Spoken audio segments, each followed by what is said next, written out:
a young man transmigrates to the Qin Dynasty and is lucky enough to activate a system at the age of 17. From a village youth, he joins the army and fights in countless battles. With his superior martial arts skills in this world that has yet to develop martial arts, along with his intelligence and recollection of history, he unifies the 6 states. To further advance his power, he opens a portal to travel to many different eras, such as the 3 Kingdoms period, where he has to solo the strongest god of war at the time, Lu Bu, along with many spectacular battles of Guan Yu, or his eternal rival who pursues him endlessly, Xiong.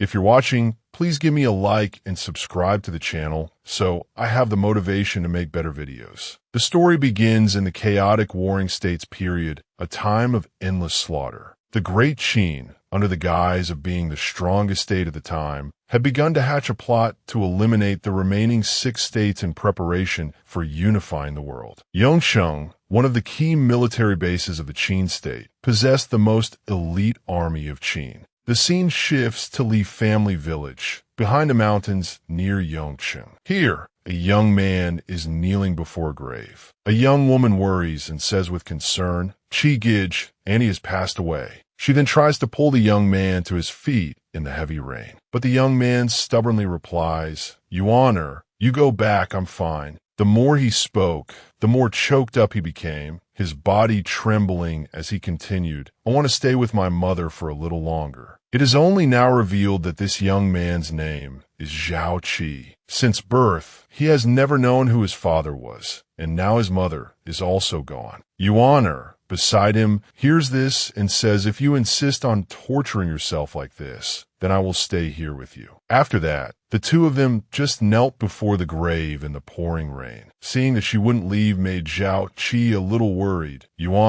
But Yuan cut him off, saying, "I don't care. If Qi Gij wants to kneel, Yuan will kneel with you." As she spoke, she held his hand as if to prove her point, while he didn't know what else to say and could only let out a sigh. He then bowed his head once more. "Mother, your son is unfilial." After saying this, Zhao Qi also stood up and pulled Yuan to go home. The 2 of them quickly returned to their home in Li family village. An old woman saw them and said, "Chiwa Zi, don't be sad. Your mother is gone, but you still have us." A woman in the courtyard also comforted him. "Chiwa Zi, this child." An old man also said, "Don't worry, we are all your family. Don't be too sad." Hearing everyone's concern for him, Zhao Qi also said, "Uncle, Annie, please don't worry. I'm not the type to fall and not be able to get back up." Suddenly, Yuan said, "Qi Gij, wait a moment. I'll go back and get you some food." Zhao Qi then added, "Uncle, Annie, I'm fine. Please don't worry and go back." After a while, he returned to his house and packed his luggage. Mother is gone. Yuan is the only one who makes me worry. But how can a commoner like me be worthy of Yuan,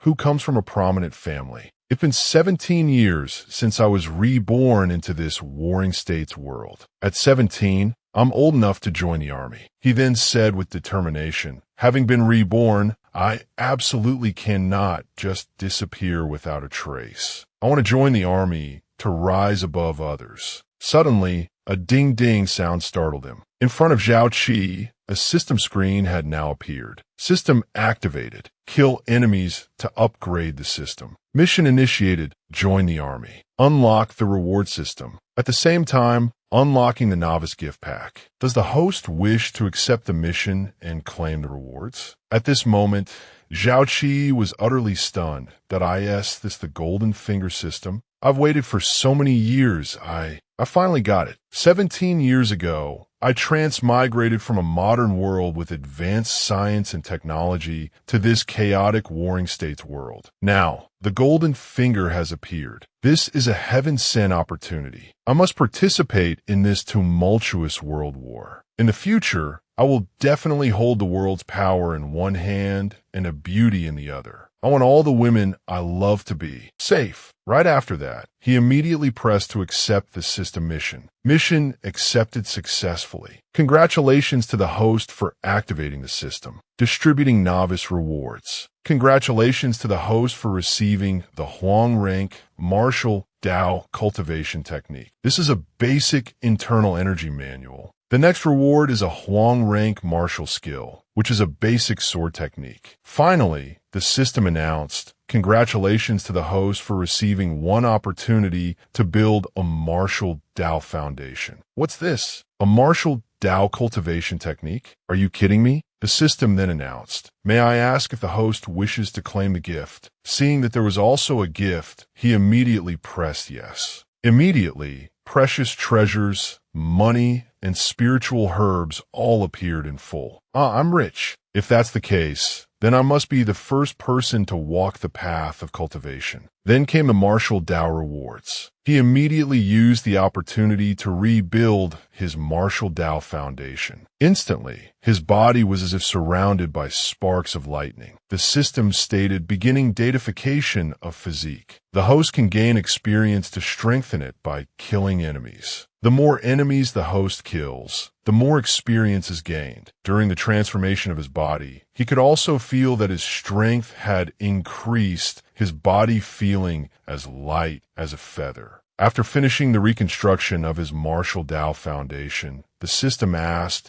may I ask if the host wishes to cultivate the cultivation technique and martial skill now?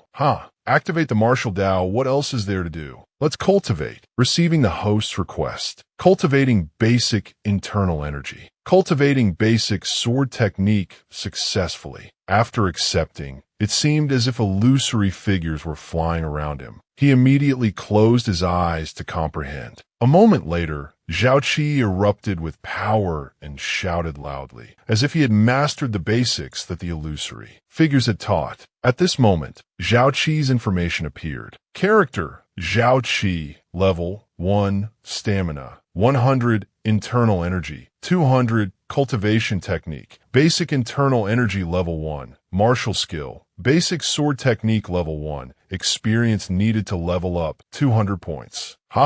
Unlocked martial Dao, kill enemies to level up. At this moment, Zhao Qi happily picked up his hat. He clenched his fist with determination. Finally, it's my time to develop. Without hesitating any longer, he immediately put on his pack. After preparing everything, he got ready to set off. Yuana arrived just in time, calling out, Qi Gij, where are you going? In her hands, Yuana was also carrying something for him. Seeing this, he walked over to her. He then told her, Yuana, I've made a decision. What decision? I want to join the army. Hearing this, Yuana immediately shook her head in disapproval. Join the army? No, the battlefield is very dangerous. Yuana, I know how you feel about me, but I am a man. How can I hide away in this mountain village forever? I must become truly outstanding so that I can properly marry you as my wife. In the future, right? But do you know that once you go to the battlefield, it's a life and death situation? If something happens to you, what will I do? Hearing this, he reassured her, don't worry, I won't die. I will achieve great merits. After obtaining a superior position, I will properly come to marry you. I want everyone in the world to admire you. Qi Gij, do you really think so? Of course. And so Yuana no longer tried to stop him, but hugged him and said, Qi Gij, this body of mine, this heart of mine, they are all yours. Then the two of them did something on the bed. Afterwards, Zhao Qi promised, Yuana, don't worry, I will definitely be responsible for you. At this moment, she asked again, Qi Gij, do you really want to join the army? Yes, I must join. Right now, in the Great Qin, titles are granted based on military merit. I must obtain a title, rise above others, and then I will openly and honorably marry you. After speaking, he took something out from under the pillow. This is the jade pendant my mother left for me. If these two pieces of jade are put together, they form a complete jade piece. I'll give this piece of the jade pendant to you to wear. I'll wear the other piece. Consider this my betrothal gift to you. Of course, after I've gained a position, I will definitely give your father and the others many more betrothal gifts. Qi Gij, don't worry. I will definitely wait for you to return. The next morning, many young men from the village, also gathered here to prepare to join the army, including Zhao Qi. The village elder stepped out and said to him, "Chiwazi, have you thought it through? The battlefield is a life and death situation. Your mother has just passed away. To observe filial piety, you can be exempted from conscription for 3 years." But he was already determined and said, "Grandpa, I've made up my mind. As a man of great Qin, it is my duty to be loyal to the state and serve the country. Besides, this is the only chance for young men like us to make a name for ourselves." Hearing this, the old man also nodded. At this moment, someone pointed ahead and shouted, "The recruitment captain from the Yongcheng military camp is here." At this moment, a man stepped forward and said to the village elder, "I am Captain Wang De of the Yongcheng camp, representing Great Qin to receive new recruits. Are these all this year's new recruits?" The old man then presented a list. "This is the list of able-bodied young men from our Li family village who will join the army to protect the country." Upon receiving the list, the captain shouted loudly, "New recruits, fall out and stand at attention." Very quickly, the new recruits were dressed in armor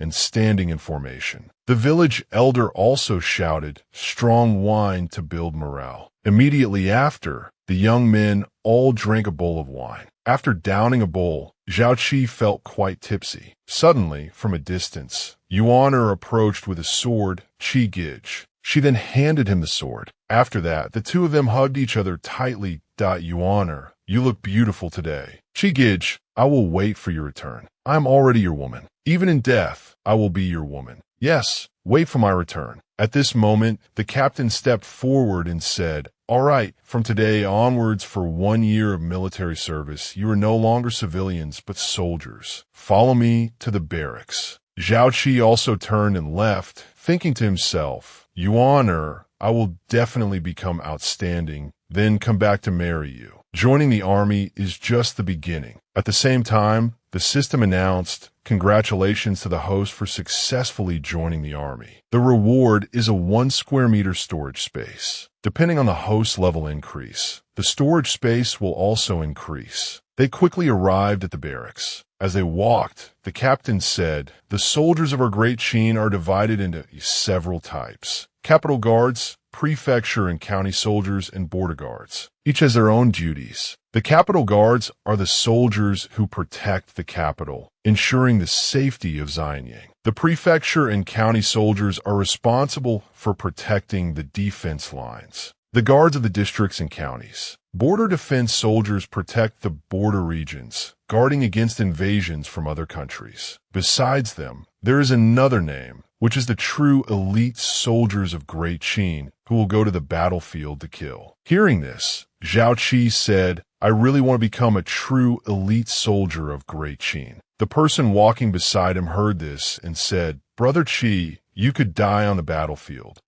Compared to death, I'm more afraid of being a mediocre person. I, Zhao Qi, came here because I want to become more outstanding than others." At this moment, someone shouted loudly, "New recruits entering the camp, come to the training grounds to receive the general's orders." Very quickly, they also went up to the training grounds. Zhao Qi walked with great confidence, not at all flustered. As he walked, he chatted, "It seems everyone here is a new recruit who joined the army this year. After we are all assigned, each person will go their separate way." The person next to him heard this and replied, "Brother Qi still knows a lot." A moment later, someone announced again, "The general has arrived." Seeing this, Zhao Qi moved extremely quickly to get back into the ranks. The general who had just arrived was a white-haired man who still looked very young, wearing an extremely stylish set of armor. The young general looked down and spoke,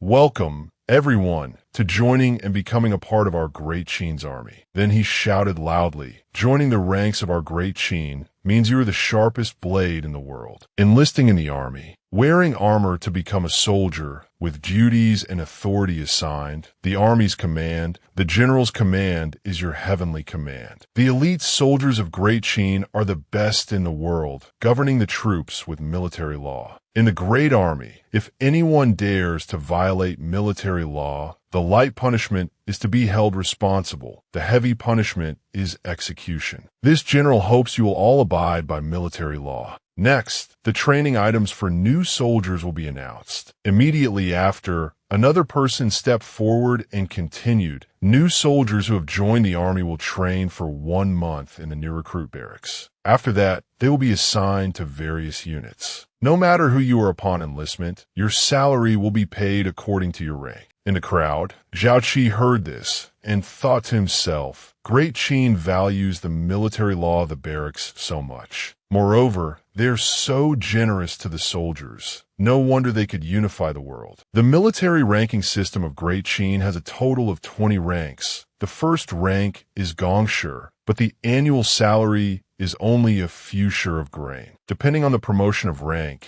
not only will the salary be increased, but one will also be granted land and given gold and silver. For the people of Great Qin, as long as they achieve merits for the country, every single person has the opportunity to reach the highest positions. At this time, the general above also folded his speech, declared the end, and next would be the assignment of military branches to be decided by drawing lots, fair and just. Below, some people were discussing if we draw the Capital Guard division that protects the capital, it would be much safer, that's right. I pray I don't draw the border defense soldiers. Although you can achieve merits on the battlefield, I don't want to lose my life. Then someone asked him, Brother Qi, which military branch do you hope to draw? He didn't answer but spoke up, Excuse me, generals. If I draw the border defense soldiers, will I be able to go to the battlefield? Hearing this, the white-haired general was also stunned. Then he asked back, What? You want to voluntarily choose the border defense soldiers? At this time, the general also walked down to where our young man was. Looking straight at the general, Zhao Qi replied, That's right, I want to choose the border defense soldiers. As a soldier of Great Qin, protecting the country and killing enemies on the battlefield is the responsibility of every person. Moreover, I want to achieve merits and titles. I must become superior to others. Hearing his heroic declaration caused a stir among the new recruits. Does that guy not want his life anymore?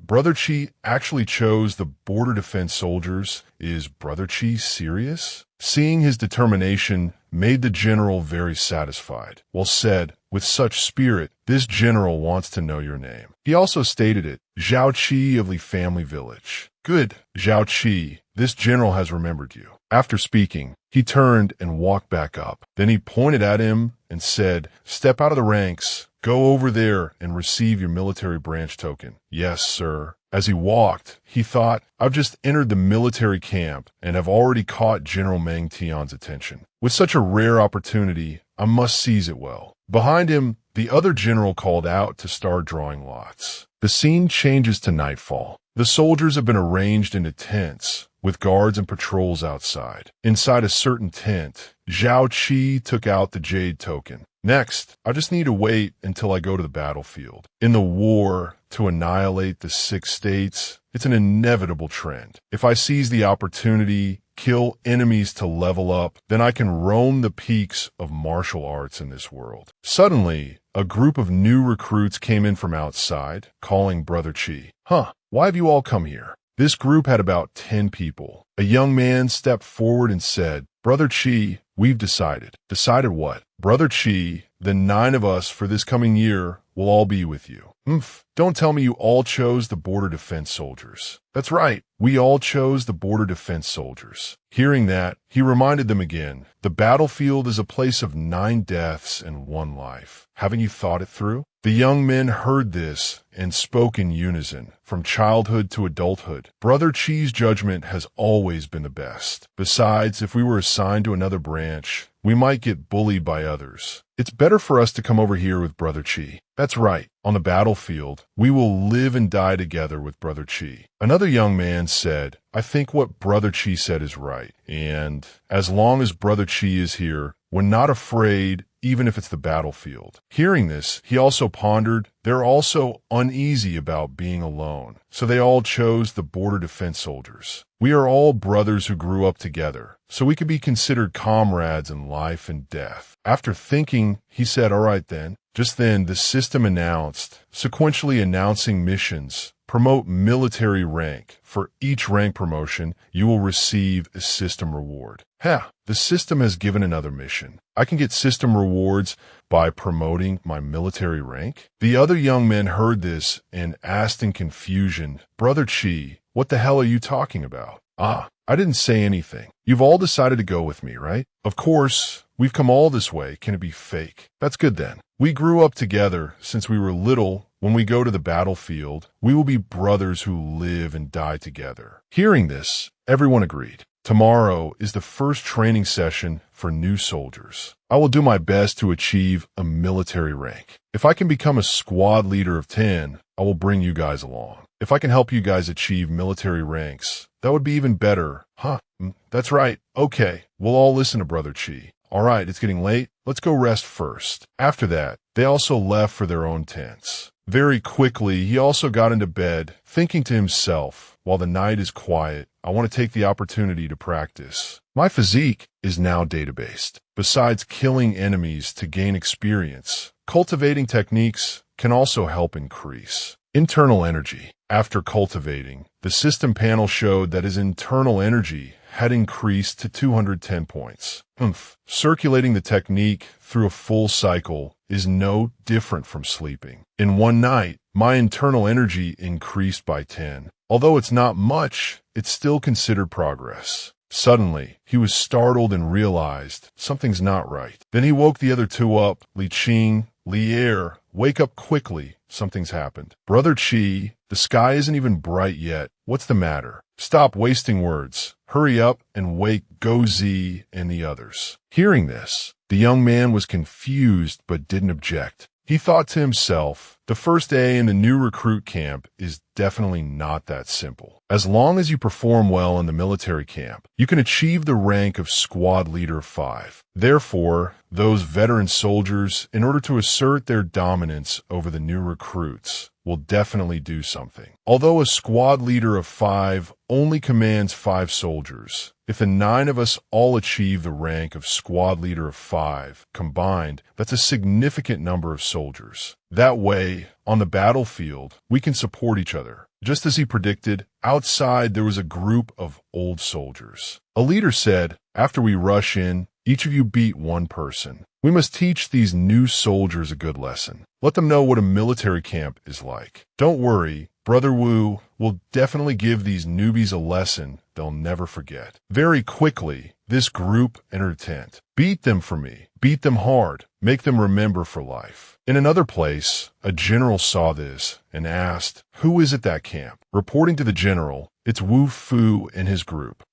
These old soldiers, they don't know any limits. You go and remind them, don't hit too hard. There must be a limit to teaching new soldiers a lesson. You can't beat someone to death. Yes, sir. But inside the tent, a man was sent flying by a kick to the face. That kick was from Zhao Qi, sending one of them flying. Next, he rushed forward and landed a punch that smashed a fat guy's face. Then he moved to another man and used his sword's scabbard to jab one of them hard in the stomach. Very quickly, several pairs were fighting inside. After fighting for a while, the old soldiers realized. One of them said, Brother Wu, something's not right. These new soldiers are a bit fierce. Then the one called Brother Wu shouted, You all dare to hit old soldiers? You're truly undisciplined. Hearing this, Zhao Qi said, You bunch of old-timers barged in here with clubs. Were you just planning to give us a massage? That's right. Luckily, Brother Qi was prepared. Brothers, let's teach them a lesson they'll never forget. Brothers, get them. After that was a scene of enthusiastically beating up the old-timers. A moment later, a horn blew outside, and someone announced, Assemble. Very quickly, the new soldiers stepped out of their tents. Someone spoke up, These old soldiers, they only know how to bully new recruits like us. They hit really hard, too. That's right. Suddenly, the general saw something and was also startled. He turned to look as a group of people helped each other out of our young man's tent. Seeing this, he asked, What happened here? Whoa, so the screams just now weren't from those new soldiers. Ha ha ha. These old soldiers got taught a lesson by a bunch of new recruits, and it's the first time too. Seeing this, the general scolded, "You disgraceful lot, hurry up and get back in line." That guy was unwilling, General, but very quickly they helped each other and ran off. After they left, this man shouted, "Who did this?" Zhao Qi stepped forward without fear. "It was me." It's you. This general recognizes you. You're the one who voluntarily joined the Border Defense Army, right? "It is I, your subordinate." "Very good, speak. What have you all done?" "General, sir, my subordinate and a few brothers were resting in the barracks. A group of enemies rushed into the barracks with the intention of attacking us, so I led my brothers to counterattack." Again, what did you say? The nosy onlooker saw this and said, "Does this foolish new soldier not want to live anymore? How dare he?" Angered General Pang. But General Pang was thinking differently. No wonder General Meng has a different view of this kid. He even secretly told me to pay attention to him. This kid is indeed not ordinary. After thinking, he let out a hearty laugh. Ha ha ha. Then he turned around and said only one word, "Good." "Well said." A group of enemies rushed into the barracks. "Well said," led the brothers to counterattack. This general is Pang Zhuang, under the command of General Meng, in charge of the new recruits' barracks. Today, you have all learned a lesson. Natural selection will produce the fittest, and as for those defeated soldiers who are beaten back, it is because they lack ability. My great Qin desperately needs capable people like you. On the battlefield, where life hangs by a thread, giving the enemy a chance is the same as handing them your own life. Hearing this, the young men were overjoyed. "Brother Qi, you're being praised by General Pang." He replied, "Don't be hasty. The game has only just begun." Then General Pang shouted, "Zhao Qi, hear my order." He immediately clasped his hands. "Your subordinate is here. Today, you were the one who maintained the situation, never letting your guard down, and counterattack the soldiers who launched the sneak attack. This is a first in the military camps of our great Qin. Today, this general will promote you to great platoon commander." The other guys heard this and were jealous. What? A platoon commander can command 50 men. He just joined the army for one day, and he's already a platoon commander? This has never happened before. Brother Qi, truly worthy of being Brother Qi. From now on, we will follow Brother Qi. Seeing that he didn't respond, General Pang asked, "Zhao Qi, why do you not obey the order? Do you not want to be a platoon commander?" Suddenly, he asked back, "May I ask the general, for new soldiers entering the barracks, what is the highest rank one can achieve?" The guys were shocked to hear him speak. General Pang was also stunned to hear this. "This kid Zhao Qi, you are not old, but your ambition is deep. Is the position of platoon commander not enough for you?" The soldier beside him also criticized, "You new soldier, don't be too arrogant." At this moment, he stood up and said, "General, sir, a soldier who does not want to become a general is not a good soldier. I, Zhao Qi, naturally want to become a general." Hearing his somewhat arrogant statement made General Pang unable to hold back a loud laugh. "Ha ha ha, arrogant brat, but this general likes your arrogance. My great Qin confers titles based on military merit. As long as you can achieve merits, let alone a general, even the position of Grand General can be yours. Today, this general will give you a chance. As long as you have the courage, I will appoint you as a centurion, the highest rank in this new recruit barracks." Hearing this, he seemed to have achieved his goal and replied, "A promise is a promise. Please state the challenge, General." Immediately, General Pang announced, "Choose one of this general's personal bodyguards. As long as you can defeat him, this general will make you a centurion." Looking at the soldiers, he said with disdain and confidence, "General, if that's the case, why don't we make a bigger bet? Let all 10 personal bodyguards come at me together. If I lose, you can do with me as you please. But if I win, I want these brothers of mine to be made platoon commanders and squad leaders under my command. How about it?" Holy crap, he's fighting 10 men by himself. Is this guy an idiot? That's right, this guy is just too arrogant. A follower of his also whispered, "Brother Qi, hurry up and apologize to the general." But at this moment, General Pang looked at him with disappointment. "I thought I could create a talent, but it turns out he's just a fool." If I don't crush his spirit, he really won't know his own limits. So he didn't say much and immediately gave the order, "Personal guards, hear my command, get on the fighting stage immediately." Seeing the general agree, he clasped his hands. "Thank you, General, for making this possible." After getting on the stage, he was surrounded by 10 men. One of them spoke with contempt, "Kid, how about we go one by one, to prevent you from losing too badly?" One of them shouted angrily, "You stinking brat." Then he rushed from behind and threw a punch, shouting, "I've never met such an arrogant soldier. Today, I'll let you have a taste." Seeing this, he assessed, guys with such slow speed are completely manageable. It seems last night's cultivation was not in vain. When the punch came, he bent down to dodge it, while moving extremely fast to the other guy's side. Before he could react, he had already thrown a punch right at his profile picture. One punch sent him flying 5 meters away. Oh crap, what the hell was that? Brother Qi's punch. The old soldier who was beaten earlier also realized. That punch was too powerful. It seems that when this kid fought us, he was holding back. General Pang was also a bit surprised and said, "This kid has some skill. He could knock down one of my personal guards with one punch." Then the guys didn't come one by one anymore, but all rushed forward together, facing the encirclement from front and back.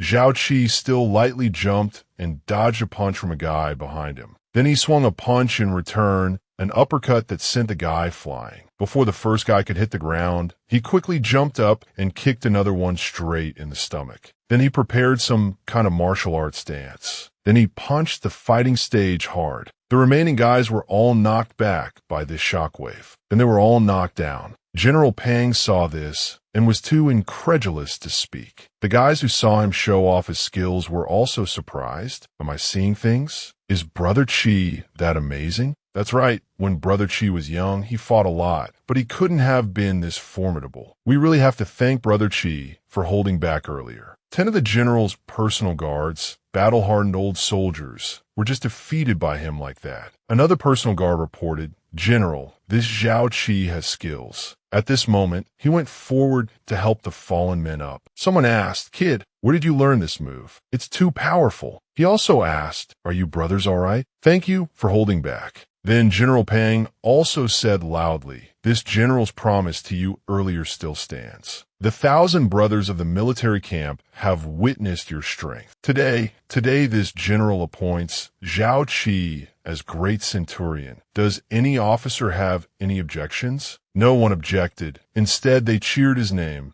Zhao Qi, Zhao Qi, Zhao Qi. Very quickly, the system announced, "Congratulations to the host for completing the mission, being appointed as Centurion, jumping 4 ranks. For the rank of Leader of 5, you are rewarded with 1 bottle of low-grade Imperial Qi supplementing pills. For the rank of Squad Leader, you're gifted 1 bottle of mid-grade Imperial Qi increasing pills. For the rank of Platoon Commander, you are rewarded with the mid-grade Imperial Martial Art, Fierce Tiger Fist. For the rank of Centurion, you are rewarded with the high-grade Imperial Weapon, Refined Steel Sword." Ha! It seems the higher the military rank obtained, the better the reward. With these martial arts and pills, my strength can advance by leaps and bounds. Seeing the sword in his inventory made him so happy he couldn't stop grinning. Ha. Then General Pang also gave an order. "Quickly report this matter to General Meng." Understood. After everything was settled, everyone returned to their tents. Scene changed to Xianyang, Zhongtai Palace. A person is looking at a map of the battlefield. At this moment, a man runs in to report, "Your Majesty, a report from General Meng has arrived from the Yongchang barracks." Another person sees it and receives the report. Meng Tian, His Majesty, has not seen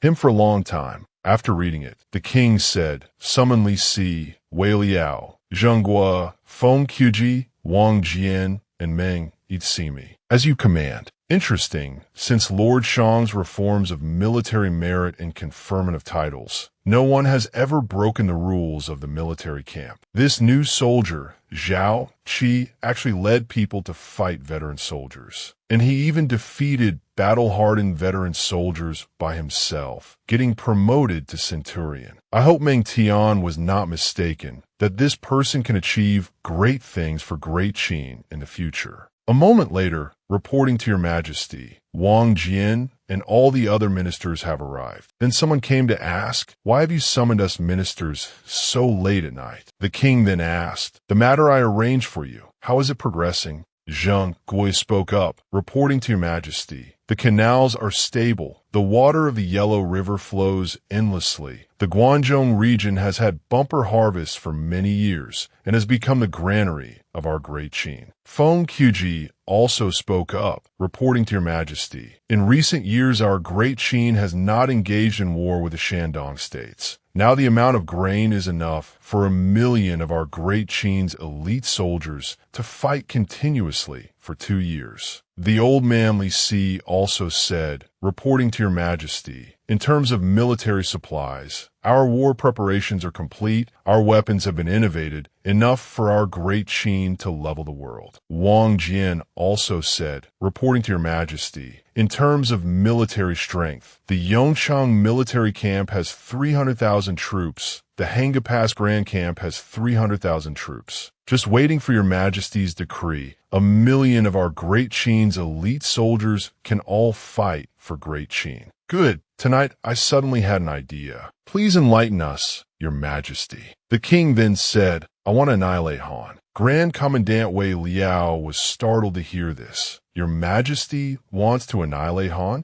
That's right. Only by annihilating Han can our great Qin have a unified staging area. Your majesty is wise. The state of Han is the weakest among the Shandong states. Its entire military force is only 100,000. It's just a person to annihilate Han. The king also said, I've been thinking day and night, thinking hard about choosing the person to annihilate Han. Suddenly I received this report, and it became clear. Your majesty wants to let General Meng Tian annihilate Han? Is that so? That's right. Hearing this, the old man said, Your majesty, to make such a decision just because of a newly enlisted soldier. Isn't that? I'm not joking with you. It's just that I see in him a bit of a variable. A variable? That's right, Minister of Justice. The land you were in theft with seems to be in Li Family Village, right? That is correct, Your Majesty, and my daughter has always lived in that area. All right then. Pass on my order, command Meng Tian to dispatch troops to annihilate Han today. Your minister obeys the command. The war to unify the world. Let it begin with the battle to annihilate Han. Scene changed to the Yongqing barracks half a month later. General Meng stood on a high platform and announced, Today, the half-month training period for the new soldiers has ended. Now, you have become the most elite soldiers of Great Qin, making everyone in the world tremble with fear. Hearing this, everyone shouted loudly, though it was unclear what they were shouting. The general then raised the imperial edict and said, I, Meng Tian, am the commander of the Yongchang Grand Camp, here today to announce some information to you. Some people saw this and recognized it as the war order of the king of Qin. Zhao Qi saw this and thought joyfully, this is great. Could it be that Qin Shi Huang is finally ready to make a move against the other states? In the past half month, relying on the Qi boosting pill, I have advanced 2 levels and my strength has increased several times over. As long as I can get to the battlefield, kill enemies to earn merits, and gain experience, my strength will surely soar. And his information at this time was level 3 Hotian, 3rd realm. Stamina 300, internal energy 350, cultivation technique, level 3 internal skill, martial arts, level 3 swordplay, points needed to level up is 300 points. Meng Tian began to read the imperial edict. By decree of the king of Qin, since the enfeoffment of the feudal lords, the wars between the states have been ceaseless. The common people under heaven have been in constant turmoil and unrest. Countless commoners have died tragically in the wars. We understand that the world is not at peace. The wars are endless and have resolved to annihilate the various states and pacify the world, to bring peace and stability to the realm. I order Meng, the High General of the Yongchang Grand Camp, to lead 200,000 troops eastward to annihilate the state of Han. There shall be no mistakes. Hearing this, a few lads started to discuss. What? Are we really going to the battlefield? Weren't we told that new recruits have to go through a long period of training before being deployed? But our young man thought to himself, the state of Han, it seems this is truly a war of annihilation. At this moment, Meng Tian raised his sword and said loudly, the king's decree is a heavenly command. The battlefield is the best training ground for you. In half a shurchen, our Yongqing Grand Camp will set out, eastward to conquer Han. General Pang also added, it's just the state of Han. What is there to be afraid of? Kill our way into Han's territory. Break through Han's camps. The soldiers also shouted, kill our way into Han's territory. Break through Han's camps. Then, in less than half a day, the entire Qin army's line of action was set. Grand General Wang Jian was ordered to lead 300,000 troops from Hanggu Pass to attack the state of Zhao, coordinating with the battle to annihilate Han. At this time, where Zhao Qi was, General Pang reminded them, this time, I requested an order from General Meng to take 3,000 men as the vanguard to launch a surprise attack on the state of Han first. On the battlefield, there is no such thing as new soldiers or old soldiers. You are not to desert, not to break formation.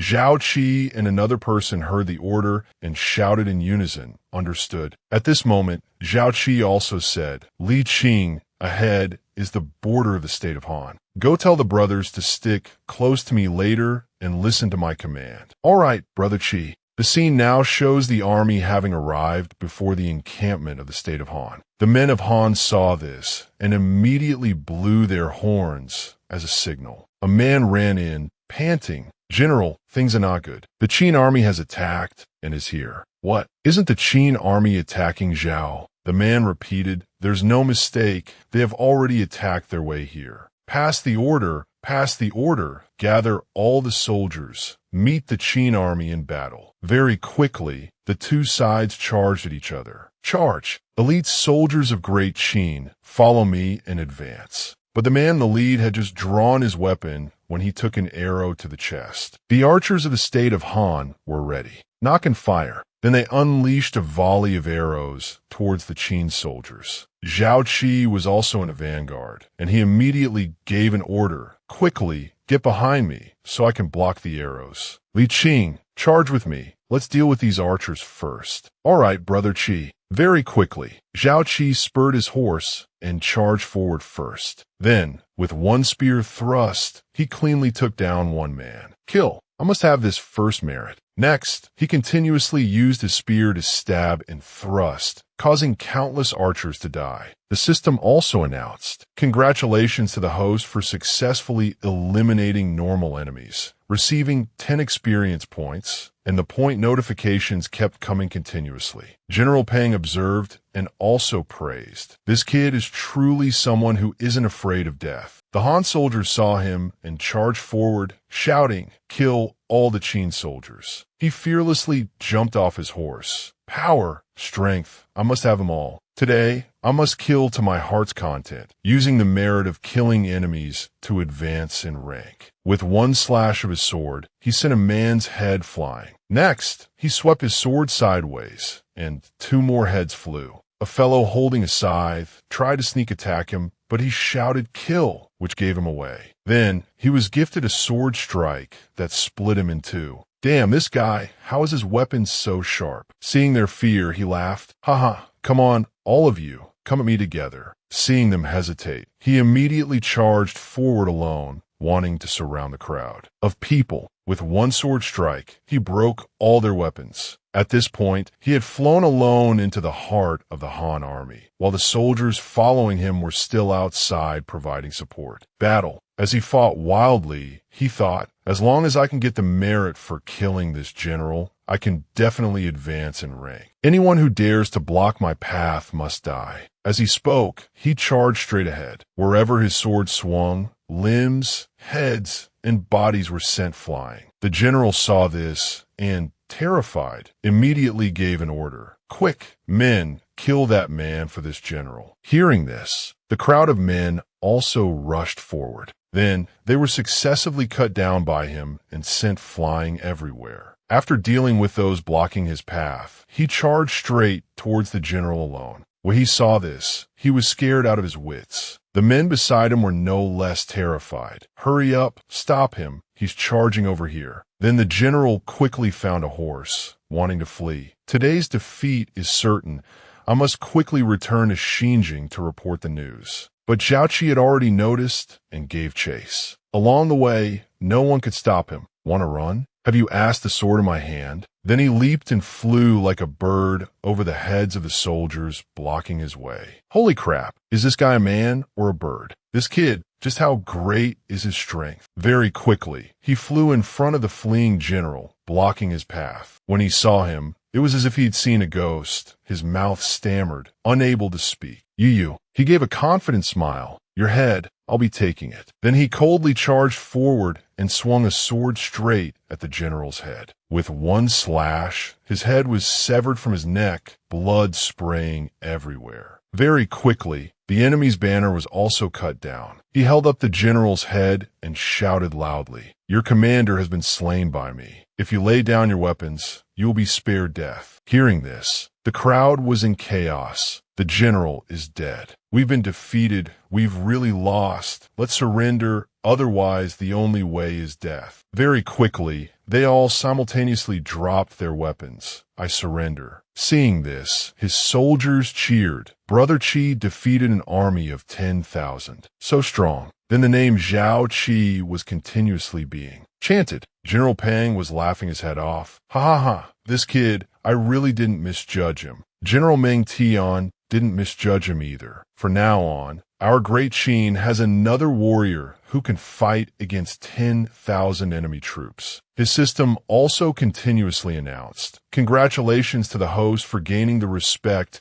of 10,000 people, activating the prestige reward of 1,000 points. Martial arts can be upgraded with points. Congratulations to the host for killing 10,000 troops, receiving 500 experience points, and receiving a high-grade yellow rank item, body protecting inner armor. Congratulations to the host for gaining enough experience to level up. You can level up at any time." Seeing the rewards, he was overjoyed. Prestige reward, increasing combat skills. "I've reaped quite a few rewards this time, huh?" General Pang came forward and praised. "Kid, this time you have achieved the first great merit in this war to annihilate Han." Then General Pang announced, "Zhao Qi, hear my order. Your subordinate is here. Today, you killed enemies and beheaded a general, achieving the first great merit in this battle. This general will now appoint you as a 1,000-man commander in command of 3,000 new soldiers." "Thank you, General." "Ha ha. Within this general's authority, the highest position I can grant you is 1,000-man commander. I have already sent someone to report your merits to General Meng." Hearing this, he replied, "Your subordinate will do his utmost to achieve merits for Great Qin." At this time, his soldiers were also jubilant. Brother Qi is mighty. The 1,000-man commander is mighty. He spoke up and said, "Let's quickly clean up the battlefield." A moment later, he sat looking at the system panel. Just by killing one general from the state of Han, he had received so many experience points. Then he pressed level up. At this time, the information appeared. Zhao Qi, level 5, Hotian 5th realm. Stamina, 500. Internal energy, 500. Cultivation technique, level 5, basic internal skill. Martial arts, level 2, basic swordplay. Level 1 mid-grade, yellow rank martial art, fierce tiger fist. Points needed to level up is 200. At this time, the system added, using promotion points can upgrade martial arts. The level of the martial art will increase by 1 layer with each upgrade. All of the host's deployed power will increase greatly. Oh, so I can upgrade the basic level of my swordplay, right? Basic swordplay from level 1 to level 2 requires 100 points, and each subsequent time, the cost doubles. Immediately, he upgraded it straight to level 4. Even if it's the most basic thing, it's also very powerful. I must cultivate the basic skill to perfection. Then the swordplay I cultivate in the future will become more and more formidable. Zhao Qi placed his hand on his sword with a pleased expression, thinking to himself, the most basic thing is also very powerful. As long as I cultivate the basics to perfection, when I cultivate stronger swordplay in the future, it will be even more formidable." Then he declared resoundingly, "On the battlefield killing enemies, I must kill enemies until I become a god." Everyone at the barracks now also began to march out. The person sitting on the palanquin in the distance is Meng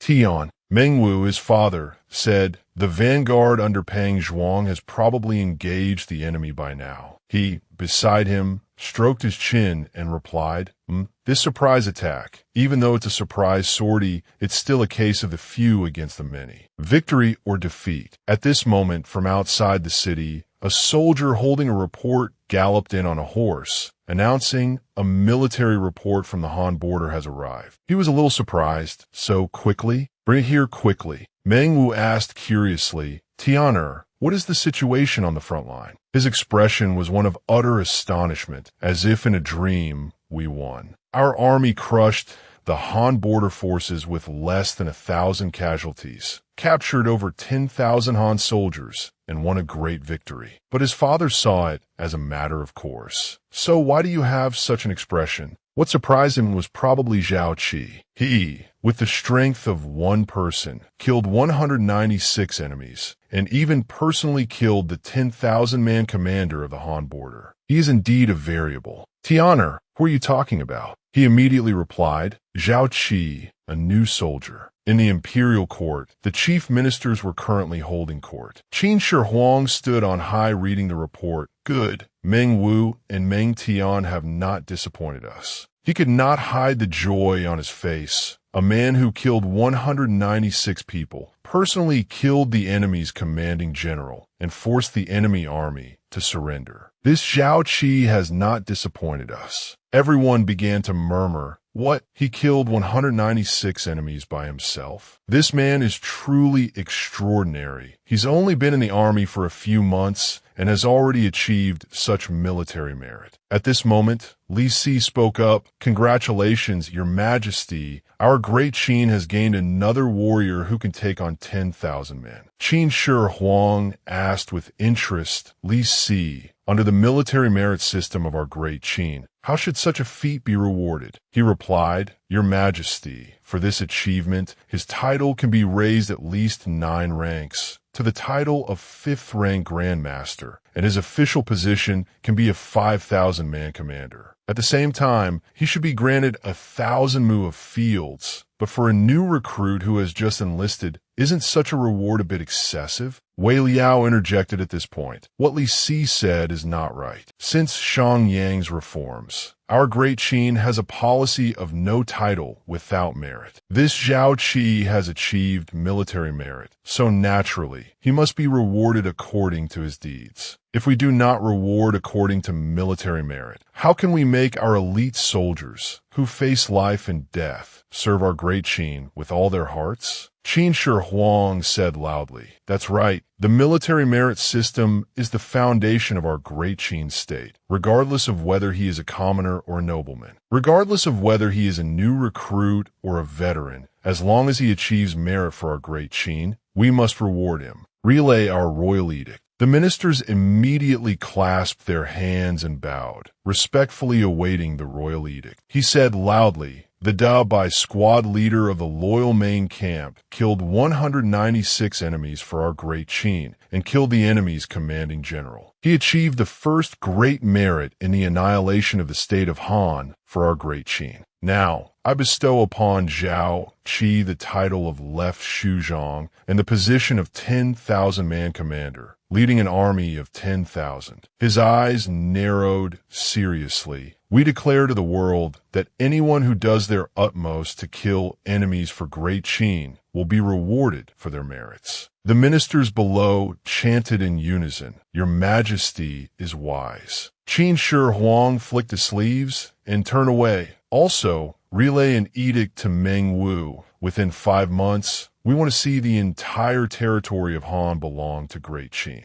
"Yes, Your Majesty." Then the court doors closed. "All of you may withdraw. We wish to rest for a while." Yes, your majesty. Qin Shi Huang walked over and stood before a painting of a woman. Dong, it has been 17 years. He gently touched the surface of the paper, his expression heavy with emotion. Now that we are the king of Qin and are about to unify the world, no one in this world can stop me from marrying you anymore. His eyes held a look of anguish. But where are you now? At the border of the state of Han, a chaotic battle was raging. Zhao Qi led the charge. Brothers, follow me and charge. Kill. Charge. A large log tied to a cart slammed into the city gate. The Han soldiers above continuously drew their bows. Release arrows, release arrows. Our soldiers could not avoid them all, and some were hit by arrows and fell backward. Zhao Qi, on horseback, charged forward at this moment. This can't go on. Watch me break the city gate. Brothers, move aside. He charged forward madly. Both man and horse seemed to be covered in a green aura. Break for me. The gate immediately shattered into many pieces, and panic screams rang out. Ah, so strong. Then he shouted loudly, Brothers, quickly enter the city and clean up the remaining enemies. Han soldiers who refuse to surrender shall be killed without mercy. Do not disturb the civilians. Do not harm the civilians. Li Qing obeys the order. Yes, sir. Then everyone immediately swarmed in like a colony of ants. Kill. Suddenly, Zhao Qi stopped when someone called out, Brother Qi, General Meng summons you. Zhao Qi had already expected this, and a smirk appeared on his face as he thought, it seems something good is about to happen. Then he replied, All right, I'm coming right away. At this moment, he had returned to the barracks, kneeling before Meng Tian and all the other generals. This humble general, Zhao, greets General Meng and all the other generals. Pang Zhuang said cheerfully, Good lad, I heard you just broke the city gate with a single charge. Meng Tian walked directly over to him and gave him a bright smile. Indeed, you have not disappointed this general. This time, in the attack on Han, you have repeatedly achieved great merits for Great Qin. He replied, You praise me too much, General. Then he raised his hand high. Zhao Qi, hear the edict. Zhao Qi was surprised, thinking to himself, a royal edict? Could it be that Qin Shi Huang wants to reward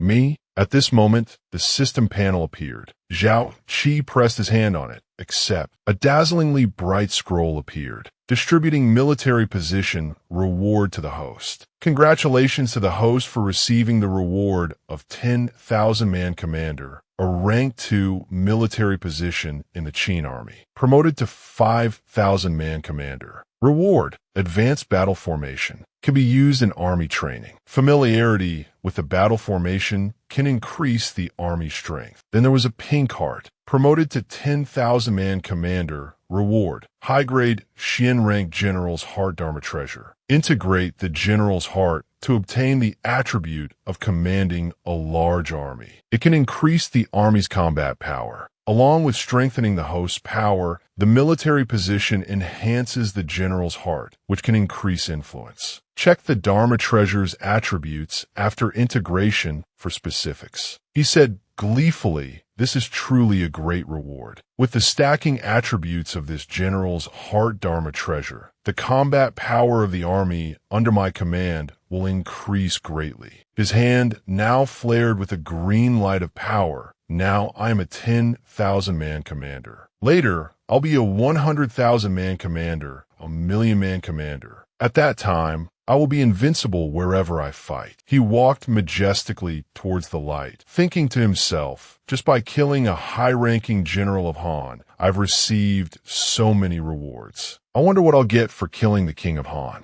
Yenner, and also Mother, just you two wait and see. Back at home, Li Yenner was craning her neck to argue. I won't marry him. I won't. No matter what you say, I won't marry him. She shouted in frustration. For so many years, you never cared about me. Why do you want to marry me off to a complete stranger as soon as you return? Li Si said angrily, It is the order of your parents and the matchmaker's arrangement. He growled, your father, have never personally cared for you because I was shouldering the great responsibilities of Great Qin. If it weren't for me, your father, could you have lived peacefully in this Li family village for over a dozen years? Fusu is the eldest prince of our great Qin. If you marry Prince Fusu, you will have the chance to become the empress of our great Qin in the future. With such a good match, why are you not willing?" She scowled and turned her face away. "Your daughter has already said it. I already have someone I like. Even if it's to be the empress, your daughter doesn't want it." Li Si said again, "You have someone you like? You're just a wild boy.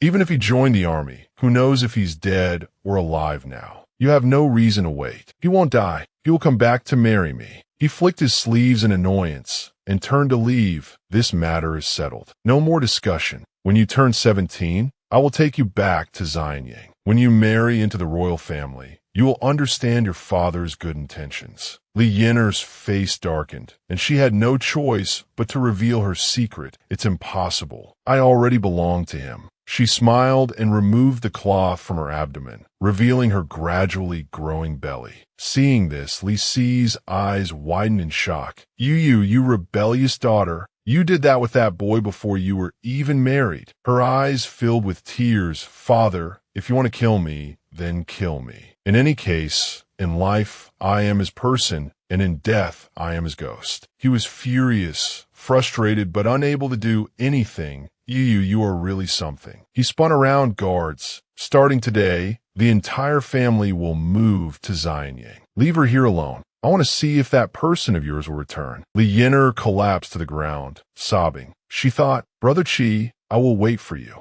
You must come back quickly." At this moment, Zhao Qi was engrossed in his training, his techniques as powerful as a tiger. He took a deep breath, and a powerful aura emanated from his body. The system panel appeared at this moment. Character: Zhao Qi, level 5, Hodian 5th level realm, stamina, 500, internal energy, 560, cultivation technique. Basic internal skill, level 5, cultivated skills. Basic swordsmanship, perfection. A single slash releases an invisible sword aura. Martial skill, fierce tiger fist, mid-grade Huang rank, perfection. A single punch produces the sound of a tiger's roar. One punch can concentrate 10 times the body's full strength into a thrust. Martial skill, divine arrow technique, Xian rank, level 5, 50% comprehension. Hits any target within 200 zhong. 5 linked continuous arrows. Current weapons, Overlord's halberd, refined steel sword, body protecting inner armor. Experience needed to level up, 686. He stroked his chin and muttered to himself, "I've used up all my promotion points, but I'll get more once I kill the King of Han. At that time, not only will I break through to level 6 and reach the Hotian 6th level realm, but I can also get even greater prestige rewards." He thought to himself, the Xiantian realm, where internal energy transforms into true Qi, that is considered entering the true threshold of the martial path. I'm really looking forward to it. At this moment, there was suddenly the sound of thundering footsteps running. Over. A group of men knelt at his feet. "Greetings, General Zhao." Zhao Qi thought to himself, "They're all brothers from my village. There's nothing better than having them as my personal guards." He walked over and patted their shoulders, smiling as he said, "We are brothers. Today, by the grace of His Majesty, I have been appointed as a 10,000-man commander. I have the right to establish a private guard of 500 men. Li Qing, do you want to stay by my side as a personal guard, or continue to hold a position in the army under my command?" Li Qing beat his chest and replied, "Brother Qi, we brothers swear to follow you to the death." "That's right, we swear to follow the general to the death. Our military merits were all thanks to the general." He smiled with satisfaction. "All right, then you'll be my personal guards. Come with me to the new army barracks to take command of the 10,000-man army." "Yes, sir." They stood in formation, clad in armor. Zhao Qi was in the center, kneeling and announcing his name. The newly appointed 10,000-man commander, Zhao Qi, has arrived. 2 men came to report to him. Deputy Generals Tu Sui and Zhang Han welcomed General Zhao. At ease, Zhao Qi looked at the 2 men who were much older than him and thought, Tu Sui, Zhang Han. I never expected that 2 famous generals from history would be serving under me. Tu Sui spoke up. All the elite soldiers have assembled and await the general's inspection. He beat his chest and said, "Fellow officers and soldiers, I, Zhao Qi, from this day forward, am your 10,000-man commander. In the future, I, Zhao Qi, will fight alongside you for great Qin for our nation. To be fortunate enough to become your general is my, Zhao Qi's, honor." The soldiers below cheered, "General Zhao, General Zhao." In the tent, Pang Zhuang was chatting with Meng Tian. "General, it seems this lad doesn't need anyone to back him up. He has continuously achieved great merits, and the officers and soldiers are completely convinced by him. No one cares about his age. That's right, the younger generation is truly formidable. Even Lord Wuan in his day could not compare."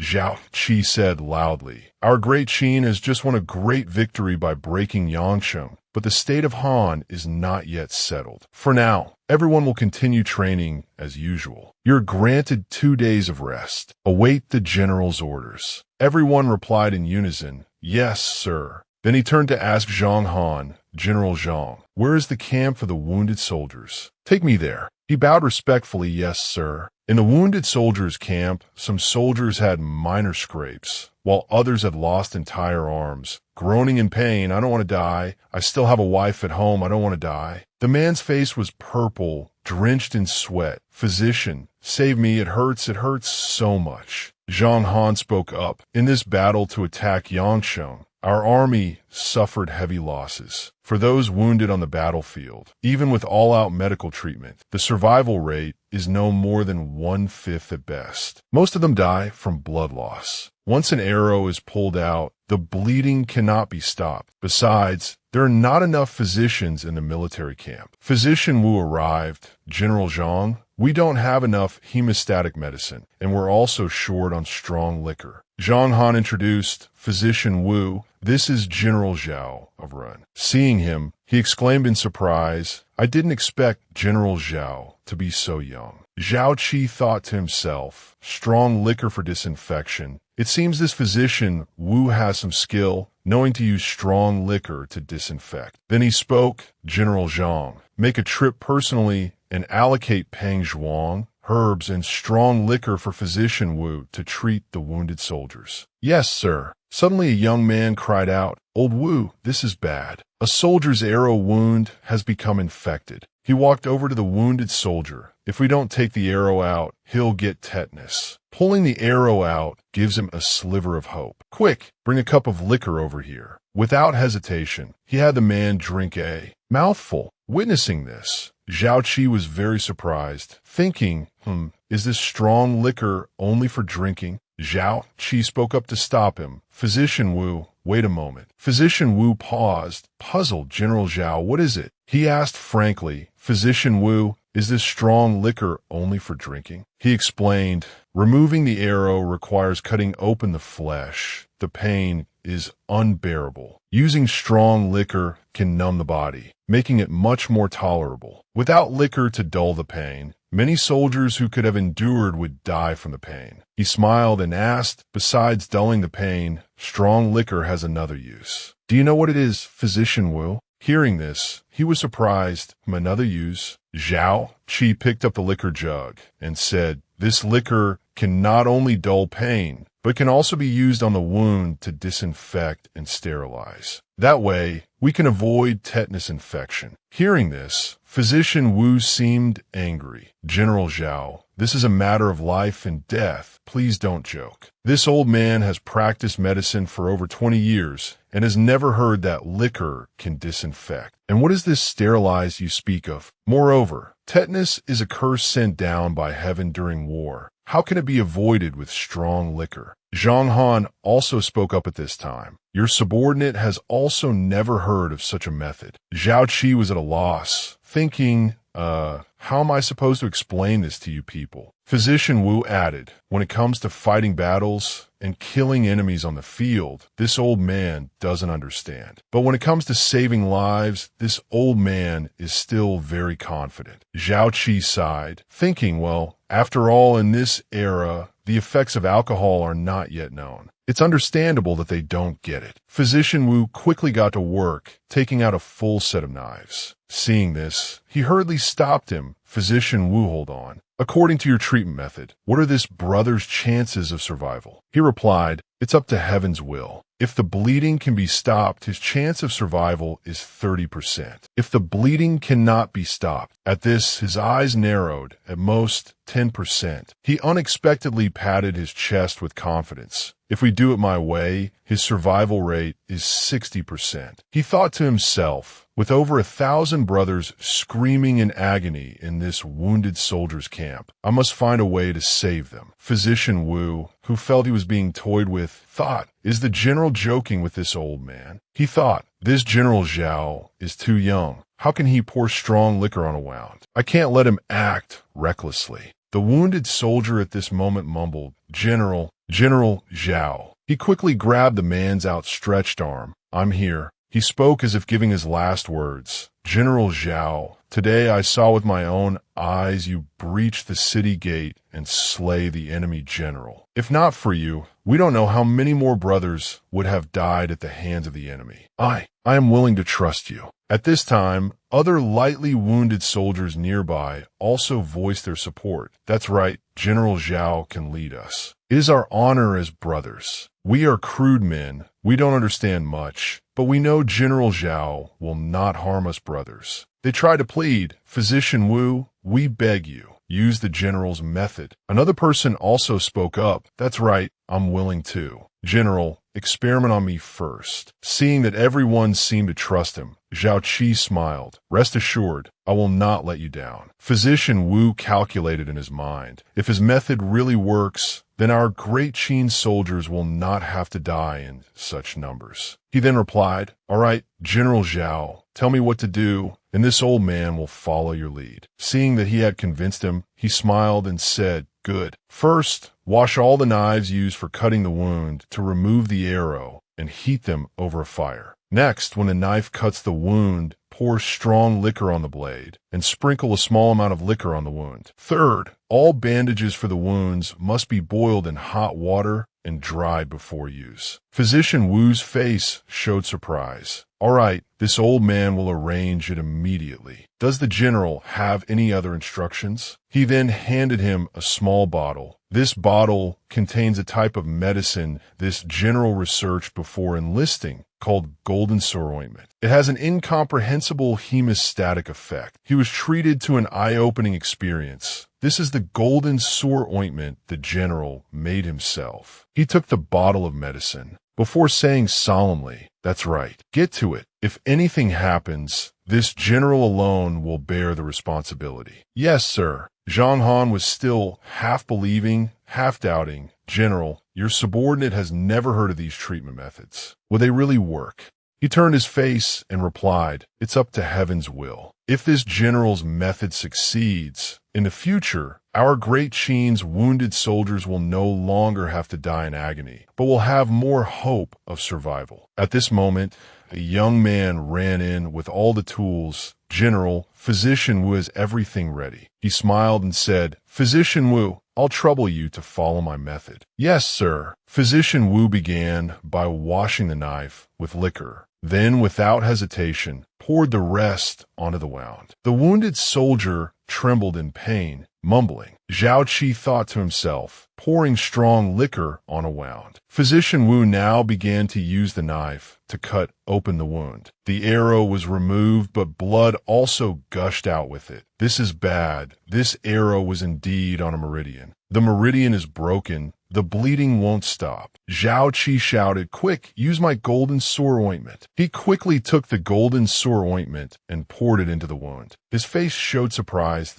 How is this possible? The wound immediately stopped bleeding. Everyone was happy. It worked. The bleeding has stopped. Physician Wu said joyfully, General, this golden sore ointment is truly a divine medicine. This old man has truly had his eyes opened today. He then gave an order to the other physicians. Starting today, The wounded soldiers' camp will treat all wounded using the method this general has described. In addition, all soiled white cloths, after being washed, must be boiled in hot water and dried before use. Yes, sir. Physician Wu approached and said to him, "This old man did not believe the general just now. I asked the general for forgiveness. It's just, what is the medical principle behind using fire and liquor for disinfection? And what is the principle of boiling white cloths in hot water? I hope the general can enlighten me." He replied, "Physician Wu, you're being too serious. The tetanus you speak of is not some curse of war. It is caused by infections from the rust and dirt on arrows and swords. The survival rate of wounded soldiers is not high, and some don't die from their wounds being too severe, but from cross-infection, and the root cause of infection is the lack of disinfection." Physician Wu shared frankly, "This old man has practiced medicine for many years, but I still don't understand the general's words." He replied sympathetically, "You can't be blamed. After all, what I've said is not recorded in medical texts. General Zhang, dispatch 1,000 good soldiers to the wounded soldiers' camp to help. In addition, regarding this principle of treating wounds, this general will immediately go seek an audience with General Meng to promote it throughout our entire army in Yangqing." But at that moment, Meng Tian had already pulled back the curtain and stepped in. "No need to go see me. I've come myself." Seeing him, he quickly clasped his hands and bowed. "Greetings, General Meng." Meng Tian praised, "Good lad, you're a truly formidable kid. I was outside the camp just now and heard about your divine medicine. I wonder what the formula for this golden sir ointment of yours is. Can you offer it to our great Qin?" He smiled and replied, "If it can be used to save our brothers of great Qin, I will not refuse." The general seemed very pleased with him. "Good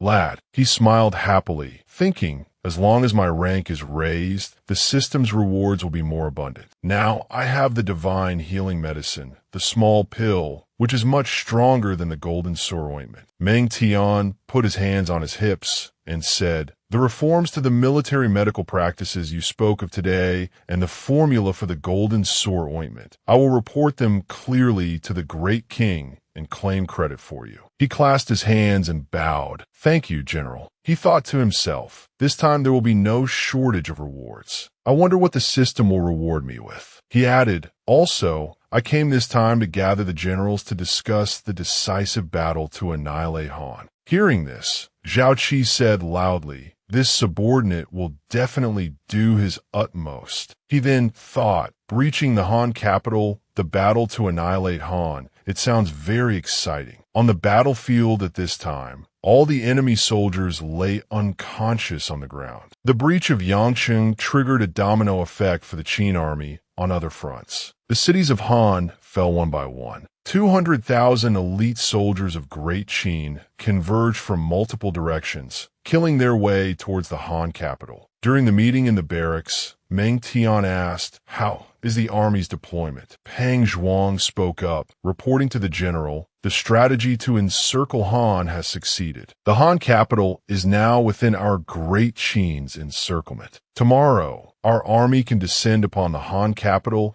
and begin the decisive battle to annihilate Han." Zhao Qi, on the side, thought to himself, "Han is just holding on by a thread now. Its 100,000 elite troops have been crushed by Great Qin. Breaching the Han capital is just a matter of time. It seems everyone is unwilling to give up this opportunity to achieve great merit." Everyone was now in an uproar. Only he sat still in his place. This subordinate request to be the vanguard to breach the Han capital. I asked for General Meng's permission. This subordinate is also willing to be the vanguard. I asked General Meng to give this opportunity to this subordinate. Meng Tian, seeing he made no move, asked curiously, "Zhao Qi, my boy, why aren't you asking to be the vanguard?" He smiled and replied, "General, in the several months of attacking Han, this subordinate has already achieved considerable merit. I will not compete for the glory of breaching the capital this time." Hearing this, he burst out laughing. "You're a practical one, kid. His eyes narrowed as he calculated in his head. How can the merit of breaching a city compare to the merit of killing a king? You all can go fight to be the vanguard for breaching the city. My target is not that. Suddenly, a soldier ran in from outside. Report. Meng Tian was startled. What is it? Reporting to the general, since the entire army in Yangsheng started using the treatment method spoken of by General Zhao Qi, the number of surviving soldiers in the wounded soldiers' camp has greatly increased. Among the wounded soldiers' camps of our army, there are currently 13,000 wounded men. In just a few days, we have successfully saved over 4,000 of them. This survival rate is already close to 50%. Hearing this, he was utterly shocked. What? 50%? He was incredibly excited inside. This kid Zhao Qi, it's really true. He gave me 10 bottles of golden sore ointment, and I've only used 2, yet the survival rate is already so high. A general of his stature now clasped his hands and bowed to Zhao Qi. Zhao Qi, this general, on behalf of the 1 million elite soldiers of Great Qin. Thank you. He hurriedly waved his hand. General, you are too kind. The other generals now began to murmur. What? The golden sore ointment that the general took out earlier was researched by Zhao Qi. That divine medicine, which can stop bleeding, is truly a life-saving divine medicine for our Great Qin army. They clasped their hands and bowed. General Zhao is not only outstanding in strategy, but also proficient in the art of medicine. Meng Tian spoke. Zhao Qi, this merit, no one can compete with you for it. This time, you proposed a treatment plan and also the formula for the golden sore ointment. I will report it all to the great king. Zhao Qi said humbly, Generals, you are too kind. As a soldier and general of Great Qin, saving my Great Qin compatriots is my duty. Meng Tian was extremely pleased to hear him say this, and said it well. With our Great Qin elite soldiers united as one, how can the various states stop us? Who is willing to be the vanguard to annihilate Han? Zhang Xiong replied at this moment, Your subordinate is willing to be the vanguard. Seeing this, he immediately agreed. In this battle, Zhang Xiong will be the vanguard to launch a strong assault on the Han capital. Your subordinate thanks the general. He added, in addition,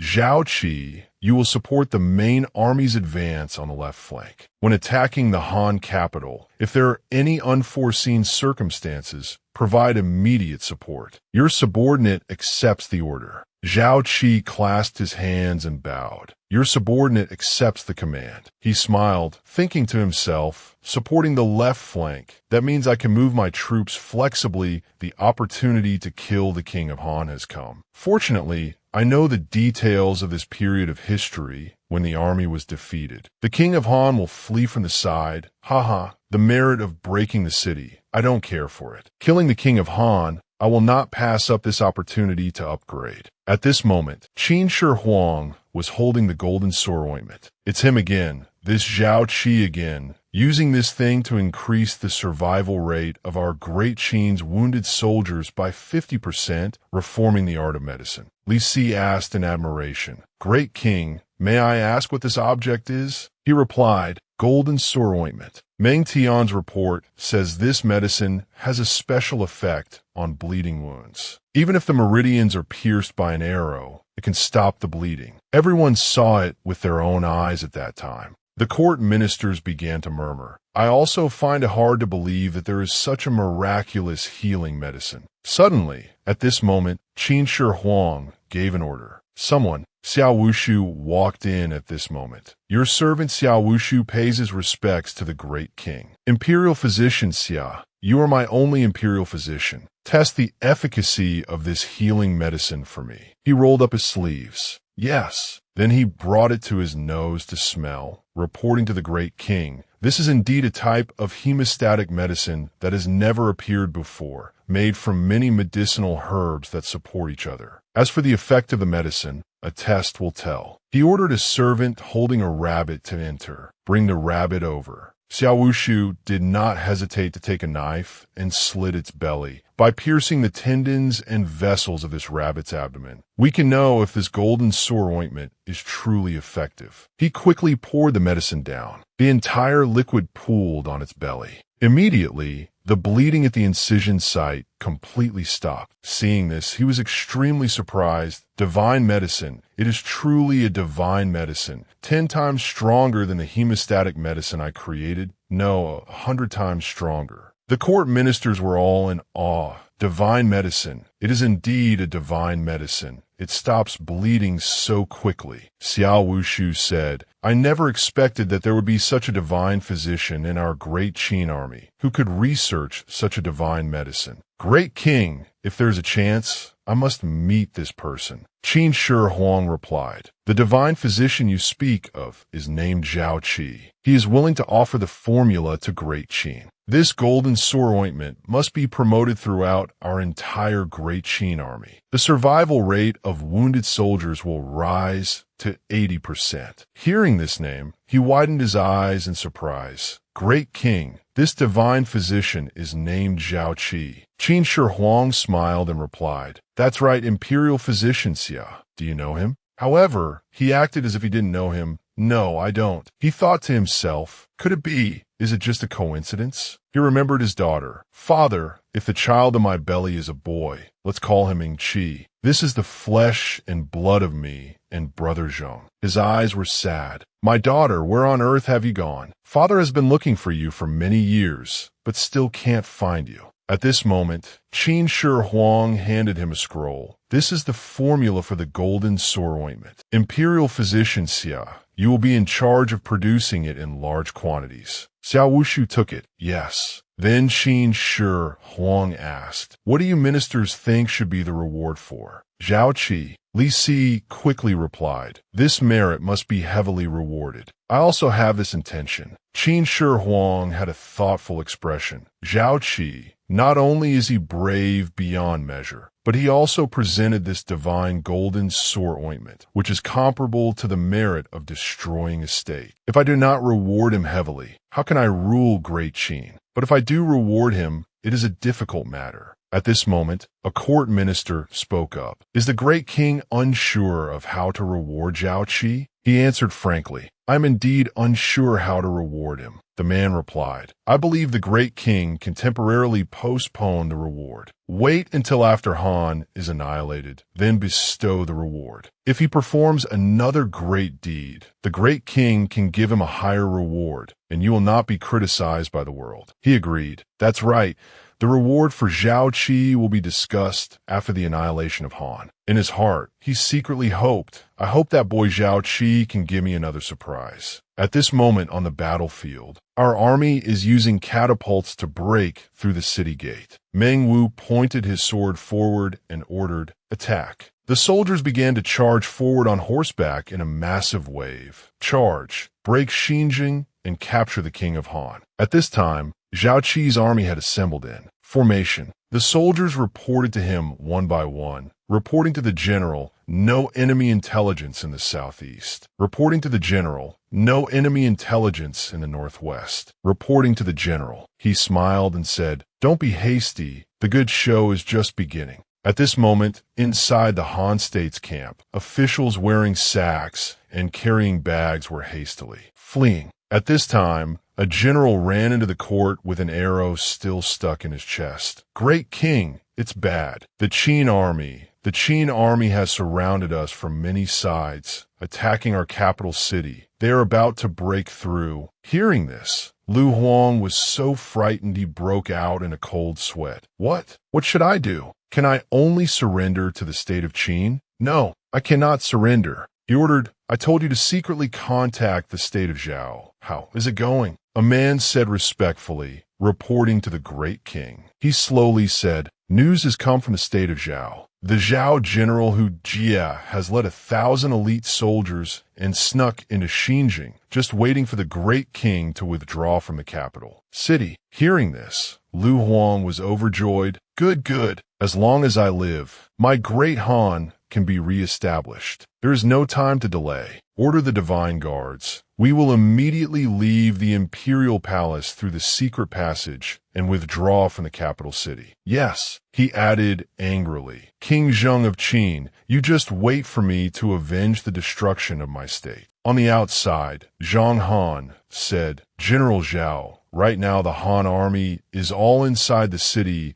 of Xinjiang fighting stubbornly. We probably won't encounter any more enemies today. Zhao Qi smiled and asked, Generals, are you very disappointed to be on this mission with me this time? Tu Sui replied seriously, For a soldier, obedience is our duty. Zhang Han sighed helplessly and said, Seeing them at the front, gaining merit, and killing the enemy. He comforted them. Generals, rest assured, I guarantee that this time we can achieve the greatest battle merit. Tu Sui, naturally not believing him, said, The general is joking again. Suddenly at this moment, a soldier on horseback arrived. Report, enemy tracks have been discovered in the southern forest. Your subordinate secretly investigated and found that it is not the Han army, but the Zhao army. Zhao Qi, as if he had already known this, smirked. Haha, it is indeed just as I expected. He said in a loud voice, Zhang Han, Tu Sui, hear my command. Your subordinate is here. The two of them looked at each other in confusion, with the same thought. Could it be that there really is a great enemy? Night fell, and a group of soldiers gathered near the capital city. A general knelt and said, Great King, your foreign servant Hu Jie has been waiting for you for a long time. Lu Huang helped him up. I have troubled you, General. For the great kindness of the king of Zhao's reinforcements today, I will never forget it for all my life. When the day comes that I unite the states and reclaim my territory, I will surely repay the great kindness of the king of Zhao. He quickly urged, King of Han, you are too kind. The matter cannot be delayed. I invite the king of Han and all the princes to board the carriages. Your subordinate will escort you out of Xinjiang first, then we'll talk. This time, your subordinate will safely escort the entire clan of the king of Han to Handan. As Lu Huang was getting into the carriage, he said, With the general here, I am truly at ease. He sat on his horse and gave an order, raising his arm as a signal, Depart. Suddenly, from out of nowhere, an arrow shot out and pierced straight through the palm of his hand. He cried out in pain. It turned out to be Zhao Qi. The army now advanced with a roar. Kill. Tu Sui spoke. General Zhao is truly a divine man. There really are enemy troops here. Zhang Han also rode up. Charge. Pang Xian raised his sword high and loudly called to the soldiers. Prepare for battle. Behind him were two fully armed soldiers who followed the order, ready to fight and protect the carriage of the great king of Han. He broke out in a cold sweat, frowning in disbelief. How is this possible? This time, I acted under the general's secret orders to sneak into Han territory. It's impossible to have been discovered. Zhao Qi pointed forward and encouraged enthusiastically. Generals, this time the greatest merit in destroying Han is in that carriage. We must capture him alive. Inside that carriage, Lu Huang was extremely tense, lifting the curtain to look at the overall situation. When Zhang Han saw Lu Huang, he was shocked and shouted loudly, Could it be the king of Han?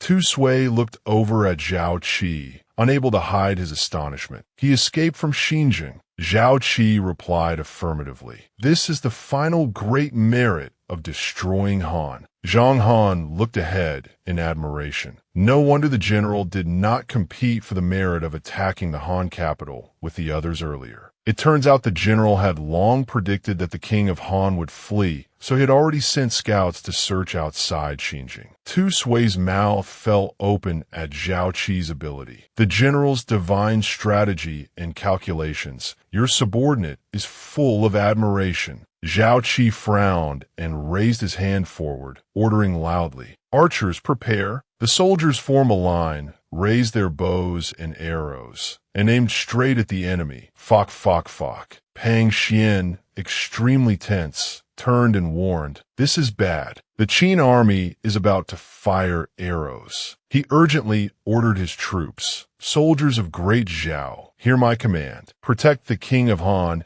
and follow me to break out of the encirclement. He led the troops, spurring his horse towards his enemies. Charge! The Zhao army also followed his horse's lead with great vigor. Charge! Despite the morale, Pang Xian couldn't help but worry about the disparity in strength. The Qin army's archers are too strong. We have no strength to resist them. A strong assault to break the encirclement is the only way. Zhao Qi frowned as he looked at the army before him, like a chicken at his lips that he wouldn't let fly away. He ordered loudly, "Kill!" Following the order, the soldiers urgently fired their arrows at the enemy. The archers of the Qin army simultaneously shot arrows forward, the arrows falling upon the Zhao army like a rain that covered the entire night sky. Under that rain of arrows, many soldiers of the Zhao state were hit, and they cried out in pain. Pang Xian loudly commanded the army, "Soldiers of our Zhao state, prepare to counterattack." Hearing the command,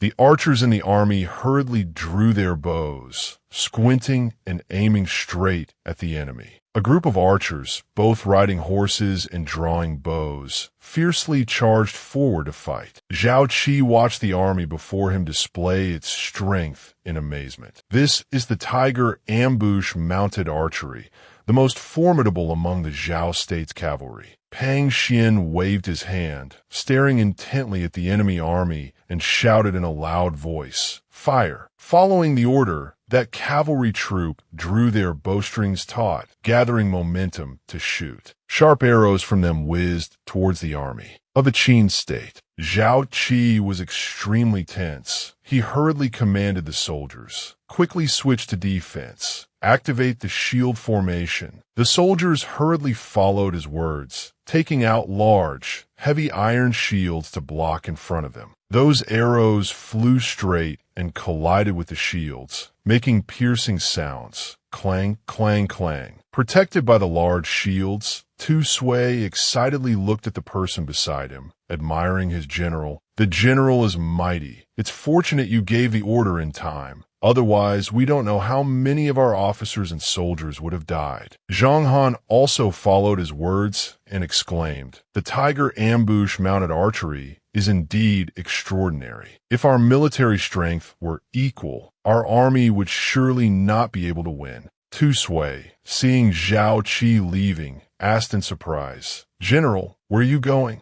Zhao Qi frowned, his voice full of spirit. "Kill the enemy. The king of Han cannot be released, and such a strong general of a Zhao state cannot be spared either." Pang Xian and his troops were now galloping straight ahead. He did not forget to shout instructions. "Don't stop the suppressive attack on the Qin soldiers. Follow this general and break out of the encirclement." The soldiers of the Zhao state followed the order and continued to gallop while drawing their bows and aiming at the enemy. On this side, Zhao Qi calmly drew his bowstring, aiming at the leader. He released his hand, and an arrow shot straight toward Pang Xian. Pang Xian, caught off guard, was struck by the arrow and lost his balance, falling from his horse. He squinted in great pain as a mouthful of fresh blood spurted out. Cough!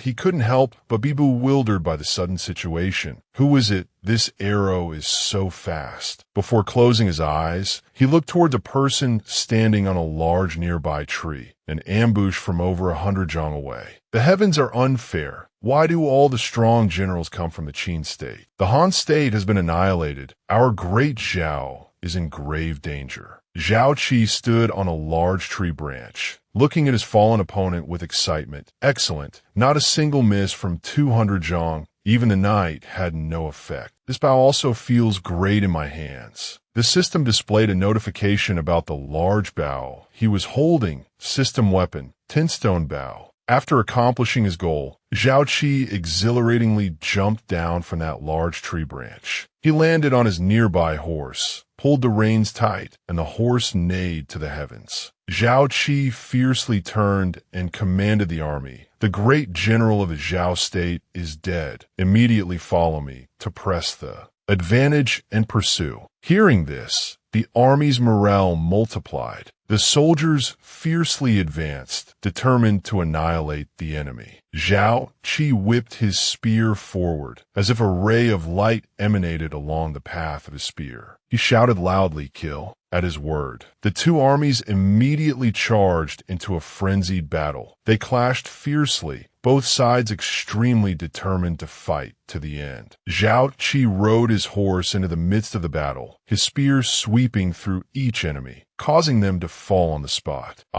He single-handedly dealt with the spear-wielding Zhao soldiers who were fiercely charging towards the carriage of that great king. He slashed straight at the carriage. The carriage was split in two by his slash. Lu Huang inside the carriage shrank back in panic, cowardly begging, "Don't kill me. I am the king of Han. I am willing to surrender to great Qin. Don't kill me." Hearing the king of Han's cowardly words, Zhao Qi hesitated, thinking. Then he frowned and loudly rejected the plea. "If I spare you, how can I get the reward for killing a king? Besides, Lu Huang's face was covered in sweat, his eyes filled with tears. He grasped the key point and hurriedly tried to bribe Zhao Qi. "You want a reward, just spare this humble one." But before he could finish his words, the spear in Zhao Qi's hand had already thrust straight through him. Zhao Qi frowned and asserted, "Spare you? A two-faced person who clings to life and fears death. You surrender now, but you will betray us later. If you are left alive, how can our great Qin manage the Han territory?" Seeing this scene, the Qin soldiers were extremely excited. They shouted loudly, raising their fists before the mighty general. The general killed the king of Han. The general killed the king of Han. Zhao Qi returned to the army amidst the soldiers' cheers. He raised his spear once more, loudly reinforcing their morale. "Those who surrender will be spared death. Those who do not will be killed without mercy." A moment later, a large foot kicked straight into the door in front. The large door was flung wide open. This place was the inner palace of Xinjing. Inside the palace, the high-ranking officials looked in panicked astonishment at the person before them. Two men strode in fiercely. Leading was the Grand General of the Qin state, named Meng Wu. The one following was also a Qin general named Meng Dian, who was also Meng Wu's son. Meng Wu looked at the crowd before him and threatened loudly, "Where is the king of Han? Come out and surrender quickly." An elderly official hurriedly replied, "The great king has already fled. His whereabouts are currently unknown. If you want to kill, then kill us. It would be considered fulfilling our loyalty to the king and serving the nation." The other officials, hearing his words, felt a little guilty and looked away. Perhaps they did not want to sacrifice themselves, as he suggested. A soldier from the door hurriedly reported, "Grand General, we have searched the entire imperial city and have not seen any sign of the king of Han. What they said is likely true." Hearing this, Meng Wu looked agitated. What? Meng Jian looked at him and reminded him in a loud voice, "Father, if we can't find the king of Han, what's the use of breaking into the city? The great king will surely hold us accountable." Meng Wu obviously understood this. He broke out in a cold sweat and did not answer his son. While the two were worrying about the unexpected event, Zhao Qi suddenly approached from behind. He clasped his hands to request an audience. "Your subordinate general, Zhao Qi, pays his respects to the Grand General and General Meng." Meng Jian looked at him with some surprise and quickly asked, "Zhao Qi, aren't you supposed to be patrolling the surrounding area? Why have you returned?" Zhao Qi laughed heartily and replied cheerfully, "Your subordinate general was guarding the southern outskirts, killed a troop of Zhao cavalry, and at the same time killed the king of Han who was preparing to flee to the Zhao state." Pausing for a moment, he threw the two people he had just taken down in the battle earlier in front of them, then continued in detail, "I guess that after General Meng and the Grand General broke into the city and couldn't find the king of Han, you would surely be very anxious, so I brought the bodies of the Zhao general and the king of Han here." The Han officials looked at Lu Huang's body and collapsed, crying out loudly in mourning for their king. Your Majesty, boo-hoo-hoo, our Han state's hope of restoration is gone." Meng Jian looked at the two corpses and marveled at Zhao Qi's achievement. "It really is the king of Han. Wait, you said you set up defenses. You knew early on that the Zhao state would send troops to assist. The king of Han." Meng Dian was astonished by Zhao Qi's ability. He lightly punched his chest in praise. "You're a capable lad. No wonder you didn't even want the credit for breaking into the city. It turns out you were waiting for the great merit of killing the King of Han." Meng Dian continued, "But it's fortunate we have you. Otherwise, my father and I would not have escaped punishment after returning to our state." Meng Wu also looked at Zhao Qi full of praise. He continued his son's words, exclaiming, "Zhao Qi, I have heard of you. From the first border battle to the storming of Xinjiang, you can be said to have a straight path of meritorious deeds. Now, you even predicted the enemy's movements, slaying a Zhao general and killing the King of Han. Our entire army in the city is honored because of you." Zhao Qi received a shower of praise. He humbly clasped his hands and replied to them, "Serving Great Qin with all my strength is the duty of this subordinate general." Meng Wu, hearing the young man show no arrogance despite his great achievement, was extremely moved. He enthusiastically patted Zhao Qi's shoulder and laughed loudly. "Ha ha ha. No need to be modest. We will personally write a letter detailing your great merit in settling Han for the great king to know. You just wait to receive your rewards." Saying that, he enthusiastically put his arm around Zhao Qi's shoulder and pulled him outside. "Come outside with this general." The large, strong arm slung over his shoulder made Zhao Qi feel astonished. AI. Meng Wu stood before all the soldiers with his arm around Zhao Qi's shoulder. He announced loudly, "Fellow officers and soldiers, the King of Han has been killed by our army's general, Zhao Qi, leading his soldiers. Han has been annihilated by our Great Qin. From now on, Great Qin's path to the east is no longer obstructed." Hearing these words from Meng Wu, the soldiers were also extremely excited. They raised their hands and shouted loudly in response to the victory of the talented generals, "Great Qin, Great Qin, Great Qin." Meng Wu looked at Zhao Qi encouragingly. "Listen, Zhao Qi, these fervent cheers are all for our Great Qin and also for you."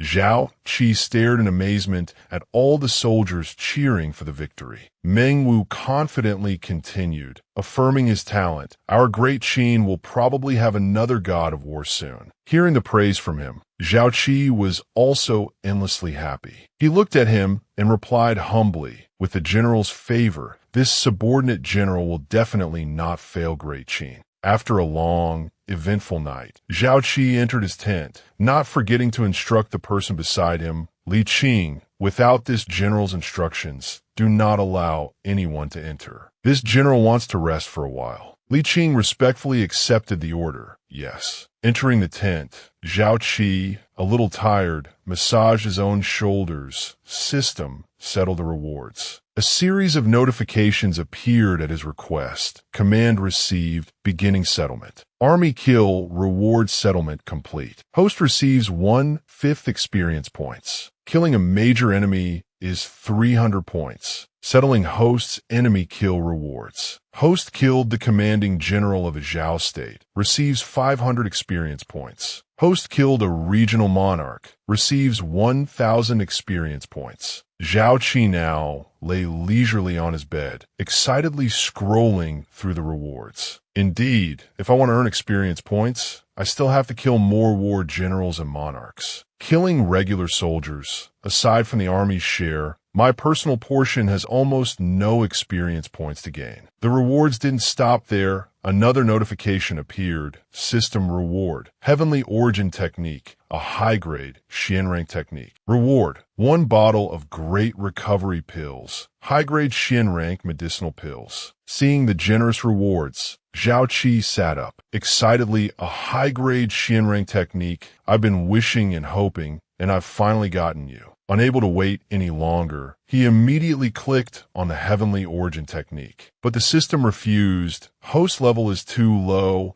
Currently unable to unlock the Heavenly Origin Technique. Looking at this notification, he was disappointed. I'm not trying to practice it now. Can I even just look at it? So petty. He lay back on the bed and thought, the highest level of basic internal strength is level 10. This also means that only after breaking through can one be qualified to cultivate Xian rank techniques. At that time, internal force will transform into true Qi, and only then can one be considered to have stepped onto the martial path. Indeed, the most important thing right now is still to level up. Suddenly, the system appeared again, checking and finding that the host's experience points have reached the upgrade limit. Do you wish to upgrade now? Seeing this notification, Zhao Qi couldn't help but be astonished. Upgrade. A series of notifications appeared. Strength 700, internal force 700, martial skills cultivated, basic swordsmanship perfected, a single slash unleashes invisible sword chi. Mid-grade Huang rank, fierce tiger fist perfected, a single punch emits the roar of a tiger. One punch can gather 10 times the body's full strength. Divine archery technique, Xian rank level 5, 50% comprehension, not a single miss within 200 zhong, 5 beads linked arrow. Has weapons, overlord strength, refined steel sword, internal protective armor, 10 stone bow, experience points needed to upgrade, 8,000. Zhao Qi sat cross-legged as a stream of light radiated from him, spreading all around. Accordingly, the system displayed, beginning to process the host's upgrade command. Strength upgraded to 700, internal force upgraded to 700, experience points needed for the next level is 8,000. Zhao Qi opened his eyes, clenching his teeth after the upgrade process. Host upgraded to level 7, 7th realm of Hotian. He waved his hand, and a green light appeared, full of power. A 7th realm Hotian expert can, within an army of 10,000, take the head of a high general. Now with my strength, even if the He-Jimin king of Western Chu stood before me, he would be nothing. He flopped onto the bed in delight. The reward for killing the king this time truly did not disappoint me. Next is to wait for the reward. From the king of Qin. He frowned, looking up at the ceiling, recalling the past. Back when I left the family village, I merely hoped to gain power and return to the village in glory, then marry Yennefer. Now, although I haven't stepped onto the martial path, I can finally be considered to have a firm footing in these chaotic times. He squinted and dozed off, unable to help but worry. Yennefer, in the half year I've been gone, I wonder how you are now.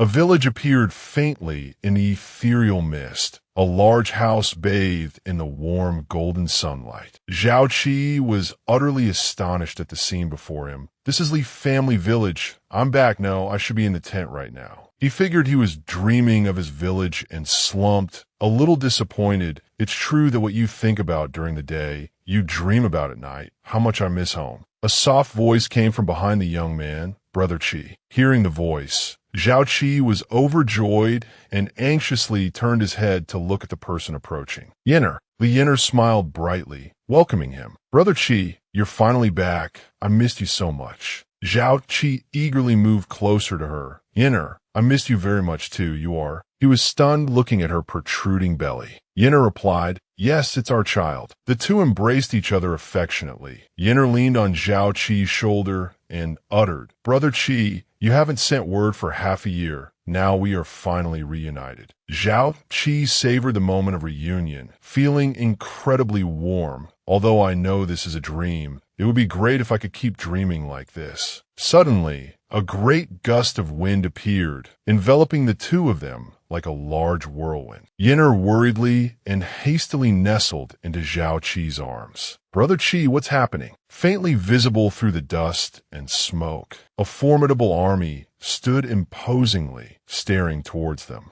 Our kings, nobles, generals, and ministers born to their station. Realizing who the two leaders of that army were, Zhao Qi frowned tensely. Chun Sheng, Wu Guang. The two generals aggressively shouted as they spurred their horses forward. When will this son perish? We will die together with you. Though Chu has but 3 households left, it is Chu that will destroy Qin. Zhao Qi continued to recognize 2 more people, Liu Bang, Xiang Yu. A plume of black smoke appeared, enveloping a space behind Zhao Qi, causing him to panic and anxiously turn his head to investigate. Zhao Qi hastily ran towards Yennefer. He tried to grab her hand. Yennefer seemed to be pulled away by something. She extended her weak arm towards Zhao Qi, Brother Qi. But Zhao Qi was too late to stop Yennefer from being swallowed by that black smoke. Zhao Qi's face turned pale, utterly horrified. Zhao Qi jolted awake from the nightmare. Yinner. He panted, his face covered in sweat, worried. He clutched his head, extremely tense. Is this dream a warning? The destruction of the Qin state is destined by fate. The day the world collapses will come sooner or later. He gritted his teeth, refusing to accept fate, even if I reached the pinnacle of human achievement as a subject, even if I later wield power that overshadows the court. What's the use? He fell silent as he suddenly understood he still needed to work much harder. My strength is still not enough. Another day came. The golden sunlight shone upon a vast city. This was Xianying city of Great Qin. Ying Zheng held the detailed war memorial and couldn't help but rejoice. Our army has won a great victory against the state of Han. The king of Han has been killed by our army's Zhao Qi. The state of Han is annihilated. He laughed heartily at the good news of victory. Ha ha, good. What is Zhao Qi? Repeatedly performing meritorious deeds. This time he has truly given us another surprise. He turned and cast his gaze into the distance, speaking with great excitement. The world is vast, divided among 7 states, unchanged for many years. But we have successfully changed it. Now that the state of Han is annihilated, our great Qin has expanded its territory for an eastern push. He slammed his hand on the battle map, ambitiously planning to expand the territory. The next state is the state of Zhao. He turned and said to the officials below, "We must reward Zhao Qi." An official responded, loudly agreeing, "Your Majesty is wise. General Zhao has made great contributions. We ministers share the same opinion." Li Si was different. He seemed not at all happy about the news of victory, bowing his head in silent contemplation. Ying Zheng continued, enthusiastically bestowing rewards for the young general's merits. Zhao Qi offered the divine medicine and killed the king of Han. Both are great merits. We have decided to appoint Zhao Qi as the main general to guard the Han territory. Announce that the 100,000 surrender Han soldiers are all to be handled by Zhao Qi. In addition, Zhao Qi, already holding over 10 nobility ranks, will be granted 3 more ranks and a fief of 10,000 households in his hometown. The generous reward caused the officials below to murmur among themselves. One couldn't help but exclaim, "In half a year, General Zhao has been promoted 10 ranks, and now another 3. This is truly unprecedented." The other replied, "The great king truly holds Zhao Qi in high regard, but Zhao Qi's contributions can also bear this reward." Another agreed with the above opinion. It is justifiable and with proper authority. With no objections to his intention, Ying Zheng gave the order. If there are no other opinions, court is dismissed. Quickly deliver our edict to the Han territory. Li Si and the ministers bowed to receive the order. Yes. Suddenly, Ying Zheng spoke. Li Si stay. Li Si understood and replied yes. After the ministers left the hall one by one, Ying Zheng stood up and approached Li Si, probing. "Li Si,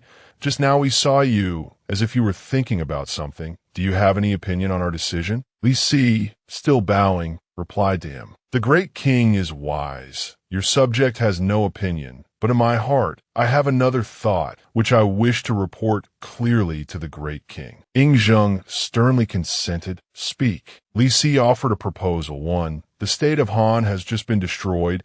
Most of the subjects of Han are loyal to the king of Han. Your subjects suggest killing them all. 2. The marriage between my little daughter and Prince Fusu, I'm afraid it's not going to happen. Hearing this, Ying Zheng seemed displeased. He frowned, his sharp gaze fixed on Li Si. Li Si bowed lower, loudly explaining the reasons in detail. "Your subject has a young daughter raised in my fief, but unexpectedly she has betrothed herself to another and is even carrying his flesh and blood. Therefore.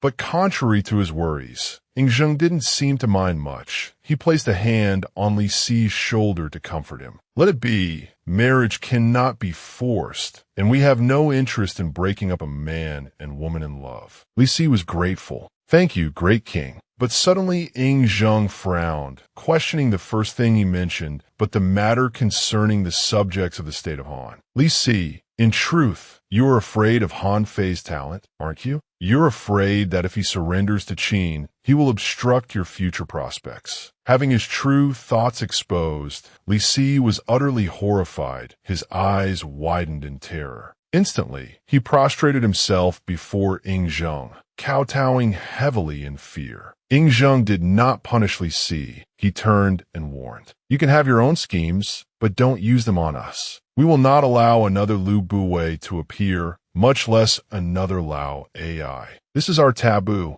Prostrating on the ground, Li Si was covered in sweat, hastily admitting his crime in fear. Your subject knows his crime. In his heart, Li Si lamented his rash action just now. I was momentarily rash and committed a great taboo. Royal power does not allow anyone to test, disrespect, or surpass it. At the military camp, Ying Zheng's decree had arrived. Zhao Qi loudly expressed his gratitude for the reward. This humble general receives the decree. Thank you for your majesty's grace. The official handed the decree to Zhao Qi and congratulated him loudly. Congratulations, General Zhao. This is truly a great reward. Zhao Qi accepted it and expressed his thanks. I've troubled the envoy. Meng Dian was also happy for him and patted his shoulder in praise. Congratulations. From now on, I can't call you Zhao Qi anymore. I must call you General Zhao. Meng Wu carefully reminded him. The king values you so much as to entrust the entire Han territory to you. You absolutely must not disappoint the great king. Zhao Qi replied with a firm affirmation. This humble general will definitely fulfill his duties.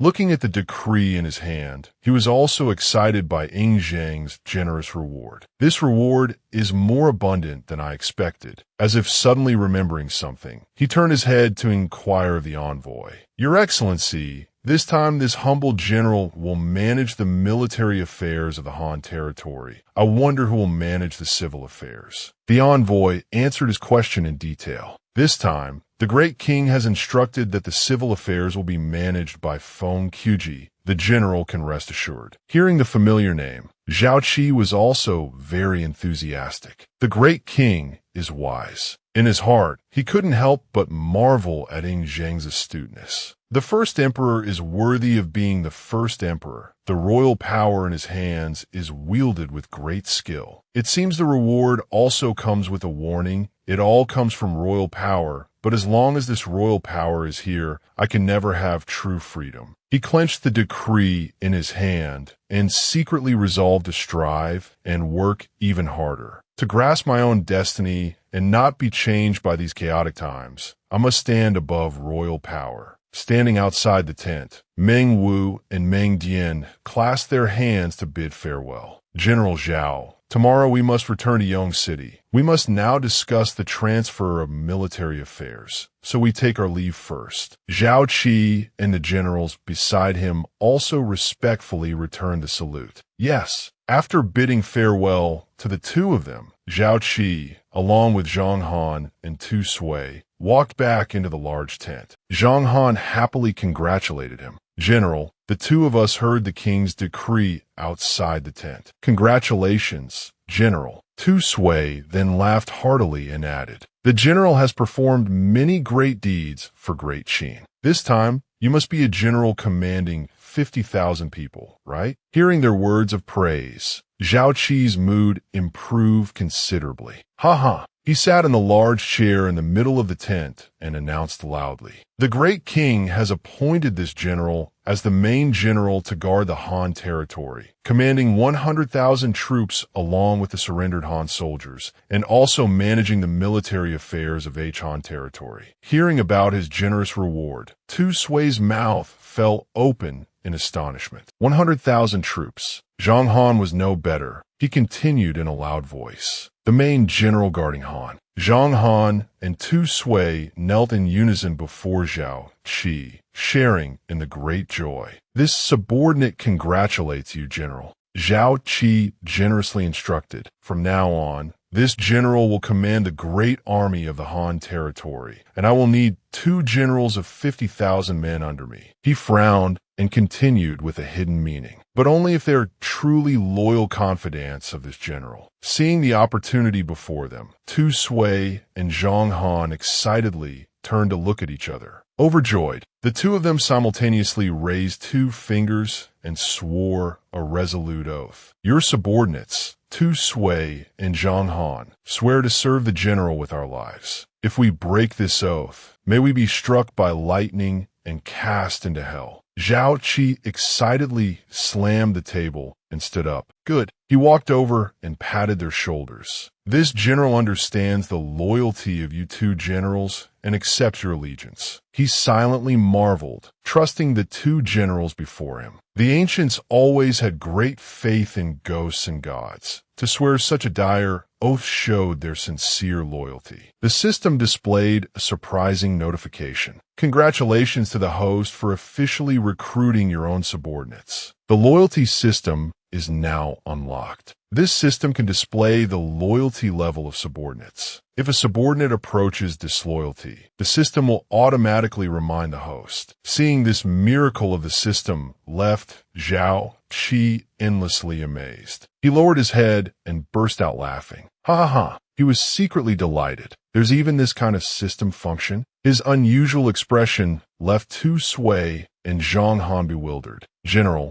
did we say something wrong? Zhao Qi composed himself and said with a smile, No, I just feel happy about the loyalty of you 2 generals. From now on, you 2 will be this generals of 50,000 men and also my confidants. You may withdraw for now. On your way out, call Li Qing over. Tu Sui loudly accepted the order, once again affirming his loyalty. Yes, we swear to serve the general to the death. The 2 of them walked out of his tent together. Zhang Han, for some unknown reason, suddenly punched Tu Sui straight in the face. Tu Sui was hit, leaving a painful red mark on his face. He asked loudly in confusion, What are you doing? Zhang Han, cold and expressionless, acted nonchalantly as if he hadn't done anything outrageous. Does it hurt? This means I'm not dreaming. We're really about to become generals of 50,000 men. Hearing that ridiculous reason, Tu Sui immediately flew into a rage. He clutched his swollen face and angrily pointed at Zhang Han, cursing. If you wanted to know if it hurt, why didn't you punch yourself? Zhang Han paid no mind, emotionally sobbing with tears streaming down his face as he exclaimed, Rest assured, we've truly become generals of 50,000 men in a single step. Although we achieved merits this time, on our own we could at most become a general of 10,000 men. This is all thanks to General Zhao. Tu Sui forgot he had just been punched and enthusiastically chimed in. I calculated that even if I killed enemies on the battlefield and earned merits, I would have to be at least 30 years old to have a chance to become a general of 50,000 men. But now the general has given us such a great favor. Tu Sui loudly affirmed, From now on, I will definitely swear to be loyal to General Zhao until death. Only then can I repay the general's great kindness. Zhang Han also expressed his loyalty. He clenched his fists, his eyes gazing into the distance with determination. Me too. From now on, I, Zhang Han, will follow the general, and I will have no regrets even in death. In the tent, Zhao Qi opened the system to check the new function. Open the loyalty system. He sighed to himself. No matter the world, the human heart is the hardest thing to predict. Loyalty and betrayal can change in an instant. But now, I can see through people's hearts. Use those who are loyal to the death. Eliminate the disloyal. He opened the loyalty system, scrolling through the names displayed on the screen. Li Qing, loyalty 90, deathly loyal. Li De, loyalty 85, deathly loyal. Li Liang, loyalty 86, deathly loyal. Tu Sui, loyalty 74. Zhang Han, loyalty 72. He marveled at the displayed scores, extremely satisfied. As expected, the people from my village are the most loyal. Based on these scores, above 80 is deathly loyal, and above 60 is extremely loyal. Tu Sui and Zhang Han are both above 70. It was not a mistake to use them. He rubbed his chin cheerfully. The personal guard unit was established not long ago, and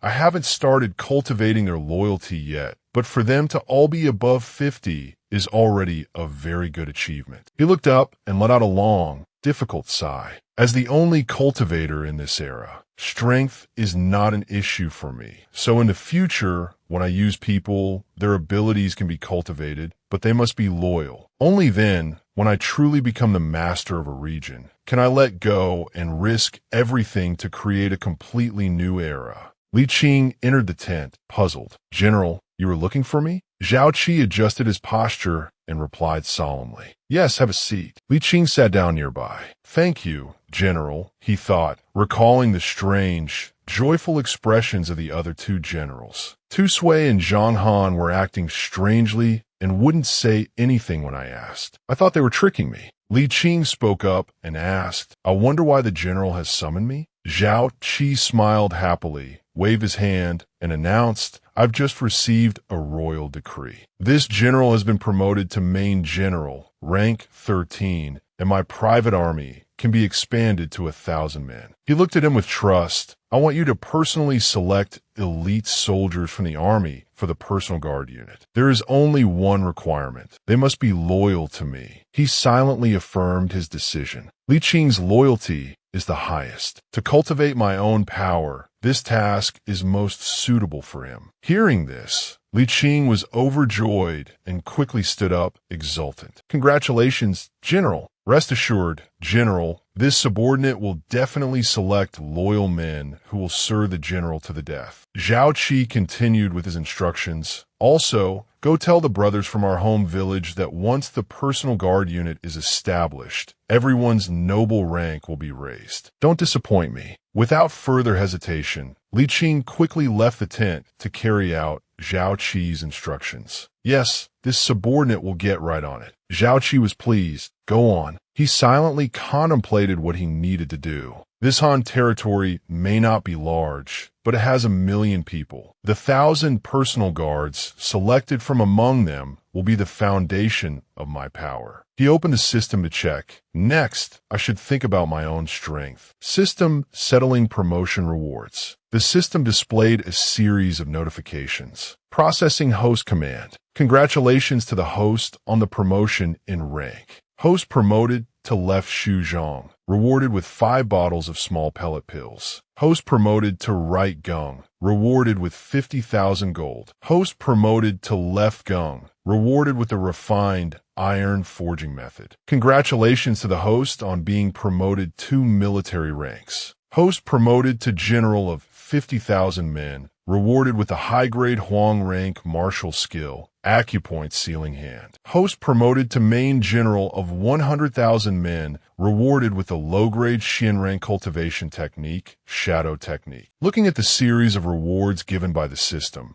Zhao Qi couldn't help but get excited. Acupoint sealing hand, a low-grade Xin rank cultivation technique. He couldn't wait and immediately chose the acupoint sealing hand. Interesting, I didn't expect to get this reward. Learn acupoint sealing hand. The system immediately executed. Processing host command. He immediately sat cross-legged, preparing to learn the new technique. His eyes lit up with the details of the technique. According to descriptions in novels, one could use internal energy to seal a person's acupoints, rendering them immobile for a short time. With profound internal energy, one could even kill with a touch. I wonder if it's true. Images of the acupoints on a human body appeared in Zhao Qi's mind. The method of circulating internal energy, along with the locations of all the acupoints, flowed into his consciousness. A stream of light enveloped his entire body along with the system's notification. Learning of acupoint sealing hand complete. Current level 1. He happily pointed his fingers around excitedly. That was fast. I wonder what level of skill I can achieve with level 1. I must find someone to test it on when I get the chance. Just then, he remembered there was another reward waiting for him to explore. There's still a low-grade Xin rank cultivation technique. Retrieve the shadow technique. He quickly operated the system. Processing host command. Looking at the mysterious characters on the system, he rested his chin on his hand and thought. It's much inferior to the heavenly origin technique, but it's countless times more profound than the basic internal skill. Besides, I don't need to cultivate the basic internal skill to perfection before I can practice this. He mused to himself. Plus, this is a technique for training assassins and spies. Hiding in the shadows to do things in the dark is exactly what I need right now. Thinking of this, Zhao Qi was endlessly excited. The system truly is worthy of its name, giving me a pillow just when I'm sleepy. He touched the system,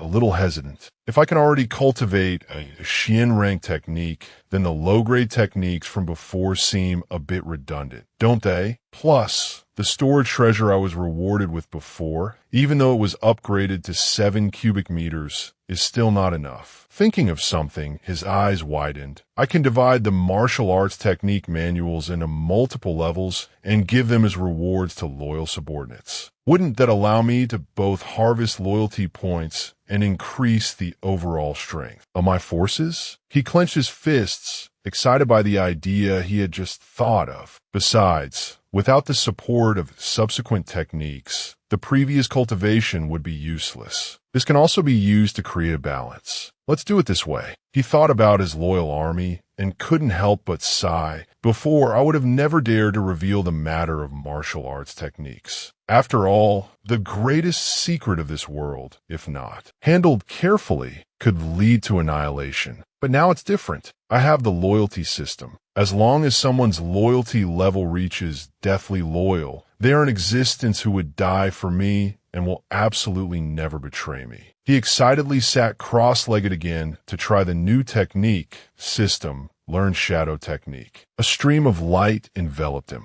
Processing host command. He looked forward to the future. After tomorrow, this Han territory will be the sky for me, Zhao Qi, to soar. I can see people's hearts. Once I integrate with the Qin rank general's heart technique treasure, I will want the hearts of the army. But under royal power, it can all be taken away with a single word. The road ahead is still unstable. Standing before the countless officers and soldiers, Zhao Qi, dressed in his general's armor, called out heroically, "The Han territory is settled. The warriors of our great Qin have worked hard. The great king has decreed that all who contributed to the conquest of Han will be rewarded according to their merits." Hearing this, all the officers and soldiers were extremely excited, raising their hands high in response to his words. Zhao Qi looked at the reaction of all the soldiers and smiled with great satisfaction. Meng Wu stepped forward and once again loudly praised Zhao Qi's contributions. In this great battle, thanks to General Zhao Qi's golden sword medicine, our army's casualties were merely 10,000 men. The great king has promoted him to main general to guard Han, commanding 100,000 troops to garrison the Han territory. After the troop inspection, the remaining generals will follow me back to Yong City. Hearing this, the officers and soldiers were extremely excited and chanted Zhao Qi's name in unison. General Zhao Qi, General Zhao Qi, General Zhao Qi, General Zhao Qi. Meng Dian's hand cheerfully pushed Zhao Qi. Father was worried about you before, but now hearing this reputation,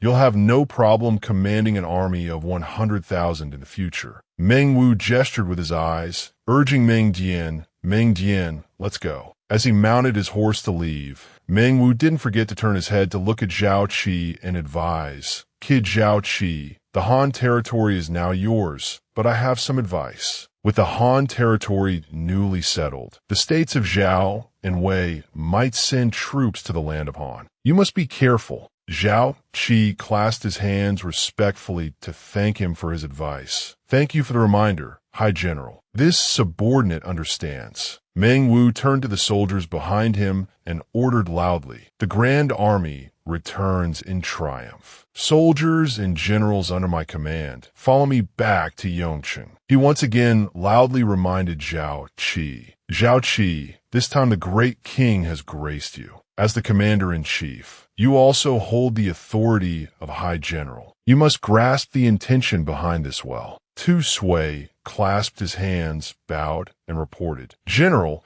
the soldiers of the Han garrison that General Meng left for you are waiting below the command platform for you to speak." Turning his head to look at him, Zhao Qi readily agreed. "All right, Tu Sui hesitantly asked with doubt. It's just that there's one thing this subordinate doesn't understand. Zhao Qi asked, what is it? Tu Sui voiced his confusion. Although the troops General Meng left are all elite soldiers, most of them have lost their commanders, and some don't even have mid-level officers. I don't know what his intention is. Hearing this, Zhao Qi chuckled softly. Ha! He understood Meng Wu's intention and turned to leave. As he passed Tu Sui, he clapped him on the shoulder cheerfully. This General Meng is truly kind. I will remember this great favor. Tu Sui, still not understanding, said, "Ah, a great favor." Zhao Qi smiled and thought to himself, General Meng specifically left me elites who have lost their commanders, precisely so I can cultivate my own foundation and strength. It shows he is genuinely treating me well. He walked to the front of the ranks of soldiers and said loudly, Generals, from today onwards, you will follow me to guard the Han territory. In my army, there is an iron rule. Military law is like a mountain. Those who achieve merit will be heavily rewarded, and those who make mistakes will be severely punished. He stretched his hand forward, showing his determination. I and all of you will protect the great enterprise of Great Qin together. Where my military orders go is where the blades of Great Qin's elite soldiers will point. In the army, there's only one voice, and that is my command. Do you all understand? The soldiers below responded in unison, raising their weapons high with great morale. Hey, hey, hey! Zhao Qi looked into the distance, extremely firm in his ideals. From this moment on, this is my own world. But it's not enough. It's still not enough. Entering the tent, Zhang Han still couldn't believe his joy at being promoted. Heavens, from now on, we are truly generals of 50,000 men. Our titles have been promoted by 2 ranks to left and right Shuzhong. Tu Sui also chimed in very happily. Since yesterday, I feel like I've been dreaming. Even now, with the military orders issued, I still feel like I haven't woken up. Hearing their exclamations, Zhao Qi teased, What's wrong? Could I possibly deceive you? Tu Sui and Zhang Han were startled and quickly refuted. This subordinate wouldn't dare to doubt the general. He looked at their expressions and laughed happily. All right, I won't tease you anymore. I happen to have a task for the 2 of you. He was puzzled and thought to himself, I didn't even say anything. Why are they so scared? He turned to the 2 generals and detailed. In the battle to pacify Han, many elite soldiers achieve merit by killing enemies and should be promoted in rank and title based on military merit. Now, the 2 of you lead the armies back to the barracks to assess merits and distribute rewards. There must be absolutely no mistakes. Tu Sui and Zhang Han loudly accepted the order in unison. Yes, this subordinate receives the order. They immediately left to carry out his words. Zhao Qi then opened the system to explore. Finally, the day has come when I can integrate the generals. Heart. He smiled a little slyly as he operated the system. Thinking about the army he would build, he couldn't help but ponder. Use the Grand Army to practice battle formations and enhance combat power. Build a tiger and wolf division that can change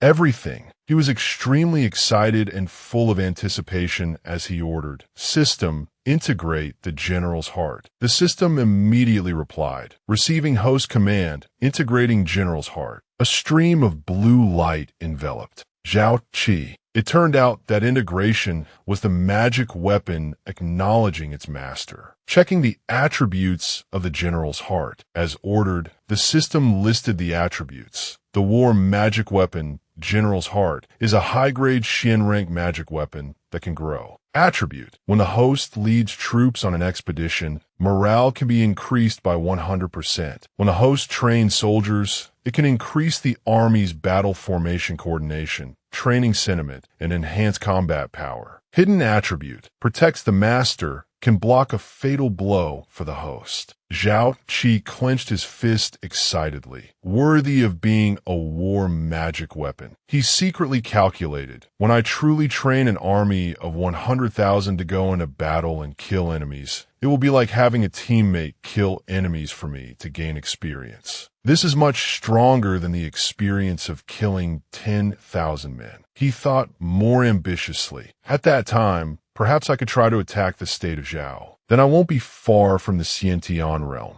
The system's notification sound rang out. The reputation settlement has arrived, beginning to settle the host's reputation rewards. Congratulations to the host for receiving the reputation of 500,000 people, converted into 50,000 promotion points. Looking at the series of notifications, Zhao Qi was satisfied. I can also promote the divine archery technique and the acupoint striking hand. Divine archery technique, acupoint striking hand, 50,000 points. After a series of operations, the system displayed points 0. Divine archery technique has been upgraded to level 10, achieving perfect comprehension, able to continuously shoot 10 arrows within 300 zhong without a single miss. Acupoint striking hand has been upgraded to level 5. Comprehension 50%. A person whose acupoints are struck will have their internal energy unable to dissipate for 5 days. A voice caught his attention, reporting to General Zhao, "The matter you instructed this subordinate to do is done." Li Qing stood before the tent, bowing respectfully. Zhao Qi spoke casually. "Come forward and report." He continued to detail, "Yes, all the brothers have been properly arranged into the various armies and have received corresponding rewards and promotions. Everything is in accordance with the military merit system of Great Qin and will not be questioned by anyone. In addition, this subordinate has searched for elite soldiers in the army to be included in the personal guard unit. In the next 10 days, a 1,000-man personal guard unit can be established." Hearing this, Zhao Qi patted his shoulder in praise. "Li Qing, well done. It's not in vain that you are the subordinate I value most." Li Qing bowed humbly and replied, "Serving the general is this subordinate's duty." Hearing these words, he suddenly fell silent, staring at him. Li Qing said nothing, still bowing respectfully, awaiting orders. Zhao Qi sighed and let go of his shoulder. "I know. You may withdraw for now." Watching his retreating back, Zhao Qi felt a sense of loss. How long has it been since Li Qing called me Brother Qi? In just a few short months, our statuses have changed. Perhaps Li Qing, the brothers who came with me, and I can never go back to how we were before. He lowered his eyes, dejected as the kinship gradually faded. Military power. This is what military power is. Thinking of the scene of countless soldiers submitting, he lamented, "How lonely that supreme royal power is." No wonder royal power is full of schemes, because other emotional bonds will disappear. Even loyalty becomes precarious. He looked up and sighed aloud. "Perhaps I am luckier than others. After all, I have a loyalty system, but it's still hard to avoid going down the path of abusing power." He rubbed his chin and thought, "Speaking of abusing power to rule a state, a military general like me is truly not suited for this. The political affairs of the Han territory are managed by Feng Quji, sent by the King of Qin. Although I'm not interested in these things, I still need to cultivate my own people." He exclaimed,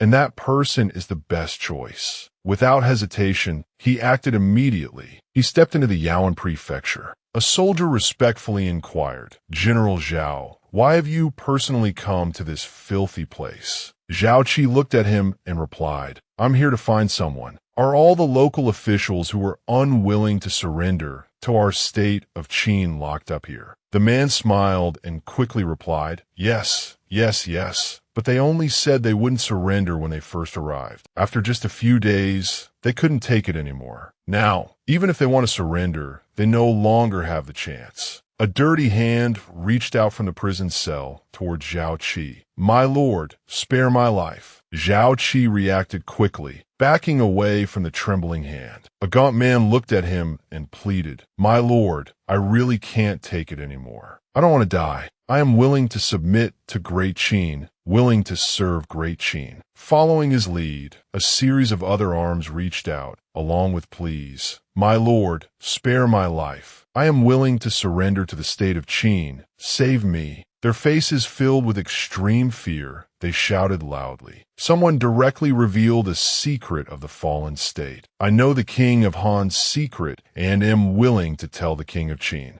The guard, seeing the commotion, became angry. He took out a whip and lashed it fiercely at the arms. Humph, you things that are worse than dogs? Pull your hands back from me. Don't dirty our General Zhao's armor. Suddenly, an arm reached out from the cell. My lord, spare my life. Zhao Qi was startled and looked down. Suddenly, a burst of laughter rang out, startling him. Ha ha, that's right. In the current situation, a state is not a state. A subject is not a subject. Loyalty is not. Loyalty. A man with long hair sat in the corner. Han is destroyed today. How long until all the states are destroyed? The ruler of the world will surely be Qin. Seeing him, Zhao Qi seemed very happy. Found him. It's him. He stood before the cell and said, Young Master Han Fei, your reputation is indeed well-deserved, unlike this crowd that fears death and only seeks undeserved fame. Han Fei was a little surprised. General, you know me? He gave a bright smile. Han Fei, the great synthesizer of the legalist school. I came for you.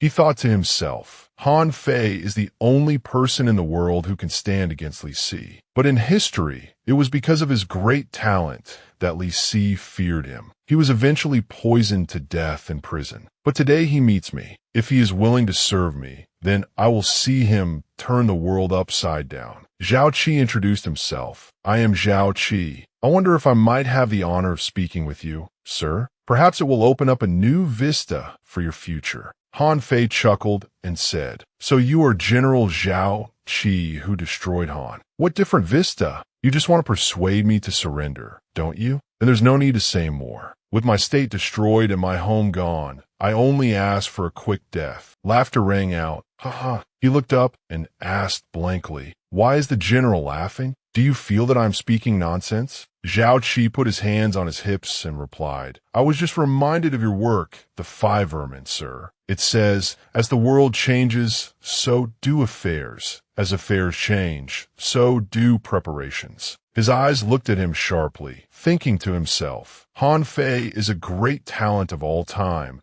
but with the vision and accumulated historical and cultural knowledge for modern times, I am not inferior to him. Then he said, I thought you, sir, had long seen through the great trend of this world, yet you still trap yourself within so-called loyalty and righteousness. Hearing this, Han Fei lowered his eyes and frowned. Here, he shook his head a few times. I naturally know that the unification of the world by the state of Qin is destined, which is why I want to fulfill my loyalty and righteousness. Zhao Qi asked again, Once you are dead, you will no longer see the sight of a unified Huaxia. This is what you have wished for your entire life. Are you not going to see it through? He seemed a bit agitated and said loudly, Is it not a pity to be loyal to an enemy state and live with a guilty conscience for the rest of my life? He smiled calmly and said, I only wish for you, sir, to be loyal to me. He was puzzled. Loyal? To you? That's right, be loyal to me. Zhao Qi, then you cannot be considered to have submitted to an enemy state, the best of both worlds. Han Fei found it extremely incomprehensible and asked, Could it be that you want to usurp the throne? Then he found it ridiculous, clutching his stomach and laughing. Ha ha ha. If the king of Qin knew that the sharp sword that fights on the battlefield for him harbors disloyal intentions, I wonder what he would think. It's truly absurd. I wouldn't even surrender to the king of Qin, let alone a disloyal, unrighteous, and ungrateful person like you. Zhao Qi, however, did not get angry and slowly replied, Wasn't the king of Qin's grace exchanged for with my life and military merits? I have no intention of rebelling, but I am also unwilling to bow before royal power, to place my life in the hands of another person. Han Fei's eyes turned sharp as he looked at him. I have underestimated you. What you want is not royal power, but a position above royal power. But on what basis can you surpass royal power? The current king of Qin has the capability of a great ruler, able to unify the world. Only by being loyal to such a king can I realize my ambitions. What do you have? Zhao Qi then raised 2 fingers, which shone as if by magic. I have this. Then he poked Han Fei's shoulder. Immediately, He felt as if an electric current was running through his body, thinking in confusion, "My body can't move anymore. What kind of sorcery is this?" He asked angrily, What have you done to me?" Zhao Qi replied with a proud look, "This is the power of the martial path, and I am the one who holds this power that surpasses the mortal realm." He smiled and continued, "Defeating enemies is mere child's play. If one cultivates to the transformation realm, even immortality is not impossible. Do you think that with such power, I am qualified to surpass that petty royal power?" Then he used the martial path on him again. "If you can give me your complete loyalty, then I can let you have this power." Then he held his sword out in front of Han Fei. "In that case, it's not just about unifying the world. You could even take a look at the world 1,000 years from now. Now I ask you again, are you willing to be loyal to me?" His eyes widened in complete surprise. Then he turned away suspiciously.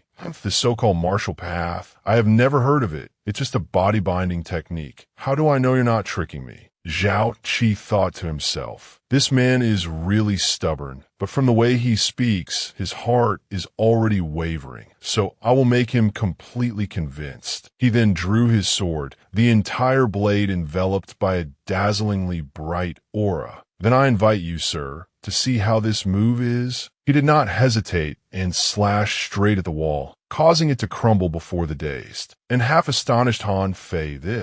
Then he smiled brightly at him again. "After all, this is a dungeon. I can only use this much force, but I believe this is also something a mortal cannot compare to. Do you believe me now, sir?" He stared wide-eyed at the scene before him. I believe you. With this power, no one in the world can stop it. No wonder you do not fear royal power. But if you want me to be loyal, you must answer one more question for me." Zhao Qi felt it was very troublesome, turned around, and spoke. Han Fei then asked, "You do not want to be controlled by royal power, but if the king of Qin always treats you with grace, then will you rebel?" He closed his eyes and replied, "In these chaotic times, I merely seek freedom and safety. As long as the king of Qin has no intention of harming me, I will absolutely not betray him." He said again, "But that is limited to his legitimate reign. I cannot guarantee what will happen when that useless, talentless, and virtueless son of his takes the throne in the future." Han Fei replied, "You see more clearly than I do. Even with such power, you have not lost your sense of loyalty and righteousness." He was allowed to kneel down, cupped his hands, and said, "A good bird chooses a tree to nest in. Han Fei is willing to be loyal to the general, to exert myself for the general." Having achieved his goal, Zhao Qi said joyfully, "Young Master Han Fei, you will absolutely not regret today's choice." He thought to himself, "Exert yourself for me, and I will definitely protect you completely, pull you out of this mire." Zhao Qi walked out of the prison. Looking tired, the sun was scorching outside. Recruiting Han Fei, my hard work was finally not in vain. Then he controlled the system. Check Han Fei's loyalty level. The system displayed loyalty level 75. Han Fei's loyalty has been given to the host. He was a little surprised. A loyalty level as high as 75. In this era, a gentleman's promise is truly worth 1,000 pieces of gold. Suddenly a soldier came to report to him, "General, you're finally back. There is someone at the gate requesting an audience." He wondered, "Who is it?" The soldier replied, "This subordinate does not know, but he comes from Xianyang and has a travel permit, claiming that he will report an important matter after meeting the general. I have let him wait in the guest hall first." He stroked his chin and pondered. Could it be Feng Qiji sent by the first emperor to handle political affairs? But the timing doesn't seem right. I'll go take a look first. Zhao Qi, wearing armor, walked in from outside as an announcement rang out. "General Zhao has arrived." As he walked inside, he asked the guards, "Who requests an audience?" Inside the room, a man was sitting and waiting. He turned his head to look at the protagonist and introduced himself with a hint of sarcasm. "General Zhao, you've kept me waiting for quite a while. I am Wu De from the Ministry of Justice's office, here to see the general under the orders of the Minister of Justice." Hearing what he said, Zhao Qi turned away and spoke in a warning tone. "So you're one of Li Si's men, No wonder you're so arrogant. But this general is a commander of a region and not under his jurisdiction. In front of me, you'd better put away that dog-like face of yours that relies on others' power. Wuda was now on the verge of exploding with anger. He bowed, frowned, and thought respectfully to himself. This Zhao Qi is truly a stubborn fellow. If we were in Xianyang, I wouldn't be afraid of you. The words that came out of his mouth were, "This subordinate was impolite. I hope the general will forgive me. Actually, I have come this time with instructions from the Minister of Justice." Zhao Qi sat down at the table in front and looked at him. This general belongs to the Rongqing army and only obeys royal edicts. Do you have a royal edict from the Great King this time? Wuda looked at him and answered, This is a private matter of the Minister of Justice, but it also concerns the foundation of the state, so there is no royal edict. The protagonist noticed the two words and repeated, "A private matter?" He raised his eyes and glanced at him, explaining. This time, in the annihilation of the state of Han, among the imprisoned Han officials, is there one named Han Fei? This person is loyal to the state of Han. The Minister of Justice's meaning is that he hopes the general will kill him to eliminate a future threat for our great Qin. The protagonist let out a scornful laugh. Haha, what a joke. Eliminate a future threat. Li Si clearly wants to borrow my hand to eliminate Han Fei. How can such a narrow mind achieve great things? Wuda walked to the table where he was sitting and asked, General Zhao, what do you mean? Zhao Qi looked at him. The meaning is that Han Fei is already loyal to me. Why would I kill him and cut off my own arm? But you no longer have the chance to relay these words back to Li Si. He shouted loudly to the people outside, Li Qing. Immediately, his subordinate entered and bowed respectfully. This subordinate is here. Zhao Qi immediately gave the order. Take this person outside the city and deal with him. Do it cleanly. The soldier immediately rushed forward and dragged him away. Yes, sir. Wuda was still stunned, reaching his hand towards him and asking, What? Zhao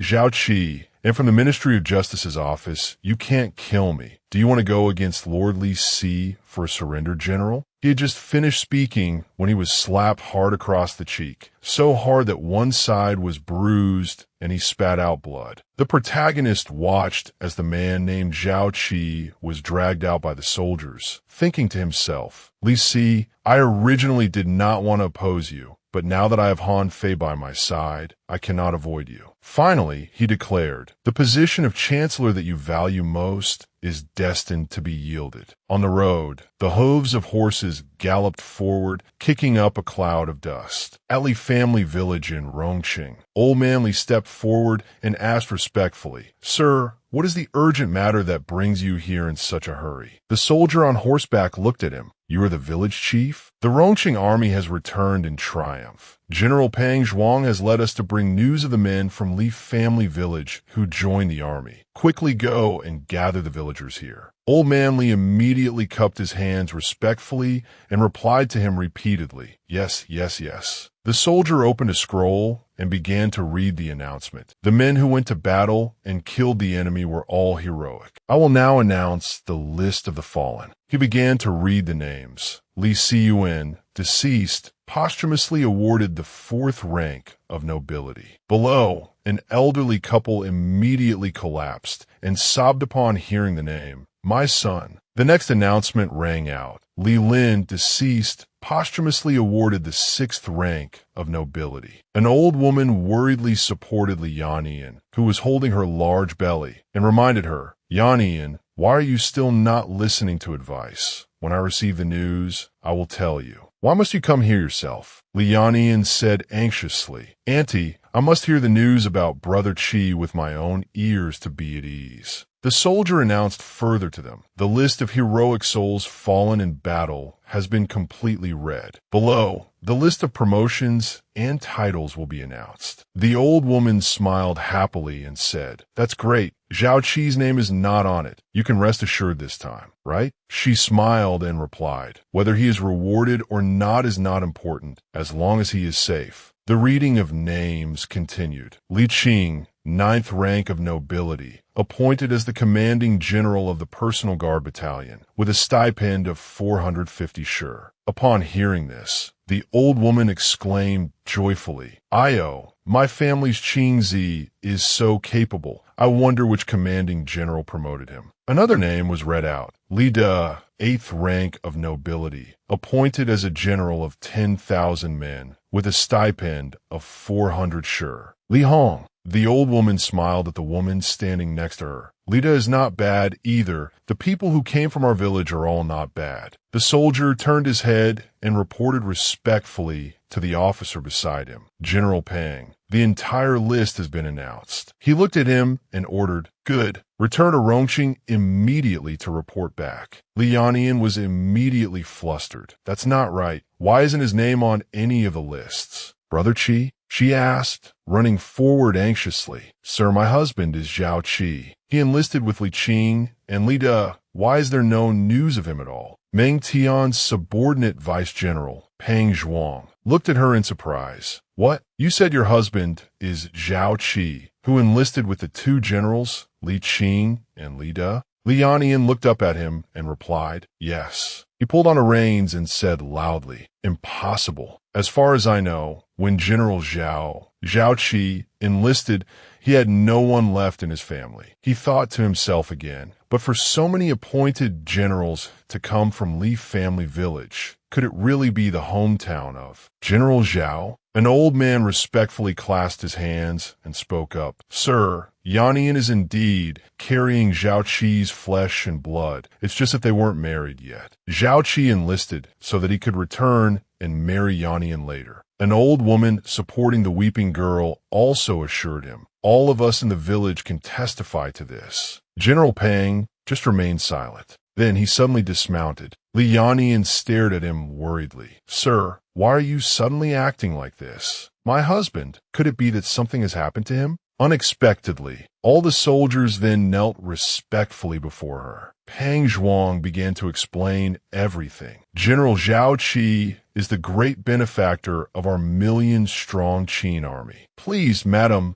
accept this bow from us." Because General Zhao never reported his family status, this subordinate general almost delayed the information. "Please forgive me, madam." He bowed his head respectfully. General Zhao proposed a plan to attack Ying to save our army in a dire situation, after which he broke through Xinjiang and killed the king of Han. Now, General Zhao, by the king's order, commands a great army of 100,000 men, serving as the commanding general of a region, guarding the Han territory. Li Qing and Li De are the great generals under General Zhao's command. The old man beside her looked at Li Yannian joyfully. "Heavens, that boy Zhao Qi is a commanding general." Yannian can finally rest assured. The auntie next to them also praised. No wonder Li Qing and Li De could rise so meteorically. It turns out it was thanks to Zhao Qi. Tears streamed down her face as she rejoiced silently in her mind. "Brother Qi is fine. Brother Qi is fine. That's wonderful, Brother Qi." Suddenly, she closed her eyes, clenched her teeth, her face contorting as she broke out in a sweat. "It hurts. Auntie, my stomach hurts so much." Everyone rushed forward worriedly to support her. The auntie beside her shouted loudly, "Heavens, she's about to give birth. Quick, call the midwife. Hurry up." At Rongqing,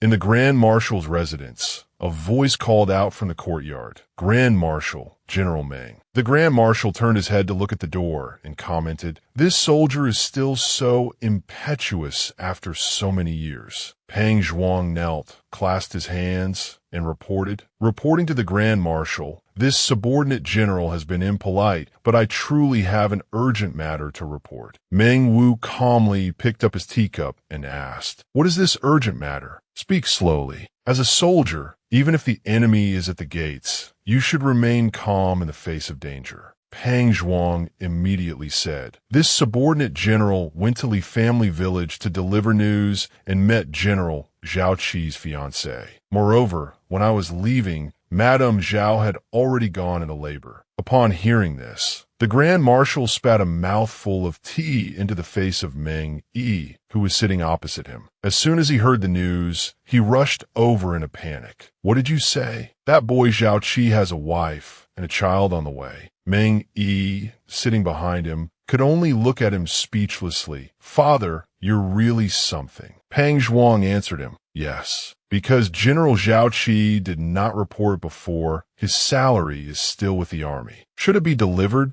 to Madame Zhao? I await the Grand Marshal's instructions. Meng Wu, while walking towards the door, turned his head back to look at him and ordered, instructions my foot, prepare plenty of luggage, money, 500 guards and maids, and head to Li family village immediately. In the dark silence of the deep night, a bright moon hung high in the sky, peeking from behind the clouds. Elderly bowed respectfully to welcome the approaching person. Grand Marshal, this old man, and the villagers welcomed the Grand Marshal. Meng Wu waved his hand at him. No need for ceremony, no need for ceremony. Where's that boy, Zhao Qi's wife? Was the birth smooth? Take me to see her quickly. Elderly looked at him and replied respectfully. Reporting to the Grand Marshal, General Zhao's wife is Li Yannian, up ahead. She has just given birth to a pair of fraternal twins. Mother and children are safe. Meng Wu laughed heartily and patted the old man's shoulder. Ha ha, good. Thank you all for taking care of her all this time. The old man immediately replied, not at all. It is what we should do. The Grand Marshal glared at Meng Tian, who had been following silently behind him. Twins. That stinking brat Zhao Qi is truly blessed. Quite the skill. He averted his gaze and asked, Father, why are you glaring at me? He pointed at his forehead and scolded loudly in anger, as if breathing fire. You still dare to ask me what I'm doing?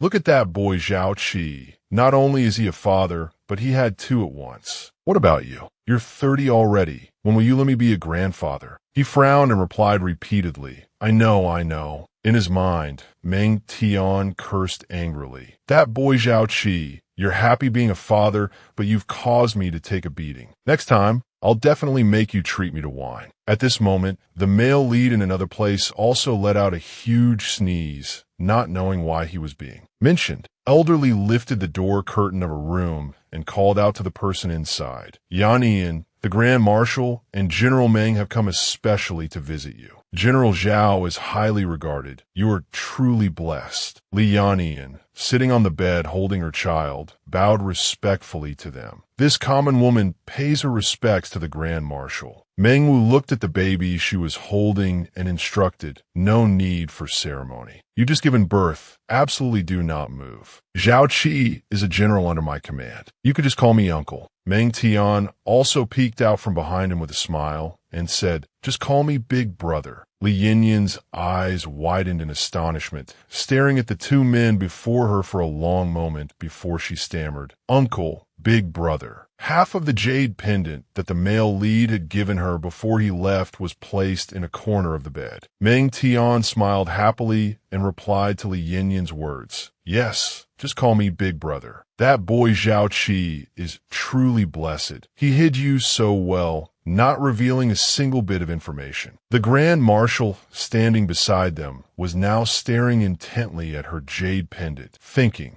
that is... An image flashed through his mind. Why does this jade pendant look exactly like the one I saw at the great king's Zhangtai palace? But how could something belonging to the great king appear on a common woman? Did I remember it wrong? Li Yannian looked down at her two babies. Don't blame Brother Qi. I only found out I was pregnant after he left. Brother Qi doesn't know. Meng Tian exclaimed, no wonder. I was saying he couldn't be so heartless as to deceive us. It turns out he didn't know either. Meng Wu said to her, in that case, you can rest assured. We will immediately have someone send this news to that boy Zhao Qi. He added, I also brought money, servants, and guards. We will definitely ensure your safety and peace. You just need to rest and recover well. Li Yannian smiled and replied, thank you, uncle. Yannian is extremely grateful. Meng Wu also smiled and said, not at all. This is all something I should do. Out in the courtyard, Meng Tian instructed his subordinates, you all go in and serve the madam. In addition, dispatch 500 men to guard this place. Nothing must happen to the madam. The subordinates who received the order replied respectfully, yes, sir. Meng Wu, who had been silent, suddenly called his son, Tin. Hearing his father's call, he turned his head and wondered, what is it, father? The Grand Marshal looked up at the sky and suddenly asked a question. Do you know why our Ming family has been favored by the sovereign for generations, our clan prosperous? Meng Tian looked at him and replied with a confident smile. Of course, it is because of the Meng family's loyalty. He bowed his head and chuckled softly. Ha ha ha! Besides loyalty, one must also understand the times and circumstances regarding the court, and provide the sovereign with a handle to grasp. Only then can one be used with confidence. The Grand Marshal turned his head to look at him and ordered, "You are to immediately write a letter back to Luoyang, reporting everything that has happened here." Meng Tian did not understand and asked him again, "Father, what is the meaning of this?" He frowned and explained to him, "You still don't understand? The great king is suspicious. Faced with a commanding general he has never met who has repeatedly achieved military merit, how can he trust him? Only by letting the great king know that Zhao Qi has a wife and children, by letting the great king hold Zhao Qi's weakness, can he be at ease with Zhao Qi. Only then can he be entrusted with important tasks in the future. I am doing this for that boy, Zhao Qi's own good. This is the way of a subject. Of course, it can also make that boy Zhao Qi remember our favor." Meng Tian now understood and smiled. Father is still the one who is thoughtful and farsighted. I will go do it at once. He closed his eyes, bowed his head, and waved his hand at him.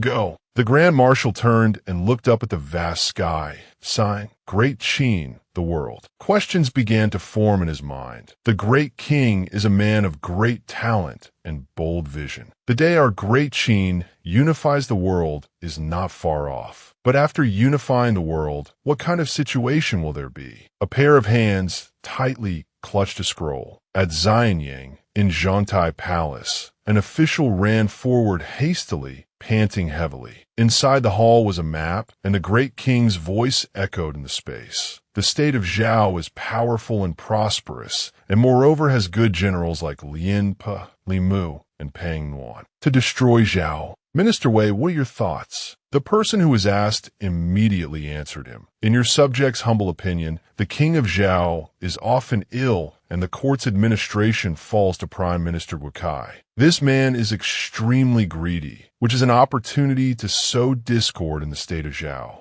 The one who had been speaking was Grand Commandant Wei Liao. He respectfully clasped his hands and said, "But compared to destroying Zhao, our army has only recently destroyed Han. The other states are certainly watching, waiting for an opportunity to invade. For now, the important thing is to first secure the Han territory." Ying Zheng bowed his head in thought. With Zhao Qi guarding the Han territory, I'm not worried. He looked up, frowning at the man before him, and asked for his opinion. Minister Wei, what do you think of Zhao Qi as a person? Wei Liao replied respectfully, "This man is no ordinary person. He is a hero. To enlist mid-year and achieve such military merit is no coincidence. His merits are by design. One can see his deep planning." After hearing his answer, Ying Zheng tilted his head back and laughed loudly. "Ha ha ha!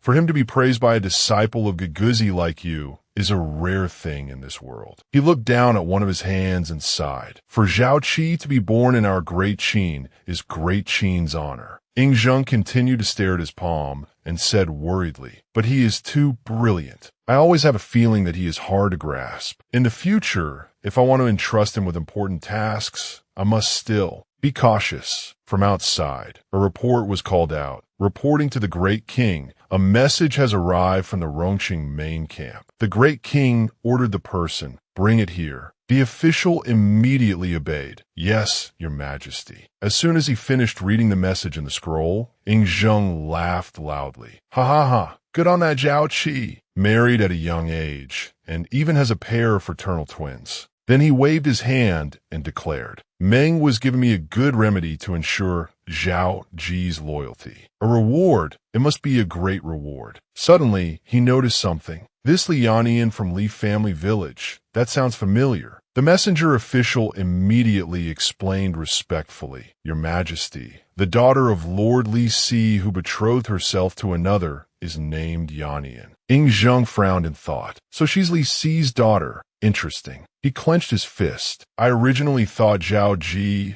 was a variable, but unexpectedly, the string to control him has already been placed in my hands." Then he raised his hand high and ordered, "Pass down my command. In my name, I bestow Li Yannian in marriage to be Zhao Qi's official wife. In addition, select 2 captured princesses from the Han royal clan and give them to Zhao Qi as concubines. From the palace, select 50 palace ladies to care for Li Yannian. Bestow upon them 1,000 bolts of cloth and 1,000 taels of gold." The messenger official immediately received the order, respectfully clasping his hands and bowing in response. "Yes." Wei Liao looked at the great king and remarked respectfully, "Such a great reward shows the high regard your majesty has for Zhao Qi. Zhao Qi should also be loyal to the king and serve the country." Ying Zheng looked down at the map before him and said calmly, "With his weakness in my hand, I do not fear his disloyalty. If I had worries before, now I only have expectations." He frowned tightly and remarked,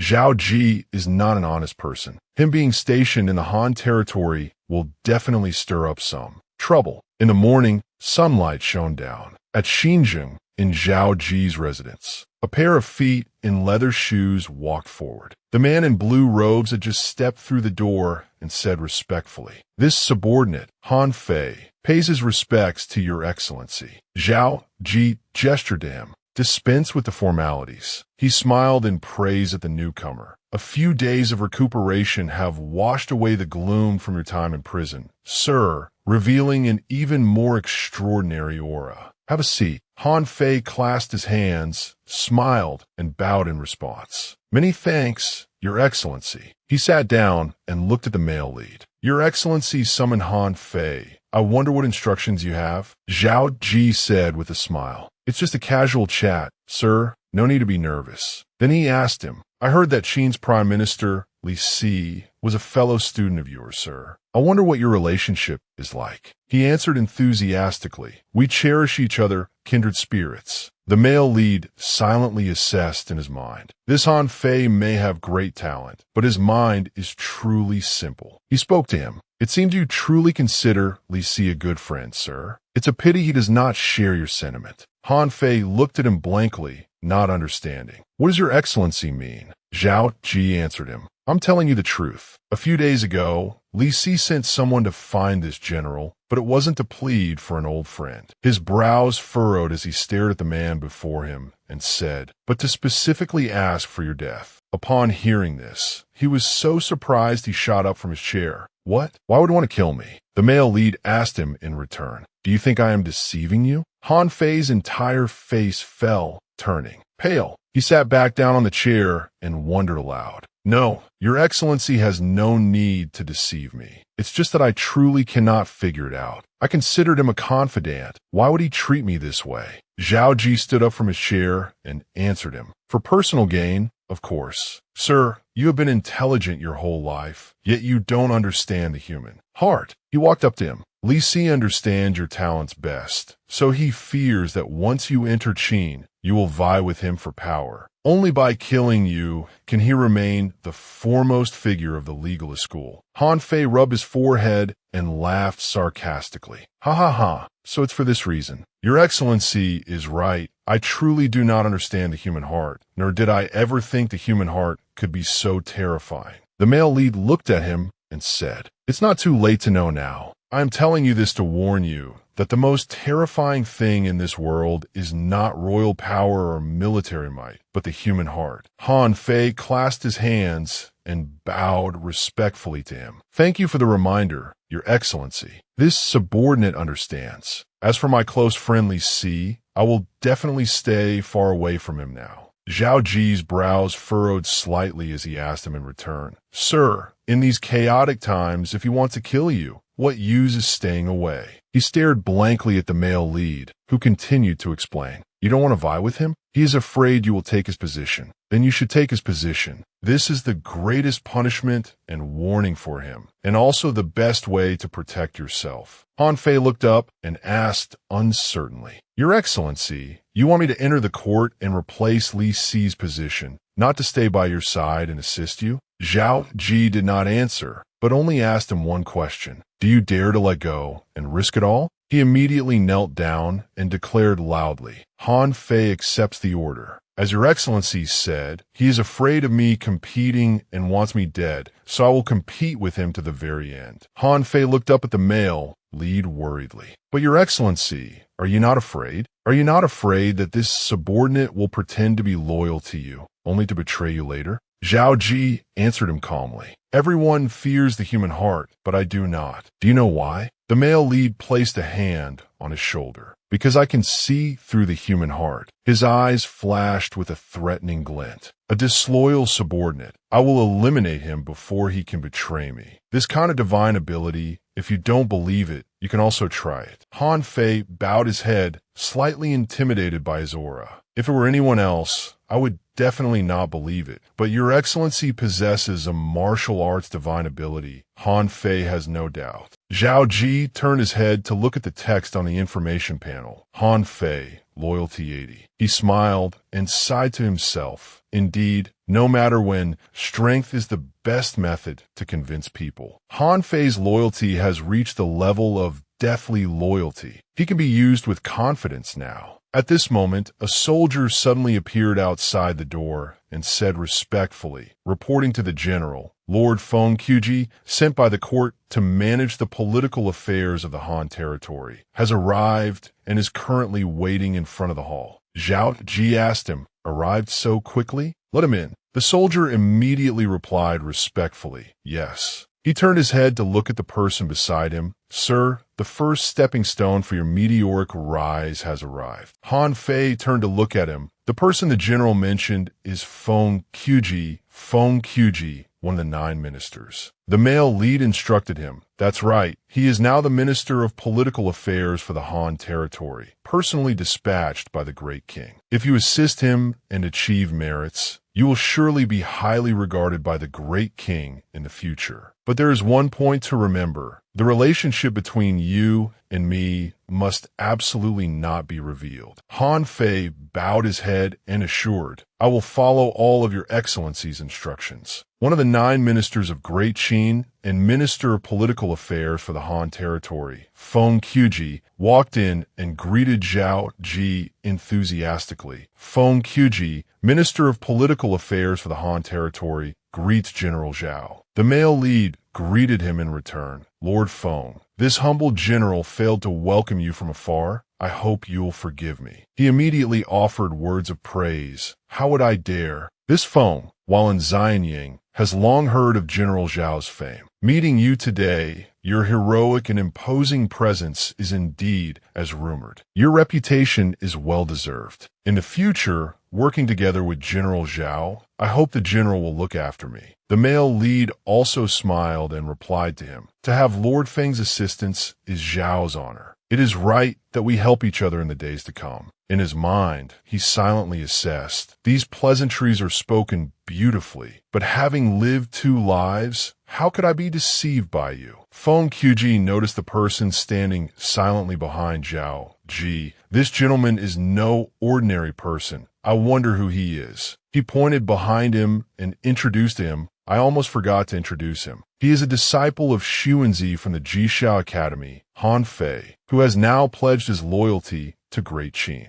When he heard the name he just said, his delight was obvious on his face. So, it is young Master Han Fei. This humble one, Feng Qi, greets the young master. Han Fei took his hand. Lord Feng is too polite. There is no longer any young master, only the Qin subject, Han Fei. Feng Qi continued to praise him. The young master is too modest. The literature you have written, young master, this Feng never tires of reading and has long admired. To meet you today and to know that you will serve our great Qin is truly an honor for Great Qin, an honor for the great king. Zhao Qi extended a hand to invite them. Please, both of you sit down and talk. At this moment, Feng Qi was sighing to himself. Before I came to the Han territory, Li Si declared that Han Fei must die. I also thought that a character like him would surely swear to die rather than submit. I never expected that he would now join our great Qin. Outwardly, he smiled at them, but inwardly he was pondering previous military reports have shown that wherever Zhao Qi is, he is sure to cause some trouble. Could it be that Han Fei's submission to Qin this time is also his handiwork? Feng Qi calculated silently in his mind. If Zhao Qi persuaded Han Fei to surrender and let him serve Great Qin, then he is truly a general of fortune. But if he wants Han Fei to serve him personally, then it's a different matter. Zhao Ji's intentions still need to be tested. He looked at the male lead and said, "General Zhao, this Feng, on behalf of the great king in managing the Han territory, has a request." The male lead raised a hand to stop him. "Lord Feng, could you listen to me say something first?" The male lead looked at him and said, "With young Master Han Fei's capabilities, he could manage a region. He has very high prestige among the common people. Therefore, I think if he could become Lord Feng's left-hand man to govern the Han territory together, it would surely be much more effective." Zhao Qi looked at his now stunned face and continued, "This would also demonstrate young Master Han Fei's loyalty. What are your thoughts, Lord Feng?"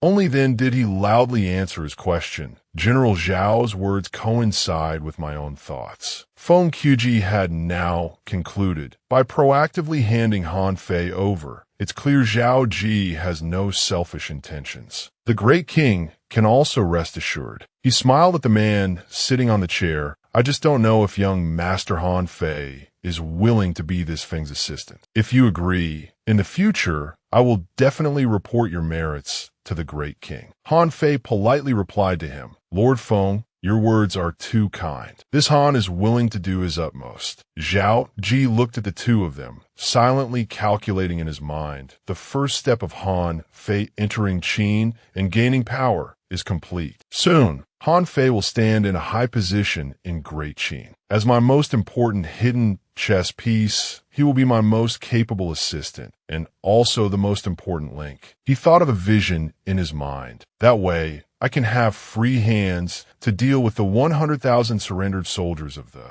Han territory with my full attention. All the soldiers of the Qin army gathered on a high cliff, the flags of the Qin state fluttering. They raised their hands, drew their bows, gathering strength and waiting to fire, aiming at the targets below. The soldiers of the Han army who were trapped and defeated had all fallen into a pit in the ground. Tu Sui stood on high, a wooden chair placed beside him. His gaze looked down threateningly at the soldiers below. "You surrendered soldiers, behave yourselves. If you dare to do anything foolish, you will be killed without mercy." Zhang Han looked ahead and asked the person beside him, "You said General Zhao ordered us to gather all the surrendered soldiers from across the Han territory here. How does he want to deal with them?" Tu Sui answered him, "How else can they be dealt with? According to the laws of Great Qin, they are either exiled as slaves or conscripted into the convict army, or..." Zhang Han just saw if he remained silent. He asked again, "Or what?" An image of a crazed man appeared in Tu Sui's mind, or perhaps like General Bai Qi in the past. But General Zhao surely wouldn't do that, right? He wondered in bewildered panic. But if not, why gather 100,000 surrendered soldiers in one place? Zhang Han, who had been waiting, turned to look at him. "Go on, or what?" Tu Sui could only give a forced smile and an evasive answer. "In any case, we just need to wait for General Zhao's decision." Suddenly, a soldier of the Han army stepped forward, looked up, and asked them, "May I ask this general, is the General Zhao you speak of the same General Zhao Qi who killed the king of Han?" Tu Sui glared and shouted at them, "What nonsense! General Zhao has been ordered to command the Han territory. Naturally, you will be dealt with by him." After hearing him speak, the soldiers below looked at each other, their faces turning pale with fright. "Heavens, it's Zhao Qi. We've fallen into Zhao Qi's hands. Brothers, we're done for, done for. Zhao Qi, that little god of slaughter, we have no way to live." Zhang Han immediately drew his sword to suppress them. "Are you looking to die? Don't move. Move again, and we'll shoot arrows." The soldiers below, as if they had nothing left to fear, shouted back at him, "Falling into Zhao Qi's hands is no different from death for us. We might as well." A sudden voice cut off his next words. "Might as well what?" All the soldiers of the Han army were stunned when they saw the newcomer. Zhao Qi stepped forward, smiling as he spoke. "How rare. I didn't see you being so brave when your state was being destroyed. I thought the Han army was just a bunch of useless cowards. Yet now you have this air of swearing to die rather than submit." Tu Sui and Zhang Han bowed respectfully to him. "General Zhao." The male lead casually sat down on a wooden chair. "Who was causing trouble just now? Step forward. I have something to ask." A brave soldier stepped forward and looked straight at him. It was me." Zhao Qi looked at him and laughed twice in praise. "Ha, you have some guts." He thought to himself, "Let's see them act like cornered animals in a moment, which proves they are desperate. This is a good opportunity to win their hearts." The male lead began to question them. "As surrendered soldiers, you should follow arrangements. Why react so strongly upon hearing my name?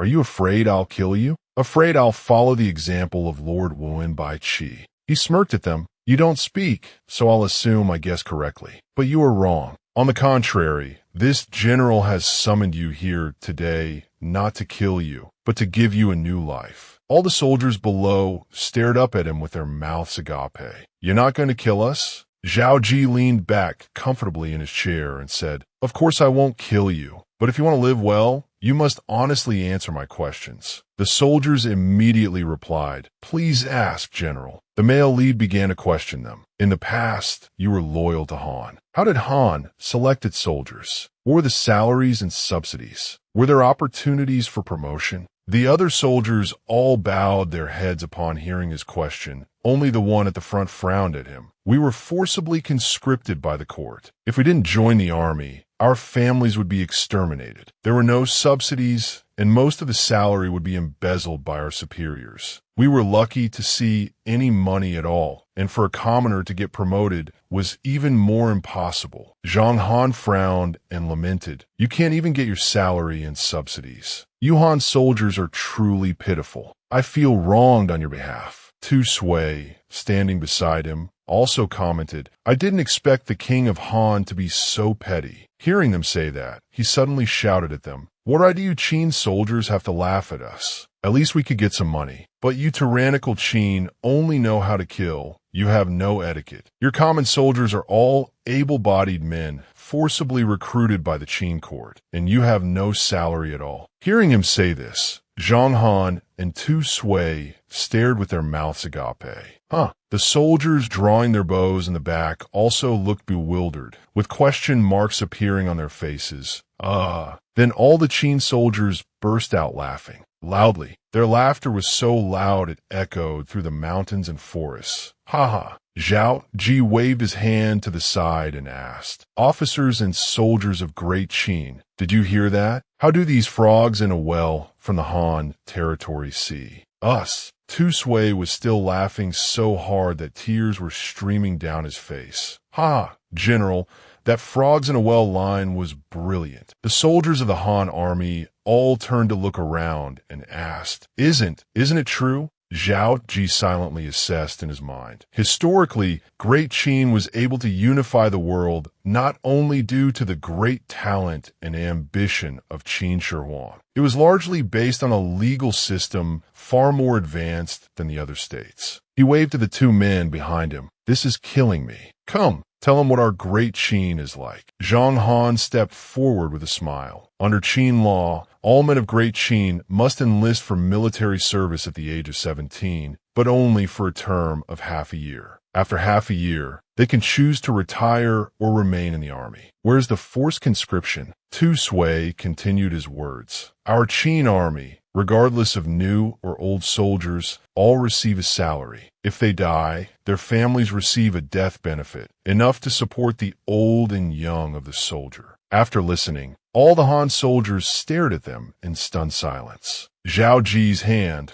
resting on the arm of the wooden chair, used. Forced to push down, the male lead stood up, clasped his hands behind his back, and walked forward. "If you say that the soldiers of Great Qin are all forcibly conscripted, then how can we have such strict discipline and be victorious in every battle?" He frowned, and his voice became stern. "You have truly been deceived without knowing it. This general will tell you one more thing. In the army of Great Qin, There has never been a distinction between rich and poor. Everyone has the opportunity to be enfeoffed as a marquis and appointed as a general. By killing enemies and establishing merits, you can be granted a title. Under the protection of Great Qin's law, all people are equal. The Han soldiers looked up in disbelief and retorted, "Looking at all the states, we have never heard of such a system. You're bluffing.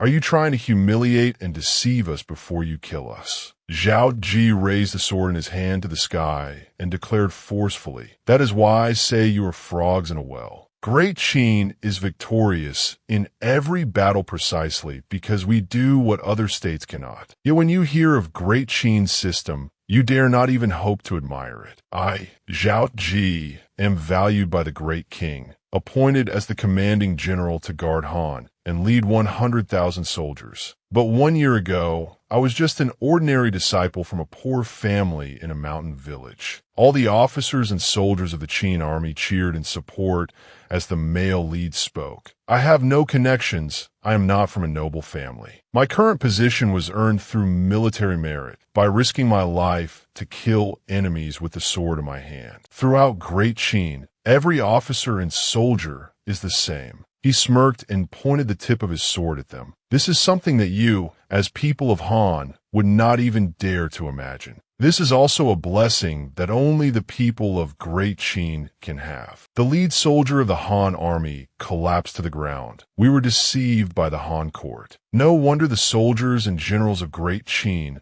are so brave." The other soldiers all bowed their heads and sighed. "If I had the chance to fight for my own future, I would also be willing to risk my life to kill the enemy. I only regret that we were born in the state of Han. I want to join the Qin army too." Zhao Qi silently assessed in his mind. The psychological attack is complete. The male lead smiled and extended a hand. "If you also want to join the Qin army, isn't the opportunity right before your eyes? The state of Han has been destroyed. If you sincerely surrender to Qin, won't you become soldiers and officers of our state of Qin?" He had already calculated this beforehand. The light of a firefly is small, but in the darkness, even a faint glimmer of light will make people follow it, seeing it as hope. They will risk their lives without hesitation. Now that the 100,000 surrendered soldiers of Han have fallen into a desperate situation, they will yearn for the Qin army even more, and I am the one who brings them the guiding light in the darkness. Zhao Qi stood on the high platform and announced, "According to the laws of Great Qin, there are only two ways to deal with surrendered soldiers. One is to be exiled as slaves and distributed to the labor cities of our Great Qin.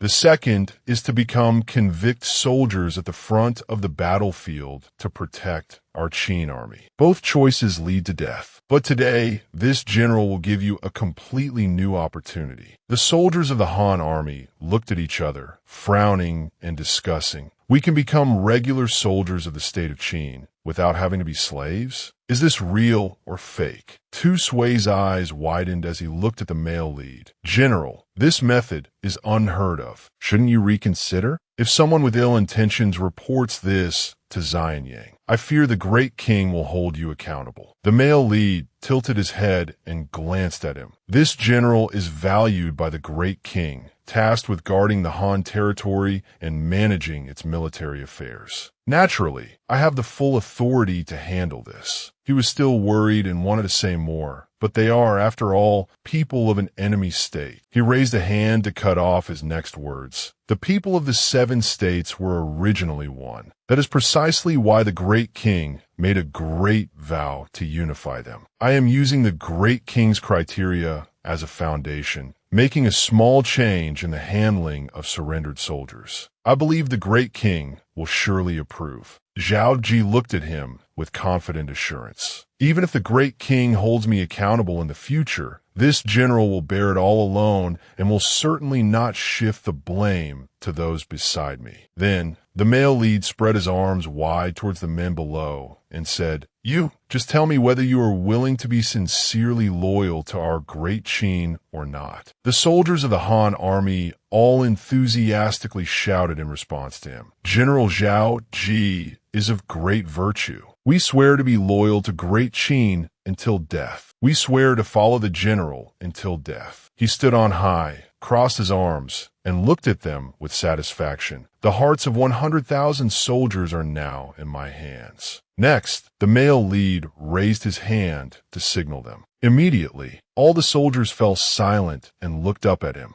Zhao Qi announced one more piece of news. "Giving you this chance for amnesty, giving you this chance to become soldiers of Great Qin, is a risk this general has decided to take. This general hopes you will cherish this opportunity. This is the only time." As soon as he finished speaking, all the soldiers placed their hands on their chests and replied in unison, "Loyal to our Great Qin. If we have any rebellious thoughts, may our entire clans be executed with absolutely no pardon. We will never betray you. Loyal to Great Qin until death. Loyal to the general until death. Please rest assured, General Zhao." The male lead turned his head and ordered the two generals behind him, "You two, immediately register all the reserve troops, compile a list, and incorporate them into the army under this general's command. But remember to shuffle their formations. Do not let them form their own units." The two of them bowed respectfully and replied, "This subordinate receives the order." Tu Sui said gleefully, "This move of the generals is truly brilliant and so daring. To win over 100,000 surrendered soldiers just like that." Zhang Han also agreed with him. "In this world, perhaps only General Zhao has such mettle." He smiled at the man beside him. "And old too. This time our military authority is not just over 50,000 men anymore. The 100,000 surrendered soldiers are all under our command." He exclaimed, "As long as we swear loyalty to the death to the general, this is just the beginning." Tu Sui also decided, "That's right. We just need to follow the general's footsteps, and we can definitely reach a higher position." At this moment, Zhao Qi, who was standing in front of them, had already turned and left. He looked ahead, walking and thinking, 100,000 surrendered soldiers taken as my own, so the military force I command has reached 200,000. Later on the battlefield, the experience points gained by the large army will be countless. Xiantian realm, worth looking forward to.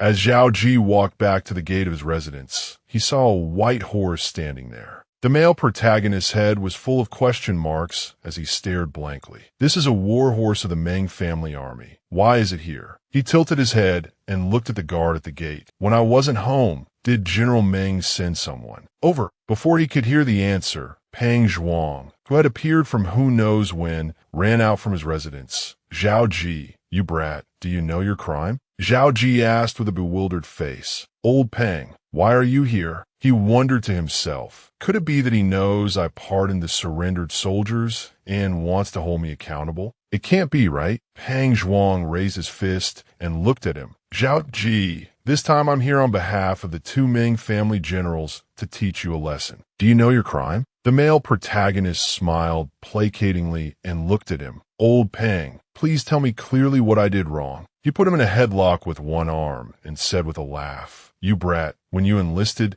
you registered as unmarried, but not only did you marry Li Si's daughter, you even got her pregnant. If I hadn't gone to Li family village, you would have kept hiding it from me." The male protagonist looked at him and explained, "I do have a childhood sweetheart fiancée, but the marriage contract hasn't been delivered yet. Besides, she is not Li Si's daughter." Pang Zhuang frowned at him. "You don't know anything. Don't pretend with me." He handed him a scroll. "Then you must prepare yourself and absolutely do not get agitated. This is a letter written by General Meng himself. See for yourself." Zhao Qi still replied confidently, so mysterious. "I wasn't even afraid of killing the King of Han. What could possibly agitate me?" After an unknown amount of time, the scroll fell to the ground. The male protagonist, stunned and in disbelief, asked the person in front of him, I have children. Yenner gave birth to a pair of fraternal twins for me." Pang Zhuang laughed heartily and praised. "Ha ha ha, you brat, you are truly blessed." Zhao Qi reread the letter, recalling her appearance in the past, and said to himself, "The dream from before has come true. In these chaotic times, Yenner has given birth to my flesh and blood." "Yenner, Brother Qi has failed in his duty. I clearly promised to let you live in happiness and peace, yet I wasn't by your side during your most difficult time." Suddenly, he turned and ran towards the door. "Li Qing, prepare the horses. I want to return to Li family village." Pang Zhuang, from behind, reached out and chased after him, calling him back. "Hey, what's the rush? It takes a month to travel from Li family village to Xinjiang. No matter what, you still have to give instructions about the matters in the city, right? What's wrong?" The male protagonist stopped and no longer ran forward. Old Pang ran up and asked him curiously, "What's wrong?" Zhao Qi turned his head to look at him. "Thankfully, you reminded me. I was indeed being muddle-headed. I cannot go back." He recalled the current war situation. The Han territory has just been pacified, and the surrounding states are watching intently. If a commanding general like me leaves now, something major will definitely happen. A tragic image appeared in his mind. That dream, it wasn't just happiness, it was even more so sorrow. The male protagonist imagined the image of her holding their children and crying heartbrokenly, thinking to himself, "If something happens in the Han territory, I will definitely be held accountable. Not only will all my previous efforts be in vain, but my wings are not yet strong enough. I could lose my life. How could I bring a peaceful life to Yen'er then?" Pang Zhuang looked at him and praised. "You're still the one who thinks things through. You almost caused a great disaster." He placed a hand on his shoulder and advised, "But you don't need to worry too much either. After General Meng learned that your wife gave birth, he immediately arranged everything properly. He even reported it to the Great King. With your status, the Great King's reward will arrive soon. He won't let your wife suffer." Zhao Qi turned his head to look at him. General Meng is so thorough. In his thoughts, he suddenly realized, this action by General Meng not only protects Yen'er, but also allows me to gain the trust of Ying Zheng. The male protagonist turned around, lowered himself, and knelt on one knee. "Brother Pang, Zhao Qi will never forget your kindness. Please thank the two generals on my behalf." Seeing his action, Pang Zhuang immediately became flustered and said, "Get up quickly. We are brothers." These words are too formal. He stood up and stared at the person in front of him, asking, "It's just that I never expected Yen'er to be Li Si's daughter. So this time when Yen'er gave birth, does Li Si know?" Hearing his question, he suddenly averted his gaze and looked in another direction. "This," Pang Zhuang frowned and looked straight at him. "Forget it. I was afraid you'd worry, so I didn't want to say it, but you'll find out sooner or later. More than 6 months ago, Li Si expelled your wife from the family. If it weren't for the help of the villagers, let alone giving birth safely, it's hard to say if your wife could have even survived." Zhao Qi shouted angrily, "What? Yen'er is his own flesh and blood. How could he be so cruel?" Pang Zhuang told him more of what he had heard. "I heard that Li Si was trying to curry favor with Prince Fusu before, wanting to marry his daughter to him. Even the Great King had nodded in agreement. But who would have thought you brat, would snatch her first? Yen'er resisted with death, and in the end, she angered Li Si to the point of shame. So he expelled her from the family to fend for herself." At this moment, Zhao Ji's eyes were filled with killing intent. He said silently to himself, "Li Si, for Yen'er's sake, I originally planned to let you off. I never expected." Pang Zhuang waved his hand worriedly and carefully reminded him, "Hey, young Zhao, your personality has always been calm and steady. Absolutely do not act rashly in this matter. That Li Si is now favored by the Great King. If you oppose him, your path of promotion will definitely face obstacles." Zhao Qi looked over and smiled. "Thank you, I know my limits." But in his heart, he added, "But I have remembered this grudge." He walked quickly to the table. "Since I cannot return, I'll have to trouble you to help me bring a family letter back to put Yen'er's mind at ease." Pang Zhuang also agreed. "That's a good idea." Zhao Qi put pen to paper. "Yen'er, my wife, you have truly suffered for me. Yen'er, my wife, you have truly suffered for me. I never expected you to be pregnant with our children and to have brought them safely into this world. What virtue or ability does I, Zhao Qi, have to receive such a blessing? Rest assured, for you, and even more for our children, I will do my utmost to strive for our future. I will also return to you quickly. You must wait for me." Zhao Qi clasped his hands, bowed slightly, and thanked Peng Zhuang. "Old Peng, this has been a lot of trouble for you. I should have kept you here for a few days, but—" He sat on his horse and turned his head back. "Ha ha ha. I understand. Consider this round of drinks as a debt you owe me." As Peng Zhuang rode far away, the voice of Feng Quji was heard from the side. "General Zhao, the person just now seemed to be wearing the armor of the Meng family army." Zhao Ji turned back and greeted them joyfully. "Lord Feng, Prince Han." He joyfully shared the good news with them. "That was indeed General Peng Zhuang of the Meng family army. He brought me news that my fiancée has given birth safely. Because it was a private matter, I did not inform Lord Feng." Feng Quji smiled and raised his hand. "So that's how it is. Congratulations, General Zhao, on the birth of your precious children. By convention, the Meng family army should have returned to Xianyang to report by now. I thought they sent someone because they had some instructions for General Zhao before leaving." Zhao Ji replied helplessly. Peng Zhuang didn't mention anything about the Meng family army going to Xianyang. "If Lord Feng hadn't said it, I wouldn't have known." He exclaimed again, words within words, truly worthy of being a loyal subject of Ying Zheng. Zhao Ji shifted the conversation to their matter. "I wonder where Lord Feng and Prince Han are going." Feng Quji smiled and replied, "I need to periodically send memorials regarding matters in the Han territory to the Great King. So I just went with Prince Han to the military barracks to check on the situation of the surrendered soldiers." Zhao Ji speculated gravely and carefully. "I just granted amnesty to the surrendered soldiers, and Feng Quji immediately sends a memorial. After all, this matter violates Qin law. Could it be that Feng Quji doesn't understand the stakes and wants to report me?"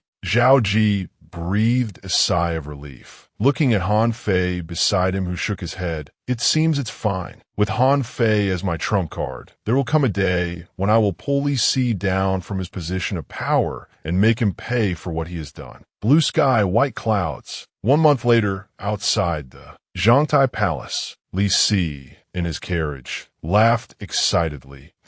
Daring to unilaterally change the laws of my Qin Dynasty and grant amnesty to the surrendered soldiers in the Han territory. Zhao Ji, oh Zhao Ji, even with your military merits, it will be hard for you to escape death this time." He glanced at Wu De beside him. "Confirm if Feng Quji's memorial has been delivered to Zhangtai Palace. This is the sharp dagger to kill him." Wu De was flustered. "Yes, but my lord, the great king has already decreed the marriage between Zhao Ji and Lady Yennefer. Moreover, Lady Yennefer has given birth to fraternal twins. Are you sure you still want to deal with Zhao Ji?" Li Si cleared his throat. "So what? Let's not even talk about that rebellious daughter Li Yan, who caused me to lose the marriage alliance with Prince Fusu. Zhao Ji has confronted me several times. The two of us are already like fire and water. How can I spare him?" Li Si gritted his teeth and ordered. Wu De went to the Han territory and then disappeared. Han Fei joined the Great Qin as an official. Most of these things are his doing. If I am soft-hearted like a woman, will there still be a place for me in the Great Qin in the future? Li Si's carriage approached the court gate. "But if I want to overthrow Zhao Ji, I must first silence Meng Wu. This time he is returning to Xianyang to report on his duties. If I accuse Zhao Ji, he will definitely obstruct it." Meng Wu, veins popping and brows furrowed, shouted, Old man Huan, you still won't admit defeat." Huan Yi, veins also popping, shouted back, "Whoever admits defeat is the weakling." The two of them were arm wrestling fiercely, shouting and clashing, making everyone around them worry. Li Si pushed through the crowd and asked, "My lords, what is happening?" The lower-ranking officials clasped their hands and bowed. "Greetings, Lord Commandant of Justice." Wu De helplessly explained, "General Meng Wu and General Huan, you have always been like this. Whenever they meet, they are at each other's throats. Today, the Great King has summoned them, so it's not convenient for them to compete in martial arts. So they're competing in arm strength." Li Si narrowed his eyes. "So that's how it is." Immediately after, the match had a result. Meng Wu won.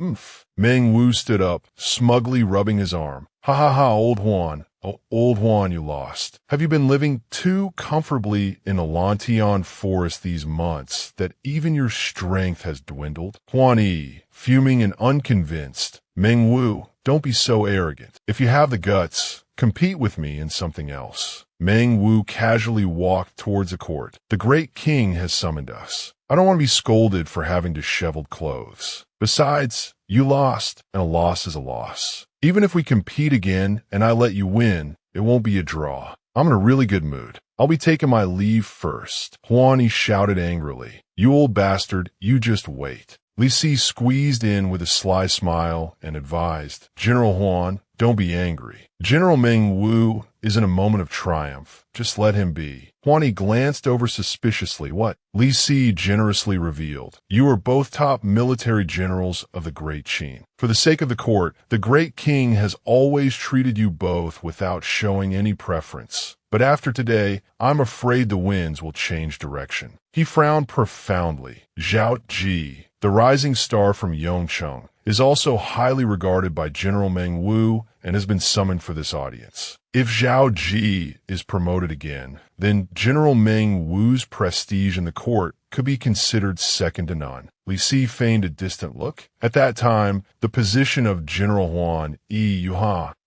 Li Si thought smugly. In the end, he's just a simple-minded military general. Obediently deal with Meng Wu for me. No one that I, Li Si, want to eliminate has ever survived. Zhao Qi is no exception. In the hall, everyone shouted in unison, Your servants greet your majesty. Ying Zheng replied calmly, Dispense with the formalities. Li Si looked up with a cunning, triumphant smile, thinking to himself, Even if Meng Wu protects him, Zhao Qi is dead for sure this time. Ying Zheng looked at the memorial and asked nonchalantly, Regarding the report on the Han territory that Feng Qiji submitted a few days ago, what opinions do my ministers have? Li Si said enthusiastically, Your Majesty, the general guarding the Han territory, Zhao Qi, has betrayed your grace and violated the laws of our great Qin. He arbitrarily pardoned the Han soldiers. His audacity is as high as the heavens. I implore your majesty to punish him severely. Meng Wu, from behind, shouted, Lord Commandant of Justice, you are wrong. Although Zhao Qi's methods are unconventional, the laws of our great Qin also stipulate that slaves who render meritorious service to the state can be pardoned. What crime has Zhao Qi committed? Li Si turned his head, gave Meng Wu a profound look, and smiled. Zhao Qi integrated surrendered soldiers into the ranks of our great Qin's elite troops and even gave them stipends, increasing financial expenditure. This is his great crime. Meng Wu frowned and asked him, May I ask the Lord Commandant of Justice, in the months since Zhao Qi took office, have you heard of any loopholes in the governance of the Han territory or any financial difficulties? If not, that is enough to prove that Zhao Qi's decision was not wrong. Lord Commandant of Justice, if you do not understand military and political affairs, you should not say more to avoid losing face. Li Si, exasperated, pointed his finger. Lose face? You, as a high minister, how can you be so disrespectful in the court? Meng Wu turned his head, ignoring him. I am a military general. If my words are improper, I believe His Majesty will understand. Your Majesty, Zhao Qi leading the surrendered soldiers to submit is a great merit. I ask Your Majesty to reward Zhao Qi. Li Si knelt down prostrate. Your Majesty, do not listen to General Meng Wu. Zhao Qi is from Yongcheng, so he naturally protects him. General Huan Yi is also a great general. Why not ask for his opinion? Ying Zheng looked them over. That makes sense. General Huan Yi, you are from Lantian. Do you think Zhao Qi should be punished or rewarded? Huan Yi cupped his hands. Your Majesty, Zhao Qi's methods are indeed audacious. Li Si, beside him, was triumphant. Huan Yi and Meng Wu have always been like fire and water. He will definitely side with me. But Huan Yi did not say what he wanted to hear, instead replying forcefully, But this method both addresses the weakness of surrendered troops being prone to rebellion and expands our great Qin's reserve forces. Therefore, I believe this method should be implemented throughout the entire army of our great Qin. Li Si looked at him in surprise. What? Meng Wu slapped Huan Yi's chest plate and laughed. Ha ha ha. Old Huan, I see you have good judgment. Huan Yi looked at him, displeased. I am doing this for great Qin, not to speak up for you. Meng Wu glanced at the unhappy Li Si behind them. Ha ha. Li Si, oh Li Si, you petty, selfish man. You thought yourself so clever, thinking Huan Yi would oppose me. You truly underestimate our loyalty to great Qin. Moreover, both Huan Yi and I are men who cherish talent. How could we join you in harming a talented general like Zhao Qi? Ying Zheng looked back at the memorial with a satisfied smile. I understand my minister's intentions and have already made a decision in my heart. According to Feng Qiuji's memorial, Zhao Qi stated that the 7 states are all kin of the Yin and Huang emperors, and thus can achieve the grand aspiration of unification. These are impartial words that greatly please me. At this, the high ministers also began to murmur, each offering a word of praise. Zhao Qi not only has a grasp of warfare, but he also unexpectedly understands the way of the world. This man is no ordinary person. Well said. The world is vast, and the states are rivals. But we are originally all kin of the Yin and Huang emperors. For such an outstanding individual to be a general of our great Qin is an honor for our great Qin. Ying Zheng cleared his throat and looked down at them from above. Zhao Qi stated his willingness to bear the punishment alone to enlighten a new law. This is great righteousness. With one word, he won over tens of thousands of Han territory soldiers. This is great wisdom. Such character, mettle, and perception truly have not disappointed me. The ministers in the court also responded, shouting in unison, Your Majesty is wise and brilliant. He turned to look at Li Si, startling him. Furthermore, according to Feng Qiuji's report, Han Fei, recommended by Zhao Qi, has surrendered to our great Qin. With his assistance, the Han territory is now gradually being brought under the administration of our great Qin. This is another merit. Ying Zheng frowned. Commandant of Justice, you are in a high position, yet you cannot distinguish talented people. Your judgment is somewhat biased, which disappoints me. Li Si bowed, speaking in a panic. Your Majesty, forgive me. Your Majesty, I only wanted to protect the laws of our great Qin.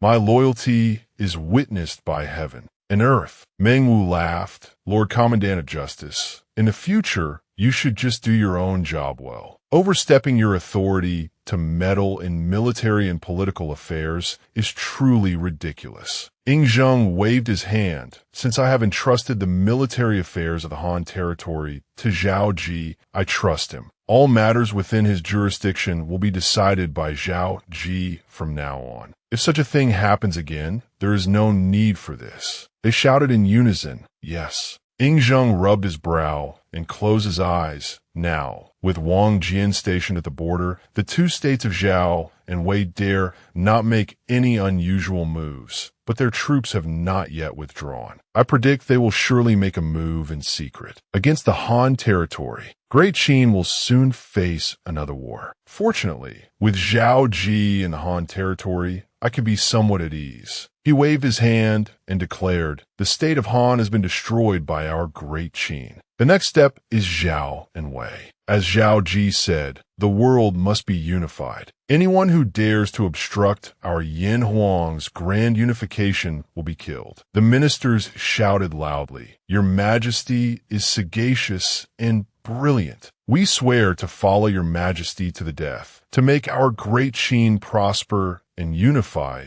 all under heaven. Ying Zheng turned to leave. All right, if there are no other matters today, you are dismissed. At this moment, Li Si spoke up. My humble daughter, Li Yin'er, was granted a marriage to Zhao Qi by your sacred grace, but the two have not yet married. My daughter is now stranded in Li family village. I implore Your Majesty to grant permission for me to bring her and her child back to Xianying to be cared for. He calculated, if I can't kill Zhao Qi, I must at least hold his weakness in my hands. He pleaded anxiously, I beg Your Majesty to fulfill this servant's pain of missing his daughter. Meng Wu was worried what to finally see. Having failed to frame Zhao Qi, he now sets his sights on his own daughter. He hurriedly shouted, "Your Majesty, absolutely not. If Li Si is allowed to bring Li Yinar back, it will be difficult to guarantee the safety of her and her child." Li Si retorted,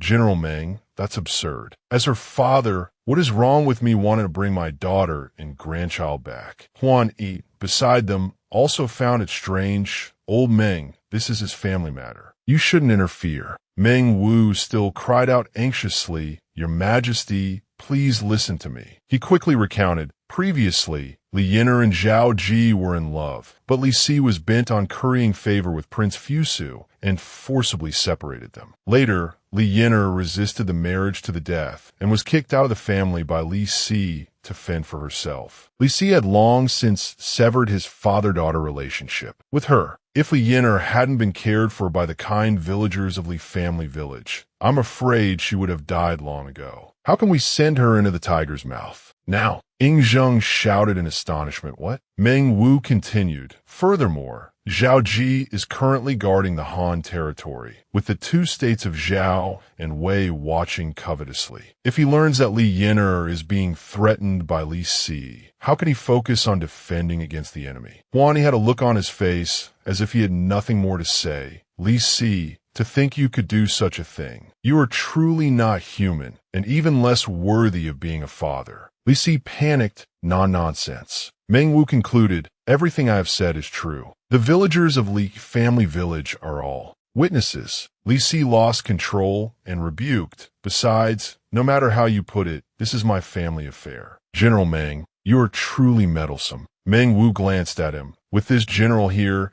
no one should even think of harming Zhao Qi or his family, and that includes you." Ying Zheng cut in. "That's enough. No more noise." He frowned. "I cannot conveniently manage this matter, but what I hate most is separating lovers. Commandant of Justice, you first forcibly separated Zhao Qi and Li Yinar, and then abandoned your own daughter. This is truly improper." Li Si trembled. I know my crime." Finally, Ying Zheng decreed, "You may go find Li Yinar yourself. Whether she returns to your residence with you or not will be entirely based on her wishes. You are not permitted to force her. And furthermore, even if Li Yinar returns, her child will be handed over to Meng Wu to be cared for." Li Si prostrated himself. "Yes." Ying Zheng waved his hand and turned his back. "I am tired. If there is nothing else, you are dismissed." Meng Wu turned back to look at Ying Zheng, unsure if he should speak. Ying Zheng noticed and inquired, "Minister Meng." Meng Wu cupped his hands.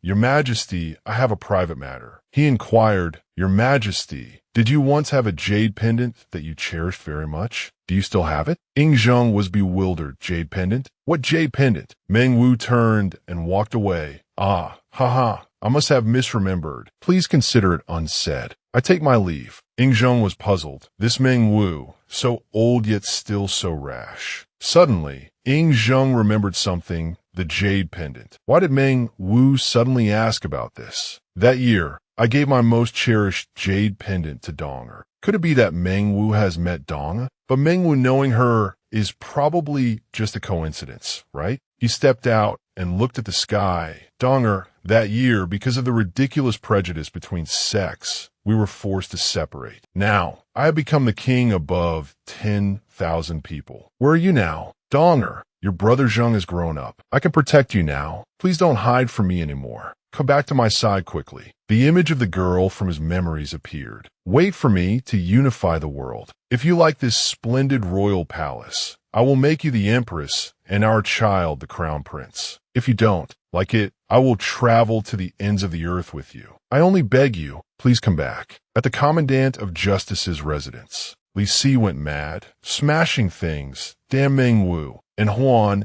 even joined forces with him to make me lose face in court. The subordinate beside him was restless. "My lord, please calm your anger." How can I calm down? In the end, it's all because of that Zhao Qi. Just wait until I get some leverage on him. I will definitely make him die without a complete corpse. His subordinate leaned in and whispered cheerfully in his ear, "My lord, you said you wanted to get leverage on Zhao Qi. Right now, there's a good opportunity." He glanced over. "Speak." He reported gleefully. "Your subordinate has received intelligence that the two states of Zhao and Wei are preparing to make a move on the Han territory. Their targets are Zhao Qi and Han Fei. Why don't we take this opportunity?" Li Si cut him off. Silence. This is indeed a good opportunity, but the Han territory was not easily subdued. It absolutely cannot fall into chaos, and Great Qin certainly cannot fall into chaos. He gave a sinister smile. "I have a perfect plan."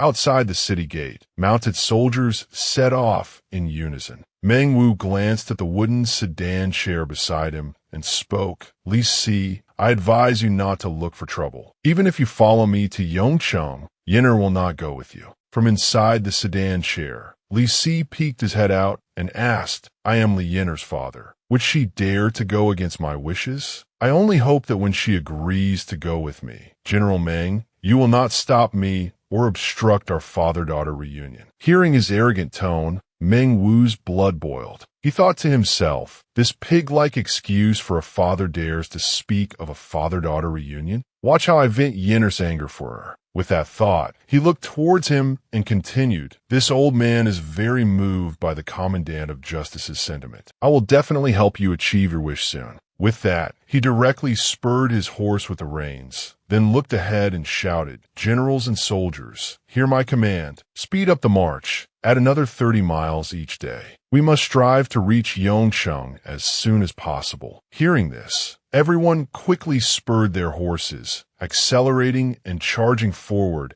as fast as the wind. Inside the palanquin at this moment, Li Si, caught off guard, tumbled forward and shouted, "I-O! That old brute Meng Wu, did he do that on purpose?" The servant walking beside him quickly got up to support him. "My lord, please be careful." After calmly sitting back up, he angrily looked ahead and cursed, "That bastard. If it weren't for the great cause of unifying Great Qin, I would absolutely not let this go. Do you really think my trip this time is just for that rebellious daughter?" Finishing his sentence, Li Si looked at the servant beside him and instructed, "Tell our people along the road to inquire carefully. Once Zhao and Wei make a move, we will push the boat with the current. The deaths of Zhao Qi and Han Fei would be no great loss. But remember to spare Feng Qiji's life. As long as he is around, the Han territory will not fall into chaos." The man heard this and replied, "Rest assured, my lord, this humble one will arrange everything properly."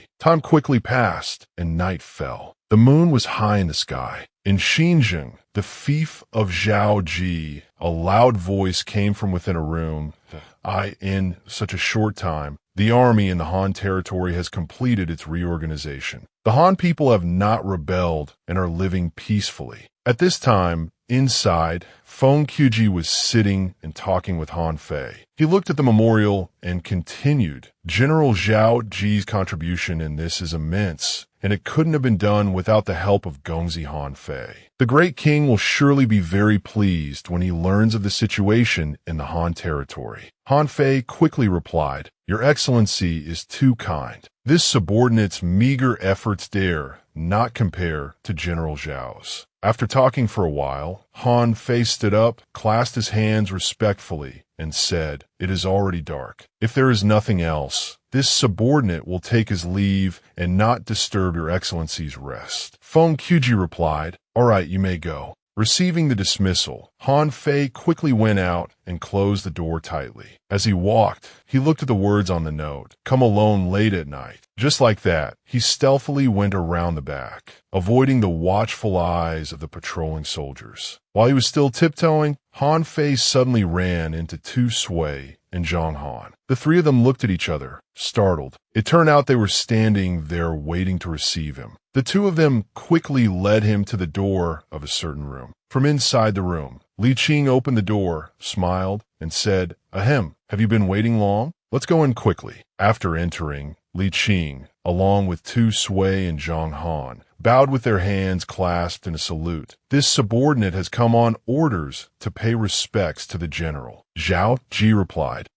dispense with the formalities." Behind them, Han Fei also saluted and said loudly, This subordinate pays his respects to the Lord. His words startled the others, who glanced back at him with suspicion, wondering, Lord. Zhao Qi then smiled faintly and asked, Gongzi Han calls me Lord. Is this form of address sincere? In his heart, he thought, to call a person Lord, Han Fei's action is telling everyone that his loyalty is not to the king of Qin, not to great Qin, but only to me, Zhao Qi. I have the loyalty system in my hands, so I naturally know they are all loyal to the death. But this form of address was unexpected. Hearing the question, Han Fei looked up and replied, For the past few months, I have witnessed the Lord's brilliance with my own eyes. Han Fei is utterly convinced, and my loyalty comes from the bottom of my heart. Hearing this, the others also clasped their hands, bowed, and saluted loudly. This humble general pays his respects to the Lord. Zhao Qi looked at them happily and said, All right, dispense with all formalities. This form of address can only be used in private. When outsiders are present, address me according to military protocol. At this moment, Han Fei, standing at the back, asked, I wonder, why has the Lord summoned us here so late at night? He replied, Do you remember I once promised to give you the power of the martial Tao? Now is the time to fulfill it. These words greatly shocked Han Fei, who stepped back and stammered, The power of the martial Tao. Lord, am I qualified? Zhang Han, who didn't understand what was happening, turned and asked, What is this power of the martial Tao? Zhao Qi stood up, smiled, and explained, cultivating the martial Tao to a profound and transcendent realm. One's strength can rival that of deities, even achieving immortality. Hearing these words, Zhang Han was startled and asked doubtfully, Rival deities? Immortality? This humble general has never heard of what the Lord speaks. Seeing their disbelief, he directly drew his sword. Then he looked at them and said, Words are useless. Experience it for yourselves. With that, using just 2 fingers to grip the sword, Zhao Qi easily broke the sturdy blade in 2 without any damage or difficulty. The 3 of them, Li Qing, Zhang Han, and Tu Sui, stared wide-eyed in astonishment, whispering among themselves, Here, a light touch with 2 fingers broke the sword. This is not human strength. Could the Lord be a reincarnated deity? Is this the martial Tao? Han Fei now stepped forward, looked at them, and added, I saw with my own eyes the Lord use sword chi to break the wall of a prison cell. Today, perhaps because this is a secret meeting, the power he has shown is likely not even 1/10,000th of his full strength. Li Qing was visibly stunned and exclaimed, What? Zhang Han also looked at Zhao Qi and asked, What is this divine power? Does the Lord intend to pass this profound technique on to us? Hearing the question, Zhao Qi did not hide it. He directly held out his palm, from which spiritual energy erupted, glowing fiercely like a burning fire, and replied, This is the reward you deserve for your loyalty to me. And what I have shown is merely a fraction of my power. Immortality is the ultimate great Tao. Immediately, a seal appeared beneath their feet, and simultaneously, a system notification appeared. System preparing to transmit basic internal energy. Processing host command. System is ready. Commencing transmission of basic internal energy. Target characters. For people, Zhao Qi said, Today this general will impart to you the introductory martial Tao mind technique for the first 5 levels, and at the same time, open the circulation of internal energy for you, completing a full cycle. Their entire bodies felt a blazing heat. The abundant spiritual energy was ceaselessly powerful. Li Qing exclaimed joyfully, Is this the martial Tao? I can feel an unprecedented power flowing through my body. Zhang Han felt the same and added happily, So strong. This is definitely a divine technique. The Lord is truly a deity descended to the mortal world. Looking at them meditating in front of him, he explained, The realm of the technique imparted today is called the Hotian realm. Now relax your minds. I will unblock your meridians and circulate a full cycle for you. Entering the first level of the Hotian realm, you'll be able to control internal energy with your thoughts, unleashing a power that ordinary people would find terrifying. But this is only the basic threshold of the martial Tao. In the future, You must cultivate with your heart and not be lazy. You must also remember, the power I can give today, I can also take away. If you remain loyal to me, I will definitely give you stronger techniques in the future. After imparting the technique, Zhao Qi instructed, now you are all practitioners of the martial Tao, but without this general's permission, no one is to know about the martial Tao, and the technique must not be revealed to outsiders. They immediately knelt on the ground and replied, this subordinate understands. Thank you, Lord, for the reward. He glanced at Han Fei, smiled, and said, there is one more thing. Today, I received a handwritten letter from General Meng Wu.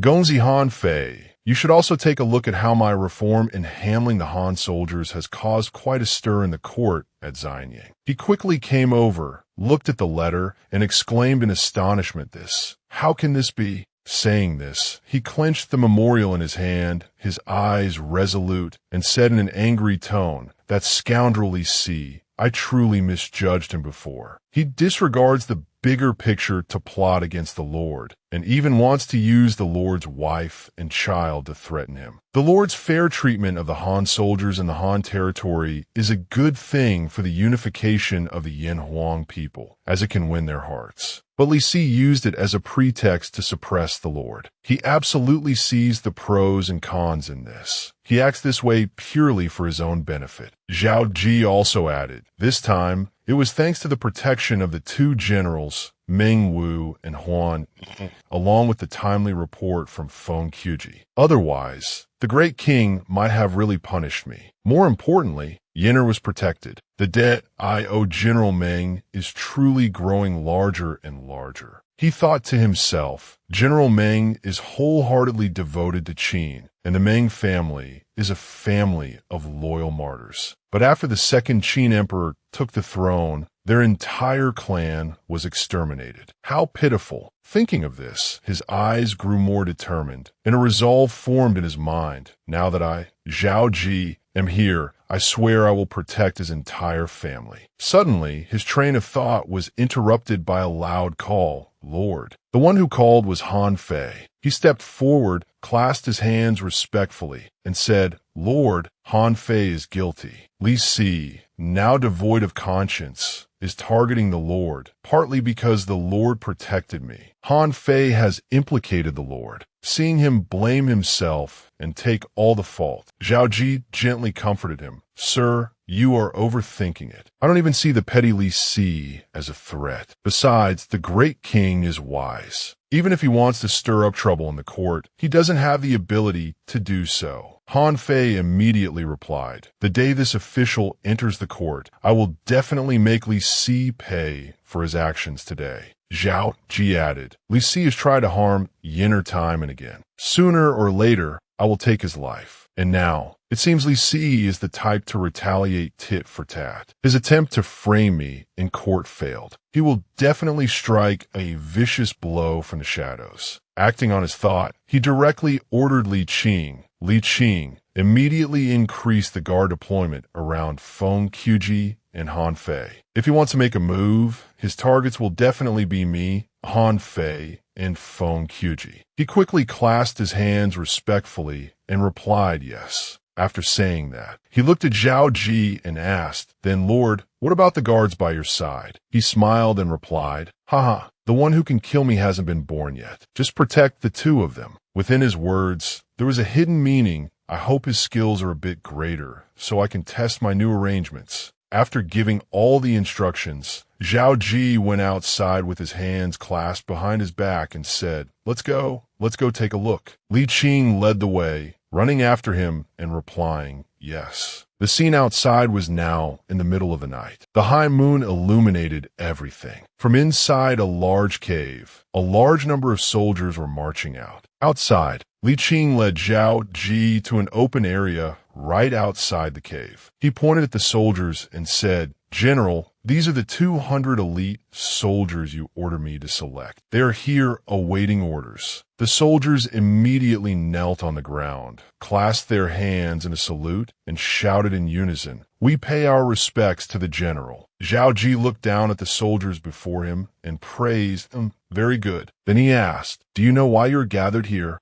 Those soldiers replied in unison, "This subordinate does not know. But if the general has an order, this subordinate is willing to obey." Hearing their words, he was somewhat pleased and continued, "No need to rush to express your loyalty. Answer a question from this general first." With that, Zhao Qi got straight to the point. "Are you willing to be loyal to this general, not to the state of Qin, nor to the king of Qin, but to obey only the orders of this general alone? Are you willing to erase your existence within the army in Great Qin, to hide in the shadows and become this general's sharp sword?" Faced with this rather abrupt question, all the soldiers fell silent for a moment, their faces darkening. Immediately after, they drew the swords in their hands. They made a cut on their palms, causing blood to flow. They placed their bloodied hands on their faces as if taking an oath. This subordinate makes a blood oath to be loyal to my lord, to shed blood and die for my lord. Zhao Qi smiled and ordered the system, select those with a loyalty level below 60. After a thorough scan, the system displayed a response. No one with a loyalty level below 60 was detected in the loyalty system. Please rest assured, host. This confirmation from the system truly surprised him, and he exclaimed loudly, "Very good." Just now, this general was merely stating the worst-case scenario first. You are loyal to this general. This general will naturally not treat you poorly.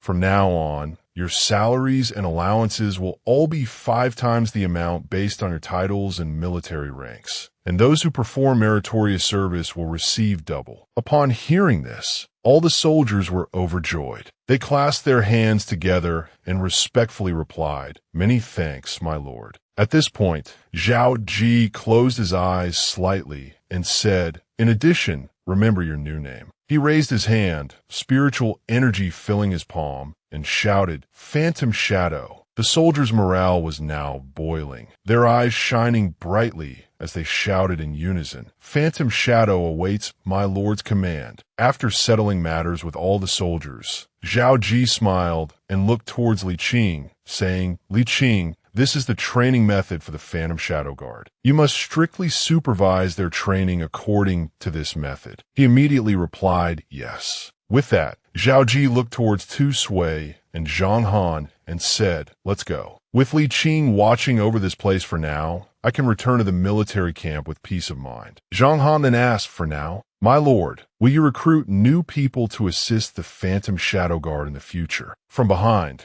Li Qing was still supervising and giving orders. "Phantom Shadow Guard, hear my command." Receiving this question, Zhao Qi replied, "Of course." Although Li Qing is loyal, he has a close relationship with me. Once the existence of the Phantom Shadow Guard is discovered by others, they will surely trace it back to me immediately. Han Fei smiled and stepped forward to ask, "Is my lord still worried about the king of Qin?" He replied, "In these chaotic times, the only person people do not submit to in fear is Ying Zheng. He doesn't treat me badly, but I will not stop my steps to grow stronger. If it's not necessary, I don't want to be his opponent. I even want to give him a big gift." The state of Zhao is about to dispatch troops. As a subject, I must share the king's worries. Hearing this, he was a little surprised and asked again, "My lord, you're saying the state of Zhao will dispatch troops?" He answered, "In less than half a year." Han Fei looked as if he had been struck by lightning, his eyes wide as he exclaimed, "How is that possible? The state of Zhao has not yet recovered from the war with Yan. It needs at least a year to recuperate." Seeing him so anxious, Zhao Qi turned back to explain, "You are right, but have you forgotten our great Qin's #1 god of war? With him there, the state of Zhao will definitely dispatch troops." Han Fei, still not quite understanding, asked again, "Great Qin's #1 god of war, who is that?" He replied, "This person's surname is Guo, given name Kai." As if suddenly remembering something, Han Fei stepped back and stammered, "Guo Kai? You mean the Prime Minister of Zhao, Guo Kai? Surely my lord is joking." Zhao Qi raised a finger and added, "Looking at the 6 states, besides Lin Pe and Li Mu, who else can single-handedly eliminate 2 major threats for Great Qin? Only Guo Kai. Great Qin's #1 god of war is worthy of his name." At this point, he turned to leave. "You will understand my meaning later." Leaving Han Fei standing there, still not understanding what was happening. Zhao Qi said to Tu Sui, Zhang Han, follow this general back to the camp. Next, we must set up a game of chess. The two of them added, if my lord says the state of Zhao will dispatch troops, then it definitely will. Finally, there's a battle to be fought. The next morning in the state of Zhao, Handan City, a loud voice echoed from within the royal palace. Your Majesty, we must not dispatch troops. Our great Zhao's campaign to attack has already failed. Now, the money and provisions in the national treasury are insufficient to support an attack on Hanjing. A person standing next to the king of Zhao said, mobilizing troops to destroy Han, does that not also consume national strength and provisions? He continued, this prime minister has heard that the one currently stationed in Hanjing is merely a brat. Could it be that the grand general is afraid? He was the prime minister of Zhao Qi.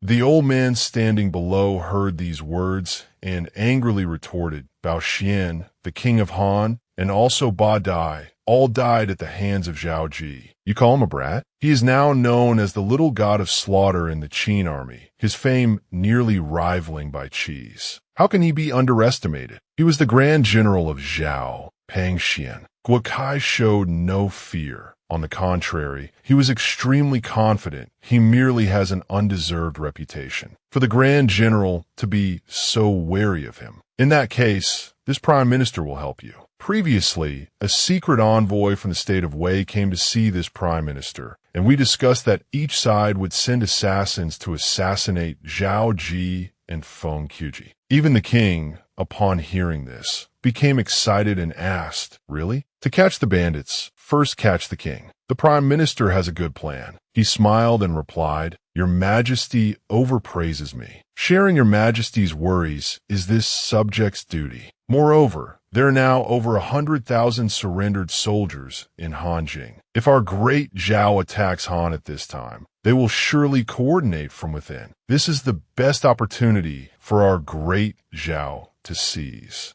Han's territory. After Guokai's flattering words were poured into his ears, the king looked down at Pang Xian and said, We believe the prime minister's words are reasonable. We are determined to dispatch troops to Hanjing. Does the grand general have anything else to say? Pang Xian immediately replied, Your Majesty, please reconsider. If we must dispatch troops, at least give me 1 year's time to wait for the national strength to recover. Seeing him still refusing, Guokai became angry and questioned, His Majesty has already given the order. For the grand general to shirk like this, could it be that you do not wish to achieve merit and expand the territory of our great Zhao for His Majesty? Pang Xian, trapped by this insinuation, his eyes widened as he exclaimed this. With that, he knelt down on the ground and shouted, This subject would not dare. This subject is willing to die for Your Majesty. In his heart, he thought at this moment, General Yin Pe, Pang Xian is useless and cannot stop His Majesty. Our great Zhao is in danger. Time passed quickly, and several months later, in Hanjing, Qin's territory of Zheng, the soldiers were fully focused on training for the upcoming battle. They shouted in unison, For the unification of Great Qin, kill. For our great cause of Yan Huang, kill.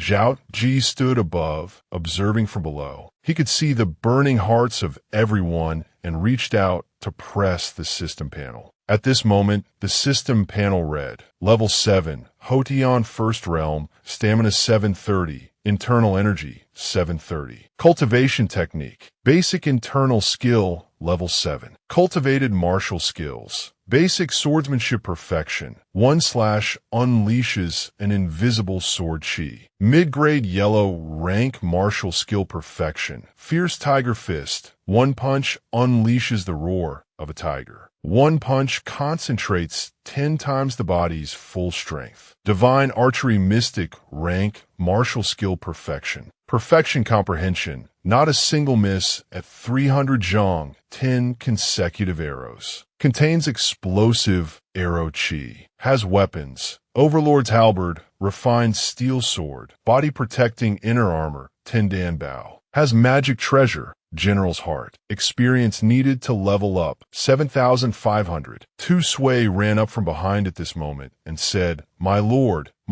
deploys troops like a god. I have never heard of such a battle formation, and its power is abnormally strong. He replied happily, although this battle formation is elementary and only suitable for non-cultivators, it is enough to sweep across these chaotic times. Looking down at all the soldiers, he thought to himself, the Grand Army is divided into 15 corps of 10,000 men, with a 10,000-man commander as the corps. And they're concentrated around me. It seems as if everyone is acting on their own, but in reality, they're always under my control. Stroking his chin, Zhao Qi said, a battle formation of ordinary people already has such power. When my Qin Mo is fully fledged, if I can establish a cultivator legion, that will be a completely new scene. With that, he took out a scroll and handed it to Tu Sui, instructing this battle formation has 3 parts. Now that the Grand Army's offensive battle formation is successful, this is the defensive and retreat battle formation. The rest of the training method is as usual, with only one point. Take me as the center. He replied yes. He asked further, by the way, is there any news from the city? Hearing the question, Tu Sui seemed to remember something, his eyes widening as he exclaimed, oh, Zhang Han just sent a verbal message, saying those people are about to make their move. Zhao Qi smiled, his face full of joy.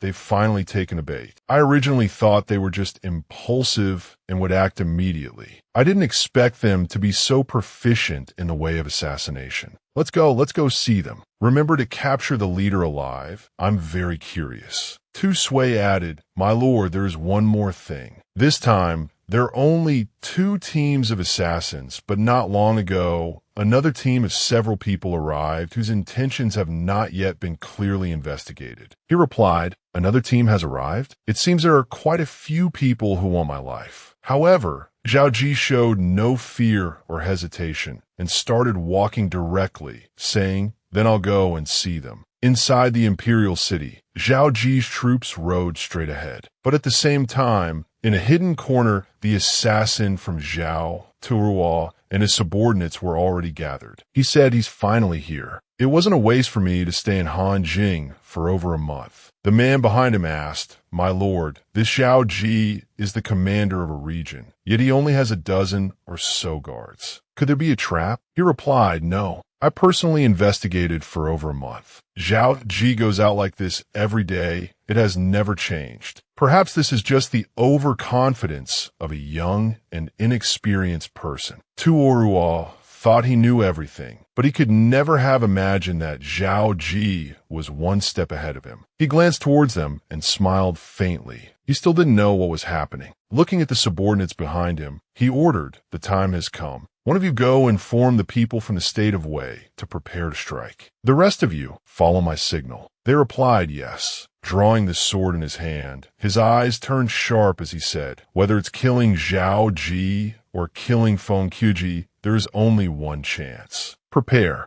At this moment, waiting for Zhao Qi to dismount his horse, several of Turuo's subordinates were already waiting on a nearby rooftop, holding bows and arrows aimed straight at him. Witnessing the assassins from the state of Wei rushing forward and shouting kill, Zhao Qi still showed no fear, standing calmly in one spot. From above, the archers didn't wait any longer either. They stood up and drew their bows. A volley of sharp arrows launched at a wind-tearing speed flew straight towards where Zhao Qi was standing. Looking at the arrows flying towards him, he thought to himself, secretly following me for a month, only to come up with this childish assassination ambush in the end? Truly disappointing. Li Qing, standing beside him, as fast as the wind, leaped in front of Zhao Qi and swung his sword, shattering all the incoming arrows. He fought with the assassins from the side, while some civilians also got caught up, screaming and running. Away! Run quickly! Bodies lay scattered on the ground, yet the assassins had no intention of stopping, ignoring the tragic screams. Don't kill me, help! Just then, from in front of Zhao Qi, a girl ran over, looking frantic and shouting loudly. Help, it's so scary. Before she could get close to Zhao Qi, Li Qing blocked her way and asked, "Miss, you're running in the wrong direction. This place is." Before he could finish his sentence, she pulled out a sharp dagger from somewhere. Her eyes were now filled with killing intent, her hand tightly gripping the dagger as she lunged forward. Ugh!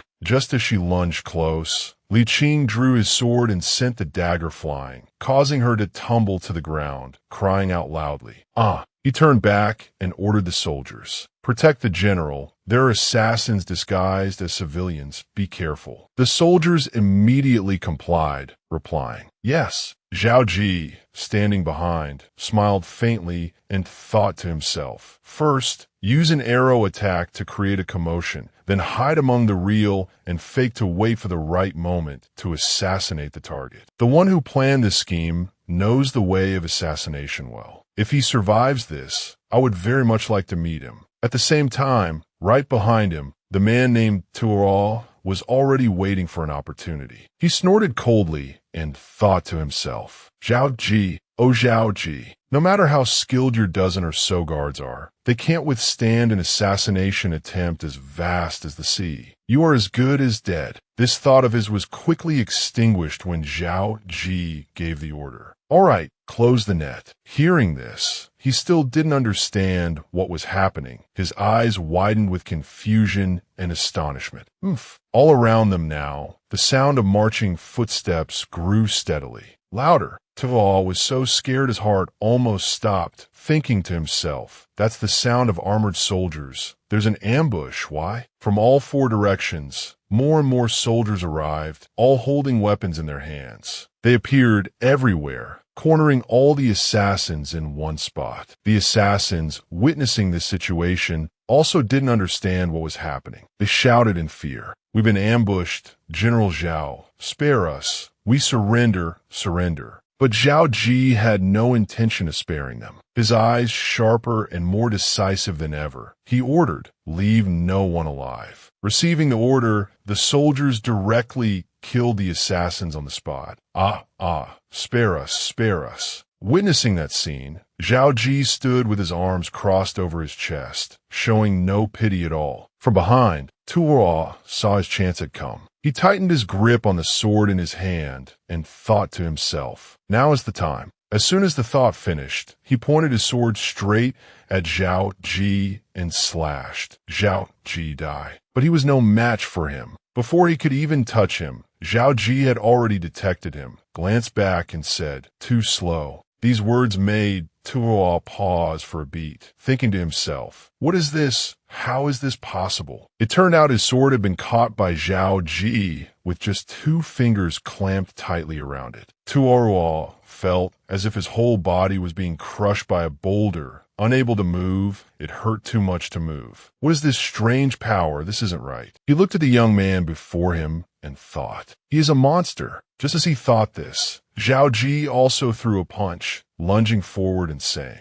"My turn." With just one punch, he sent him collapsing to the ground, unable to fight back. After taking care of things, Li Qing ran up to him and reported. Reporting to the general, "The enemy has been completely wiped out." He replied, lying on the ground, looked up and laughed loudly. "Ha, worthy of a name god of slaughter. You truly are not easy to deal with. But do you think you've won? To tell you the truth, just in case, we split into 2 groups early on. Do you want to know what has happened in other places?" Hearing the question, Zhao Qi calmly replied, "The matter you speak of, is it perhaps sending another team to assassinate Feng Qiji?" Seeing that he knew everything, Tuo could no longer laugh. He stammered, How did you know?" At the same time, at the Feng residence, the assassins Tuo spoke of had all been taken down. Zhao Qi told him something. "Of course I know, and I can also tell you, none of your assassins survived." Finishing his sentence, he glanced back and ordered, "Li Qing, continue to be on guard, clean up the remnants. Take this man to the main hall for me later." He replied, "Yes." A moment later in the main hall, Li Qing had brought Tuo before Zhao Qi. "General, the man is here." He ordered, "Good. I have something to ask him. You may withdraw for now." He immediately replied, "Yes." Looking at the assassin sitting right in front of him, he asked, "Speak. Are you from the state of Zhao or the state of Wei or some other power?"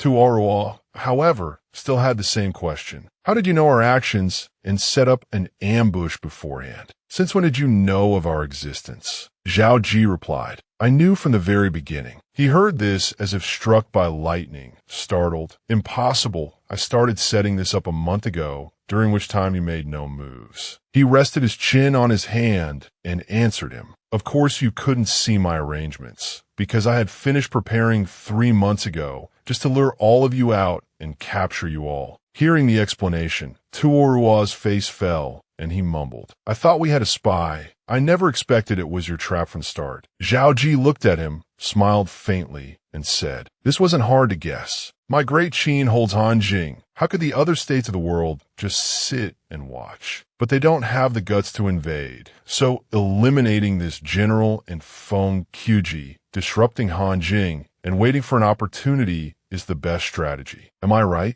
The more he spoke, the more it opened his eyes. He laughed bitterly and replied, Haha, all correct. No wonder you were entrusted with great responsibility by the king of Qin at such a young age. Zhao Ji's talent is indeed well-deserved of its reputation. My defeat is not unjust. Zhao Ji stood up, walked closer to him, and asked, The assassins outside are all dead. Now only you are left. Are you afraid of death? Tuorua looked up and replied, I am, but as an assassin, I have long considered my end. He asked him, You're not going to beg for mercy? He replied, I don't have the information you want, so I have no value to you. What's the point of begging for mercy? But contrary to his thoughts, Zhao Ji said, Wrong, you do have value, because right now, I really want to know your name. Hearing this sudden question, he paused for a moment to think, then replied, Tuo, are you and oh, doubt about it now. Zhao Ji thought happily to himself, Tuorua, it really is him. Tuorua is skilled in covert assassinations, espionage, seduction, and counter-espionage. There is nothing he doesn't know. He is even the one who will directly control Great Qin's spy organization, the Black Ice Terrace, under Qin Shi Huang. Qin Shi Huang, my apologies. This chess piece of yours now belongs to me. Zhao Ji thought to himself, although the Phantom Shadow Guard has now taken shape, even with techniques like Phantom Shadow, they still need a true master to train them. Li Qing is not the best person to lead the Phantom Shadow Guard. I originally planned to slowly search for talent. I never expected Tuorua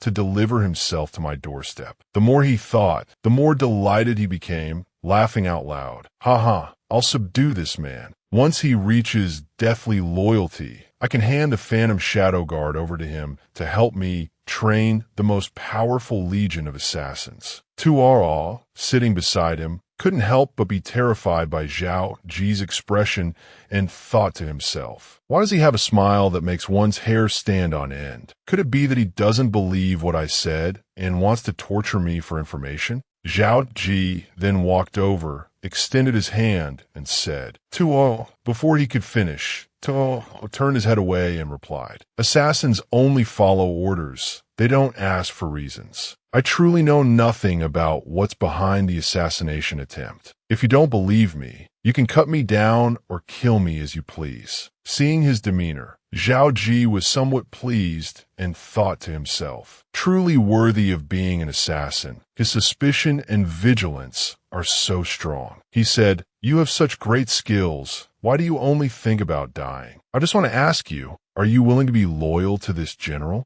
These words startled Tuorua, who looked up and asked again, You're not going to kill me? He replied, Not only will I not kill you, if you are loyal to this general will give you a great future and the title of the world's #1 assassin. Tuorua did not reply. He lowered his head, his eyes looking somber as he thought about something. Then he threw his head back and laughed loudly like a madman. He said to him, If you offered me money, glory, and wealth, I might believe you somewhat. A great future? The world's #1 assassin? As an assassin, one lives forever in the shadows. What talk is there of a bright future? Besides, on what basis can you give me the title of the world's #1 assassin? Zhao Ji didn't rush to explain. He walked over and untied his bonds, causing him to ask in surprise, What is this for? He replied, I lament your great talent and truly want to recruit you under my command, so naturally I must find a good way to make you believe me." He stood up, pointed in another direction, and said, "The main door is over there. I'll give you a chance to defeat me. With your skills, you just need to step out to be free in the world, and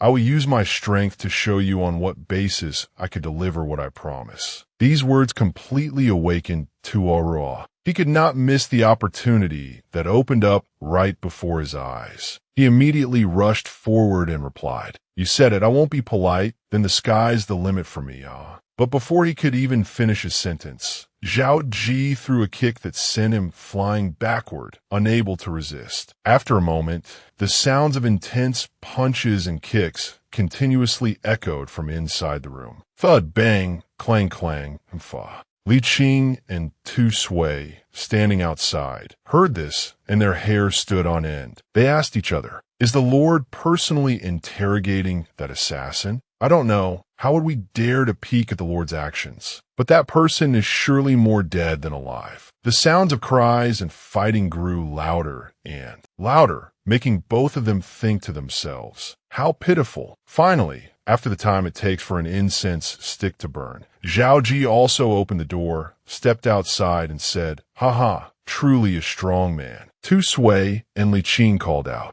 "Lord." He handed a vial of medicine to Li Qing and ordered, "This is Jin Shuang Yao. Treat his wounds. Await further arrangements. He is one of my men now." He replied, "Yes." As he walked, Zhao Qi also said to Tu Sui, "Tu Sui, immediately seal the city gates. Do not open them without my order. Cut off all communication between the inside and outside of the city." He clasped his hands respectfully and replied, "Rest assured, Lord, I guarantee not even a fly will get in and not even a mouse will get out." After giving orders to the two of them, Zhao Qi left directly. This assassination attempt was just the beginning. I have more important matters to discuss with Feng Qiji. After Zhao Qi had left, Li Qing entered the room, holding a medicine bottle. He was somewhat startled to see Tuorua sprawled on the ground. Although Tuorua's entire body was battered, he still struggled to get up and said, "Cough, cough, my lord is absolutely the strongest person in the 7 states." Tuorua is completely convinced and submits. On the other side, to be certain, Zhao Qi opened the system panel to check Tuorua's loyalty level. The system immediately displayed a message that read, "Now checking Tuorua's loyalty for the host. It is currently 65. He seemed not very satisfied with this, as it had not yet reached undying loyalty, but at least he would not betray easily. There was still a long way to go. At this moment, in Feng Qiji's courtyard, seeing Zhao Qi approaching, he ran out and shouted loudly, "General Zhao." This time we were fortunate thanks to General Zhao. Otherwise, Prince Han and I would have been in mortal danger. After saying that, he asked again, "The assassins have all been killed. For you to come in person, are there other arrangements?" He replied, "I do indeed have a top secret matter related to the safety of Han Jing that I wish to discuss with Lord Feng." Feng Qiji replied, "General, please speak." Zhao Qi quickly approached and whispered in a low voice, "For this assassination, I want to turn their own plot against them. I hope you will cooperate, my lord." He stammered, "This..." After Feng Qiji heard everything, he exclaimed, Isn't this too risky? Any mistake would be a grave crime." Zhao Qi patted his chest and replied, "We are all working for our great Qin. If any problem arises, I, Zhao, will bear it alone." This firm assurance made him feel more at ease, and he smiled, saying, "The great general's loyalty to our great Qin is as clear as the sun and moon. I must cooperate with the general's actions."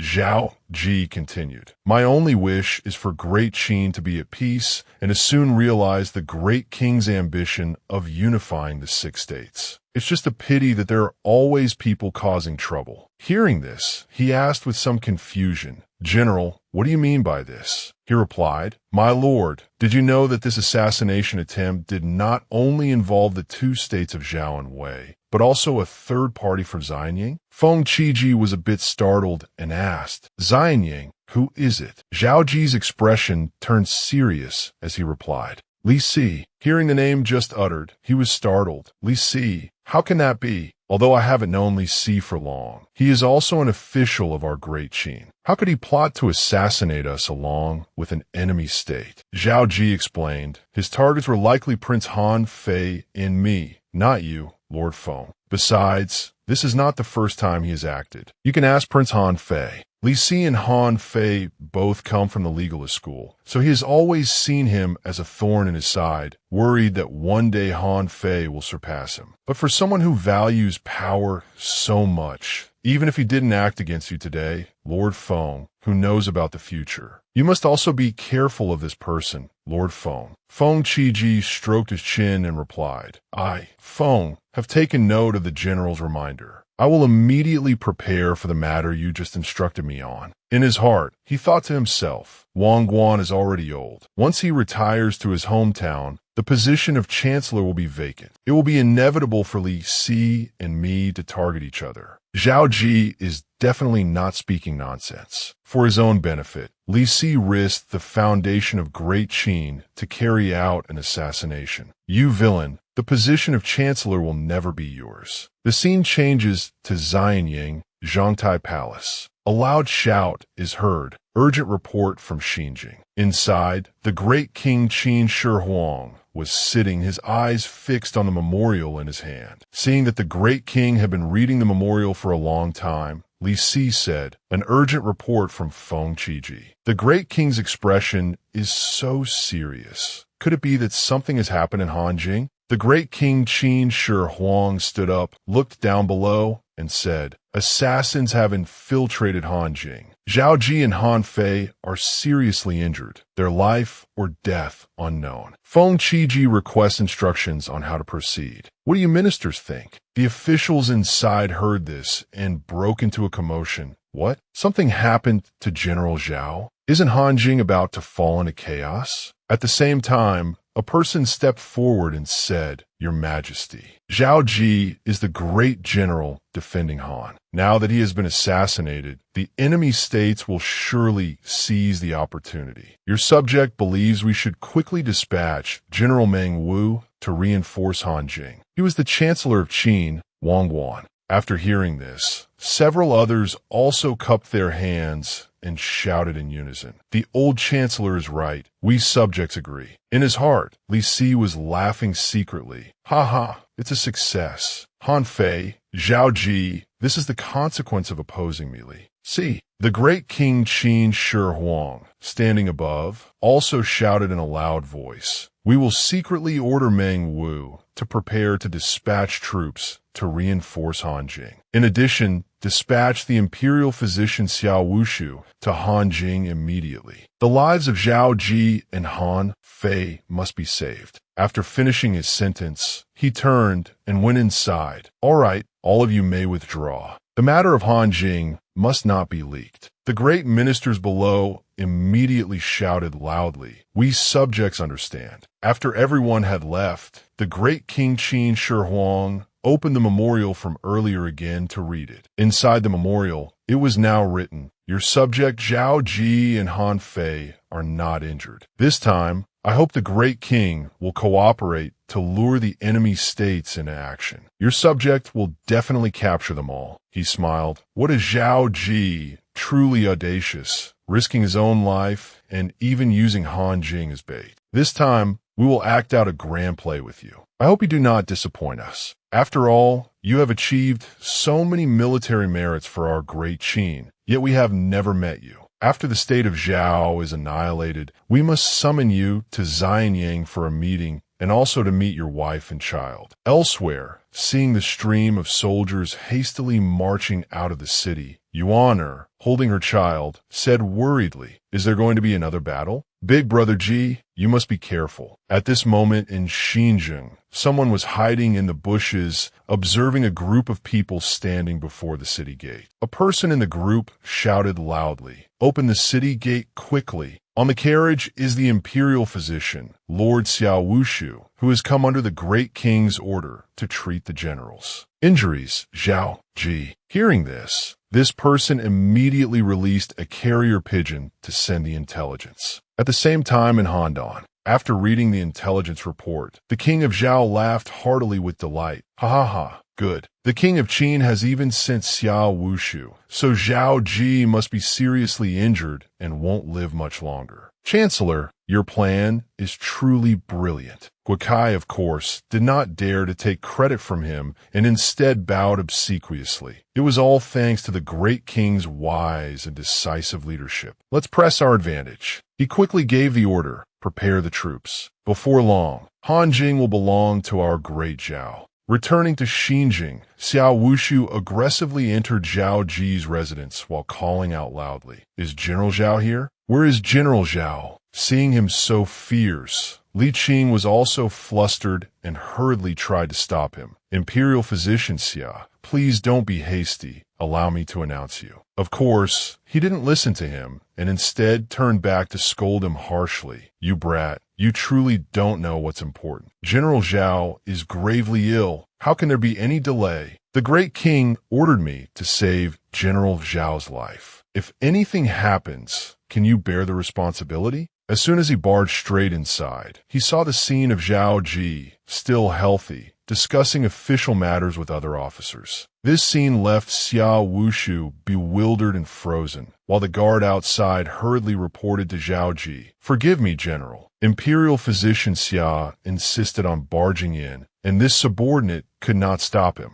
Seeing him arrive, he gave a smile with a sparkling glint in his eyes and said, "So is Lord Xia, the imperial physician personally dispatched by the great king. My apologies, we are in the middle of discussing military affairs. Please wait at the side for a moment." Then he turned to the other officers and said, "Continue." As for him, he was still bewildered, wondering to himself, what is going on? Li Qing immediately spoke up to explain. "This is the general's grand strategy against the enemy. I will explain it to you slowly." At this moment, Zhao Qi was discussing countermeasures with Tu Sui and Feng Qiji. Wang Jian's 300,000-strong army was holding the border. If Zhao and Wei combine their forces to attack Hanjing, their military strength will not exceed 200,000. And if they want to break through the territory, he slammed his hand on the map of Nanyang and asserted, "The first choice is Nanyang." Feng Qiji looked at the map and contemplated. The terrain of Nanyang is flat, which would allow the cavalry of the Zhao state to be most effective, putting us at a disadvantage. However, he believed, "I've seen the Zhao state's cavalry's mounted archery. It is indeed formidable, but not fearsome." Hearing him say this, he understood and asked, "It seems the general already has a countermeasure in mind." Of course, he already had a plan in mind, but there was one thing that still troubled him. Winning is easy, but what I'm thinking about is how to completely annihilate the entire invading enemy army. Suddenly, Zhao Qi thought of using fire to destroy the entire enemy force.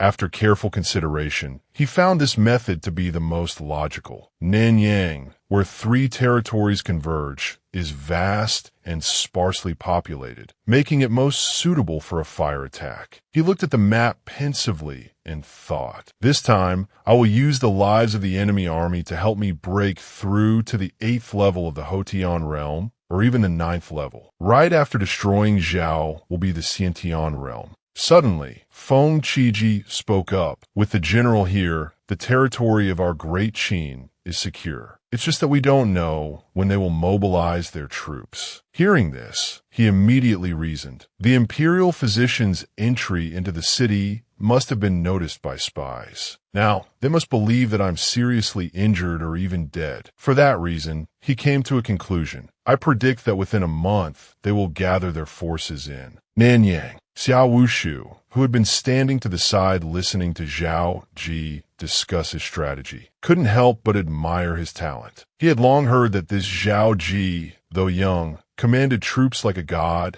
and was a rare military genius. Indeed, seeing is believing. No wonder the great king would deceive the world to stage this grand play, which also involved him. In his heart, he felt that he looked very much like an old acquaintance of his. He hadn't noticed when he first entered. Now, the more he looked, the more familiar he seemed. It wouldn't be an exaggeration to call him a younger version. Then suddenly, he muttered his name, Zhao Qi. He suddenly recalled what Ah Fong had once said to him. "Father, if the great king and I have a child, what do you think of the name Ji? A sudden surge of pain made him call out his daughter's name earnestly. Afong, it's Afong. But then he saw her turn her face away and leave without looking back at him. Father, your daughter is leaving now. I must leave for my own sake. Forgive your daughter for leaving without saying goodbye. This scene broke his heart, and he shouted loudly to stop her. Seeing that Xiao Wushu seemed not quite lucid, Zhao Qi presumptuously asked, Lord Xia, are you dreaming? Even Feng Qiji, standing beside him, had to speak up to help him out. Old Xia,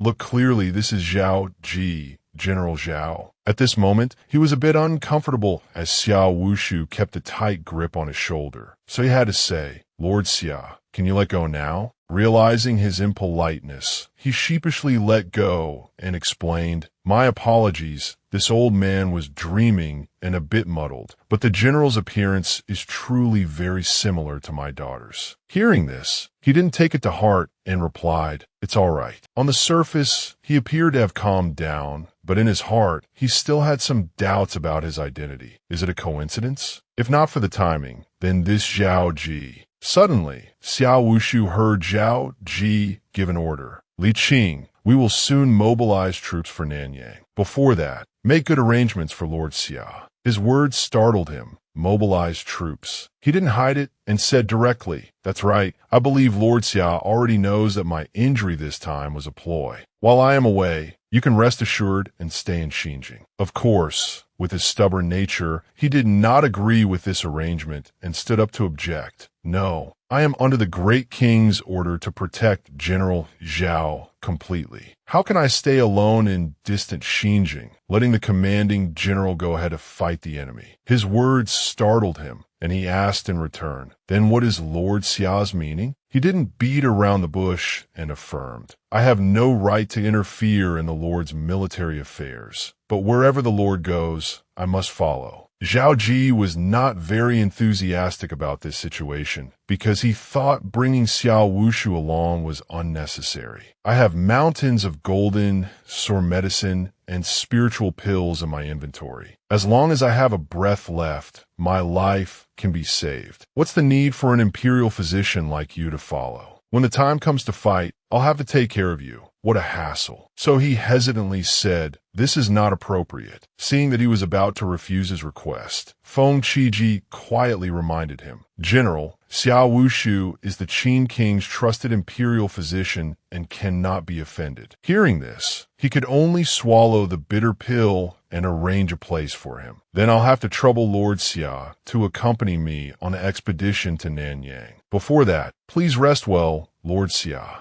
After getting his agreement, he no longer made things difficult and replied, This old man has received his orders and will withdraw to await the arrangements of the general. Besides following the Qin king's order to assist him, he also had a small idea in his mind. As long as I can follow Zhao Qi, I'll have a chance to ask clearly. If he really is a Feng's son, then he is my maternal grandson. After seeing this Lord Xia off, Zhao Qi helplessly asked Feng Qiji, Lord Feng, is imperial physician Xia always this emotional? Even he himself found this strange and replied, This is the first time I've seen him like this. It's truly very strange. Time passed, and a month later at the Nanyang border, the Zhao allied army had raised their banners and set up camp. Inside the main tent, the lords were eating and chatting with each other. This time, with Grand General Wei Tai assisting the Zhao mobilization in Nanyang, it's truly like a tiger with wings. A royal clan member of the Wei state, Grand General Wei Tai humbly replied, How would I dare?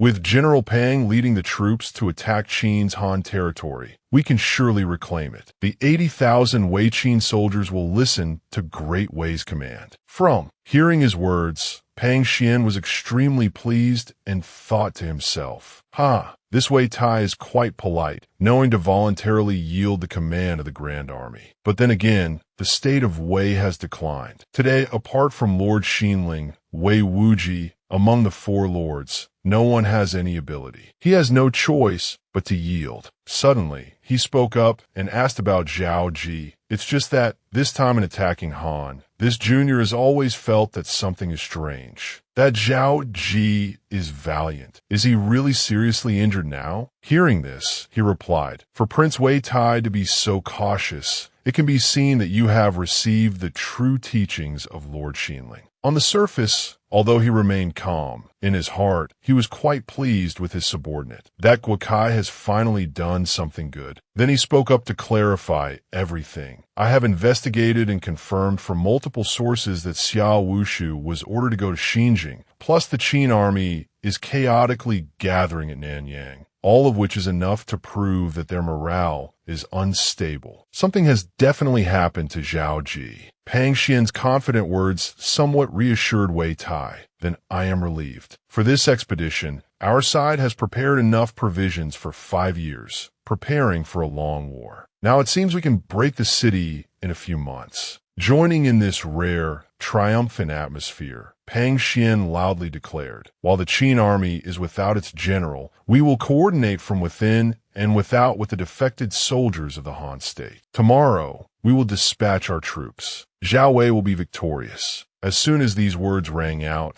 they were supported by the other generals. Zhao Wei will be victorious. Zhao Wei will be victorious. In his heart, Pang Xian secretly plotted. As soon as we reclaim the land of Han, the state of Qin will once again be sealed in the Heshi region, unable to expand east into the Central Plains. Even if Ying Zheng is brilliant and resourceful, the one to unify the world will surely be my great Zhao. That same night in Nanyang, on a high wall, a subordinate was reporting the military situation. Lord, a report from the front says that the grand army of Zhao Wei will attack the city tomorrow. The 50,000 Nanyang infantry are ready to engage at any time. The Lord heard this and replied with satisfaction, very good. In this battle, this general will only watch from the city gate tower, but will not show myself. Full command is handed over to you. The subordinate immediately replied, yes. Zhao Qi,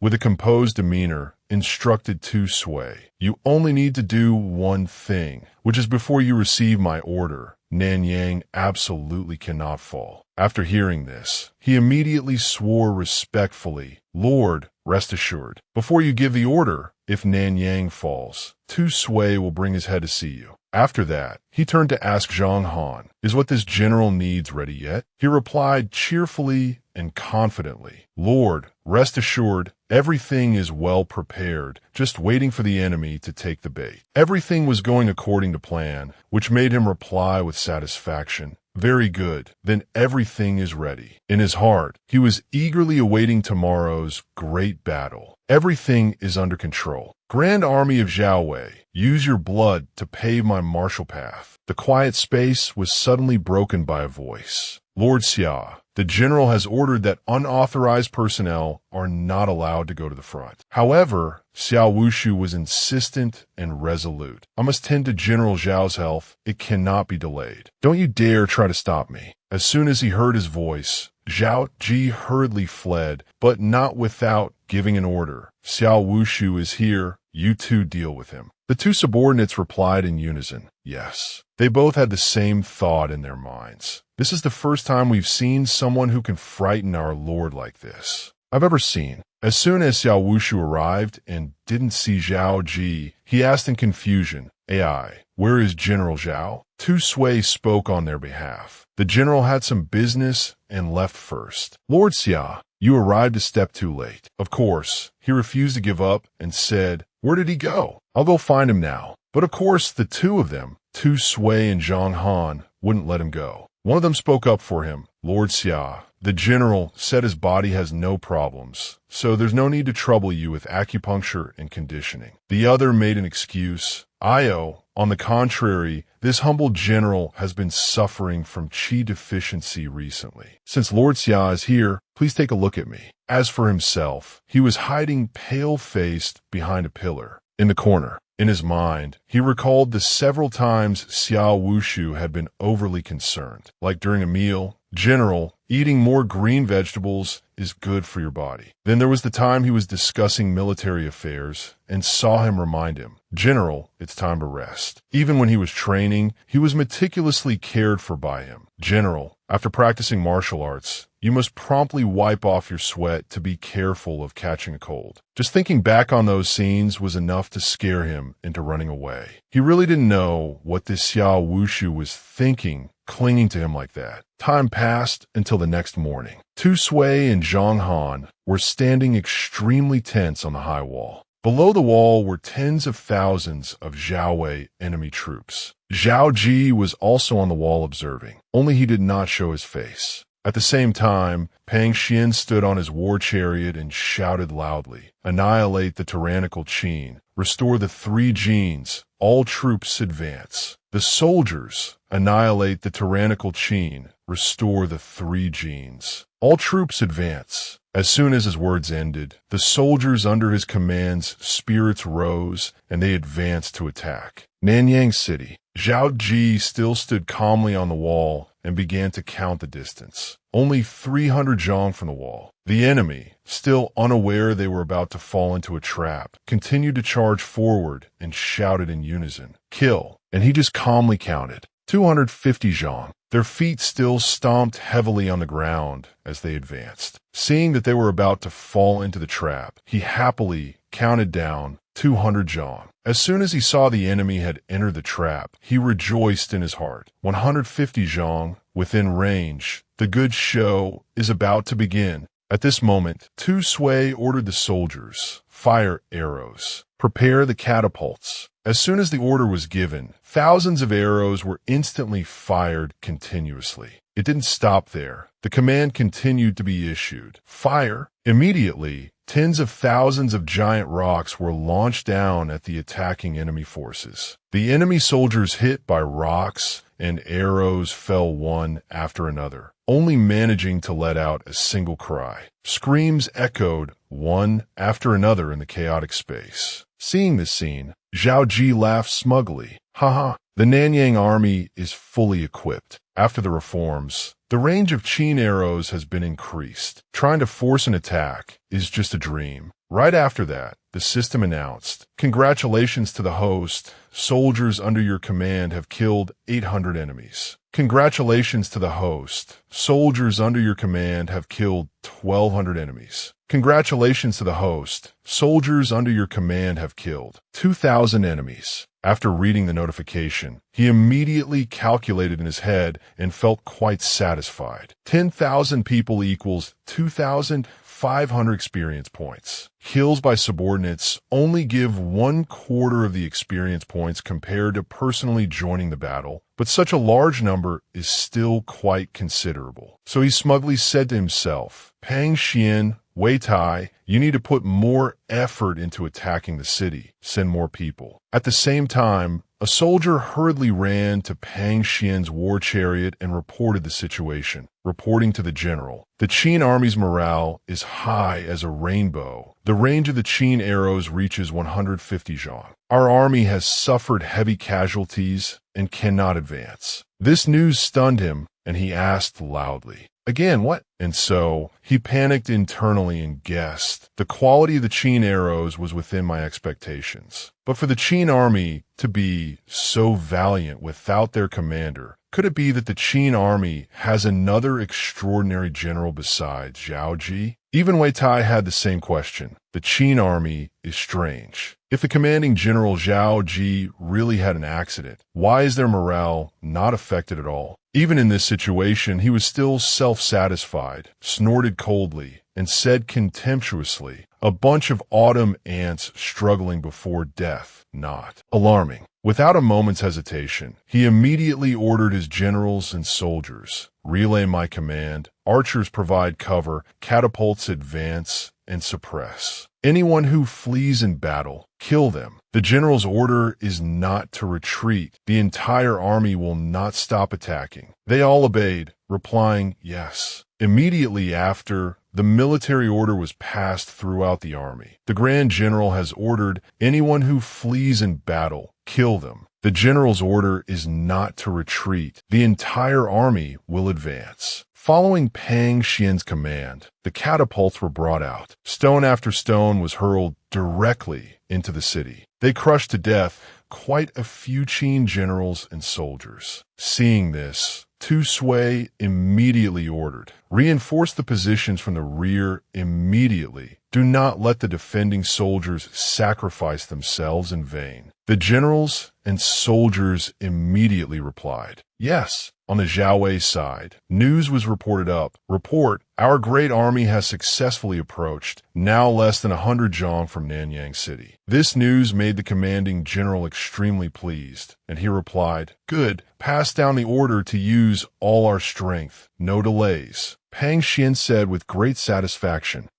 Without Zhao Qi inside, even 100,000 valiant Qin, Han, and Jing troops are just barely holding on. I am determined to take it, and the next one will be Wang Jian." His smug and arrogant voice echoed in the night. "After Nanyang City is Hangu Pass. Once I rendezvous with Lien Pe, great Zhao will surely be victorious." At the city wall, the battle was still raging intensely. The Zhao army had managed to place ladders against the city wall, shouting, "Kill!" up the ladders. The Qin soldiers were not panicked by this scene. On the contrary, they shouted loudly to encourage each other, "Swear to protect Nanyang City to the death." Unlike everyone else who was tense, Zhao Qi calmly criticized Pang Xian's methods. Grand General Pang Xian of Zhao is indeed worthy of his reputation. To still dare a frontal assault despite such heavy casualties. Unfortunately, failure is failure. This time, you will certainly die at my hands. Zhao Qi was still smug about his plan for Pang Xian. Otherwise, it would be a waste of my effort in specially setting up this trap. On the other side, Tu Sui was busy ordering the soldiers. Boiling oil, rolling stones, spiked logs, bring them up. Suddenly, Xiao Wushu appeared out of nowhere and praised Zhao Qi. "General Zhao, you command troops as if you were a god. Today I have finally witnessed it." His appearance startled him, and he asked, Lord Xia, why have you come here?" He laughed loudly a few times and replied in a sarcastic tone, Rest assured, I just came to watch. During this time, I've been clinging to General Zhao, causing you to hide here and there. It was my mistake." This sentence of his made him think helplessly to himself, so he knew I was hiding. Suddenly, he lamented, "War is truly cruel." In contrast to the peace over here, on Tu Sui's side, he was fiercely ordering the kill. As soon as his words rang out, it was as if the soldiers were injected with chicken blood, causing them to form up together and charge forward, shouting loudly, "Kill!" The Zhao soldiers, seeing this, screamed in terror. The Qin soldiers are counterattacking. The Zhao soldiers below were being routed, while the Zhao soldiers on top were being pushed off the ladders by the Qin army using stones and spiked logs. Even boiling oil was used by them to douse the Zhao army. Accompanying it, of course, were blazing hot flames, causing the enemy troops to scream in pain.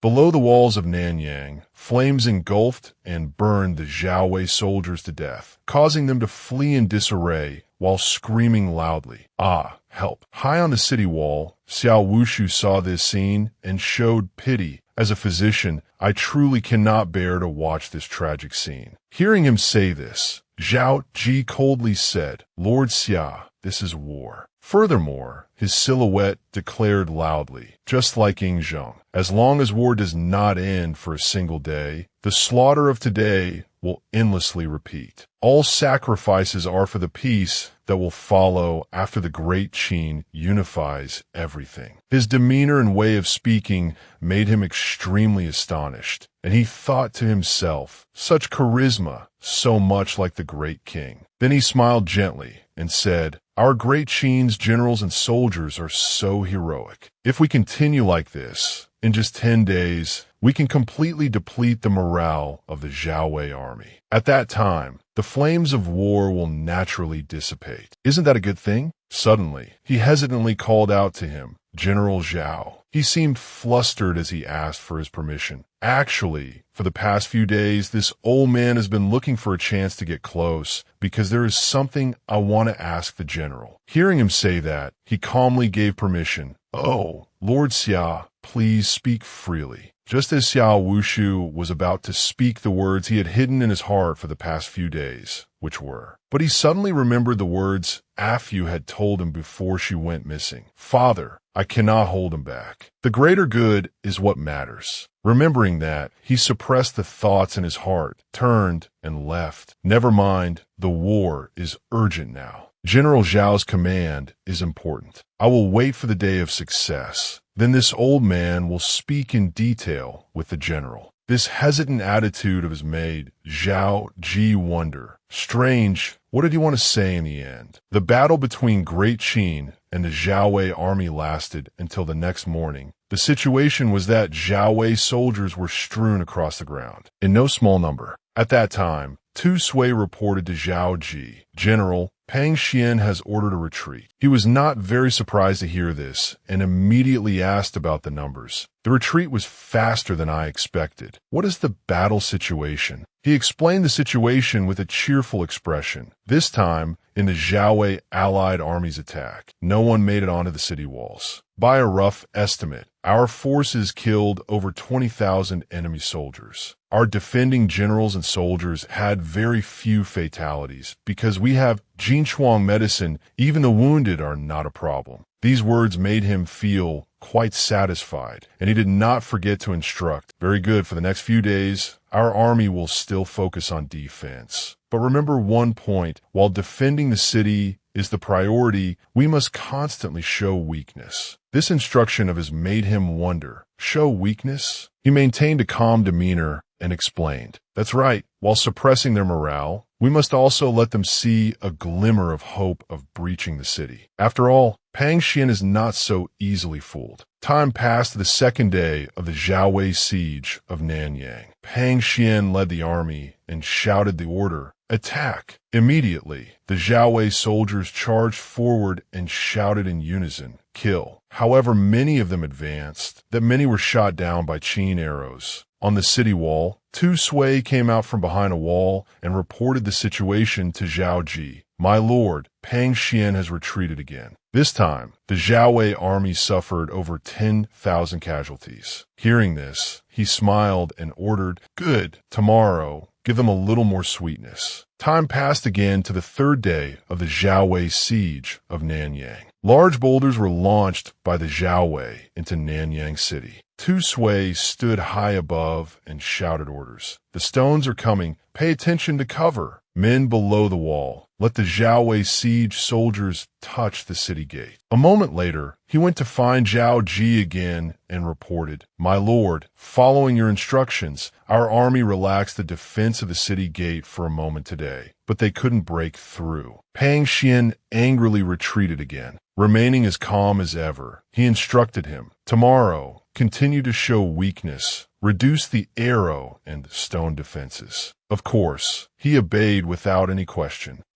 Yes. Time flowed to the seventh day of the Zhao siege of Nanyang. At the main camp of the Zhao army, the morale of the generals and soldiers had begun to become unstable and was on a downward trend. Wei Tai, seeing the situation was not good, offered his opinion. Grand General, in 6 consecutive attacks, our army has lost over 50,000 men. Should we continue the frontal assault? If Nanyang city cannot be taken, our army's morale will collapse. Fighting on like this, I fear, will be a futile effort. However, with Pang Xian's temperament, he still insisted on his own way, passing down the order to continue the siege. His order made him angrily question, what? General, did you not hear what I just said? Of course he heard, but he countered with the sentence. As a general, one must not only command an army and kill the enemy to win, but more importantly, one must be skilled at observing the battlefield situation. He even asked in return,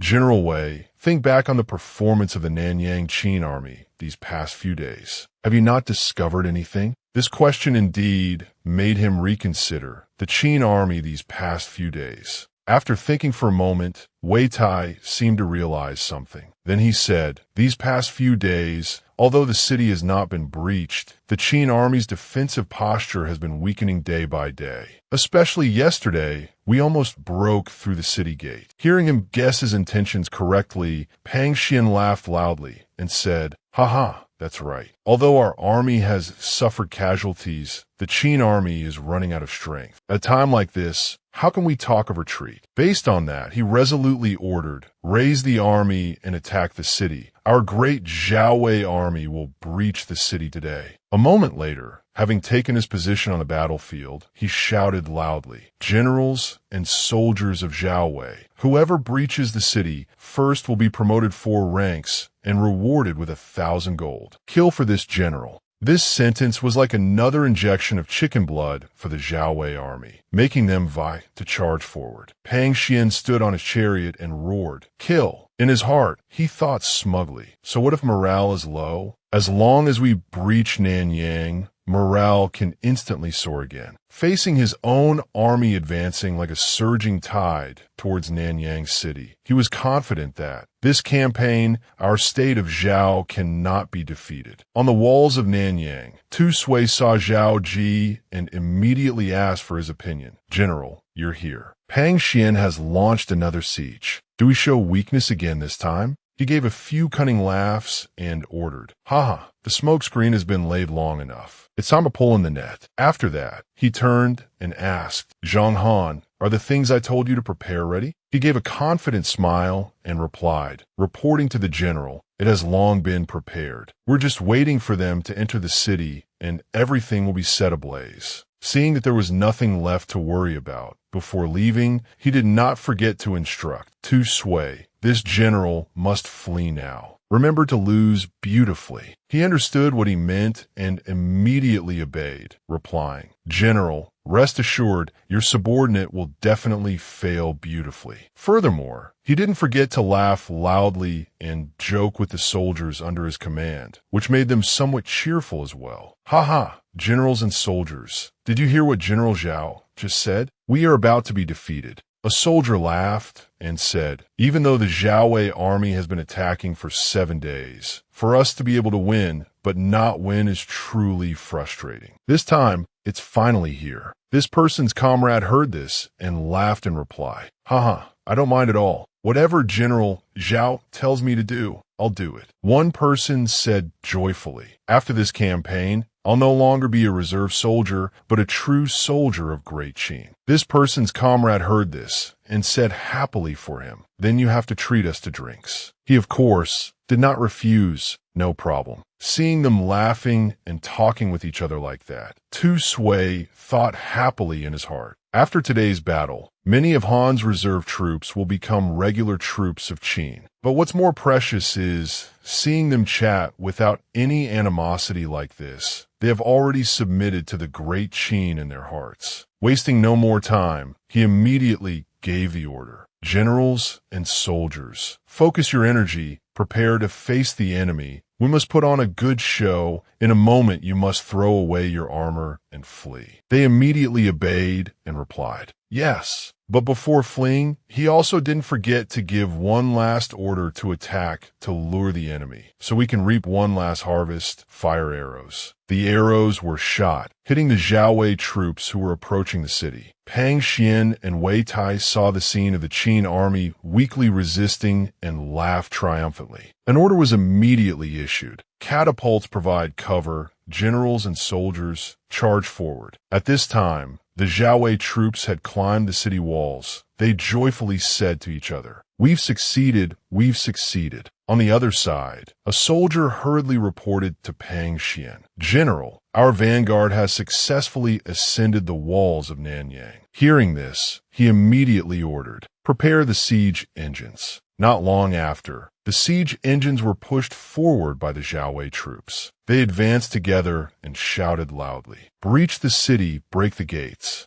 Immediately, the siege engines struck the Nanyang city gate hard. High on the tower, a soldier reported back to Tu Sui, "General Tu, everything is ready." Below the city, the Zhao army successfully broke through the gate and poured into the city. Nanyang has fallen. Generals and soldiers kill, kill, kill. Seeing the turtle had entered the trap, Tu Sui smiled and ordered, "Withdraw." Below the city, the shouts still echoed. "Kill, kill." Pang Xian's chariot had also entered the city. He quickly ordered, "Leave 10,000 cavalry to secure the rear and protect the covered chariots. The entire army will attack. Eliminate the remaining Qin troops in the city. Destroy the tyrannical Qin." A moment later, a soldier reported the situation to him. "Grand General, our entire army has entered the city. The Qin army has been defeated and fled. Nanyang City is now under the control of our great army." Hearing this, he immediately asked, "Was the Qin commanding general captured alive? Were the Qin army's casualties?" This general stammered in reply to his question, "Well, reporting to the Grand General, inside Nanyang City, we haven't found the Qin commanding general, nor are there any soldiers. The entire Qin army fled when our army attacked the city, and even the common people in the city are nowhere to be found. This Nanyang is an empty city." As soon as he heard this, Pang Xian panicked and shouted loudly, "What?" So he abruptly ordered, "This is bad. We've fallen into a trap. The entire army retreat immediately. Get out of the city." This order of his left Wei Tai bewildered. "Grand General, what is the meaning of this?" Of course, the Zhao Wei army's chance to escape was gone. From nowhere, thousands of fire arrows shot forth,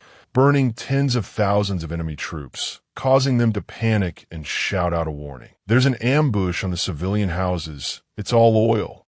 Indeed, the roofs of the civilian houses were now full of Qin soldiers with fire arrows, waiting to take down the Zhao Wei army. The enemy crowd now realized they had fallen into a trap and screamed in panic. The Qin army didn't flee. They're setting fires. "Retreat quickly." "No, the city gate is sealed shut. We can't get out." In Nanyang City, smoke and fire were everywhere. Accompanied by the screams of the Zhao Wei army, fire was everywhere. "I'll help." Zhao Qi and his great army were currently on horseback outside the city, observing the situation. Suddenly, he turned his horse as if to go somewhere, causing the generals and soldiers to ask in confusion, "General, where are you going?" He calmly replied, "To meet General Pang Xian." Hearing this, Tu Sui immediately reminded him, "But, General, according to your instructions, we have used thorny wood to set up fire barriers at every gate and exit of Nanyang City." He maintained a calm expression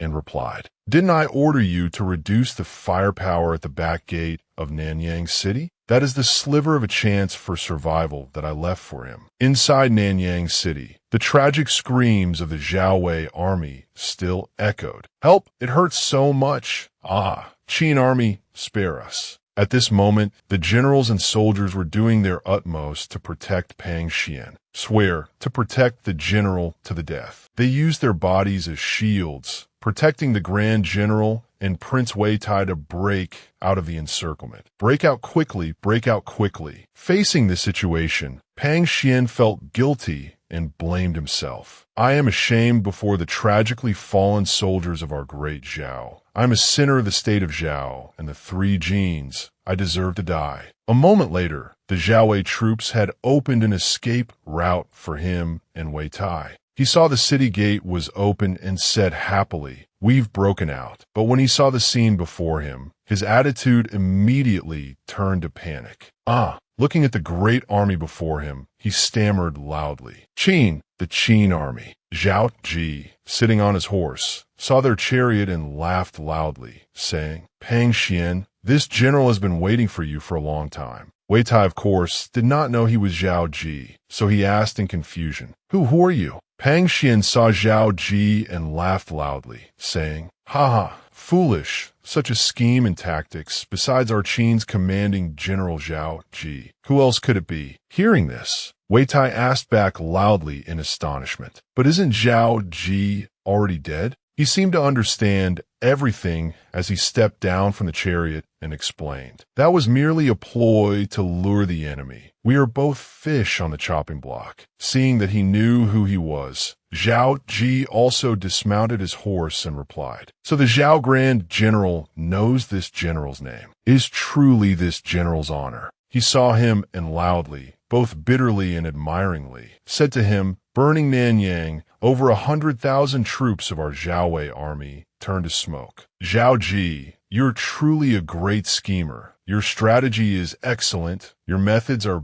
brilliant, truly vicious. You truly live up to the title of butcher." These words did not move him, and he still calmly replied, "War has always been this way." Next, Zhao Qi asked in a loud voice, "I respect you as a grand general. Now I only ask you, fight or surrender." Pang Xian calmly drew his saber and said, "I, Pang Xian, a general's mistake brings disaster to the entire army. You planned and laid this out for months, yet I only discovered a problem upon entering the city. I am truly incompetent. My death is not to be regretted." Casting aside his pride, he knelt before him, offered up his sword, and begged him to spare his soldiers. "I have heard that General Zhao treats prisoners leniently. I, Pang Yuan, am willing to exchange my life for the lives of the soldiers under my command." However, he not only wanted his head, but also that of Wei Tai. "Zhao and Wei have offended the heavenly might of our great Qin.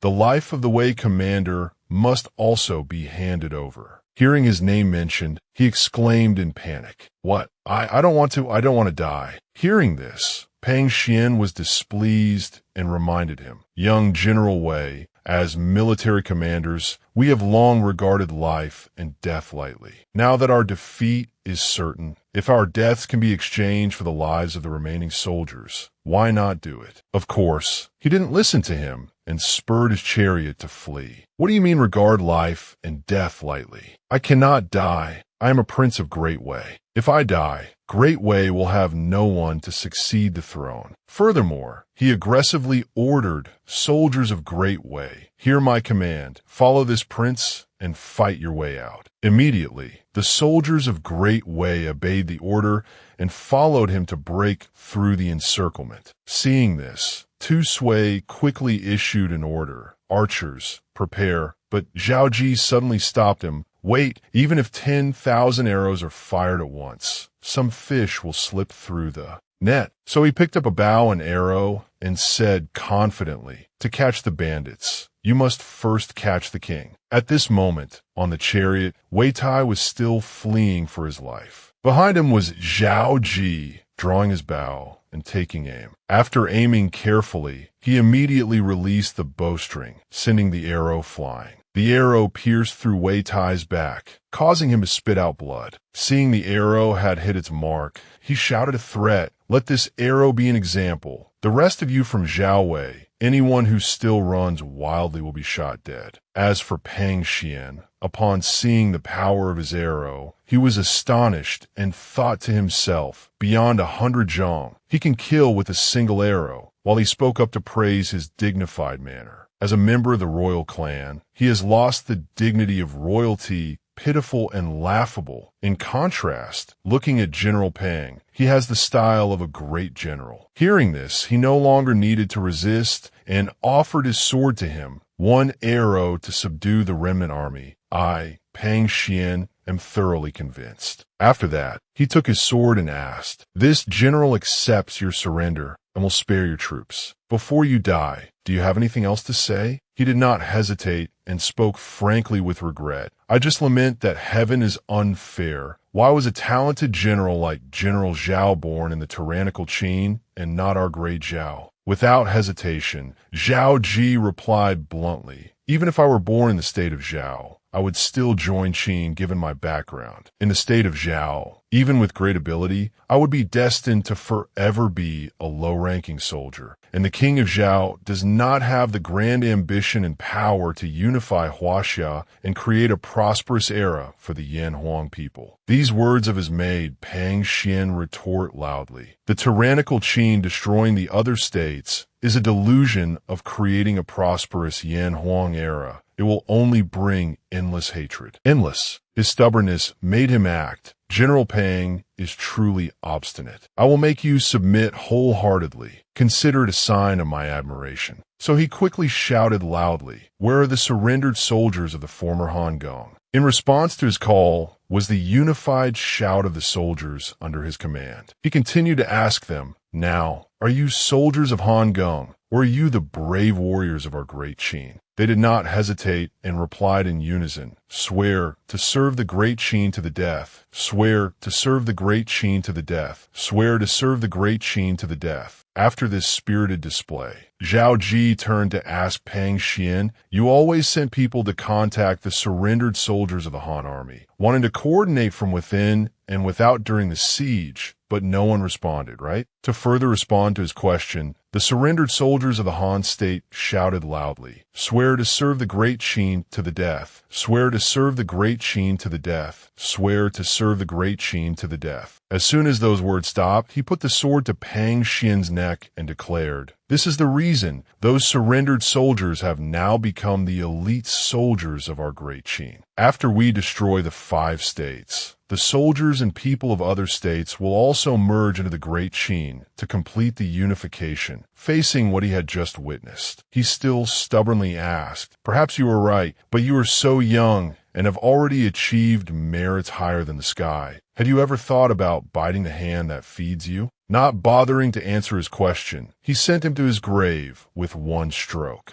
Afterwards, he calmly mounted his horse while thinking to himself, even before death, he still wanted to use a sow discord tactic. If you weren't a grand general of Zhao who could be exchanged for experience points and rich rewards, I would really want to let you stay and see what happens later. As soon as he was firmly seated on his horse, Zhao Qi joyfully declared to the soldiers, "Elite soldiers of our great Qin, Pang Yuan has been killed by this general. In this battle, our great Qin is victorious." In response to his words were the cheers of the generals and soldiers. "The general is divinely mighty. The general is divinely mighty." A bright smile bloomed on his face vividly under the glaring sun. He thought joyfully to himself, Pang Xian was not wrong. This time the merit is higher than the sky. The king of Qin will surely reward me heavily. Perhaps with this opportunity, I can obtain the true authority of a grand general, becoming the youngest grand general of Great Qin. And more importantly, this time, I can definitely break through to the 9th level of the Hotian realm, advancing to level 9. At the same time, the system announced Hotian realm 9th level. He was extremely satisfied with this reward. A huge profit. A moment later, inside Nanyang City, the groans of the defeated Zhao and Wei troops echoed. "It hurts so much. Spare us."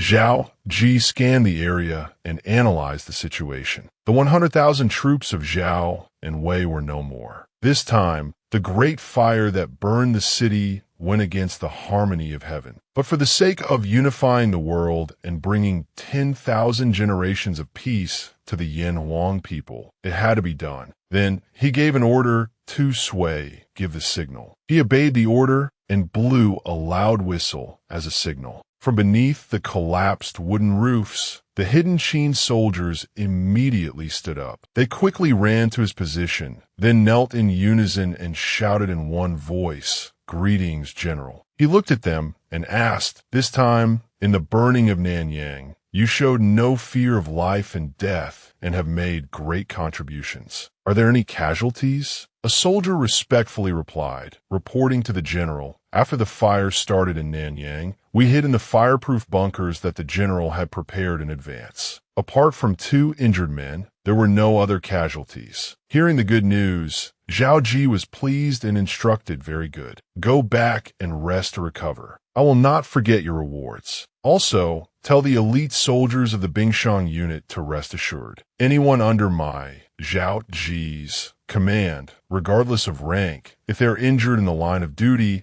I will do everything in my power to treat them and protect their lives." Receiving his encouragement, all the soldiers cheered enthusiastically, "Thank you, General." Then he turned to the 2 men behind him, Tu Sui, Zhang Han. They immediately replied, "Present, General." He quickly gave them an order. Imprison all the surrendered Zhao and Wei soldiers in the city. Those without burns can be saved. For those with severe burns, give them a quick end. The 2 of them shouted in unison, "Yes, sir." In his heart, Tu Sui silently assessed him. He treats his comrades like brothers, never abandoning them, but shows absolutely no mercy to his enemies. With such a decisive and ruthless lord, it's no wonder that in this great battle, even though Zhao and Wei offered huge rewards, no one betrayed him. Just then, a rider galloped over from a distance. "General, an urgent report from the front." Li Qing knelt and joyfully reported everything. Li De, following orders, has successfully ambushed the main camp of Zhao and Wei, capturing the entire military district. Hearing this, Zhao Qi exclaimed with delight, "Good,"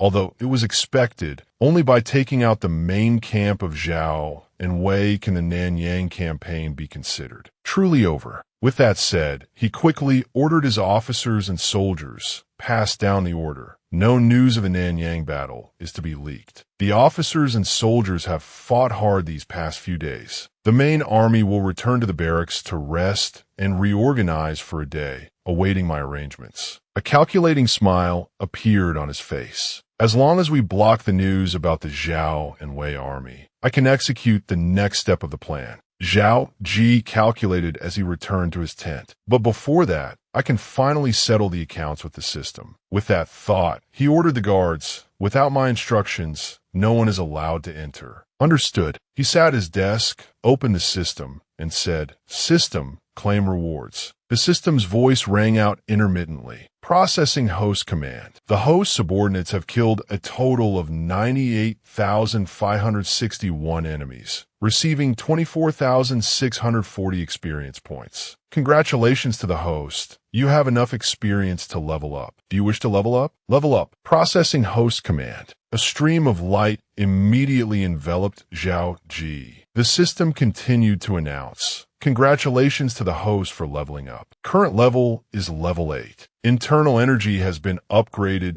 Basic internal cultivation has been enhanced. All attributes have been enhanced. Congratulations to the host for leveling up. Current level is level 9. Internal energy has been enhanced." Seeing this notification, he exclaimed with delight, "Level 9. I've finally reached it." Afterward, the system displayed a series of his information. Character, Zhao Qi. Level, 9, 9th level of the Hotian realm. Stamina, 900. Internal energy, 900. Cultivation technique, basic internal cultivation, level 9. Martial skills, basic swordsmanship, perfection. A single slash releases an invisible sword aura. Fierce Tiger Fist, mid-grade Huang rank martial skill, perfection. A single punch unleashes the roar of a fierce tiger. One punch can concentrate and strike with 10 times the body's full power. Divine archery technique, Xin rank martial skill, perfection. Master to perfection, never misses within 300 jong. 10 arrow volley contains explosive Qi arrows. Weapons, Overlord's halberd, refined steel sword, inner protective armor, and Tendan bow. Magic treasure, General's heart, with the trait that the commanding general's authority inspires awe and respect in all subordinates. Experience needed to level up, 1950.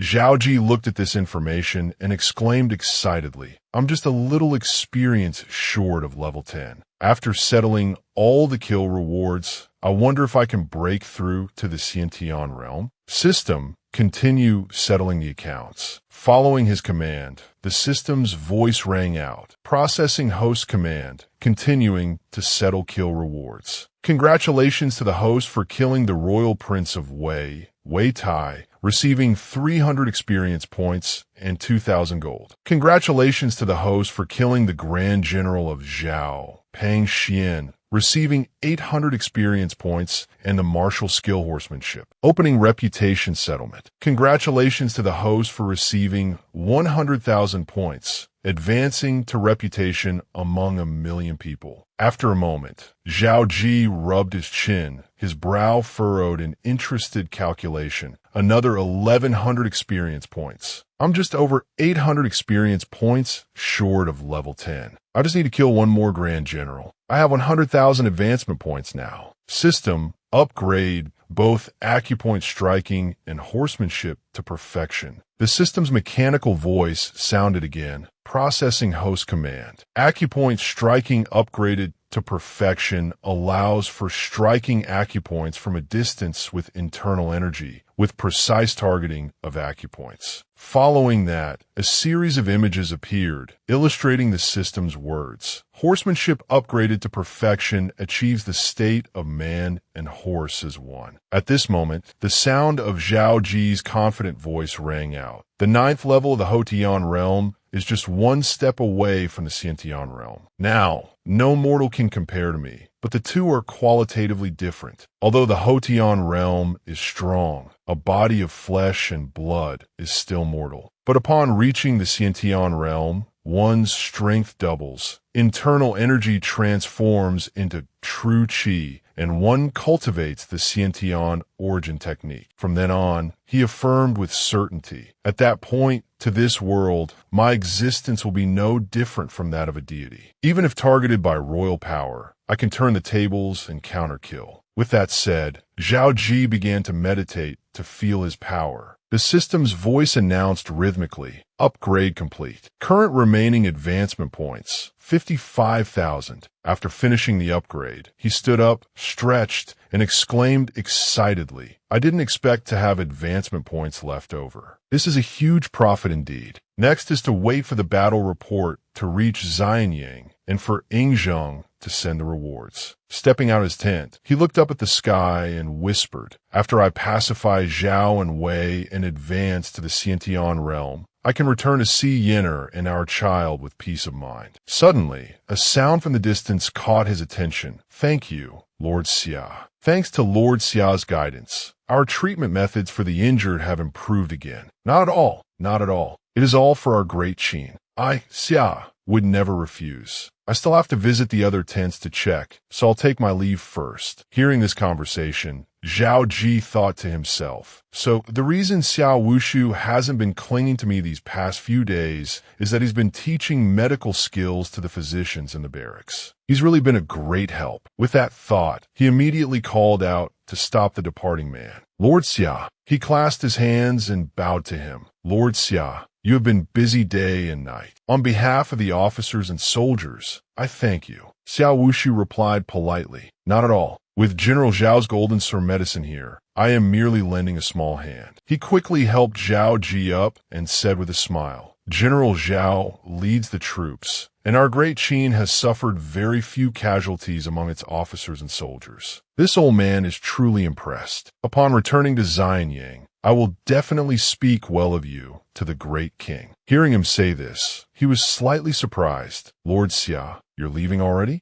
Xiao Wushu replied calmly, the plan between you, General, and the great king is complete. I have no reason to stay. But before I leave, I still have something to ask. I wonder if it's convenient for the general right now. He immediately invited him. Lord Xia, please ask. He began to recall memories, speaking with a hint of sadness. This old man has a daughter who has been lost for many years. Her appearance is very similar to yours. I've always thought that perhaps you might be her descendant. So, hearing this, Zhao Qi was startled and surprised. No wonder his expression was so strange when we first met. But Xiao Wushu's daughter, could she be a Fang? Mentioning this name, he gradually recalled unofficial history's record that Qin Shi Huang loved a Fang not only because she built the Afang Palace, but also because he never established an empress or a crown prince his entire life. A Fang in the Afang Palace, what a tale. Because that Afang was the daughter of Xiao Wushu. With that thought, he spoke up to inquire, May I ask, my lord, what is your daughter's name? Xiao Wushu quickly replied, My humble daughter's name is Xia Yufang. Her pet name is a Fang. Hearing the answer, he exclaimed inwardly, I always thought that was just a rumor from unofficial histories. I never expected it to be true. Suddenly, a hopeful and urgent look appeared on his face as he blurted out, General Zhao, may I ask for your esteemed mother's full name? Immediately after, the atmosphere became somber as Zhao Qi said, I'm afraid I must disappoint you, Lord Xia. My mother's name is Zhao Donger, so I'm not your grandson. Xiao Wushu was a bit sad and hesitated. He quickly forced a smile to ease the tension. It's unavoidable for people in the world to look alike. But Lord Xia doesn't need to be sad. I believe you will definitely find your daughter. In his heart, he silently refuted, "No, even if many people look similar, they can't be identical copies. Zhao Ji's face is exactly like a Fong's. After so many years, and considering the great impact of what happened back then, it's not impossible that a Fong changed her name and went into hiding." With that thought, he ventured a suggestion. "General Zhao, where's your mother now? I wonder if this old man could meet her." Suddenly, the atmosphere around Zhao Qi grew heavy. He clenched his fists and replied grimly, "My mother passed away a year ago." Xiao Wushu exclaimed in shock. "Passed away?" He continued, "It is precisely because my mother passed away that I was able to join the army without any ties." Seeing him like this, he felt a pang of guilt. "My condolences, General. This old man shouldn't have asked." Zhao Qi gave a slight smile and reassured him, "It's all right. Imperial physician Xia is just missing his daughter. I can understand." With that, Xiao Wushu bowed to him. "In any case, thank you, General Zhao, for clearing this old man's doubts. I'll take my leave." He also replied politely to him, "It was a small matter, Lord Xia. There's no need for thanks." The conversation ended, and the two went their separate ways. Xiao Wushu walked away dejectedly, sorrowful. "A Fong. Oh, a Fong, your father thought he had found you this time, but where on earth are you? Is Zhao Qi really not my grandson? But why do I always feel a sense of familiarity from him? Could it really be just a coincidence?" Suddenly, he stopped and said aloud, "No, even if it's just a sliver of hope, I cannot let it go." Xiao Wushu turned his head with determination. "Right after we set off, I will change course to Lijia village. I must see if you're truly my grandson. See if you're truly a Fong son." A moment later, Zhao Qi gathered all the soldiers and stood on the martial arts stage to announce, "Elite soldiers, the Battle of Nandang is over. Our great Qin has won a total victory." The soldiers below immediately cheered, "Great Qin, great Qin, great Qin."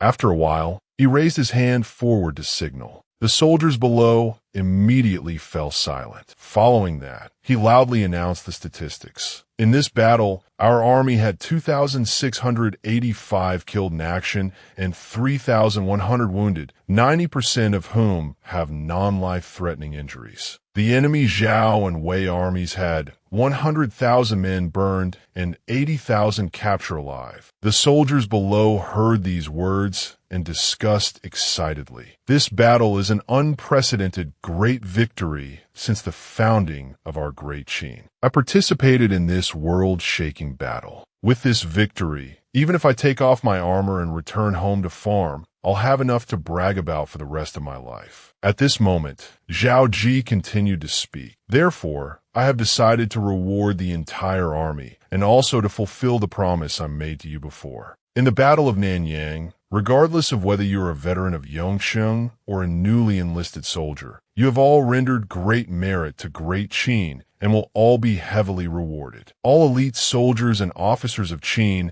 are promoted by one rank." The veteran soldiers below were overjoyed upon hearing this. All Han soldiers incorporated into the army will have their slave status revoked, becoming true elite soldiers of Great Qin, enjoying all the benefits of our Great Qin. Killing enemies earns promotion, and stipends are unified. Someone, upon hearing this, was so happy they cried, "Ah, my slave status is revoked. I'm a true elite soldier of Great Qin now." Immediately after, all the soldiers began to chant, "General Zhao did not lie to us. General Zhao, General Zhao, General Zhao, General Zhao." Zhao Qi stood on the high platform, enjoying the cheers for him. "General Zhao, General Zhao, General Zhao." In his heart, he laughed with delight.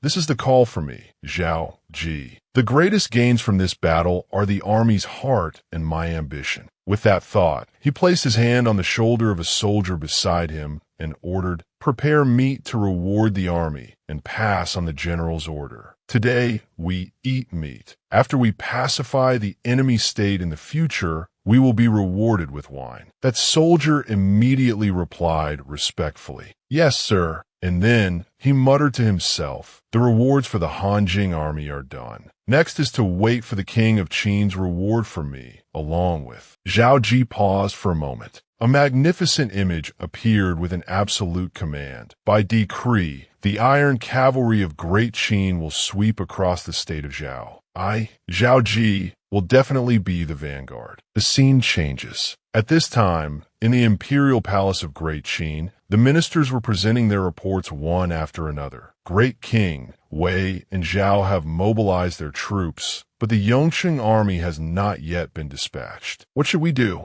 Han Jing is in peril. We hope the Great King will decide quickly. Ying Zheng calmly reassured them. My dear ministers, Han Jing is fine. There is no need to panic. He ordered the eunuch beside him. I previously received a secret report from Han Jing. The Zhao Wei army has already been pacified by Zhao Qi. Zhao Gao read the report. Eunuch Zhao Gao calmly replied, yes. The ministers below were alarmed upon hearing a name. Zhao Qi? Isn't Zhao Qi dead? Zhao Gao opened the report and began to read. Zhao and Wei combined their forces of 180,000 to attack our city of Nanyang. Commander Zhao Qi devised a plan to lure the enemy into the city, burning 100,000 Zhao and Wei soldiers and officers who entered the city, almost all of whom perished. In addition, 80,000 enemy troops were captured. Our Great Qin suffered fewer than 2,000 deaths and fewer than 3,000 injuries. The common people of Nanyang City are all safe and sound. The Grand General of Wei, Wei Tai, was shot dead with a single arrow by Commander Zhao Qi. The High General of Zhao, Pang Xian, was also beheaded and killed by Commander Zhao Qi. The ministers below heard this and began to discuss, except for one person, an empty city fire trap in exchange for 100,000 Zhao and Wei troops, a brilliant plan. The generals of Zhao and Wei are both dead. Heaven is truly protecting our Great Qin. Since the founding of Great Qin, and even among all the states under heaven, has there ever been such a great victory with such a huge disparity in casualties? But how did this happen? Even if Zhao Qi isn't dead, when did he mobilize his troops? The Minister of Justice's face turned pale with tension as he thought to himself, Zhao Qi isn't dead. Does that mean the assassination plot has been exposed? If so, he and I are now mortal enemies with a feud that can never be resolved. The report concluded. Ying Zheng laughed heartily in delight. My dear ministers, now that things have come to this, I no longer need to hide it. Zhao Qi being seriously injured in an assassination attempt and going to Yongsheng under the pretense of reinforcing it. Everything was a scenario that I and Zhao Qi set up to provoke Zhao and Wei into mobilizing their troops. He praised with proud delight, and Zhao Qi truly did not disappoint me, nor did he disappoint Great Qin. This time, Zhao Qi not only preserved the security of Han Jing and destroyed the 180,000-strong Zhao Wei army, but he also killed Wei Tai and Pang Xian, shaking the very foundations of the two states of Zhao and Wei. He walked over to the model of the country and said loudly with pride, Han Jing is secured, and the vitality of Zhao and Wei is greatly damaged. Our Great Qin now has a just cause to dispatch its army. I did not expect the opportunity for Great Qin to swallow the world would come so quickly. He slammed his hand down on the model and shouted, immediately prepare for battle. Within 2 months, I want our Great Qin to dispatch troops from Hanga Pass and attack the border cities of the state of Zhao. The ministers below heard this, immediately bowed, and said loudly in unison, the Great King is wise. We ministers swear to follow the Great King to our deaths, as our Great Qin unifies the world. Suddenly, Meng Wu's second son, Meng Yi, spoke up with a request that startled the Minister of Justice. Great King, for this battle of Hanjing, Zhao Qi has achieved such great merits. This servant believes he should be heavily rewarded. Feeling that his words were reasonable, Ying Zheng smiled with satisfaction. Minister Meng is absolutely right. Immediately, he issued a decree, write an edict. Reward him with 3,000 gold, 3,000 bolts of cloth, 500 maids, and 1,000 slaves. Also, grant him the right to expand his private army to 2,500 men. In addition to Yongcheng, Lijia village can be granted to him as a fief. Furthermore, Zhao Qi's rank is promoted by 2 levels, raised to Grand General, commanding an army. From now on, Han Jing's military affairs no longer need to be reported to the Yongqing military camp. Everything will be under his own command. After the court session ended, the ministers left. The Minister of Justice walked behind with a grim face, listening to the people in front of him talk. The great king's calculations are godlike, and with a good general like Zhao Qi, it won't be long before our Great Qin's map expands again. It is Great Qin's fortune to have Zhao Qi. Suddenly, Meng Yi leaned in and whispered in his ear, startling him. Lord Minister of Justice, why do you seem so dispirited? Meng, he crossed his arms, his eyes narrowing into a mocking smile. Let me guess, you are dissatisfied because the great king gave your fief to Zhao Qi. Didn't the great king say he would choose another fief for you? Why the long face? Hearing this, he was startled and retorted. When was I dissatisfied with the great king? He slightly raised an eyebrow and said with a cunning smile, of course you're dissatisfied because you lost your fief. It will be difficult to go and bother Lady Zhao in the future. Besides, with Zhao Qi's promotion this time, you're not happy either, are you? His weak spot having been hit, the Minister of Justice stammered, You? Immediately after, Meng Yi turned to leave, letting out a few laughs and saying, Haha, I was just talking nonsense. Lord Minister of Justice, don't take it to heart. Hearing these words, he cursed inwardly. Meng Yi being so disrespectful must be Meng Wu's doing. Then he calmed down and thought it over carefully. But he wasn't wrong. Now Zhao Qi has been made a general. I've lost control over Li Yinar, and with the Meng family support, trying to touch Zhao Qi in the court from now on will be harder than ascending to heaven. A moment later, in Ying Zheng's inner palace, a eunuch reported from outside the door. Great King, Imperial Physician Xia has returned. Let him in. Yes. A moment later, Xiao Wushu entered the room and bowed to Ying Zheng. This old servant pays his respects to the great king. Ying Zheng quickly helped him up. Father-in-law, it's just the 2 of us here. There's no need for such formalities. It must have been a hard journey this time. After speaking, they both looked at the portrait hanging on the wall and sighed. Serving the great king is no hardship for this old servant. Great king, after so many years, you still remember a Fong. Qin Shi Huang's face showed a hint of sadness as he spoke. How could I forget my only love? I only hate that I didn't hold royal power back then, which caused her to hide from me for so many years. There will come a day when the world is unified. I will definitely be able to find her. At that time, nothing will be able to separate us. Again, hearing this, Xiao Wushu frowned slightly, recalling the past, and advised, It's not your fault. A Fong understood, which is why she left. He looked at the deeply affectionate man before him, his mind full of thoughts. The cruel wet nurse from before, Zhao Qi, Lu Buwei, the old aristocratic clans. Countless people coveted the royal power. Countless people stood between you two. This also forged your desire for power. But the path of kingship is cold and treacherous, yet your feelings for a Fong have never changed. That is your only support on this path. This love and righteousness are what made the king of Qin of today, the great Qin of today. Just then, Ying Zheng spoke up and asked him, That's right, what was your impression of Zhao Qi when you went to Hanjing this time? What kind of person is he? Xiao Wushu replied respectfully, General Zhao is a man of talent. He is young, yet has the demeanor of a great general. His actions are decisive and ruthless. He is a rare hero. On the surface, he said this, but in his heart, he thought differently. He has traces of both you and a Fong in him. But I cannot say this casually. Moreover, Zhao Qi once said his mother's name was Zhao Dong.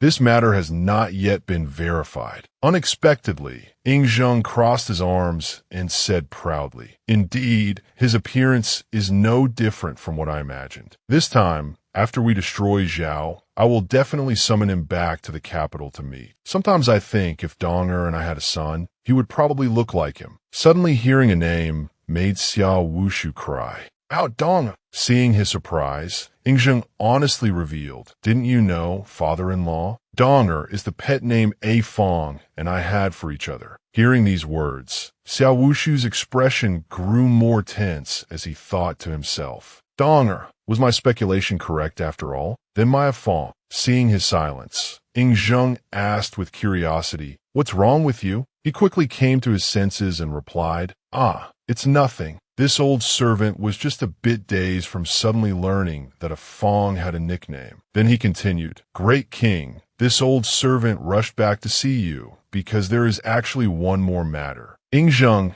gave him permission to speak. Xiao Wushu slowly made his request. This old servant was well taken care of by General Zhao in Hanjing this time. I heard his wife has given birth and wish to do my part. I request leave to go to Lijia village to help her recuperate. Hearing his request, Qin Shi Huang agreed without hesitation. "So that's it. You are very thoughtful. In that case, take the rewards for Zhao Qi with you as well." "Yes." "Then this old servant will take his leave." A moment later, Xiao Wushu left the inner palace in a daze, deep in thought. Donger is a Fong is Donger. "My daughter, did you really leave this old father and the man who loves you behind?" Immediately, he denied it to himself with determination. "No, until I have verified it with my own eyes, I will absolutely not believe it. And I absolutely cannot let the great king know." He left the capital city, calculating. If the great king knew he had tried, what else could be done to support the great king, to support great Qin? The world would fall into great chaos. A moment later, a procession carrying many gifts arrived at the family village at the Zhao residence. The people outside saw this and gossiped excitedly. Great joy, great joy. General Zhao Qi has been promoted to general. All those things are rewards from the great king. What an honor is this. Heaven has eyes. Yenner's suffering has finally turned to sweetness. A rough hand gently took the pulse of a slender hand and said, "The lady's body has no issues. It's just that her mind is a little uneasy." Meng Yi, observing from behind, spoke up to explain. "Lord Xiao's medical skills are brilliant. Yenner worries about Zhao Qi all day, and some time ago, she was also harassed by that bastard old man Li Si. It truly has wounded her spirit." He continued to reassure her. "But that boy Zhao Qi is highly regarded by the great king. He has been promoted step by step and is now a grand general. Even the family village has become his fiefdom.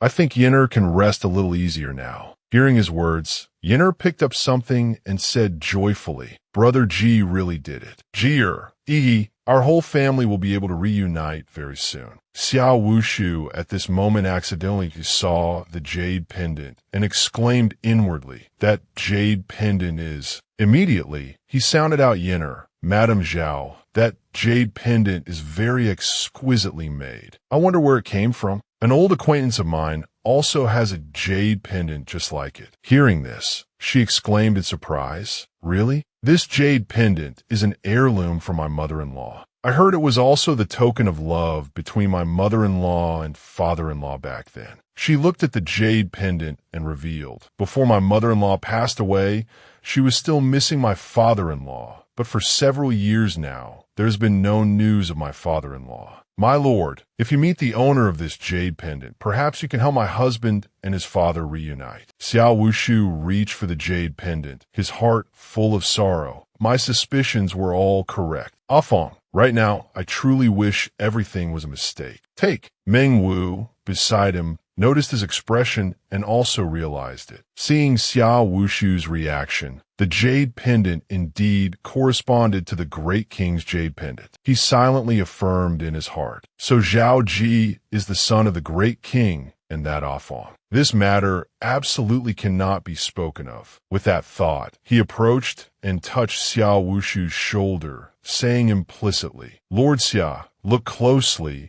In this world, there are many identical jade pendants. Many." Hearing Meng Wu's words, he lowered his head with a somber face and replied, "That's right. At first glance it looks similar, but looking closely, it's not the same. I'm afraid this old man cannot help Madame Zhao." Hearing this, Yenner gave a polite, gentle smile and said, "It's all right.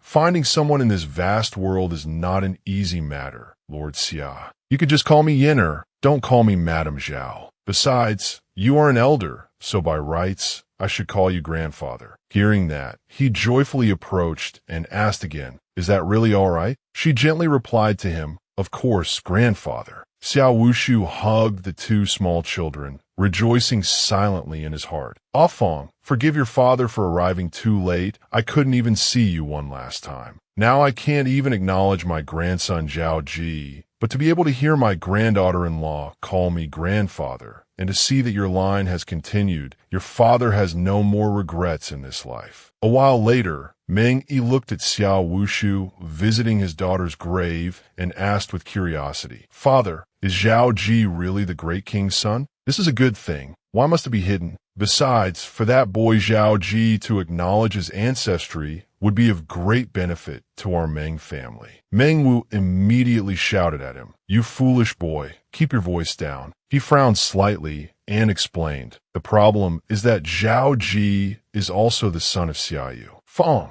Then he began to recall the old story and recounted, that year, when the great king was a hostage in the state of Zhao and suffered humiliation, only the Xia family's young daughter, Afang, took care of him. The two were childhood sweethearts and privately pledged their lives to each other. Later, when the great king returned to Great Qin, he originally intended to marry Afang, but who would have thought that Lu Buwei and his faction would use Afang's humble origins as an excuse to obstruct it. They even used the throne to pressure him. Afterwards, for the sake of the great king's stable kingdom, Afang left. After Afang left, the great king went madly towards the pinnacle of power, creating millions of mechanisms, killing the vicious old woman, implementing Xiangyang's reforms, challenging the old aristocratic clans, and seizing power from Lu Buwei. Having said that, Meng Wu put forward a hypothesis. It cannot be denied that half of the great king's great ambition today comes from his obsession with Afang. But if you were to find out now that Afang is dead, then what would become of our great Qin and this great cause of unifying the world? Hearing these words, Meng Yi finally understood. No wonder the great king hasn't appointed an empress for so many years. It turns out it's because of his deep love, but paper cannot wrap up fire. Hearing him say that, he tilted his head up to the sky and sighed softly. Fortunately, there is still Zhao Qi and Zhao Qi's two children. In the future, when the kingdom is stable, we can slowly tell him. Perhaps for the sake of the children, the great king can still maintain his reason.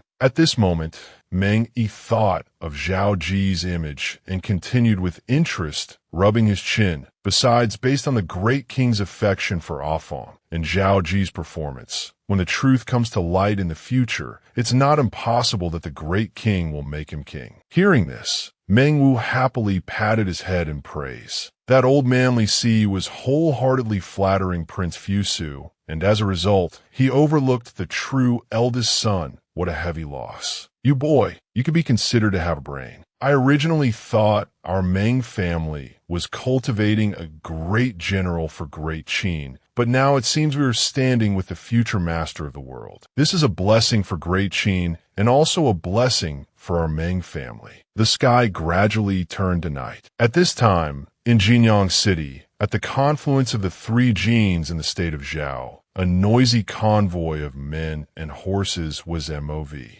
ING. A soldier standing by the city wall said loudly to the person next to him, General, there's a troop of men and horses approaching ahead. That general calmly spoke. What's there to panic about? Aren't those flags and that armor our Zhao state's troops? General Pang has dispatched troops to Nanyang. They must be transporting provisions. At this moment, the leader of the group arrived before the city gate, saluted, and called up, Trouble our brothers on the wall to open the city gate. We are under the Grand General's orders to deliver Provi. Science. The person above lowered a basket and instructed, All right, put the military token in the basket and send it up. I'll check it, and if there are no problems, I'll open the gate. He took the token, examined it, and then ordered, The token is correct, open the city gate. The city gate below slowly opened. The general then came down to welcome them. Brothers, you've worked hard. Just remember, not to disturb the citizens upon entering the city. Otherwise, Grand General Lien will hold you accountable. I wonder how the war in Nanyang is going. When will General Pang Xian return in triumph? The soldier leading the troop of men and horses entered the city and replied with a cunning smile. You want to know that much? Then quickly bring your head over here, and this general will tell you. A powerful sword was drawn, tearing the flag, and the leading soldier slashed through the head of the Jinyang city gates guarding General. He charged inside and ordered the soldiers behind him. General Zhao orders the main army to enter the city without harming the common people. Quickly seize control of the city gates. Those who surrender will not be killed. Those who do not surrender will be killed without mercy. The great Qin soldiers immediately rushed into the city and began their assault. The enemy's side panicked. Qin soldiers. The Qin soldiers are here. What is happening? How did the Qin soldiers get into the city? The two sides fought fiercely, with the Qin soldiers repeatedly shouting the command, "Surrender, and you will not be killed. Do not surrender, and you will be killed without mercy." Inside, the frightened common people huddled together, hiding in a corner. The Zhao soldiers raised their hands and surrender one after another. I surrender, don't kill me, spare my life. The morale of the Qin army soared under the leadership of Zhao Qi. Jinyang City was thus easily conquered. Another 50 miles, and it would be Han-dan. At this time, someone came to report, "General, the city gates of Jinyang have been controlled by our army. Most of the Zhao state's soldiers and officers have surrendered. Only a few who stubbornly resisted have also been brought under control." Zhao Qi smiled and instructed, "Blockade all information. Do not let the news of the city's fall be revealed. This way, we can continue to use this method, relying on the Zhao state's armor to advance toward Han-dan without anyone knowing." His subordinate obeyed and replied, "Yes, sir." The captured Zhao commanding general was brought forward and cursed loudly. "Qin dogs, you are truly treacherous, but don't think you're so great. Wait until General Pang returns in triumph from Nanyang. He will definitely slaughter all of you." Tu Si laughed loudly. "You fool, didn't you think about where we got this Zhao state armor on us? Let me tell you, Pang Xian was killed by General Zhao Qi long ago. Your 100,000 strong Zhao army all died at Nanyang City. Are you telling them to turn into ghosts to come as reinforcements?" The enemy general cried out in horror. "What?" At this moment, he looked at Zhao Qi and reported, "General, how should we handle these Zhao soldiers and officers? Should we incorporate them into our ranks like the surrendered soldiers from the state of Han?"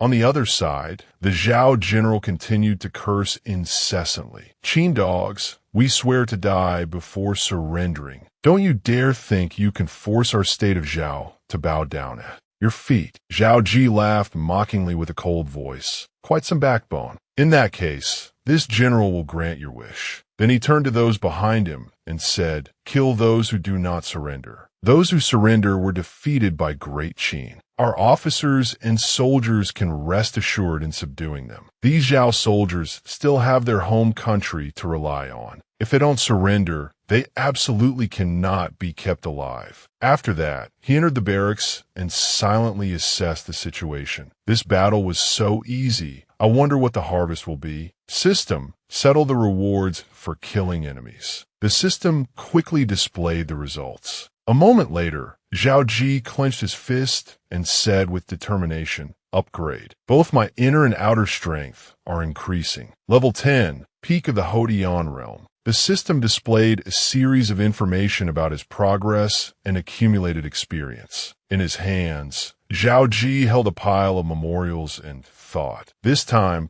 the army advanced almost as if through an uninhabited land. It's clear the state of Zhao is truly struggling to hold on. At the same time, someone reported in a loud voice, "My lord, this subordinate requests your decision. The Zhao soldiers who did not surrender have all been killed. How should the remaining surrendered soldiers be handled? Our army is currently in the border region of the Three Genes. Should we request instructions from Xianying before making our next move? Zhao Qi replied. For the surrendered soldiers of Zhao, dispatch 1,000 troops to guard them closely and escort them to Xinjiang. If anyone on the way is insubordinate, kill them immediately. The main army will reorganize for a short while. Then soon we will advance on Anyang city of the Zhao state. There is no need to request instructions from Xianyang. 2C added, My lord, forgive this subordinate for speaking bluntly, but attacking Anyang means going deep into Zhao territory. If we don't request instructions from Xianyang city, we will be like an isolated wandering army without support. If our army loses its advantage, the great king will not be able to quickly dispatch reinforcements. Zhao Qi asked in return, Are you suggesting that I am too reckless and arrogant? He immediately denied it. This subordinate wouldn't dare. Zhao Qi explained reassuringly, Rest assured, I will not recklessly risk the lives of great Qin's officers and soldiers. This time, our army conquered the city very quickly. The secret letters and military deployment maps in the command room of Jinyang City had not yet been destroyed or hidden. Attacking the state of Zhao now, we have a good chance of winning. He patiently pointed at the map. To catch the bandits, you must first catch the king. The state of Zhao is the most powerful, leading the 3 genes, so naturally, it must be eliminated first. My heart is set on this, and I bet the king of Qin's is too. Zhao Qi repeated this firmly in his mind once more. To catch the bandits, you must first catch the king. The state of Zhao is the most powerful, leading the 3 genes, so naturally, it must be eliminated first. My heart is set on this, and I bet the king of Qin's is too. The next morning at the capital city of Zhao, a general galloped quickly out of the city. Above, a subordinate asked in confusion, My lord, are you just going to let him escape and report the news to Han Dan? Zhao Qi replied sinisterly, That's right. In panic, one loses their way. In chaos, there is no method. Causing fear in the enemy is also a key to victory. Right now, I am the great chaos in their court. This is the perfect opportunity for our great army to press upon their borders. The city will surely fall when we attack. Relay my orders. The entire army is to discard their Wei armor and put on the armor of Great Qin, except for the 10,000 troops garrisoning Anyang. The remaining 140,000 troops need no preparation and will immediately follow this general to attack the city of Handan. Meanwhile, in the city of Handan, at Longtai Palace, the great king of Zhao cried out in alarm. What? Pang Xian was killed in battle. Jinyang and Anyang have both fallen, and the 150,000-strong Zhao Wei allied army has been completely wiped out? The soldier kneeling below reported, trembling with fear. Your Majesty, the state of Qin deceived us. We were all tricked. The Qin army is now only a few dozen li from Handan. Hearing this, he coughed up fresh blood and roared in anger. Pang Xian, that incompetent old fool, has brought this king to this state. Behind him, Guokai exclaimed with worry, Your Majesty, please take care of your sacred health. The great king of Zhao looked worriedly at Guokai, asking for his opinion. Prime Minister, what should we do now? The Qin army is at our borders. If we lose Handan, my great Zhao will surely perish. Guokai, also at a loss, stammered, Your Majesty, do not panic. Within Handan, we still have 50,000 elite troops and good generals. We can definitely protect your Majesty and keep you from harm. Right, in Handan, I still have 50,000 soldiers. It's not a city that can be broken just by saying so. We just need to hold out for a few days and order General Lien Po to quickly return to the city with reinforcements. The Qin army will surely retreat. Someone immediately objected. This method will not work.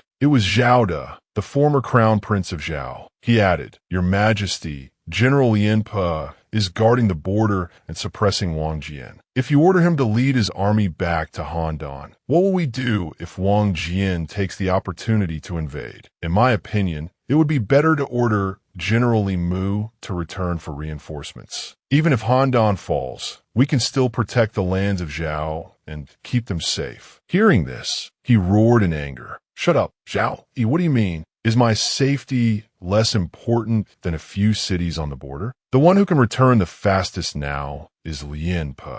If we wait for Li Mu to return, will I still be alive? Zhao Qi, do you want me to die? Could it be that you still have your eyes on this throne? Zhao De bowed his head and replied, I dare not. I have no such intention. The great king of Zhao said in a harsh tone, It's best that you don't. My mind is made up. Quickly order Lien Pe to lead his troops back to Handan to save me. Zhao Yi, if you're truly devoted to serving the country, with the enemy attacking this time, I order you to be the commander-in-chief, leading 50,000 officers and soldiers to defend the city pass. If the city falls, bring me your head. After speaking, he turned and went inside. Go and get ready. The high official bowed and replied, I accept the order. As they walked away, they sighed. The great king is muddle-headed. Lord Chunping's plan was clearly the better one, yet he listened to Guo Kai's words. With the great army at our borders, it's understandable that the great king would make such a decision in his panic. With General Lien Pe withdrawing, I fear the few cities of our great Zhao will be flattened by the Qin army's iron cavalry. He has no regard for the bigger picture. If Lord Chunping had successfully inherited the throne back then, our great Zhao would not have come to this. Shu, keep your voice down. At this moment,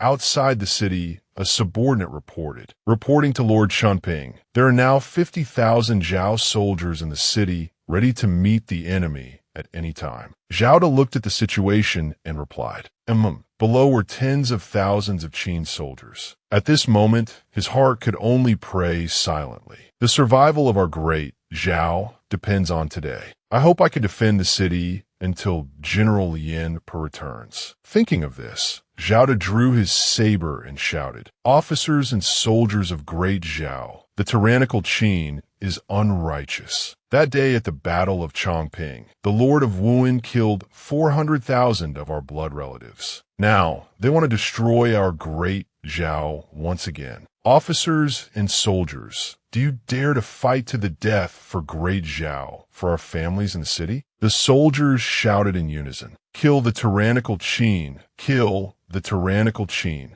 Zhao De continued to fan the flames of war. Hold the city and wait for General Lien Pe to return with reinforcements to kill the Qin army and avenge our hatred. The more the soldiers heard, the more determined they became. Avenge our hatred! Avenge our hatred! Avenge our hatred! The top of the city wall was in an uproar. Below, Zhao Ji heard this and couldn't help but exclaim, 50,000 soldiers defending the city, facing the iron cavalry of my great Qin, can still generate such a great momentum. Who is the leading general? Tu Sui immediately replied, reporting to the general, the one leading the troops is the former crown prince of Zhao, Lord Chunping, Zhao Yi. Zhao Ji smiled faintly. No wonder, but that's all there is to it. At this point, his tone grew louder. In the face of such provocation, where are the elite soldiers of my great Qin? Where? Zhao Ji pointed his sword straight at the city and shouted, The world has been divided and in chaos for a long time. Our Yanhuang tribe has been shrouded in the calamity of war for many years. The great Han was destroyed by our great Qin,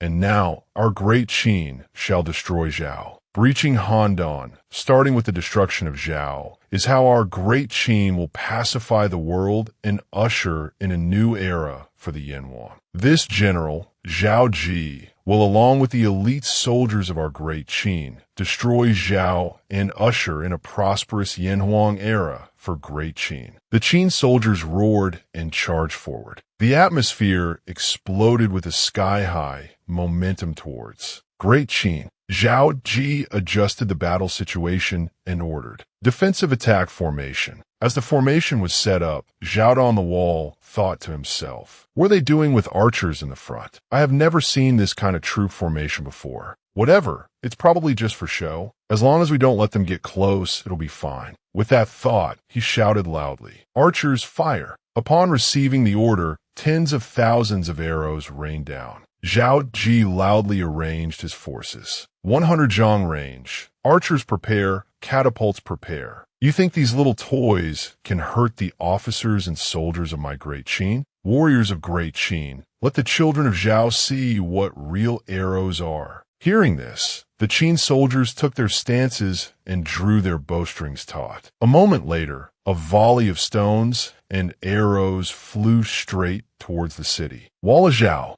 Zhao dodged in horror. So these are the Qin arrows and Qin catapults. Their range and power are truly terrifying. But not losing heart, he once again shouted loudly, "Keep firing, keep firing. We can't let the tyrannical Qin's infantry reach the city wall." At this moment, a subordinate covered in scratches ran up. "Lord Chunping, our arrows are all being blocked by the Qin army. They're completely useless." Now, the Qin infantry has begun to erect siege ladders. Zhao was terrified. What? Impossible. Then he looked down and said in horror, "Those are shields." The layer of shields was incredibly tough. Their arrows couldn't possibly penetrate. Zhao already knew the outcome. "We can't win. We never could." "But why? Those shields are so heavy. How can they lift them and still advance without stopping?" Zhao Qi said loudly and triumphantly, "Lord Chunping, you seem very curious. Unfortunately, you will never understand the power of a battle formation in your entire life." At this moment, he held a large bow in his hand and laughed heartily, saying, "The battle formation is centered on this general, using the killing intent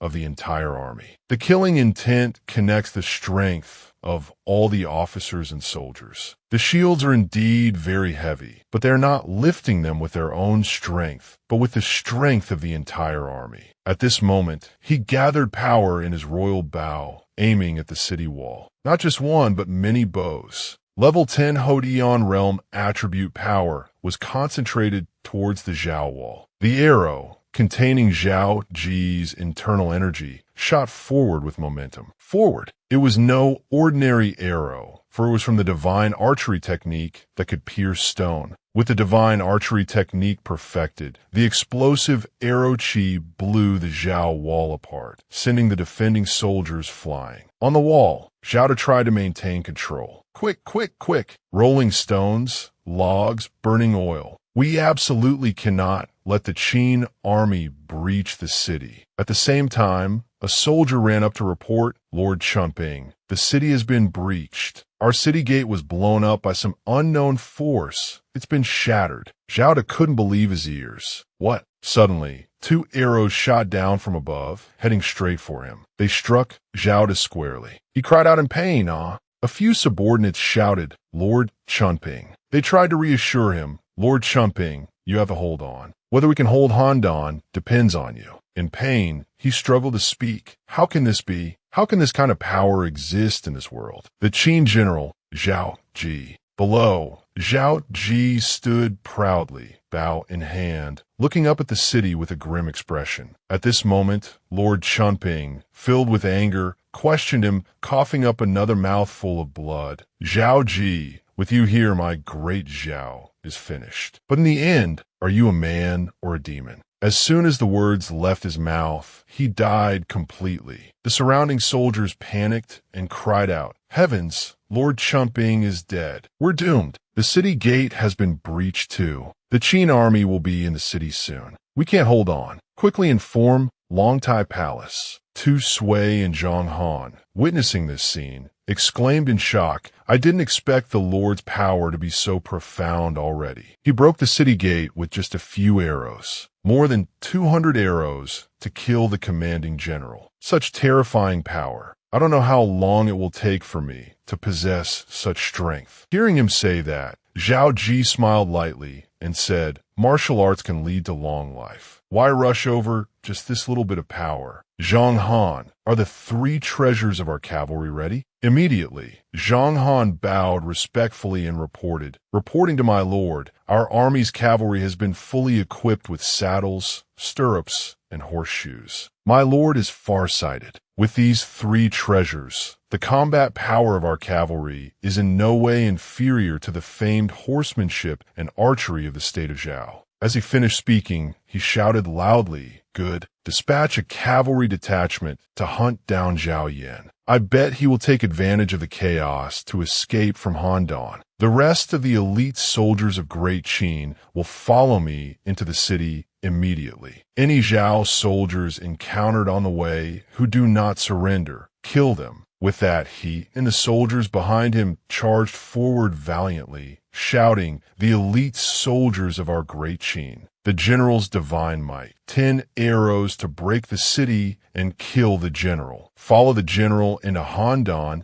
and capture the Longtai Palace." The soldiers on both sides began to clash. A Great Qin soldier shouted excitedly, "Soldiers, Longtai Palace is ahead. Kill." As soon as he finished speaking, a sword strike came from nowhere and cut him down. The one who had just struck was a general from the state of Zhao. He and his horse charged straight ahead with great force. At this moment, Zhao Qi rode forward and asked loudly, "Who are you?" In his heart, he wondered, how can there still be such a valiant general in Handan now? The one who just arrived is old General Zhao. He courageously confronts and challenges you. "I am General Zhao of the Zhao family." Zhao saw, "With this old man here today, don't you even think of taking another step in a Handan?" Hearing his introduction, he speaks with contempt. "So you're the father of Zhao Qi, the paper strategist. Back then, when Zhao Qi was in his prime, he was slain at Chongping by my Great Qin's Lord Wuan. Now you are old, yet you still want to stop my Great Qin's iron cavalry." The soldiers behind him laugh loudly.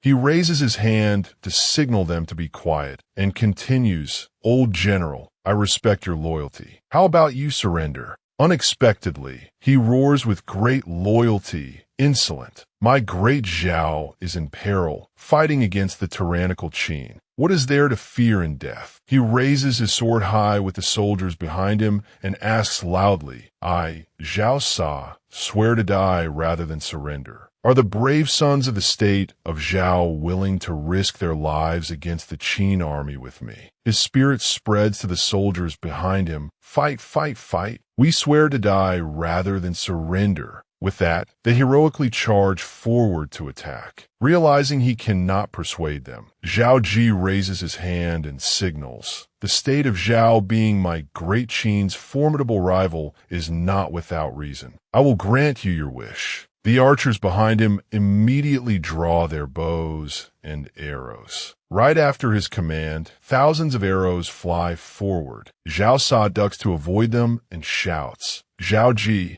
I'll take your dog's head." The soldiers shielding him raise their spears high. That man powerfully thrusts his spear straight forward. At this moment, Zhao Sa's eyes widen as he spits out a large mouthful of blood. Zhao Qi watches him and his horse perish and sighs softly. "What a pity. It would have been great if you were generals of my Great Qin, but an enemy is an enemy." Following that, he immediately orders the generals and soldiers, "Pass the order, enter Longtai Palace." Inside the lavish royal palace, a reporting voice rings out, "General, that cowardly turtle Zhao Yan fled when the city gates were breached. Even all the high ministers have fled." That soldier, while dragging a young boy out, reports cavalry was dispatched to intercept, but it was one step too late. Then he shoves the boy to the ground and says, "But it seems they left in such a hurry that they left this crown prince behind. Can we use him to lure Zhao Yan out?" Zhao Qi walks over to the boy and inquires, "Crown prince, are you Zhao Jia or Zhao Qian?"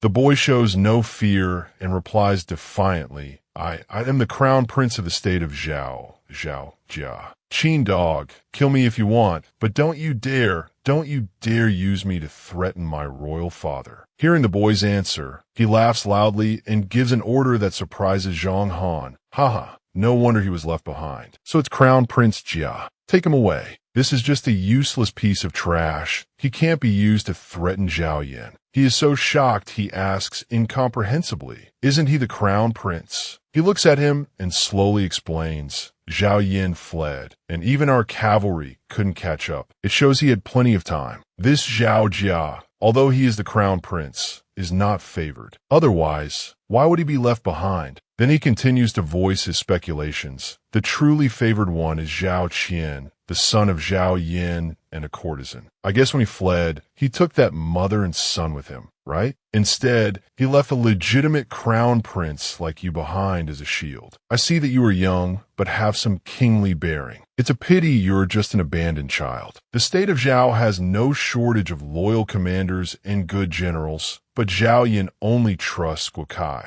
With such a foolish monarch, how can the state of Zhao be at peace? Hearing these words, Tu Sui exclaims in surprise. So it seems, on this trip, our army has only managed to breach Handan. The king of Zhao has fled. The high ministers have also fled. It seems like it hasn't caused any major damage to the state of Zhao. Hearing this, Zhao Qi gives a slight smile and refutes his words. The capital of a nation has been breached. Our army has entered the territory of the state of Zhao, and moreover, the people's morale has long since shattered. How can you say it has caused no damage? With that, he immediately gives an order. The state of Zhao is in great chaos. This is the best foundation for the great king to completely destroy the state of Zhao. Quickly report the news that we have breached Handan back to Xianyang. The next step will depend on the great king's decision. Yes, sir. Then, he continues to issue the next command. Seal the entire city of Handan. No one is allowed to leave the city. Anyone who violates this, execute them. His words make Tu Sui freeze. The king of Zhao and the officials in the city have already fled. Is it still necessary to seal it? Seeing his somewhat foolish look, he explains it clearly one more time. Those high-ranking officials with power and influence have run away, but their families are still here, especially the families of Lien Per and Li Mu. You must watch them closely for me. Do you understand now? Tu Sui hears his intention clearly and, enlightened, exclaims, so that's how it is. Your lordship is wise. Your subordinate will do it right away. That's not all. Zhao Qi continues to command. Handan is temporarily stable. Instruct the soldiers not to kill innocent people. But if anyone resists, there is no need to show mercy. Also, the soldiers have been fighting for many days. Tell them to rest well. There might be another great battle coming soon. Hearing these words, Tu Sui hesitates and calls out, Your lordship's meaning is. He smiles dashingly and affirms. Zhao Yan's escape means he will surely ask Lien Per for help. At that time, he will use all his strength to retake Handan. This grand general who guards the state is not easy to deal with. Hearing this, he immediately exclaims, as expected, this Zhao Yan's escape will surely leave behind future troubles. He walks step by step towards the Zhao king's throne and says, Zhao Yan not dying is not necessarily a good thing. Think about it. If he died and Lien Per and Li Mu took power, what would happen? Compared to those two talented officials, an incompetent monarch is much easier to deal with. After a moment, he sits down on that throne and orders, You may withdraw. I want to rest. Without my order, no one is to be allowed in. Yes, sir. After Tu Sui leaves, he activates the system. System, calculate the experience points from killing enemies. The system's monotonous voice rings out, Host's request received. The army under the host command has killed a total of 40,532 people. The host receives 10,133 experience points. Congratulations to the host for killing an enemy general, receiving 1 bottle of small rejuvenation pills. The host has met the conditions for leveling up. May I ask if the host wishes to level up? Seeing this, he exclaims with delight, I can level up again. Xiantian Realm, level up. As soon as his words fall, a stream of light appears and envelopes him. The notification sound rings out, command received. Now upgrading the host. At this moment, Zhao Qi grits his teeth, trying to withstand the advancement, thinking to himself, unlike the previous times, all the power is frantically multiplying within my body. He sits and circulates his energy, feeling the uncomfortable power, and exclaims, internal energy, strength, physical power, countless energies are condensing together and then continuously rising. It's like a dragon bound within my body with no way out. If this continues, my body will shatter from being unable to withstand this power. Just then, the system's voice rings out. After upgrading to the Xiantian realm, the ability to control power needs to be combined with a corresponding cultivation method. May I ask if the host wishes to cultivate the heavenly origin cultivation method to transform the power in the body into true Qi? Cultivate. Command received. Now preparing the heavenly origin divine art for the host. Immediately after, a flame ignites within him. Instantly, the restraining chains snap. At this moment, he exclaims in relief, "First level of the heavenly origin divine art. The power in my body is still increasing, but it has returned to normal." After being freed, the inner core within Zhao Qi feels the power. Xiantian realm. Open the Dantian to accommodate true Qi. Only then can one truly enter the realm of martial arts. He opens his eyes and looks straight ahead. His inner self is now in a mystical space. Dantian established, sea of Qi formed. A moment later, Zhao Qi feels his power and exclaims with interest, "Meridians are clear, free control of power." Is this the feeling of the Xiantian realm? And this is only the first level of the basic cultivation method, the heavenly origin divine art. I just don't know how great its power will be. With that, he begins to test his power. Condensed true Qi. Success. Immediately after, he launches that strike straight into the sky. A loud explosion echoes from the roof of Longtai Palace. As a shockwave dissipates, he looks at the hole in the ceiling and laughs in a daze. What incredible power. The power of the Xiantian realm is truly not something the Hotian realm can compare to. It's at least 5 times stronger. At this time, the system displays a notification. Congratulations to the host for successfully advancing to level 11. After reaching the first level of the Xiantian realm, the host can gain experience through killing enemies, combined with self-cultivation to increase true Qi. He quickly gives a command. System, check the attribute panel. The attribute panel quickly appears. Character, Zhao Qi. Level 11, first level Xiantian realm. Stamina, 2000. True Qi, 1000. Cultivation method, perfected basic internal art, heavenly origin divine art, vigorous vitality, can restore true Qi. Martial skills, cultivated, perfected basic swordplay. A single slash produces invisible sword Qi. Mid-grade Huang rank, fierce tiger fist. One palm can gather 10 times the body's full strength. Xian rank divine archery technique. Complete mastery allows shooting arrows 300 zhong. Can fire 10 consecutive arrows containing intense innate Qi. Current weapons. Overlord's halberd, refined steel sword. Body armor, 10 stone bow. Current magic treasure,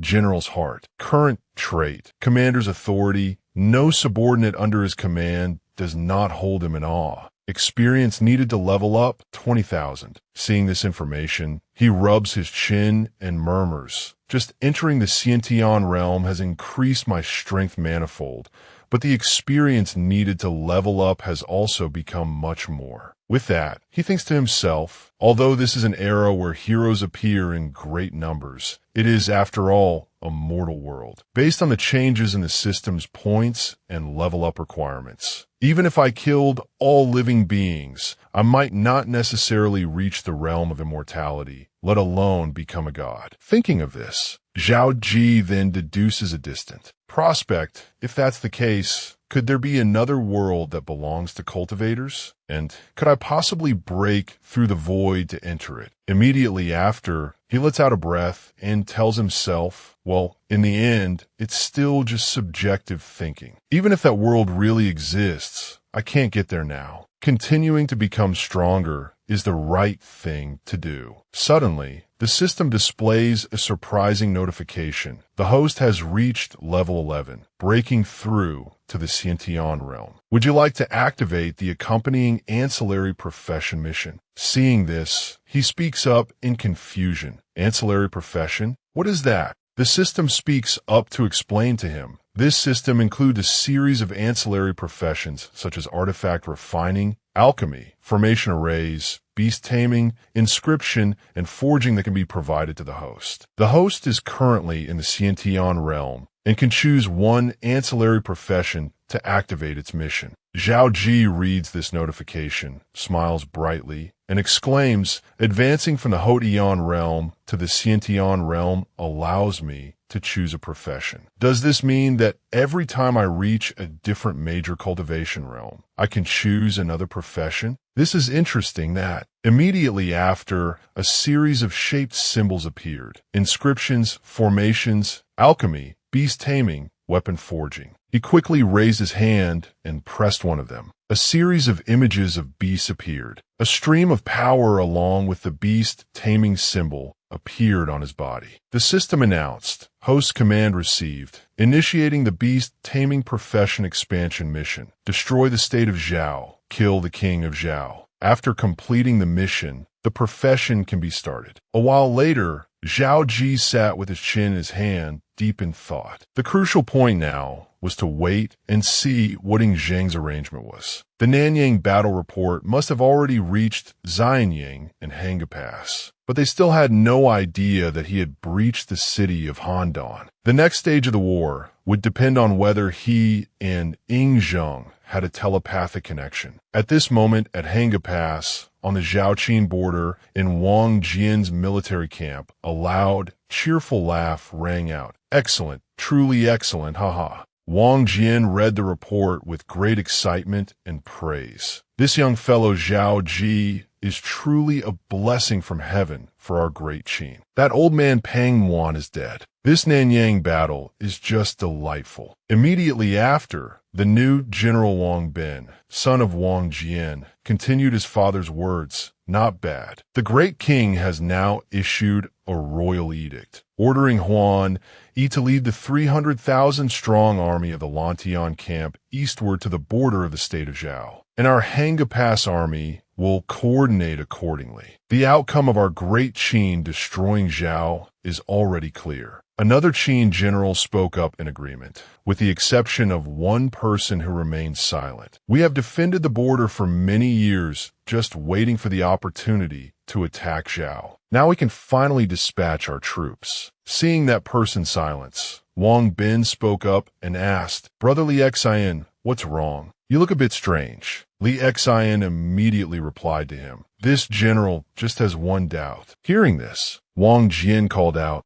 "Speak." Li Xian stood up, saluted, and expressed, "Grand General, with the great victory at Nanyang, has the great king sent anyone to inform General Zhao Qi to dispatch troops to attack the state of Zhao? To attack the state of Zhao, our Hanga camp and the Lantian camp will join forces. If we can have General Zhao Qi join the attack from the north, we can surely achieve victory. If Zhao Qi does not join the attack, I fear the Zhao army will be able to prolong its dying breaths." Hearing this, Wang Jian became pensive. That is indeed the case, but the edict made no mention of a mission for Zhao Qi. Furthermore, the officials in the court did propose it to the great king, but the great king still did not send anyone to the border of the state of Han to issue the edict. Hearing that, he asked with confusion, "What does the great king mean by this?" Wang Bin slightly bowed his head and calculated. From Xianying to the border takes at least 7 or 8 days. By the time the edict arrives, the best opportunity will have been missed. Hearing these words, Wang Jian also mused thoughtfully. Perhaps it's also because the great king trusts that Zhao Qi will know to seize the crucial opportunity, which is why he didn't send an edict. At this moment, Li Xian spoke up, raising a problem. But will Zhao Qi really seize this opportunity to dispatch troops? Immediately, he posed the question back to them. In turn, if you were Zhao Qi, seeing the war situation like this, would you dispatch troops without receiving an edict? Wang Jian immediately replied, probably, but I would likely use this opportunity to attack Wei. The state of Wei's forces are weak, and it's also closer to the border of the state of Han. The chances of victory are greater. Li Xian continued his point. If Zhao Qi dispatches troops to attack the state of Wei, and our army moves out from Hanga Pass, what if Lien Pa takes that opportunity to harass the border? Hearing this, he agreed. Indeed, Father Marshal, we cannot gamble with the safety of the border. Hearing all of this, Wang Jian shot to his feet, wondering to himself and shouting loudly. From Zhao Ji's position, attacking the state of Wei is indeed the best strategy. Has our great Qin really lost the best opportunity to destroy Zhao just like that? Generals, hear my command. All the generals immediately shouted in unison. This general is present. Wang Jian slammed his hand on the table and commanded heroically, relay my order, dispatch the troops to destroy Zhao. Hearing his order, Wang Ben exclaimed in surprise, Father, are you really going to gamble?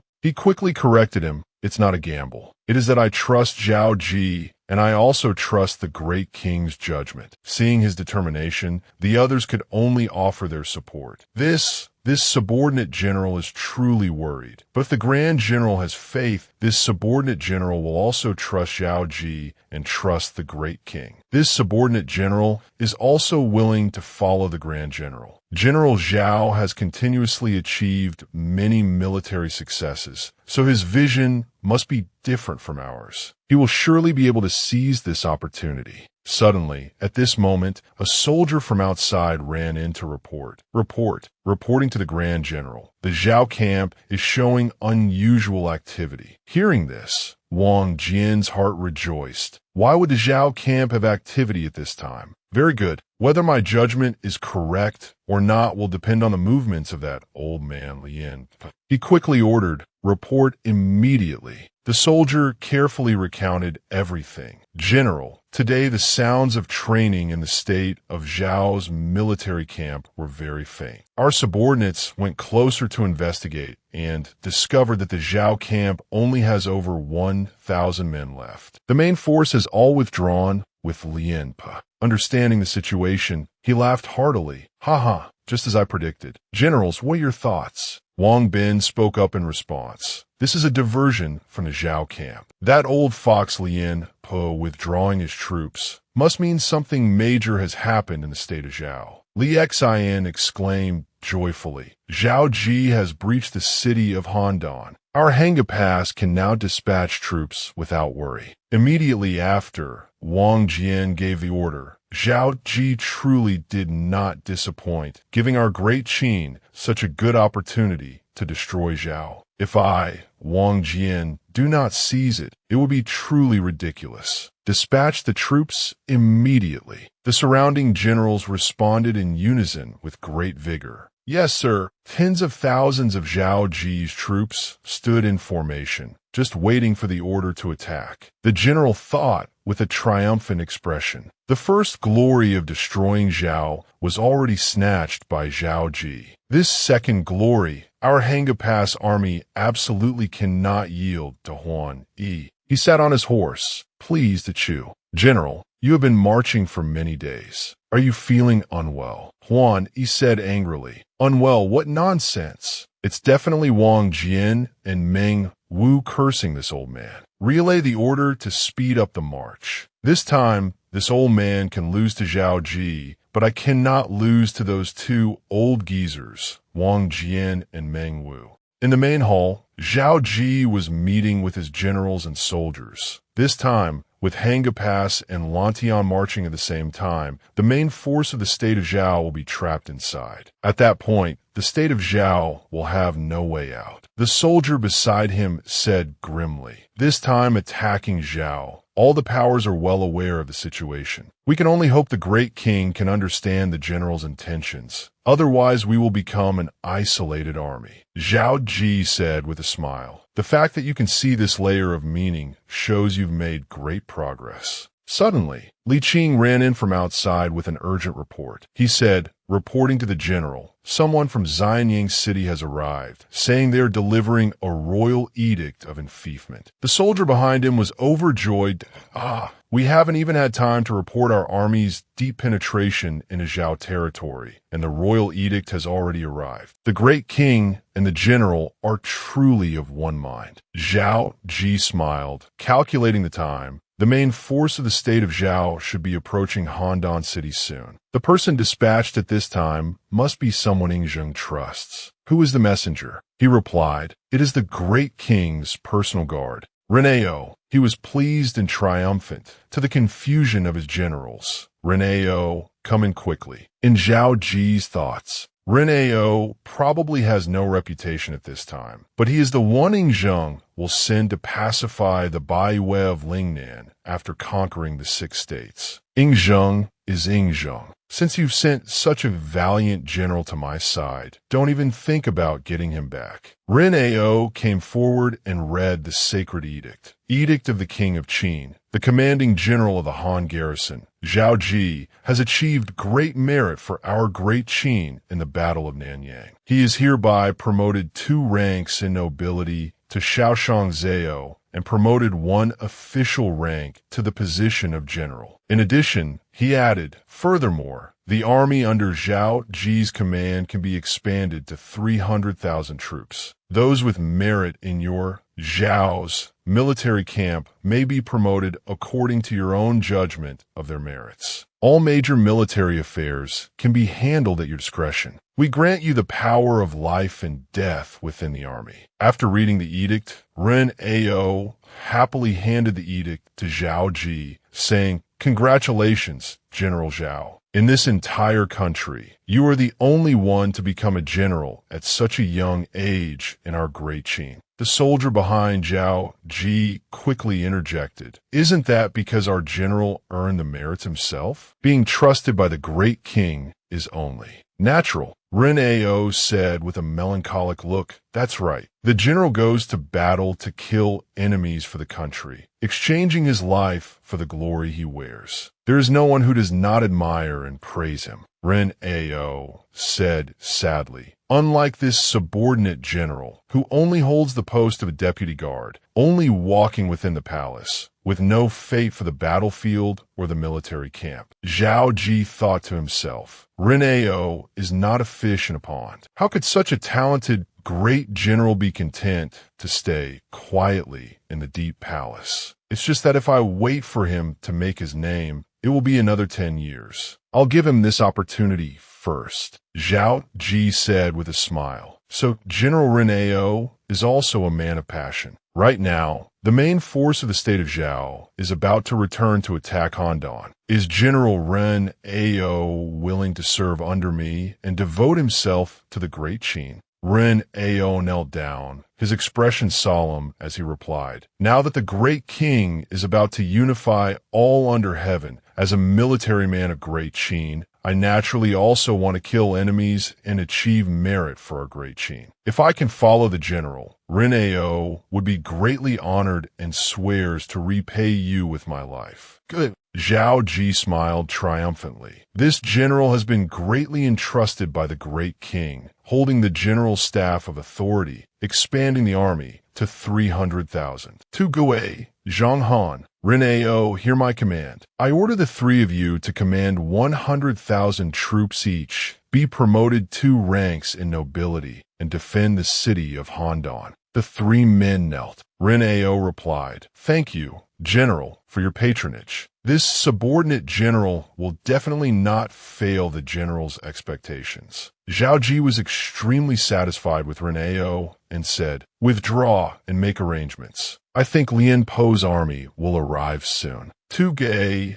and Zhang Han smiled and said to each other, if it weren't for the general, I don't know how many years we would have had to strive to reach our current position. We've been promoted to generals of 100,000. Who would have known that 2 years ago we were only generals of 5,000? Ren Ao added, this time in the battle against the Zhao army, I must also achieve merit. I cannot let the general down. In the room, Zhao Qi connected to the system. He made a request. System, settle the rewards for the increase in nobility rank and official promotion. After the system received Zhao Ji's words, a few lines of text appeared on the screen. Host command received, beginning to settle rewards. Congratulations to the host for advancing to the rank of Yugong. The reward is the mid-grade, Xian rank, martial slaughter scripture. Congratulations to the host for advancing to the rank of Shaoshang Zhao. The reward is the blueprints for manufacturing a repeating crossbow. Congratulations to the host for advancing to Grand General. The reward is a high-grade blood tiger egg containing a portion of the slaughter bloodline of the divine beast white tiger. It contains terrifying killing intent. Its tigers might shakes the heavens. The blood tiger consumes killing intent, using it as food to increase its growth speed.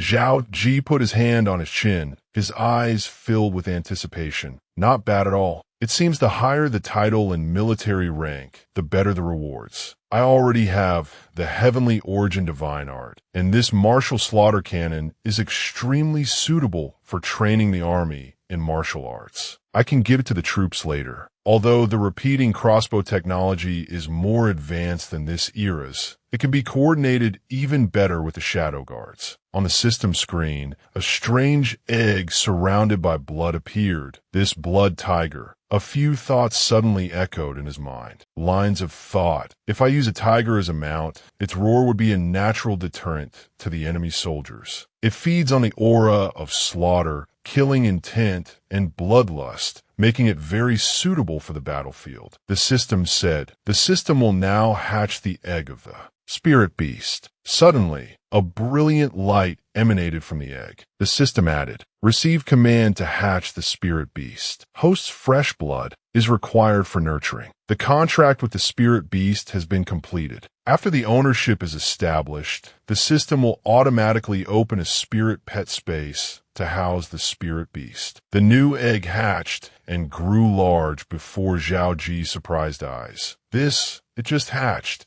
and it's already half the size of a normal tiger. And here I was thinking I could use a tiger cub as a mount. Zhao Qi took his sword and cut his hand. He dripped blood onto the egg, saying, from today onwards, you will be my mount. Appear quickly and let me see what you look like. The eggshell began to crack, accompanied by flashes of light. The system's voice appeared. Congratulations to the host for successfully signing a contract with a level 1 tiger. A large paw with sharp claws stomped heavily on the ground. Zhao Qi looked at the blood tiger in front of him and praised it incessantly. As expected of a spirit beast, very domineering indeed. Suddenly, the blood tiger let out a meow, causing Zhao Qi to freeze in place. He didn't understand what was happening and said, huh? Why did the scene change? The blood tiger lay on his lap, and he stroked its fur, making it extremely comfortable. Zhao Qi said, ha ha ha, this proves you acknowledge this master. Be good. From now on, I'll call you Blood Tiger.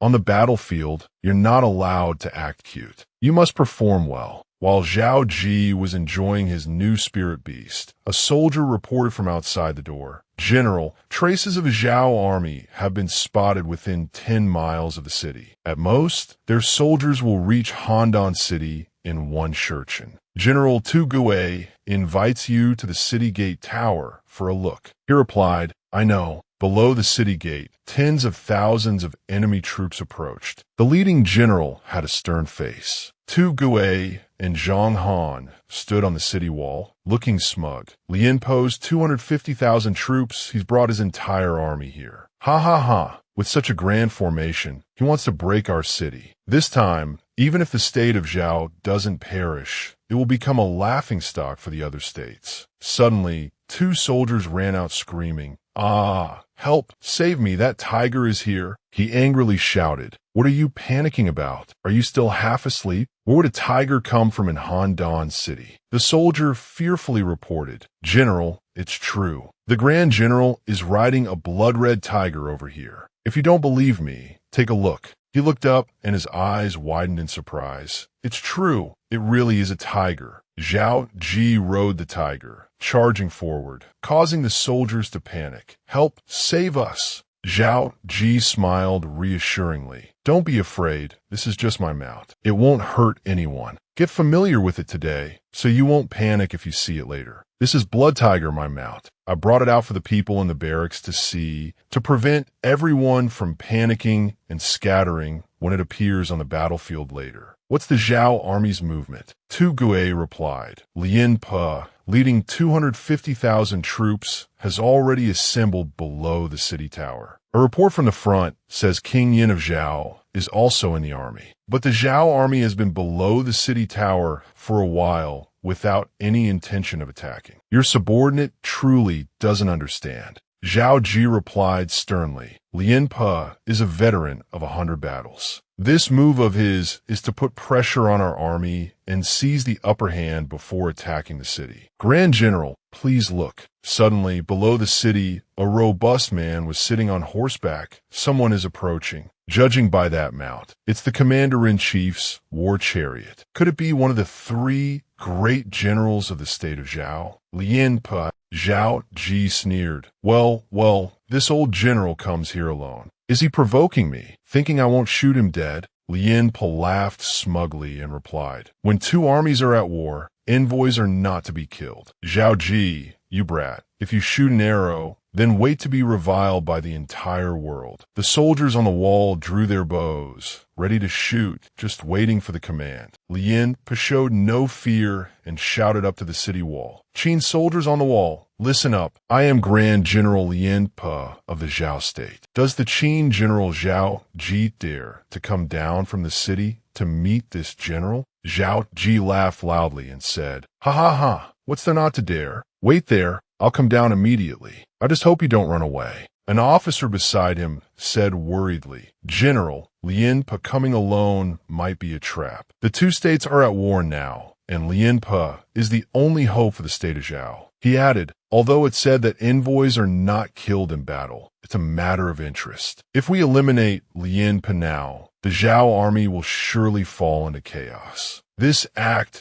is not honorable and will tarnish the general's reputation. So let me do it. Before he could finish, Zhao Qi laughed loudly and said, Ha ha ha, no. It would be very easy to shoot Lien Pe dead right now. But where would that leave my great Qin standing? The world doesn't just consist of the state of Zhao. The officer who had just spoken stood there, stunned. Zhao Qi looked ahead and smiled. Moreover, as the commander-in-chief, if someone issues a challenge at my doorstep and I don't dare to go, how can I lead my soldiers? Not only will I be ridiculed, but it will also demoralize the troops. If you were to do as you said, our army's victory would be suppressed, giving the Zhao army a greater chance of winning, and we would fall right into Lien Pe's scheme. Lien Pe's face was grim, and he said nothing. Zhao Qi, riding the Blood Tiger, shouted loudly, Lien Pe, this general is coming down from the city. Blood Tiger, go. Without another word, the Blood Tiger charged down from the city wall as fast as the wind. 2 officers put their arms around each other's shoulders, and one said, The general thinks so deeply. I almost ruined things. Zhao Qi looked towards Lien Pe, his eyes filled with deep thought. Indeed, I didn't misjudge him. Lien Pe was startled. What is that? Landing heavily on the ground, the 2 radiated a murderous aura, causing the 2 envoys' horses to panic. Zhao Qi said with a smug look on his face, Lien Pe, you wanted to see me? Lien Pe looked at Zhao Qi's red tiger, extremely surprised, and thought, a red tiger. Zhao Qi can actually tame such a fierce beast. Then he continued speaking. I have long heard of the fame of the pacifying commander-in-chief Zhao Qi. It would be more fitting to call you Grand General. Truly, a formidable junior. Zhao Qi replied to Lien Pe, General, you surely didn't call me down from the city just to flatter me, did you? Could it be that you wished to surrender? Lien Pe replied angrily, your life won't last much longer, and you're still in the mood to stand there and brag. He continued, Zhao Qi, my 400,000 troops have already surrounded Handan. To the north, more than 100,000 troops are returning to reinforce you who have occupied my capital. You become a trapped beast. If you don't want to die, open the city gates and surrender quickly." Zhao Qi smiled and replied, "General Lin Pe is truly merciful. All right, but the matter of surrender cannot be decided by one person alone. I must first ask if the great Qin soldiers in my city agree." Zhao Qi turned around and looked at the great Qin soldiers. The officers and soldiers had triumphant expressions, letting out sky-shaking shouts. Zhao Qi, riding the blood tiger, laughed loudly and said, "It seems they don't agree." Lin Pe gritted his teeth and thought, to be able to mobilize the army's spirit and raise morale this high while facing a siege, no wonder Pang Yuan died at his hands. Terrifying, truly terrifying. No, I cannot let my own formation fall into disarray. He gritted his teeth and said angrily, "Stubbornly resisting is just seeking death. Under the siege of my Zhao state, taking Handan is only a matter of time." Zhao Qi swung his sword and said, "You're the one who's being stubborn. You have more time." He pointed his sword at Lin Pe and said, "Lin Pe, take back your scheme. I came down from a city to let you know that you have no hope of disrupting my army's morale. You withdrew your troops from the border, so Grand General Wang Jin of Great Qin will surely seize the lands of the Zhao state, and it will take Mu at least 20 days to travel from Dai. If you cannot break Handan within 10 days, you will be surrounded and wiped out by my Great Qin army." Lin Pe was terrified. Zhao Qi continued, "The one who should surrender is you. If you don't surrender..." Zhao Qi looked at Lin Pe with ice-cold eyes and said, "Kill." Zhao Qi said with contemptuous mockery, "Oh, that's right, General. Although you know I'm a martial artist, you probably don't know that I also have a bit of literary talent. With nothing to do in my spare time, I wrote a piece for your state of Zhao. I invite you to critique it a little." Lin Pe had a confused expression.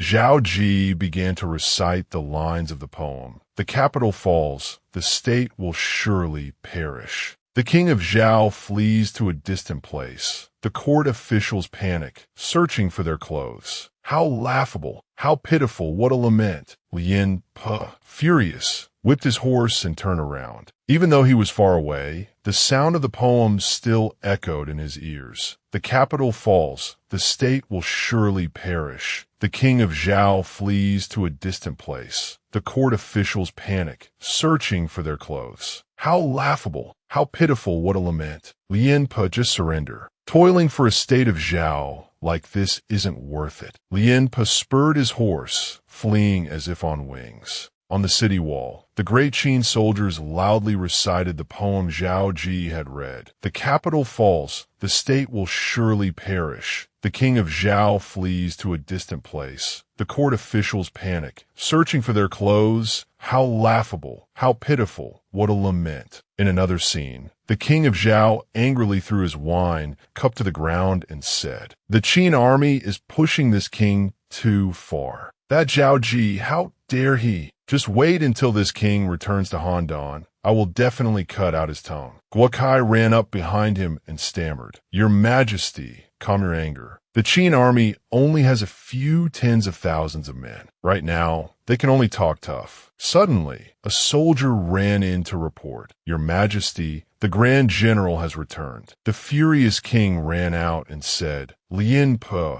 you went below the city and let Zhao Qi humiliate this king like that? Why didn't you kill him?" Guo Kai added, "That's right, I said long ago that we could create a diversion and secretly shoot an arrow to take Zhao Ji's life, but you refused. Now the opportunity is lost, and you've even caused His Majesty to be humiliated. You're still the Grand General. Where do you place the honor of our state of Zhao?" Lin Pe shouted angrily, "Enough!" The king and the other official were startled. Lin Pe said, "Isn't this embarrassing enough? When it comes to scheming, this general may not be your equal, but in matters of military combat, if you don't understand, then shut your mouths for this general." He continued, "If we break the city in 5 days, our state of Zhao still has a glimmer of hope for survival. The generals will fight to the death for the state of Zhao." The soldiers behind him responded in unison, "We will all follow the Grand General's orders." He shouted, "Good." The two armies of Zhao and Qin clashed. Lin Pe shouted loudly, Attack. Prepare the defenses. At this moment, on the city wall, an officer beside Zhao Qi said, "General, the Zhao army has begun its attack. How should we respond?"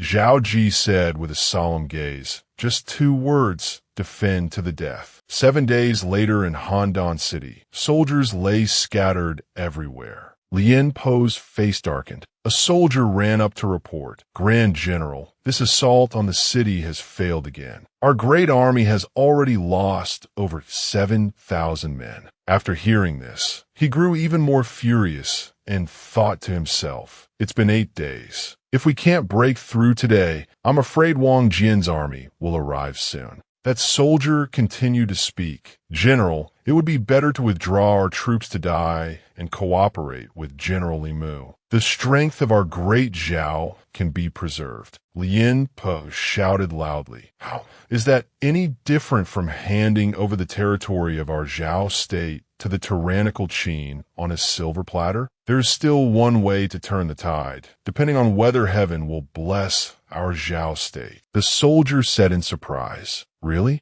General, you have a brilliant plan. That's wonderful." He drew his sword and thought to himself, "Zhao Qi, let's see if you can handle this old man's final move." He raised his sword and shouted loudly, "Today is the last chance for our Zhao state. Relay my order. Drive out the tyrannical Qin and reclaim." Handan, on the wall, Qin soldiers fired arrows like rain. The arrows flew down, piercing the soldiers of Zhao. The soldiers still shouted loudly, "Kill, drive out the tyrannical Qin, reclaim Handan." Zhang Han reported to the general, "The morale of the Zhao army is too high, even stronger than the previous Zhao Han allied forces. Their defense is so fierce. I'm afraid we will suffer losses if this continues." Zhao Qi replied, "When the capital is captured and the nation is on the brink of collapse, it's natural for them to unleash several times their usual fighting strength at the end of their rope." Zhao Qi held the fiery bow, looked down at the soldiers of both sides fighting, and said in a solemn voice, "But that is merely the struggle of those on their deathbeds. We played with them for 8 days. It's time to end it." Zhao Qi turned to look at the blood tiger and said, "Blood tiger, you go too. Eat your fill. You'll have to go into battle later." The blood tiger mainly feeds on the bloodlust and killing intent on the battlefield. The battlefield for the annihilation of Zhao is a delicious meal for it. Cherish it. This is the final feast of flesh and blood of the Zhao state. The blood tiger stomped its feet hard on the rooftop, let out a loud roar, and its eyes suddenly glowed.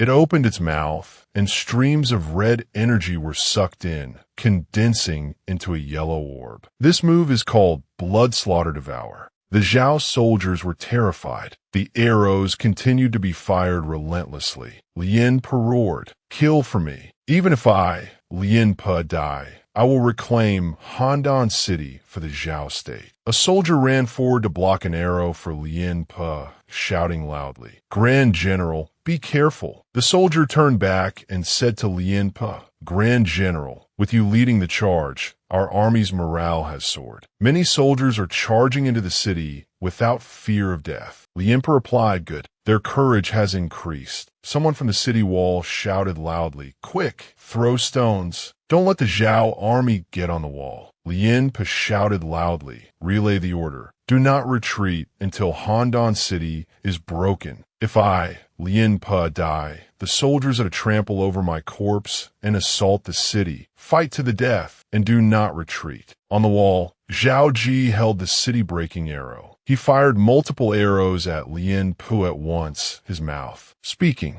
"Lien Po, a lifetime of fame is worthy." Lien Po's face suddenly turned deathly pale. The soldiers standing around protected him. The leading soldier shouted, "It's Zhao Qi's city-breaking arrow. Protect the Grand General." But that protection was meaningless. Wherever the arrow went, soldiers were scattered. An arrow pierced straight through Lien Po's heart. The panicked soldiers shouted loudly, "Grand General." As Lien Po fell from his chariot, he thought, "Is this Zhao Qi's city-breaking arrow that breached the gates of Handan? Its reputation is well-deserved. Such divine power is definitely not human. For this old man to die by your hand is not unexpected. He grimaced and thought, but what is there to fear from one man's strength in battle? This old man will use his life to trade for the destruction of the Qin army, and in exchange, the peace of the Zhao state. After seeing Lin Pe fall, the soldiers, with terrified expressions, cried out, "Grand General, the Grand General is dead." He turned back and said, "We cannot let General Lin Pe die in vain." When the general was alive, he ordered that if he died, we were to trample over his corpse to assault the city and fight to the death without retreating. Soldiers, after that, as if newly motivated, all the remaining Zhao troops charged forward, shouting together, "Kill, avenge the general, swear to fight the Qin army to the death." They climbed with soaring morale, "Kill, kill, kill, avenge the general." A soldier came to report to Zhao Qi, "My lord, Lin Pe is dead, but the morale of the Zhao army is rising. They are fighting to the death. I'm afraid we won't be able to hold our defense soon. Please lead the troops out of the city." Zhao Qi laughed and said, "Lin Pe knew I had the power to break the city, yet he still insisted on leading the charge. He was already prepared for death. He just wanted to trade his life for the Zhao army's do-or-die spirit. Only in this way could the Zhao kingdom find a chance of survival on its final path." He turned back and said to the soldier, "However, Lin Pe missed 2 points in all his calculations. Relay the order for the infantry and cavalry to be ready. When this Zhao army retreats, we will open the gates and pursue them." The soldier replied, "My lord's meaning is that the Zhao army is about to retreat, but their morale is so fierce right now." "Yes, please clarify, my lord, what Lin Pe's scheme was." He laughed and replied, "Ha ha ha ha, of course, it's the marching speed of Wang Jian. Of course, there's one more crucial point. The king of Zhao, Zhao Yin, is incompetent and useless." The king of Zhao, holding a beautiful woman, shouted angrily, "What? Lin Pe is dead." The official replied, "Lin Pe,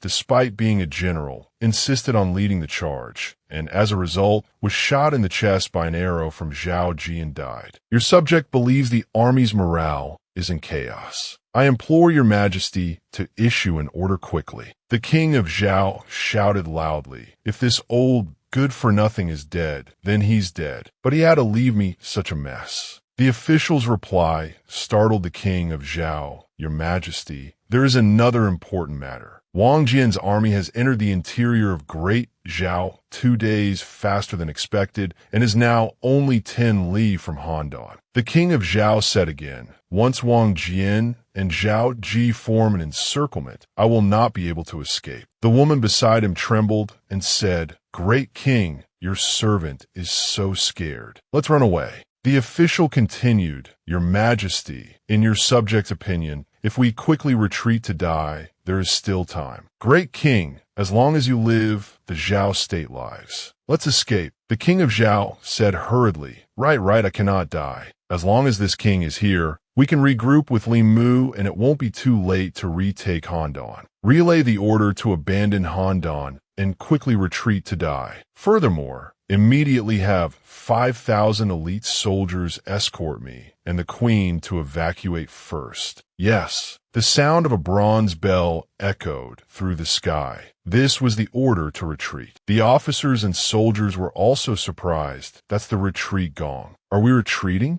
Impossible. We're about to take Handan. How can we retreat? The general ran up, holding a flag, and shouted, "The great king has ordered a swift retreat. The great king has ordered a swift retreat." A soldier stepped forward and pleaded, "We can't retreat now. The morale and the opportunity we have now were bought with General Lin Pe's life. In another half a day, we might be able to break the city." The general not only didn't understand, but cursed back, insolent. Is this army Lin Pe's army, or the great king's army? Now that the great king has given an order, do you dare to disobey? Faced with the scolding, the soldier could not argue back. "Yes, sir." He raised the Zhao state's flag high and shouted, "The great king has ordered. Retreat quickly. Those who do not comply will be killed without mercy." The morale of the Zhao army plummeted. They were clearly about to take the city, but they were helpless. On Zhao Qi's side, there was excitement. The Grand General is wise and decisive. The Zhao army is really retreating. Look, the soldiers laugh mockingly. Ha ha.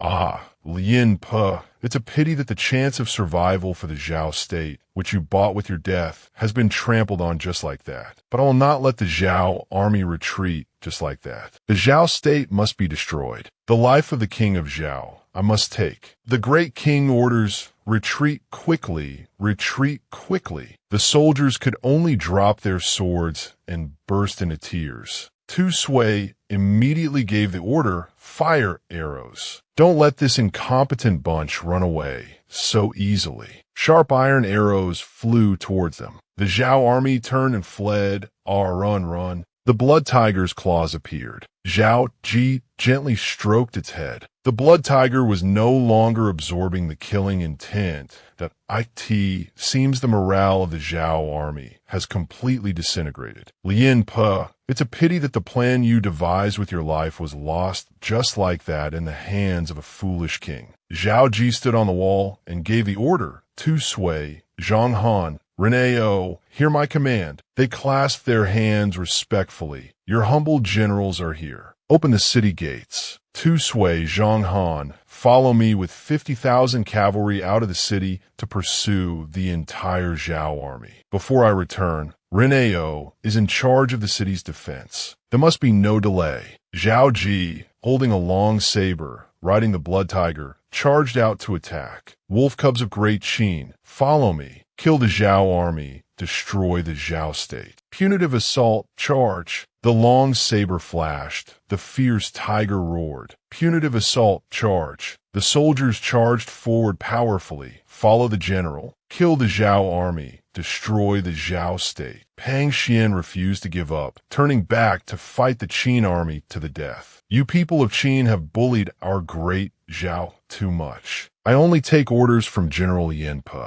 I would rather die than retreat. Cavalry of great Zhao, if you do not fear death, follow me into battle. Let them see the might of our Zhao state's Hu-style mounted archery. He held a spear and charged towards Tu Sui. Qin general, face your death. Kill. He absolutely cannot dodge this. Pang Xian's eyes were ice cold. If I can kill a great general of the Qin state before I die, I will not have failed General Lien Pe.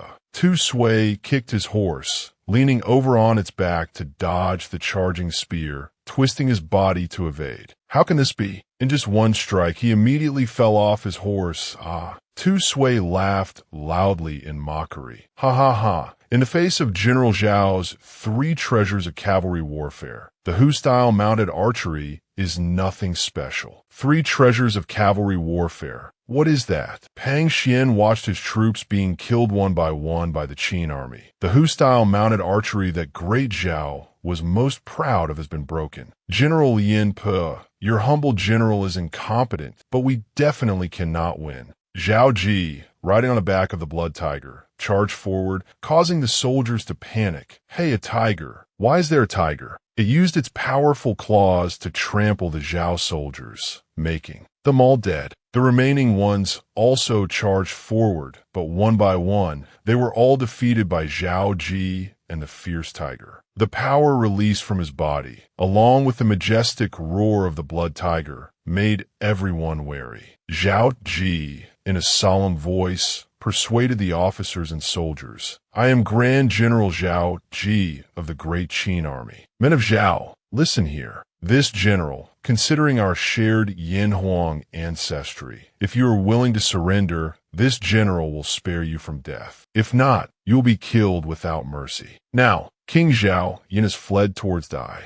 He not only abandoned Grand General Lien Pe, who sacrificed himself for the country, but he also abandoned you, his officers and soldiers, and abandoned his own capital city. For such a foolish king, do you still wish to serve him loyally? They were in stunned disbelief. Has the great king really fled again? The great king's army drew near. The great king had long intended to retreat, it must be true. Although I wish to be loyal to General Lien Pe, I want to live more. A king like this isn't worth us risking our lives for. One by one, they laid down their weapons and surrendered. They knelt and saluted. "We are willing to surrender to the state of Qin. We beg the general to spare our lives." Zhao Qi excitedly commanded the others, "Tu Sui, I'm giving you 40,000 iron cavalry to secure the surrendered soldiers. Zhang Han, you and the remaining 10,000 cavalry will follow me to continue the pursuit north." "Yes, sir." Meanwhile, the great king was also in a panic. "Faster, faster, faster, a little faster. I don't want to stay in this city of Handan for another moment. How long until we can reach Dai?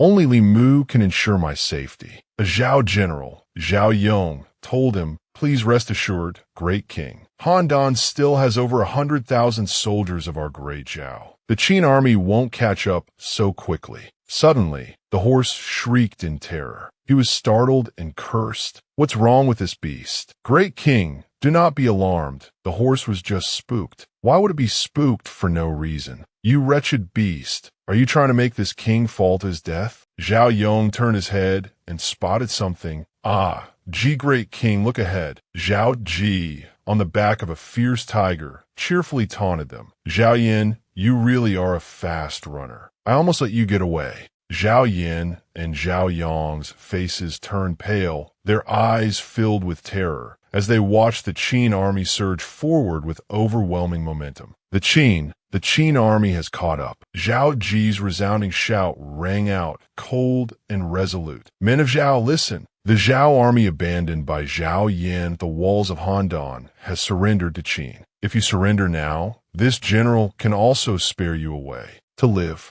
Zhao Yong drew his sword and roared in fury. "Qin bandits, dream on. We would rather die than surrender. As long as I am here, you shall not advance another step." He charged forward like a soldier, but before he could touch anyone, he was cut down by a volley of arrows. He stood before him with a look of contempt. "Useless." Zhao Ji's voice was cold. "The archers on both sides have their bows drawn. The chance has been given. Is there still anyone who will not surrender?" On the brutal battlefield, blood stained the ground red. Zhao Yin retreated, his voice trembling. You dare to shoot this king's imperial guards. When I rebuild my grand army, I will absolutely not spare you. I cannot surrender. That year, Ying Zheng was trapped in the state of Zhao and nearly died at my hands. If I surrender, he will not spare me either." The Zhao soldiers and officials, terrified, knelt and begged, We surrender, we surrender. Qin army, spare our lives." Zhao Yin turned back, his eyes trembling with fear, but his tone was wheedling. "Look at you, a young man in the Qin army.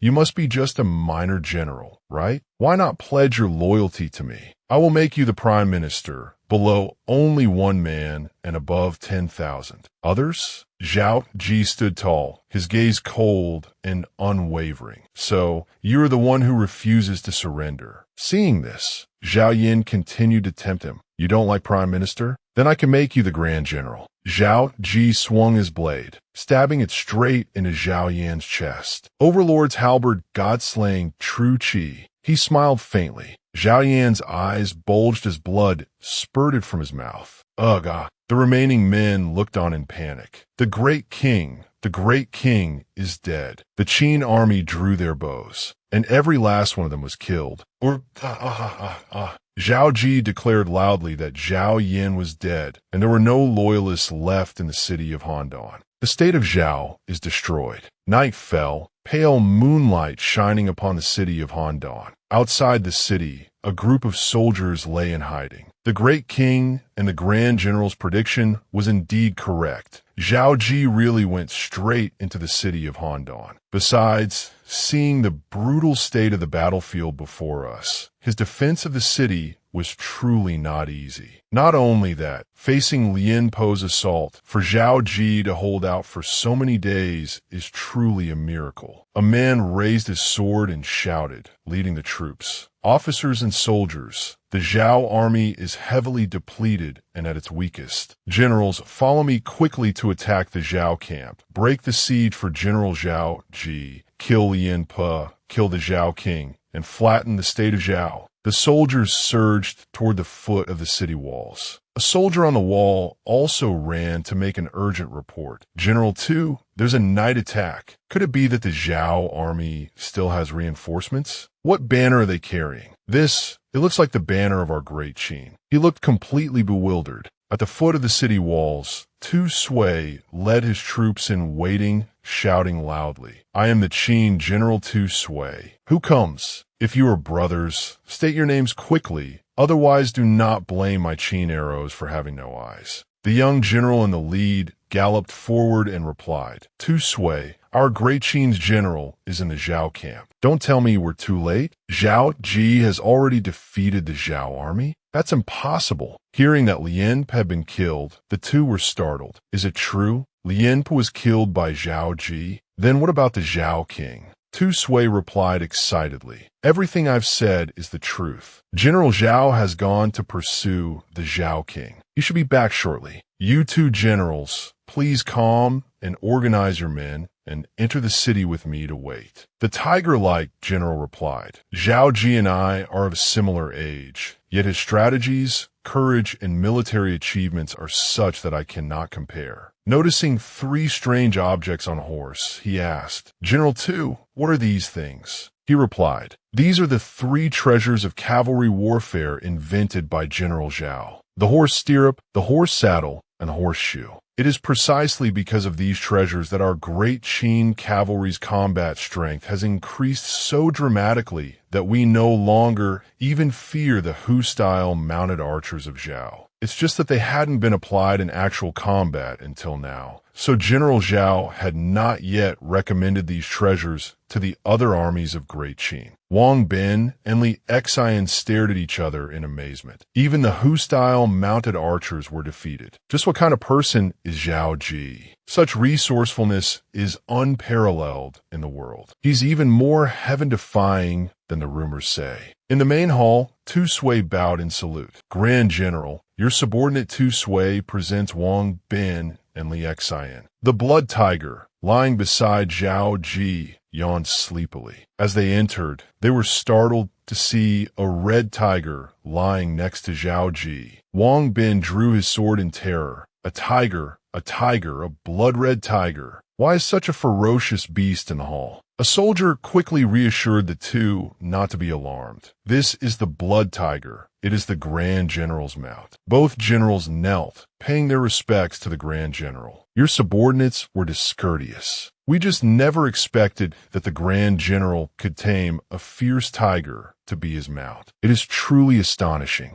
Zhao Qi smiled. "There is no need for such formalities, you two generals." Wang Bin continued, "We came on the orders of my father, the general, to provide reinforcements. We never expected that the valiant General Zhao would have already wiped out the Zhao army. We are truly ashamed." He spoke humbly. "This is all thanks to the merit of our great Qin's officers and soldiers in slaying the enemy. I wonder, how far has Grand General Wang Jin advanced? And Grand General Wan, is there any movement from the state of Wei?" Wang Bin replied respectfully. The state of Wei had intended to reinforce Zhao, but was intercepted by General Wan Yi. Meanwhile, my father, the general, has already breached the city of Xuyang. Now, aside from Dai, which is defended by Li Mu and will not be easy to attack, the remaining territories of Zhao can be fully incorporated into the map of our great Qin within a few months at most. And this is all thanks to the Grand General's great victory at Nanyang. Zhao Qi nodded and laughed heartily. "Haha, the timing is perfect. In that case, the situation is very favorable for our great Qin." Wang Bin asked, "I heard from General Tu that the Grand General went to pursue the Zhao king. I wonder what the outcome was. Now that Handan has been pacified, where do you intend to march next?" "The head of King Yin of Zhao is right here."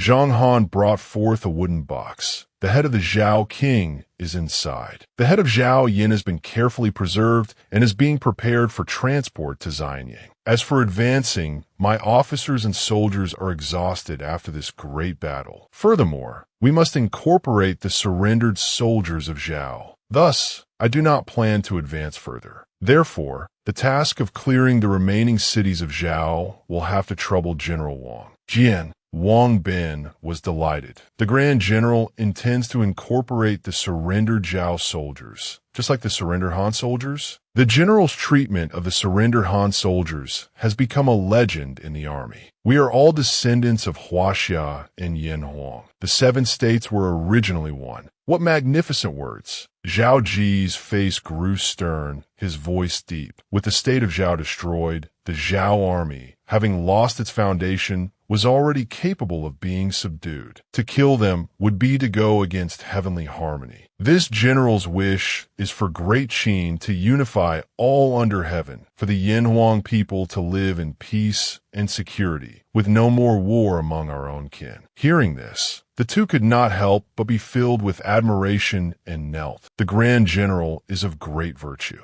Afterward, Zhang Han led the two of them away to rest. Tu Sui stepped forward, clasping his hands respectfully. Grand General, there is something your subordinate does not understand. Zhao Qi said simply. He voiced his question. In defending the city this time, our army's casualties were just over 10,000, and most of those were wounded. We have the strength to continue into the other cities of Zhao. So why did you tell the Xian and Wang Bin that we would not advance further? He answered forthrightly, without hesitation. The greatest credit for attacking and pacifying Zhao has already been taken by our army. Why must we go and fight for the other merits? One cannot be too greedy in one's work. It is more important to leave some goodwill. Tu Sui bowed his head. So that is the reason. Your subordinate understands your instruction. All right, go and rest. There are many small matters to attend to that will require your attention. Yes, sir. Waiting until no one was left, Zhao Qi stroked the blood tiger while checking the system's reward settlement. The system panel appeared, acknowledging host command, beginning to settle experience rewards for killing enemies. Congratulations to the host for killing Zhao's Grand General Yin Per, receiving 900 experience points and the reward of a high-grade profound tier martial skill, Overlord's Halberd Technique. Killing the king of Zhao earned 1,000 experience points and the reward of a detailed map of the Central Plains. In this battle, the army under the host's command killed 98,652 enemies, receiving 24,663 experience points. Congratulations on reaching the experience required to level up. Do you wish to level up? Zhao Qi immediately confirmed the upgrade.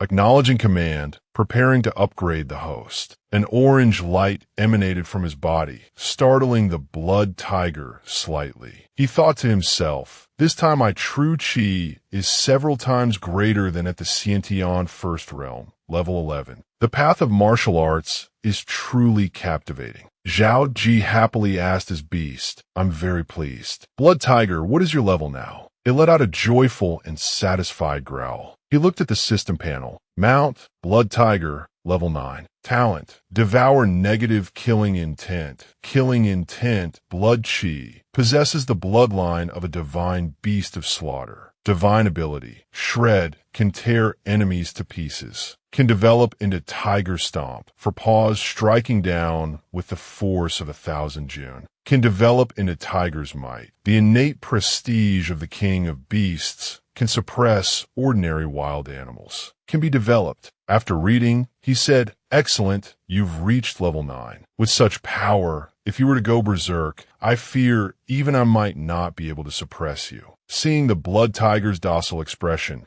Zhao Qi burst out laughing. Ha ha ha, I know. We have a pact. You would never betray me. Suddenly, its eyes widened in alarm as if it sensed something. The blood tiger stood up, baring its fangs angrily until it was calmed by its master. All right, he is not an enemy. Zhao Qi ordered. Come out. As fast as lightning, an assassin appeared, clasping his hands in a salute. Greetings, my lord. He immediately asked, how is the matter I entrusted to you? That assassin was Duo Rua. He took off his mask, his face revealing clear joy as he replied, my lord, after half a year of training, the Shadow Phantom has begun to take shape. Now, 3,000 Shadow Phantom troops can fight for you at any time. Zhao Qi secretly checked the system for Duo Ruo's loyalty level. Duo Ruo, loyalty 85. He thought to himself, a loyalty of 80 is already considered dead loyal. He can be used with confidence. He stood up and praised. You have done well. From now on, you can be considered a true aide to this general. Seeing that he was being valued, Duo Ruo swore to serve his lord to the death. He then continued to ask, Li Qing, Tu Sui, Han Fei, Zhang Han, do you know of their strength? Duo Ruo replied, I know a little. This subordinate is not their match. The source of their power comes from me. Before, you truly couldn't fight them, but that might not be the case in the future. Hearing Zhao Ji's words, Duo Ruo was very surprised. Zhao Qi held out his flaming arm and asked, do you want that kind of power? Entering the martial path grants power that mortals cannot match. Even immortality is not an empty promise. Duo Ruo couldn't believe his eyes and stammered. The martial path to immortality? He thought, no wonder I couldn't even defeat a scholar like Han Fei. So it was the power of the martial path. Do I now have the right to possess this power?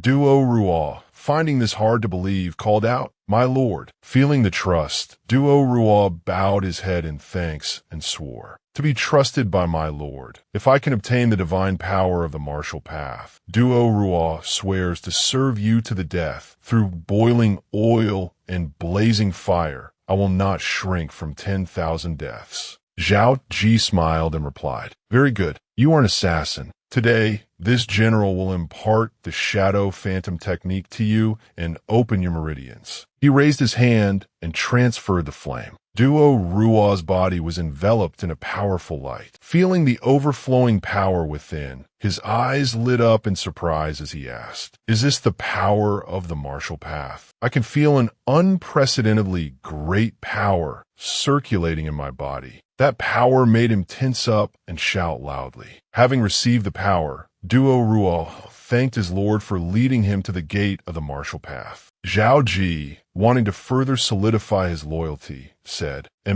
this general has today imparted to you a more profound technique than Tu Sui's group, but they have already been cultivating for several months and have reached the 4th level of the Hotian realm. You must work harder. Yes, Duo Ruo replied. Then he opened the system panel, looked at it, and thought, the 3,000 Shadow Phantom Guard has now been formed, but this is just the beginning. For the long-term plan, it is not yet enough. Zhao Qi took out a bamboo scroll and said, I have a list here. After you return, you can teach them to practice the first 3 levels of the Shadow Phantom technique. This surprised Duo Ruo, who asked, yes, but my lord, imparting a technique is no small matter. Does this subordinate need to check and verify them first? He affirmed, no need. I can trust that they're all dead loyal. Once they have mastered it, have them infiltrate all corners of the world to continue cultivating the Shadow Phantom's power for me. What I want is a force that can scout the entire world. Hearing this wish, Duo Ruo swore, please rest assured, my lord,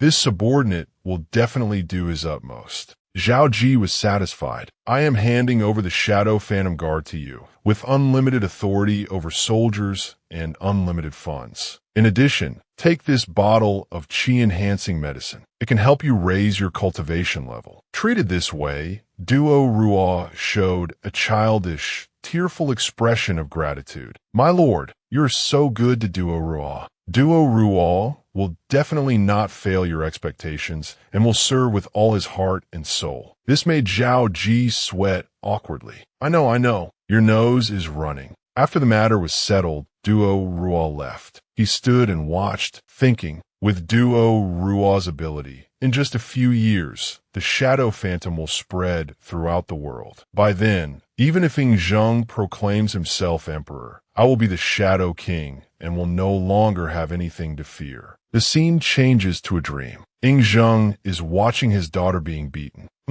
Today I will definitely beat you to death. Let's see if you still bring food to that bastard from the state of Qin. He shouted loudly. Zhao Yan, you bastard, don't you touch Afong. His eyes were bloodshot with anger, his teeth clenched. "Zhao Yin, one day I will definitely chop you to pieces and make you regret today's actions." Then he woke up with a start, shouting, "Zhao Yin, I'll kill you." But then he calmed down and realized it was just a dream. A dream? He heard voices outside. "It's not even dawn yet. The great king is still sleeping. Can't you wait?" Although it's not an urgent military matter, this was sent from Handan by Zhao Qi, General Zhao. It will be bad if it's delayed. The king of Qin thought. It's news from Zhao Ji. The battle of Handan has a result. Then he spoke. "Zhao Gao, bring the person in." Holding the bamboo scroll, he laughed loudly. "Ha! Good on that Zhao Ji for personally killing Lianpe and Zhao Yin. A great reward. He must be greatly rewarded." The messenger said to the great king, "Great king, besides the military report, General Zhao also has 2 gifts to present to you." This surprised him,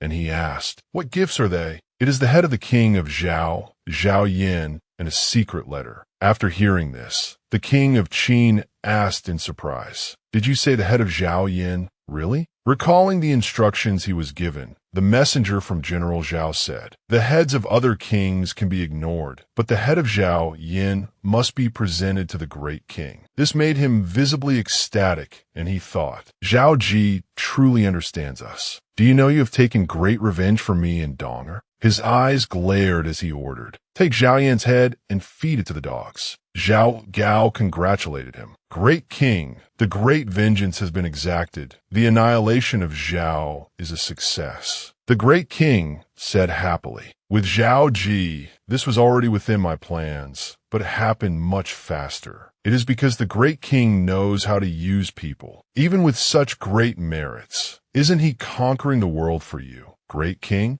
Zhao Gao praised respectfully. The king of Qin held the secret letter and said, "Zhao Ji's merits are not just that. Zhao Gao, immediately summon Meng Yi to the palace and come with me to the Ying Imperial Guard barracks. Right now, not a moment's delay. Go quickly." Zhao Gao obeyed. Yes, the king of Qin rode on horseback with soldiers behind him, shouting, "The great king is arriving at the Imperial Guard command." General Xian saluted and replied, "Great king, this humble subject was unable to welcome you from afar. Please forgive me, great king." He didn't want to waste words and got straight to the point. "Dispense with the pleasantries. Right now, you will immediately make the item on this drawing for me. Within 2 shurchen, I want to see the finished product." General Xian was bewildered, not understanding. "Ah yes," Meng Tian asked, "what does the great king want to do that requires such urgency and caution, even personally ordering Lord Xian to oversee its creation?" The king of Qin replied, "Just wait and see. This is a grand gift from Zhao Ji to this king." After 2 shurchen,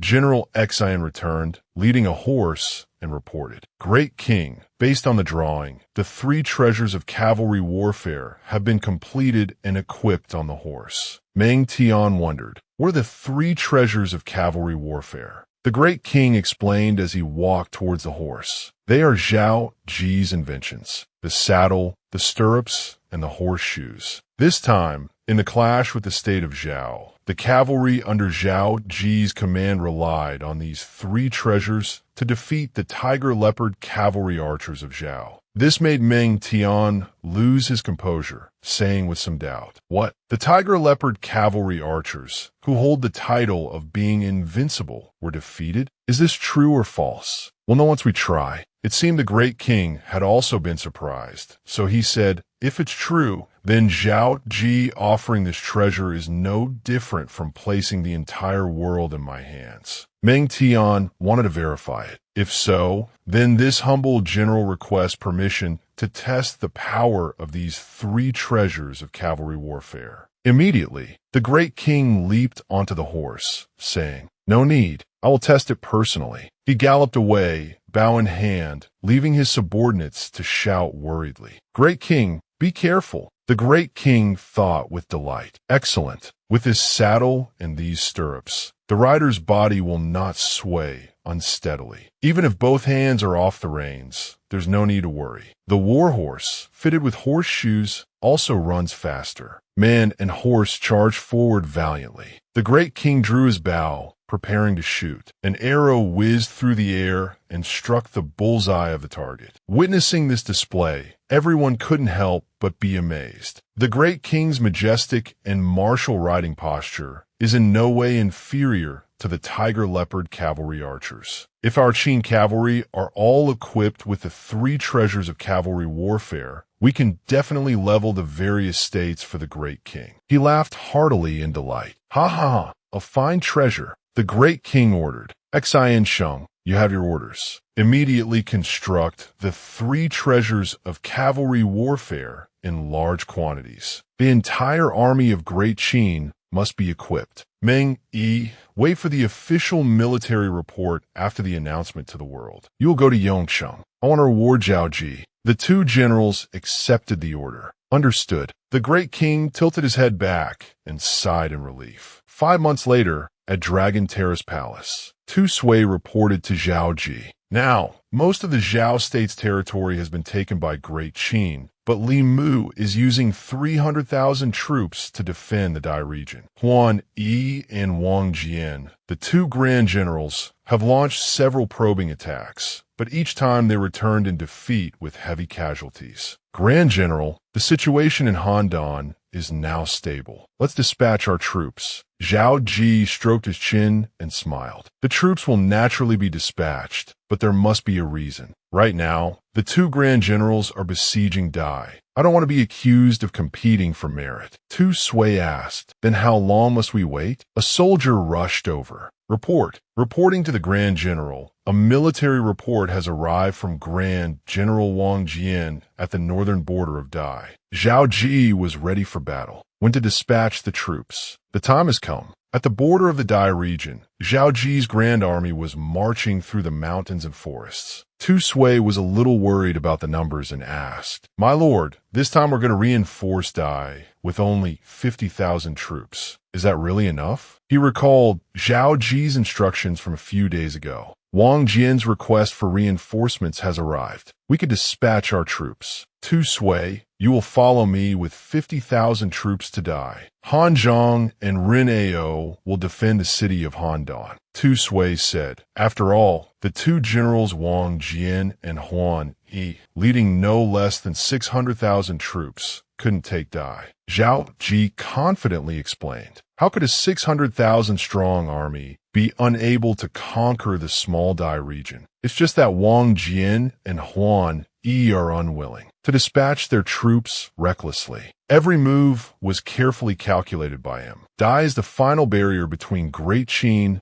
and the state of Yin. Therefore, whether it's a strong assault or a siege, Li Mu will receive the full support of the Yin state. Breaking Dai is easy, but right now, no matter what method or trick we use, our Great Qin cannot avoid expending more financial and military resources than we would gain. The losses would outweigh the gains. Tu Sui asked again. In that case, isn't Dai an unsolvable situation? For the great cause of unification, the great king might even order a withdrawal. He thought for a moment. In history, Li Mu defended Dai for 6 years. Ying Zheng was indeed forced to level the other states first before finally conquering this place. This is indeed advantageous. Harm then smiled and said, therefore, this reinforcement of troops is not the most important thing. We must first break Li Mu's spirit. A soldier came to salute, reporting to the Grand General, the northern border of Dai is being harassed by a small force of Xenos. Li Mu has personally led troops to quell the rebellion. Upon hearing the report, Tu Sui was puzzled. For just a small harassing force, Li Mu personally led troops to pursue them? Could there be a trap? Zhao Qi said, it is precisely because of this that Li Mu personally led his troops. Wang Jian and Huan, he would not dare to make a move rashly.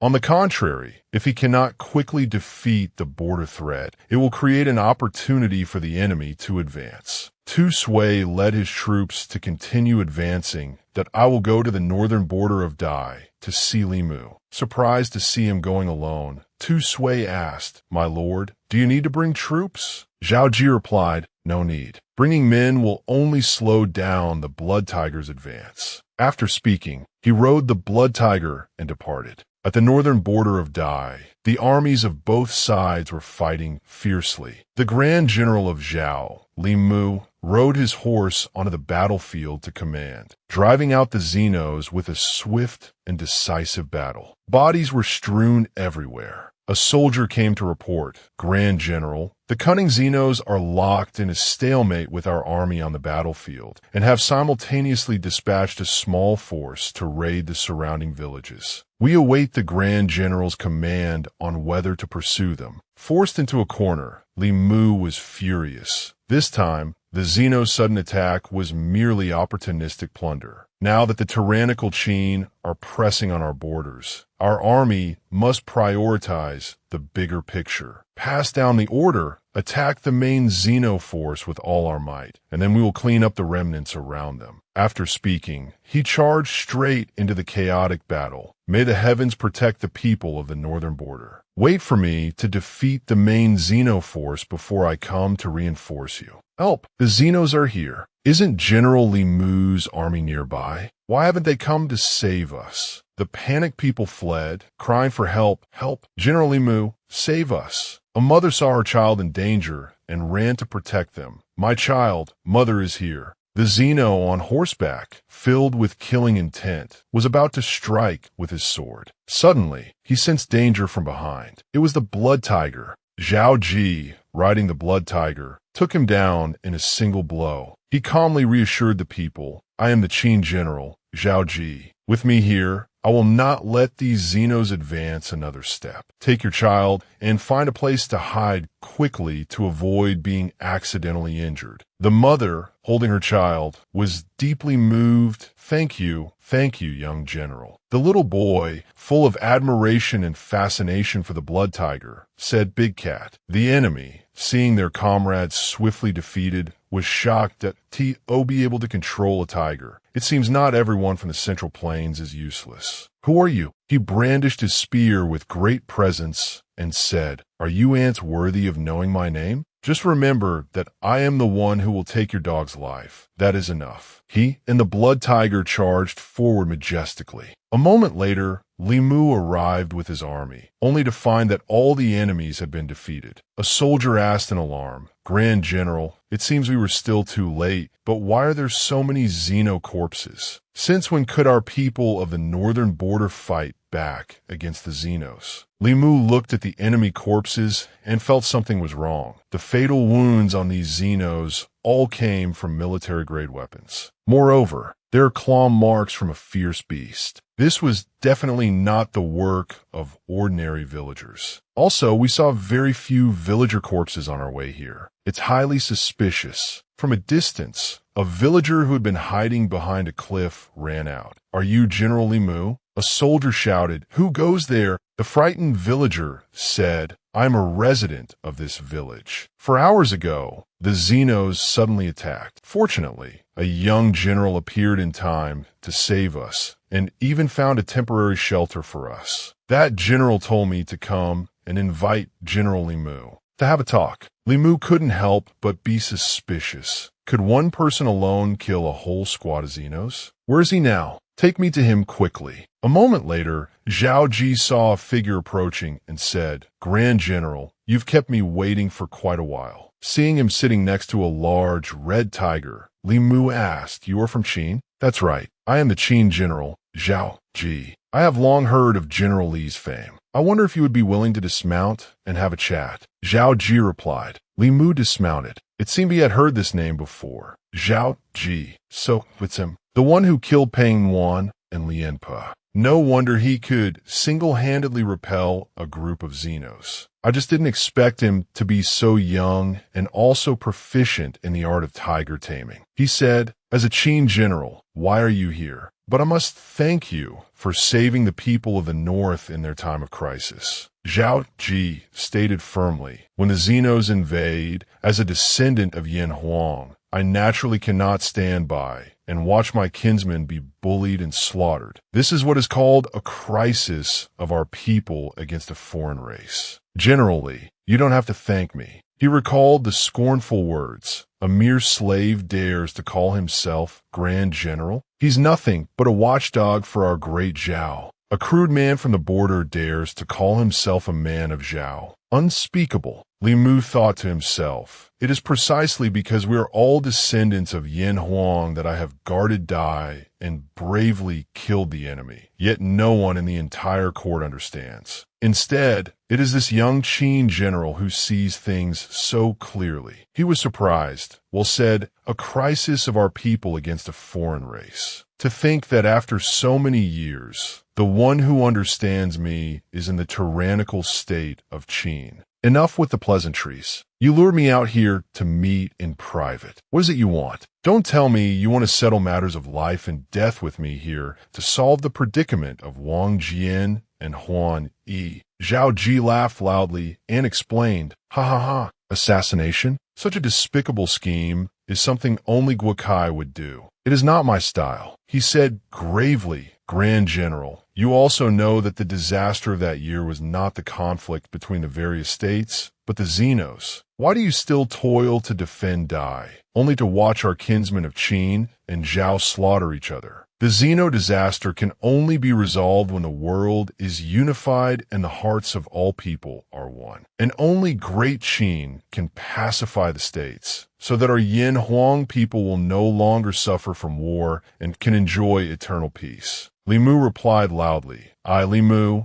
eat the king's stipend and bear the king's worries. As a subject of Zhao, if I surrender, how will the world see me? He angrily pointed his sword at him and shouted, Zhao Qi, out of respect for you saving the people of the northern border, I will let you go this once. Leave quickly. Even if you could kill me here, you alone cannot break through the encirclement of my great army. Moreover, even if you kill me, as long as Zhao does not open the gates of Dai, even the tyrannical Qin army will be helpless. The blood tiger, seeing its master threatened, became enraged. Zhao Qi patted its head to calm it down and said to Li Mu, Grand General, every word you speak is based on your identity as a subject of Zhao. May I ask, where is the king of Zhao now? Where is the state of Zhao now? Of the vast territory of Zhao, only Dai remains. The king of Zhao has already been killed by me. The royal nobles who could succeed him have also been escorted by me to Handan, like fish on a chopping block. The state of Zhao has already been destroyed. Li Mu was stunned into silence. Zhao Qi walked towards him. You have no country to rely on, no king to serve. Do you want to let our Yin Huang kinsmen slaughter each other for the sake of your posthumous reputation? Moreover, unification is the trend of the world. You're going against it. I ask you, 1,000 years from now, will you bear praise or curses? He continued gravely, this time, if I had not come, the people of Zhao you speak of would have lost their lives to the Xenos, while you failed to rescue them, fearing only your own kinsmen.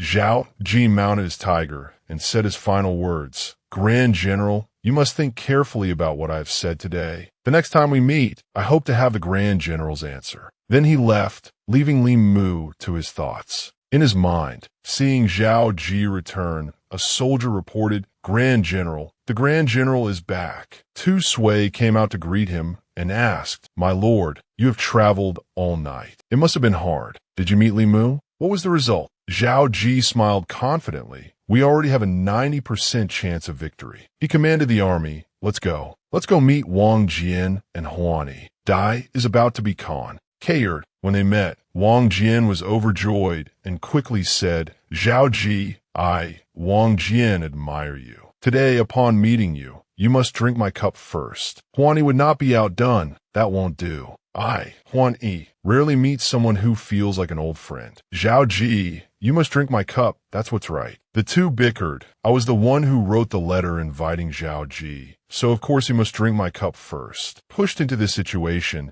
Zhao Qi was also in a difficult position. The two grand generals, please don't argue. Then he raised his cup. Zhao Qi is a junior. Logically, I should be the one toasting the two grand generals. Moreover, I went on this expedition for the people of Great Qin. It is my heavenly duty as a great minister. How could I bear the word invite? The three raised their cups with delight, saying, Good, good, good. A talented young man who is also humble and polite. Zhao Qi, I like you more and more. Good men cherish each other. There is no need for many words, only passion and strong wine. Bottoms up, Wang Jian sighed. Alas, alas, Zhao Qi, calling you here from Handan this time was truly a last resort. We two old men were really at our wits' end. Since you joined the army, you have devised many plans to defeat the enemy, which is why we had the audacity to call you here. Zhao Qi understood and said with a smile, this junior is well aware of the two grand generals' difficulties. Right now, regarding Dai, neither attacking nor not attacking is a good plan. Therefore, on my way here, I came up with a plan to attack their morale. This made the two of them surprised and curious, and they asked in unison, attack their morale. He continued, the Zhao army is certain that we will not rashly make a move, which is why they are not afraid. Therefore, we must create the impression of a life and death battle to make them afraid. Only fear will expose their true nature, cause chaos in their ranks, and force Li Mu to surrender. In front of Dai, Wang Jian and Huan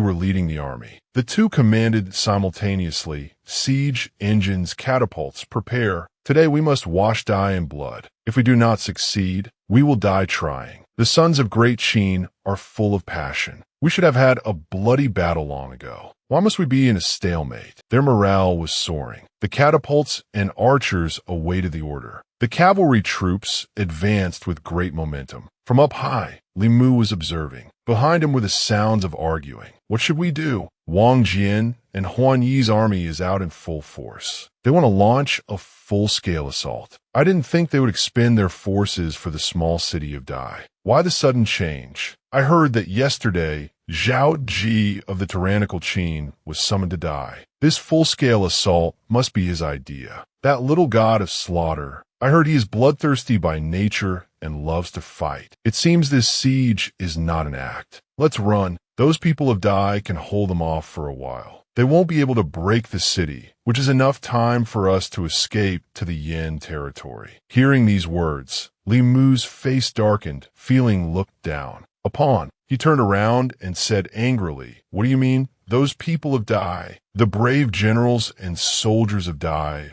also have the blood of Zhao flowing in their veins. They are not weeds. The lowly people of Dai were originally just a screen to defend against the foreign races for our state of Zhao. How dare they call themselves people of Zhao? The two men pointed at him contemptuously and said, we only call you Grand General out of respect for your military talent. Don't think so highly of yourself. How dare you raise your voice at us? Are you even worthy? Li Mu recalled what Zhao Qi had said. Grand General, facing the crisis of a foreign race, we are both kinsmen, both descendants of Yin Huang from the same lineage. Why must we slaughter each other? Even Zhao Qi is willing to fight the enemy with me. Yet these people are so hateful. It seemed he had made his decision. The Yin Huang are one body. With the army at our gates, you only think of using the flesh and blood of the people of Dai to save your own lives. The two men, afraid that any delay would cost them their lives, ran while saying, ridiculous. People are inherently noble or base. Otherwise, wouldn't all rights and laws be thrown into chaos? Why waste words on a crude man like him? It's beneath our status. Let's go quickly. Suddenly, an arrow carrying a gourd grazed past Li Mu's head and struck the two fleeing men, causing them to panic. Oh no, the tyrannical Qin. The Qin army is attacking. Zhao Qi, riding a spirit beast, looked incredibly imposing as he declared war on the enemy side. General Li, I truly am not pleased to see fellow descendants of Yin and Huang draw swords on one another. But for the grand plan of unification, is there truly no other way? I know you bear a righteous heart, so I only wish to ask you, do you truly want to see Qin and Zhao destroy each other, allowing the foreign tribes to benefit? He then presented a compelling argument. Look at the 600,000 passionate young men here. They should have been fighting alongside you against the foreign tribes to protect our Huaxia, yet now they must kill their own kin. He spoke with increasing fervor. If the general, understanding the greater righteousness, agrees to cease fighting and submit to our great Qin,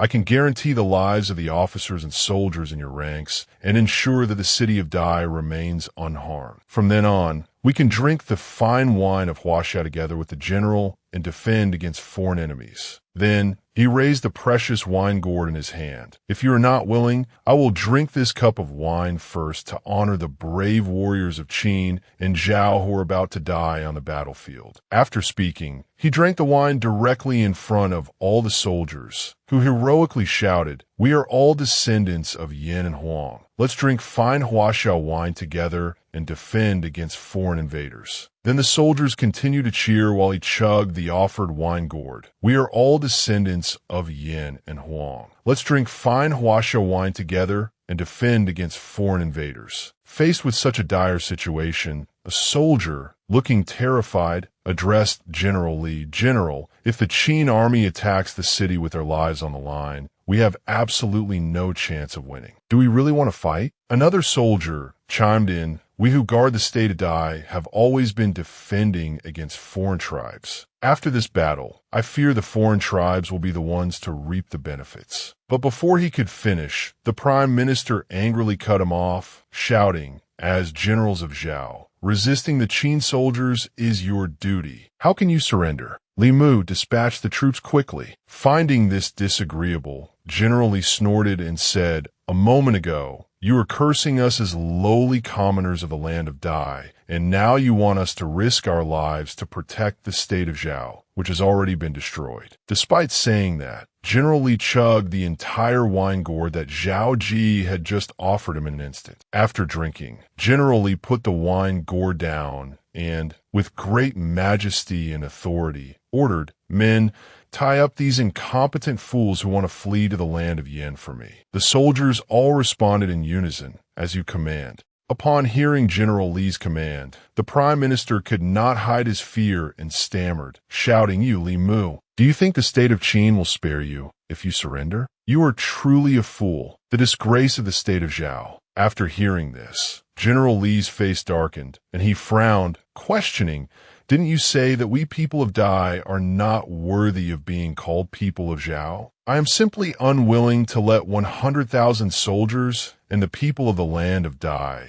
kill their own kin for a state of Zhao that no longer exists." Then General Li turned and ordered his soldiers, "Open the city gates and welcome our kinsmen into the city." The soldiers behind him, receiving the command from General Li, hurriedly clasped their hands and obeyed. Afterwards, the city gates slowly opened. The soldiers, seeing this, shouted with great joy, "The land of Dai has surrendered. We don't have to fight anymore." General Wang, unable to believe the situation before him, turned to Huan Yi with great suspicion and asked, "So Li Mu has surrendered? Is this real or fake?" Huan Yi also couldn't believe his eyes and replied doubtfully, "The city gates are open. How can it be fake?" "Zhao Qi, do you know how many soldiers' lives you have saved?" Faced with everyone's suspicion, Zhao Qi explained, "Li Mu did not surrender to Qin. He merely submitted to his kinsmen." After that, General Li, holding the wine gourd in his hand, walked out of the city gate with great majesty. System notification: subduing the land of Dai. Host has completed the great achievement of destroying Zhao. That evening, inside the city, General Wang, holding a wine cup, turned and asked, "Today, we welcome General Li Mu into our great Qin. Where did Zhao Qi go? How can we drink wine without him?" Huan Yi replied, "He said he can't drink much and has gone to rest. After many days of hard work and fatigue, let's not disturb him." Meanwhile, in his private room, Zhao Qi called out to the system. System, settle the mission rewards. System notification, processing host command. The system continued to announce, "Congratulations to the host for completing the mission to unlock a secondary profession. Successfully tamed a beast. Successfully killed the king of Zhao. Successfully destroyed Zhao. Does the host wish to accept the beast taming skill?" He looked at the system panel. "I can finally unlock my first secondary profession." He accepted the new skill. System notification, processing host command, unlocking secondary profession, beast taming. Transmitting beast taming skill. The system continued to announce, skill transmission complete. The host's current beast taming level is First Order Level 1. But after the system's announcement, he, looking dejected, still couldn't feel any change. It feels like nothing has changed. The system displayed the basic information. Character, Zhao Qi. Secondary profession, beast tamer, First Order Level 1. Ability, can speak with wild beasts and poultry. Skill, beast taming light, can tame small, ordinary beasts and birds not exceeding Level 1. Grade 12, Sciention second layer. Realm, stamina 3000, true Qi 2000. Cultivation technique, basic internal arts, perfected, 9 Yang divine art, endless life, can restore true Qi. The system displayed other information. Martial skills cultivated, basic swordplay, perfected, 1/ releases invisible sword Qi. Fierce tiger fist, mid-grade Huang rank martial skill. Perfected, 1 punch creates a tiger's roar. 1 punch can gather 10 times the body's strength. Divine immortal art, Xian rank martial skill. Perfected comprehension. Perfected 300 Zhang, never misses, 10 linked pearl arrows. Cloud containing immortal Qi. Explosive overlord halberd technique. Xian rank martial skill. Perfected. The system continued to display information. Has weapons. Overlord halberd, refined steel sword, body protecting inner armor, 10 stone bow. Has magic treasure, general's heart. Has attribute, troop training. When a host commands soldiers and uses battle formations, morale and combat power can be increased by 100%. As characteristic, high general's authority. Subordinate generals all hold him in awe. Experience needed to level up, 38,650. After reading the system notification, his face was gloomy. No wonder it's such a low level. System, can the beast taming skill be upgraded using advancement points? At the current level, are you telling me to go tame sparrows? The system displayed a notification. The skill can be upgraded using advancement points. Does the host wish to upgrade now? He confirmed, upgrade to perfected. The system continued, beginning to consume advancement points. He sat before the system, concentrating on circulating Qi in his dantian. The system was still in progress, beginning to consume advancement points. He remained extremely focused on cultivating the new beast taming skill. In his mind, images of countless majestic-looking birds emitting a divine aura appeared around them. After a long while, the system displayed a notification. Congratulations to the host for upgrading the beast taming skill from First Order Level 2 to First Order Level 3 to First Order Level 4 to First Order Perfected. You can now tame any wild beast or flying bird below Level 11. The system continued to announce, remaining advancement points, 600. He said, that's more like it. The current level is sufficient for me now. As he spoke, he suddenly took something out from inside his robe. He stared at it intently and reminisced about the past. In the blink of an eye, I've been away from the village for 3 years. The destruction of Zhao is now complete. I just need to wait for Ying Zheng's imperial edict, and then I could go back to see her. Wait for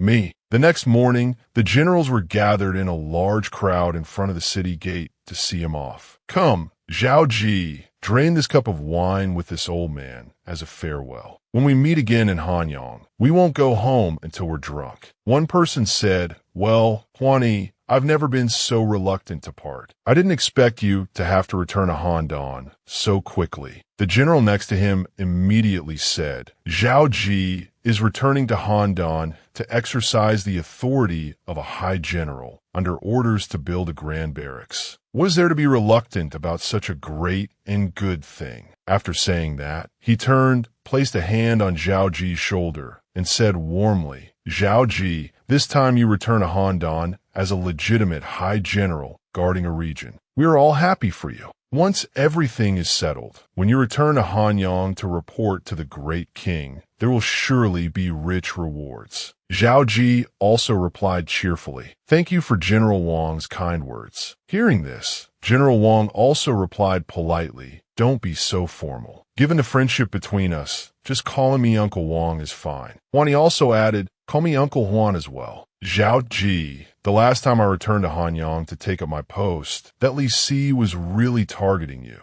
This time you're returning to Hanyang. If he still doesn't behave, you don't need to be polite. We old geezers will be your backing." Zhao Qi quickly clasped his hands to accept the gesture. Many thanks for Uncle Wang and Uncle Huan's affection. Zhao Qi will remember it. As he said this, he thought to himself, before in the court, the Ming family always looked out for me. Now Wang Jian and Huan Yi are also on my side. Even though I'm new to the imperial court, surely no one will dare to oppose me. Not making him wait long, General Wang and Huan Yi quickly mounted their horses, settled in, and prepared to leave, but they didn't forget to give some advice. "Then you should set off soon. Old Huan and I have military affairs in the camp. We'll see each other again in Hanyang." But General Li did not hurry to return with them. "You two generals go on ahead. I want to see General Zhao off for a little longer." Seeing this, Zhao Qi wondered. General Li is staying behind specifically. "I wonder if there is something you wish to say to me." Suddenly, General Li knelt down, clasped his hands in front of him, and shouted loudly, "General Zhao, please accept this subordinate general's bow." Faced with such a situation,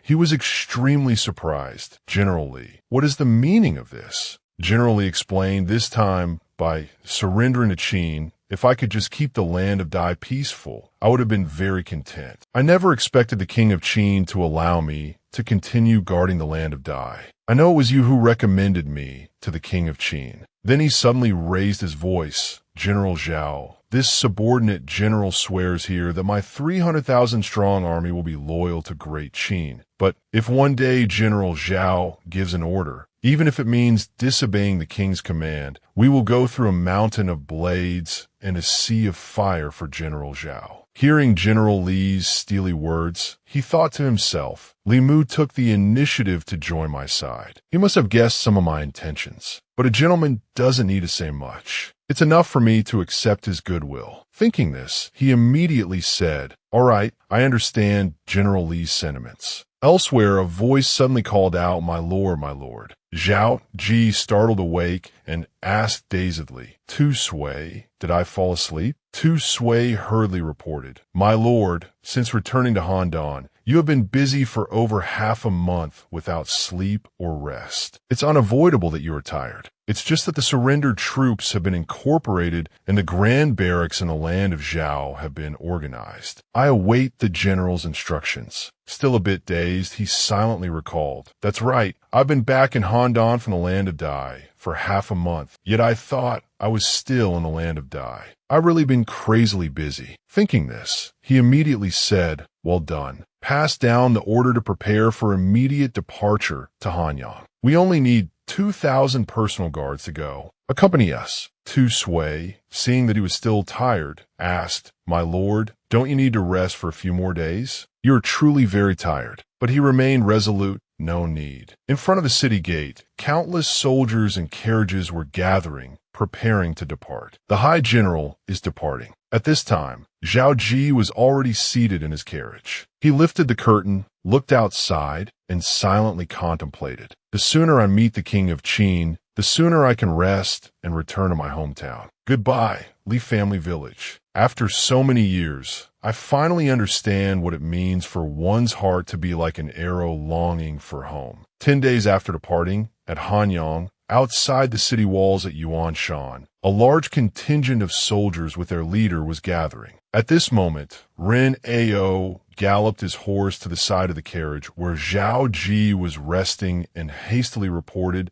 "Grand General, ahead is Hanyang, but Xian Sheng is leading the guards to defend the city walls. I don't know what his intentions are." Realizing the situation was complicated, Zhao Qi gave an order that don't be alarmed. "Go ahead and see." Ren Ao immediately complied. Back inside the carriage, he thought to himself, the Imperial Guard blocking the way outside the city must be Ying Zheng's idea. What does he mean? Could it be that Ying Zheng listened to Li Si and is wary of me, fearing my achievements are too great? If so, I must be on my guard. But I feel that Ying Zheng wouldn't go this far. At this time, Zhao Ji's troops had arrived before the soldiers standing outside the city gate. Zhao Ji gently lifted the curtain and asked, "Is the one blocking the way ahead General Xian Sheng. I wonder what the Imperial Guard's presence here means. Suddenly, General Xian Sheng knelt, clasped his hands, and said warmly in a loud voice, "Grand General, there is no need to alight from your carriage. From the moment you entered Hanyang's territory, the great king has been leading all the officials and the people of the city in waiting. This humble general is under the great king's order to welcome Grand General Zhao Qi's triumphant return. Please remain seated in your carriage and follow me into the city quickly." Surprised by General Xian Sheng's cheerful attitude, he said,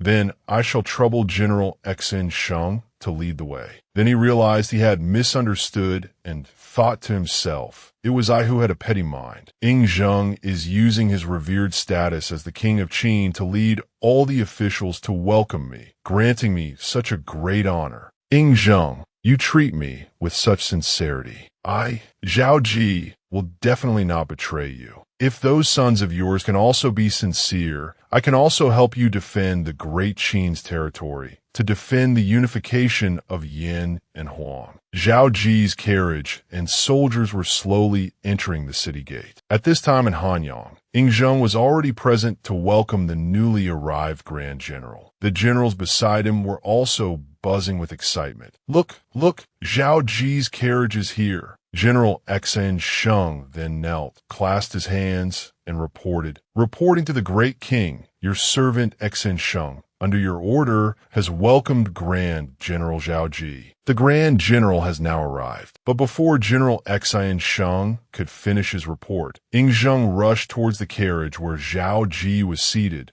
causing the generals behind him to panic and chase after him. "Ah, great king, you mustn't." Seeing him approach, Ren Ao quickly knelt, clasped his hands, and paid his respects. Great king, this humble general pays his respects to the great king." He waved him to dispense with the formalities. In his heart, he was extremely excited, thinking, "Zhao Qi, it's been 3 years. The two of us have finally met." Unexpectedly at this moment, Zhao Qi also, by sheer coincidence, stepped out of the carriage. Their eyes met, both extremely surprised. Zhao Qi was secretly alarmed. "He is Qin Shi Huang. He actually came to my carriage to lift the curtain." But he immediately adjusted his expression to one of surprise and asked, "Great king." Without waiting for Ying Zheng to reply, he quickly knelt, clasped his hands, and paid his respects. "Your servant Zhao Qi pays his respects to the great king. What virtue or talent do I possess to trouble the great king to step away from court matters? Everything has been properly arranged. I followed the order to establish a grand camp in Handan and organize 300,000 troops. Now, the king of Qin has summoned me back." Seeing this, he reached out and quickly helped him up, saying, Good.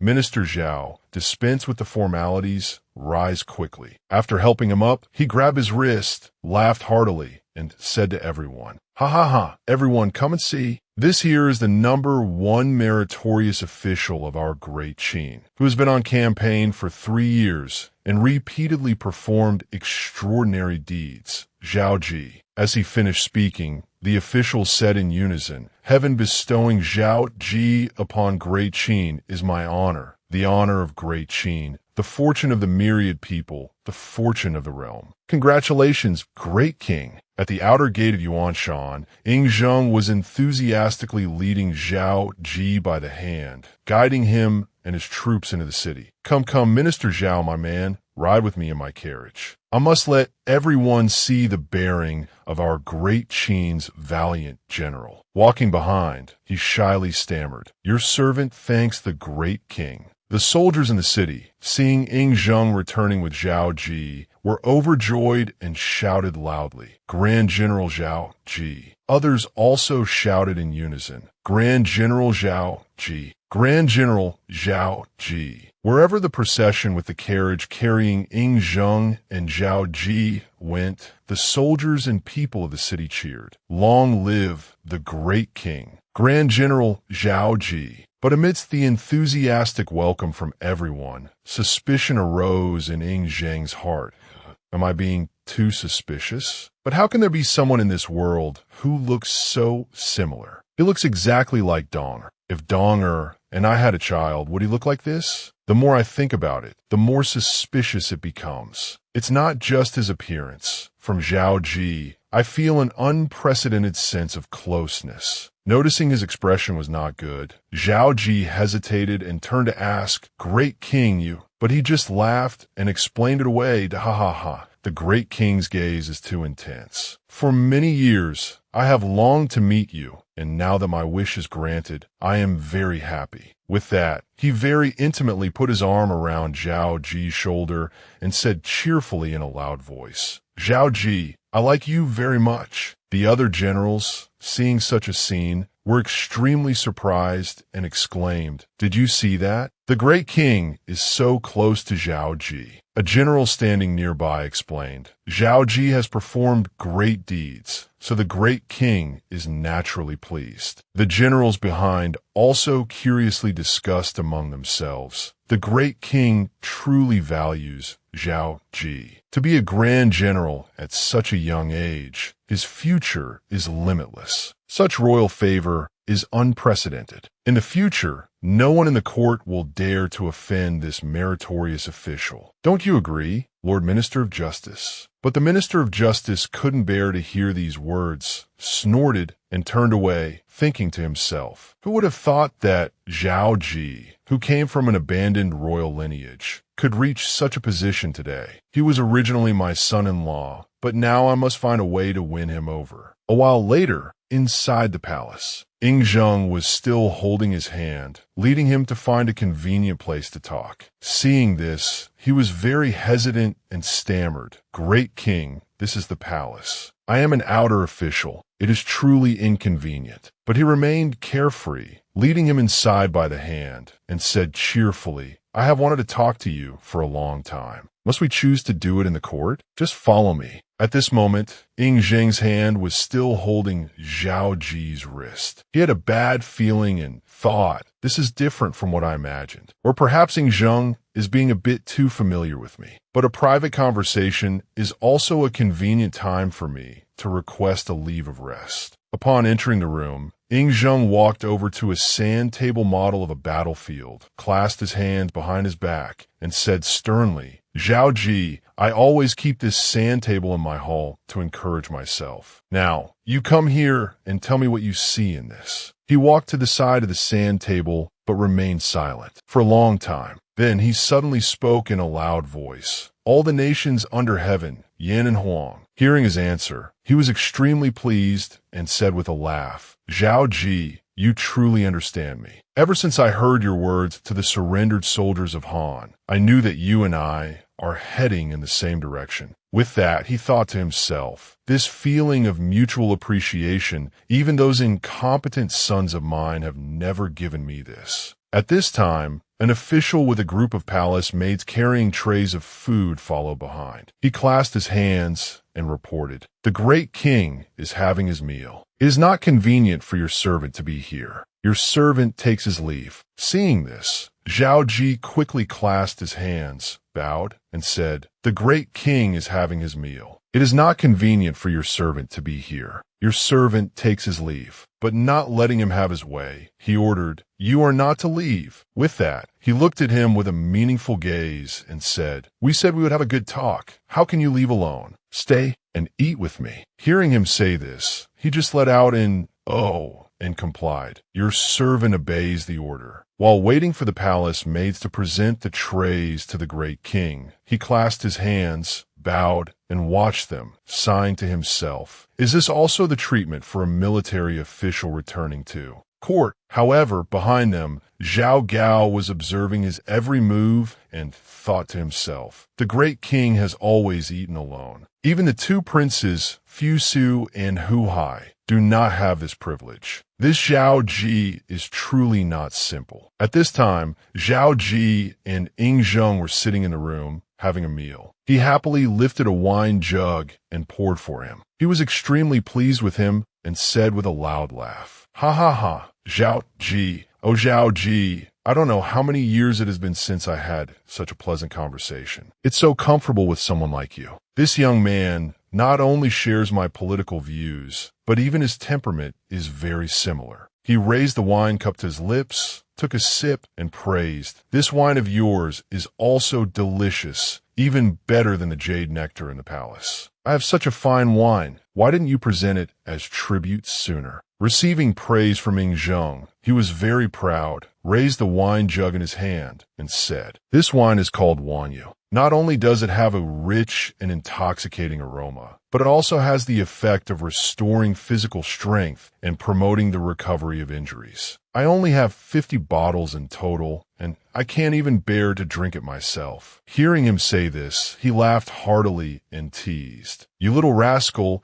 you talk about tribute for your 3 war treasures, but you're so stingy with this fine wine." Taking advantage of the situation, he intimately put his arm around Ying Zheng's shoulder and said with a bright smile, "But if the great king agrees to one thing for me, how about I give you 10 bottles? He also replied without hesitation, "You stinky brat, are you setting conditions with me?" He said, "But now." He put on a sad and pitiful face and poured out his heart. "Your servant has been on campaign for 4 years without seeing my wife and child. Now that the state of Zhao is settled, your servant wishes to take a rest and go home to marry my fiancée." After hearing this, he thought it was some big deal, and he immediately agreed. "So that's it. I grant you permission." But as he finished speaking, his expression suddenly darkened. He raised his wine cup, looked at him, and said, "Speaking of which, I have something to tell you." Then he informed him, "Li Si submitted a memorial the other day, wanting to take Li Yinan back, but the things he did before truly make it hard for one to speak up. At the same time, I will allow Li Yinan to take Meng Wu as her adoptive father to handle the marriage affairs. What are your thoughts?" After hearing this, he didn't know how to respond properly, so he quickly prostrated himself and reported, "Zhao Qi thanks the great king for his understanding. If not for this, it would be difficult for your servant to perform the great ceremony of a son-in-law towards Li Si." He continued to slowly lift his wine cup and said, "Furthermore, for the wedding of the number 1 meritorious official of Great Qin, I will certainly bestow a generous reward. I heard your mother has passed away, but the rewards cannot be waived. I wonder what your parents' names are. Who are they?" After hearing this, he clasped his hands, bowed, and replied, "Thank you, great king. Your servant's mother was named Zhao Dong, a person from the state of Zhao. As for my father, he abandoned my mother and me when I was young. I think he is a heartless person not worth mentioning." As he finished speaking, his expression suddenly darkened. He was extremely alarmed and thought to himself, "His mother's name is Donger, and he has no father." Unable to withstand this blow, he clutched his head and fell backward. Zhao Qi saw this, rushed over to support his arm, and asked, "Great king." Just now, his mind was still in turmoil. Donger from the state of Zhao, and Zhao Ji's face resembles hers so much. Could it be? Not letting his thoughts show, he pretended to say, "It's nothing. I just haven't drunk in a long time, so I'm a little drunk. I grant your request for a leave of rest." Hearing this, he was overjoyed,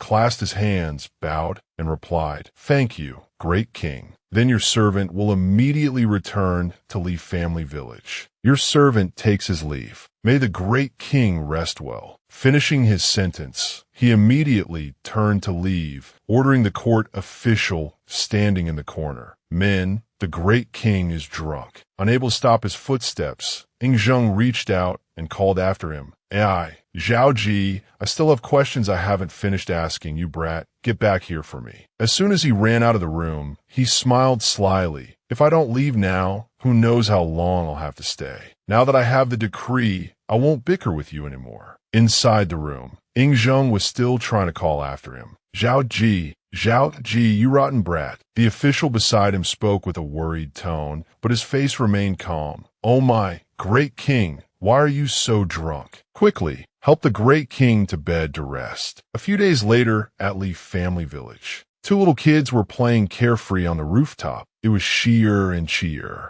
Shi'er called out happily, Grandpa Zhu, look how high I've climbed. Aren't I amazing?" Shi'er beside him was also laughing joyfully despite Zhu Jia being below, holding out his hands to catch them, afraid something might happen to the two kids. Sheer, Chur, you two, stop scaring your great-grandfather. Come down here quickly. Seeing Sheer and Sheer being so mischievous, Li Yin'er immediately grew angry. You two naughty children, get down here now, or else when your father gets back, I will definitely tell him. Afraid of nothing in heaven or on earth, Sure, holding a tree branch, raised it high and said proudly, if father knew I dared to climb this high, he would definitely praise me for being brave, and in the future, I will go to the battlefield like father and become a great general. Cheer beside him also slowly stood up. Cheer is brave too. But just as Cheer was standing up, he suddenly lost his balance. Before he could react, Cheer was in free fall toward the ground. Seeing such a critical situation, Cheer immediately dove down after him and screamed, Cheer. Seeing this, Li Yin'er and Zhu Jia screamed in panic, Cheer. But out of nowhere, a hand suddenly caught Cheer, who was falling from above. That same hand also managed to grab hold of Cheer, who was diving down the roof. It turned out to be Zhao Qi, who had just returned to his hometown and witnessed the scene of the two mischievous kids causing his wife great worry. He lovingly scolded them. You naughty rascals, I am a man, but your father is not as reckless as you are. But Sheer was very unfamiliar with him and hesitantly asked, Father, are you my father? Li Yin'er, who was running over, suddenly realized. Brother Ji, he gently turned around and gave a gentle smile. Yin'er, I'm back. Before he could finish his sentence, she rushed into his arms and hugged him tightly. Brother Ji, holding her in his arms, he said softly, Yin'er, after being apart for so many years, I can now properly and honorably come back to marry you. Suddenly, Meng Wu and Meng Tian appeared from nowhere and warmly welcomed him back. Zhao Qi, you brat, you didn't even say a word to us about your return. Seeing them, he was also surprised but replied politely, Grand General Meng, you've come. My heart was set on returning home, so I didn't have time to visit. Zhao Qi and Li Yin'er clasped their hands and bowed to the father and son. Zhao Qi has been away from home for many years. My wife and children thank you for your care. Please accept this bow from Zhao Qi. Seeing this, Meng Wu said cheerfully, You're being too polite. I am Yin'er's adoptive father. Isn't it my duty to take care of my own daughter? Zhu Jia, standing beside them, added, Cheer, call me Grandpa Zhu Jia. I've long considered them my own grandchildren. Meng Tian joyfully walked over to Zhao Qi, slinging an arm over his shoulder with great familiarity and chiding him lovingly. Long time no see. Why are you so distant, you brat? Tonight, we won't go home until we're drunk, and while we're at it, we'll discuss your wedding. You're not allowed to treat Yin'er poorly. Hearing this, he made a very credible promise. I will definitely provide a 10 li red dowry to make Yin'er the happiest and most glorious bride. After exchanging a few words, the two of them,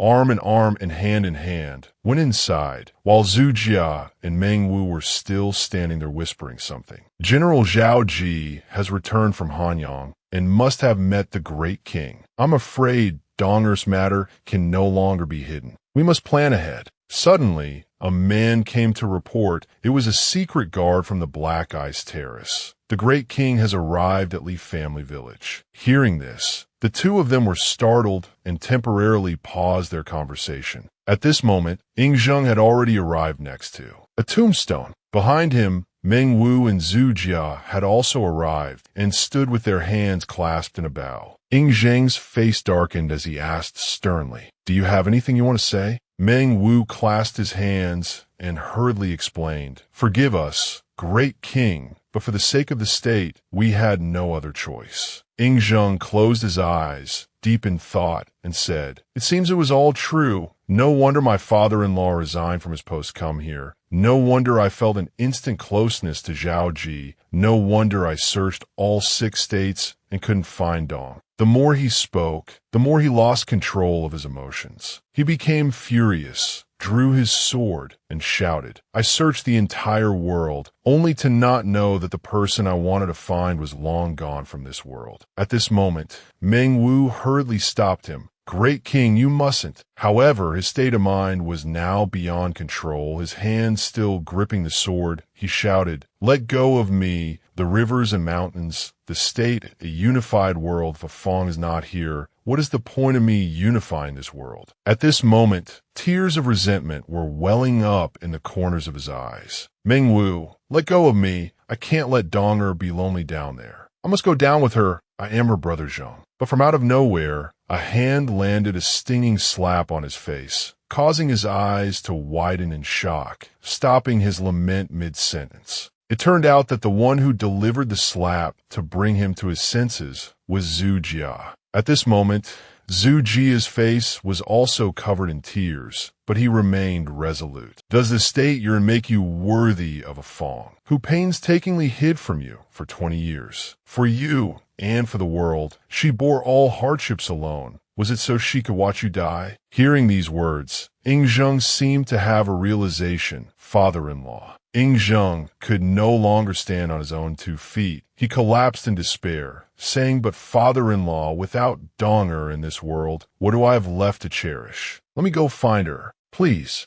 Zhu Jia's tears now soaked his eyelashes, falling on his face etched with the marks of old age. He shouted in great anguish, You still have your great cause to complete. The people of the world, you still have Zhao Qi, and you still have your 2 grandchildren. Are you going to ignore all of these things? Especially Qi, who has already lost his mother. Do you want him to lose his father's protection as well? At this point, Ying Zheng's face was devoid of any vitality. He stammered, Zhao Qi, Qi, and my 2 grandchildren. Suddenly, a memory of his beautiful past replayed. Back then, Ying Zheng was still a young man, happily beside the fated love of his life. The girl nestled into his arms and asked gently, Brother Zheng, if we have a child in the future, can we name him Qi? Ying Zheng gently held her. Of course, Ying Qi, a fine name. When our child is born, I must give him the entire world. Fearing Ying Zheng would fall into a path of sin, Zhu Jia shouted to straighten him out. The world is not yet stable. The court is full of conspiracies. If you go, how can Qi acknowledge his ancestors and return his clan? Once the future monarch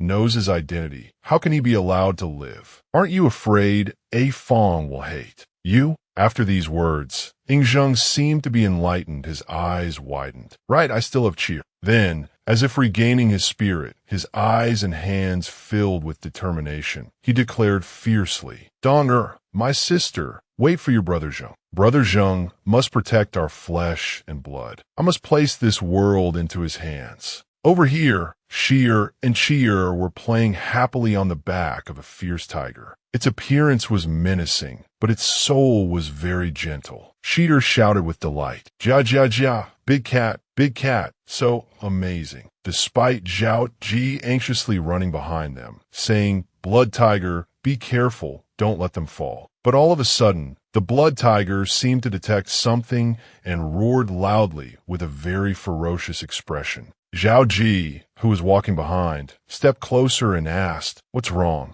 It turned out that up ahead, Ying Zheng, along with Meng Wu and Zhu Jia, had been standing there for some time. Ying Zheng spoke up. I never expected that a grand general of my great Qin could tame a fierce tiger. It has truly opened my eyes. When our grand general is getting married, I, the sovereign, must naturally attend. Besides, you brat, you still owe me 10 bottles of Wang Yu wine that you haven't paid back yet. Not understanding what was happening, Qi and Qi, with wide, innocent eyes, asked, Who are you? Are you a friend of my father? You're older than my father. Can I call you a Jia? One would think Ying Zheng would ignore the children's question, but instead, he unexpectedly walked gently over to the children. Good, just call me a Jia. Call me a Jia. Come, let Jia hold you. How about a Jia takes you over there to play? Qi was very excited and reached out his hands, wanting a hug. Okay, Qi and Qi both like a Jia and want to play with a Jia.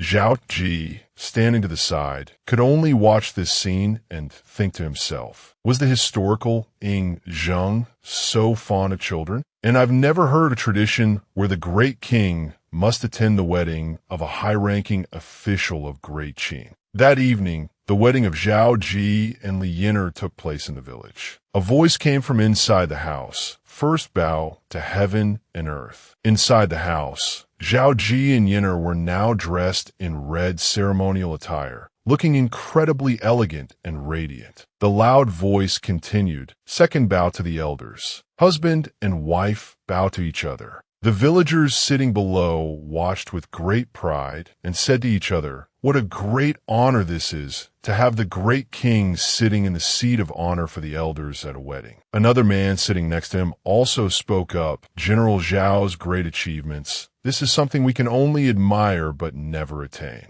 Zhao Qi and Li Yiner looked at each other with deep affection. He proposed to her, "Yiner, are you willing for this life and the next, for all eternity, to be with me?" Li Yiner's face flushed red as she immediately agreed. "Brother Qi, Yiner is willing to be with you for all eternity, for all of time." Before Yiner could finish her sentence, Meng Wu stood up and said excitedly, "The newcomers have completed the ceremony. Let's proceed to the bridal chamber." The other men standing nearby were also very excited. At this moment, outside, the Minister of Justice had brought his men and carriages to celebrate his daughter's wedding, but was stopped by soldiers. He shouted in anger, "My daughter is getting married. I am her father. Why won't you let me in?" Not letting him act high and mighty, a soldier cut him off. "Minister of Justice, you know full well why you're asking. Don't you have a clear idea in your heart of what you did before?" The soldier continued, "In the past, you drove the general's wife out and severed father-daughter ties. Then in court, you slandered the general. Now, by order of the great king, the general's wife has been officially registered into the Meng family. What does this have to do with you?" On the ground at this moment were countless gold ingots, neatly arranged and filling a box. "This is 2,700 taels of gold. The Grand General said that you gave birth to the general's wife but did not raise her. This is to repay the grace of giving birth. From now on,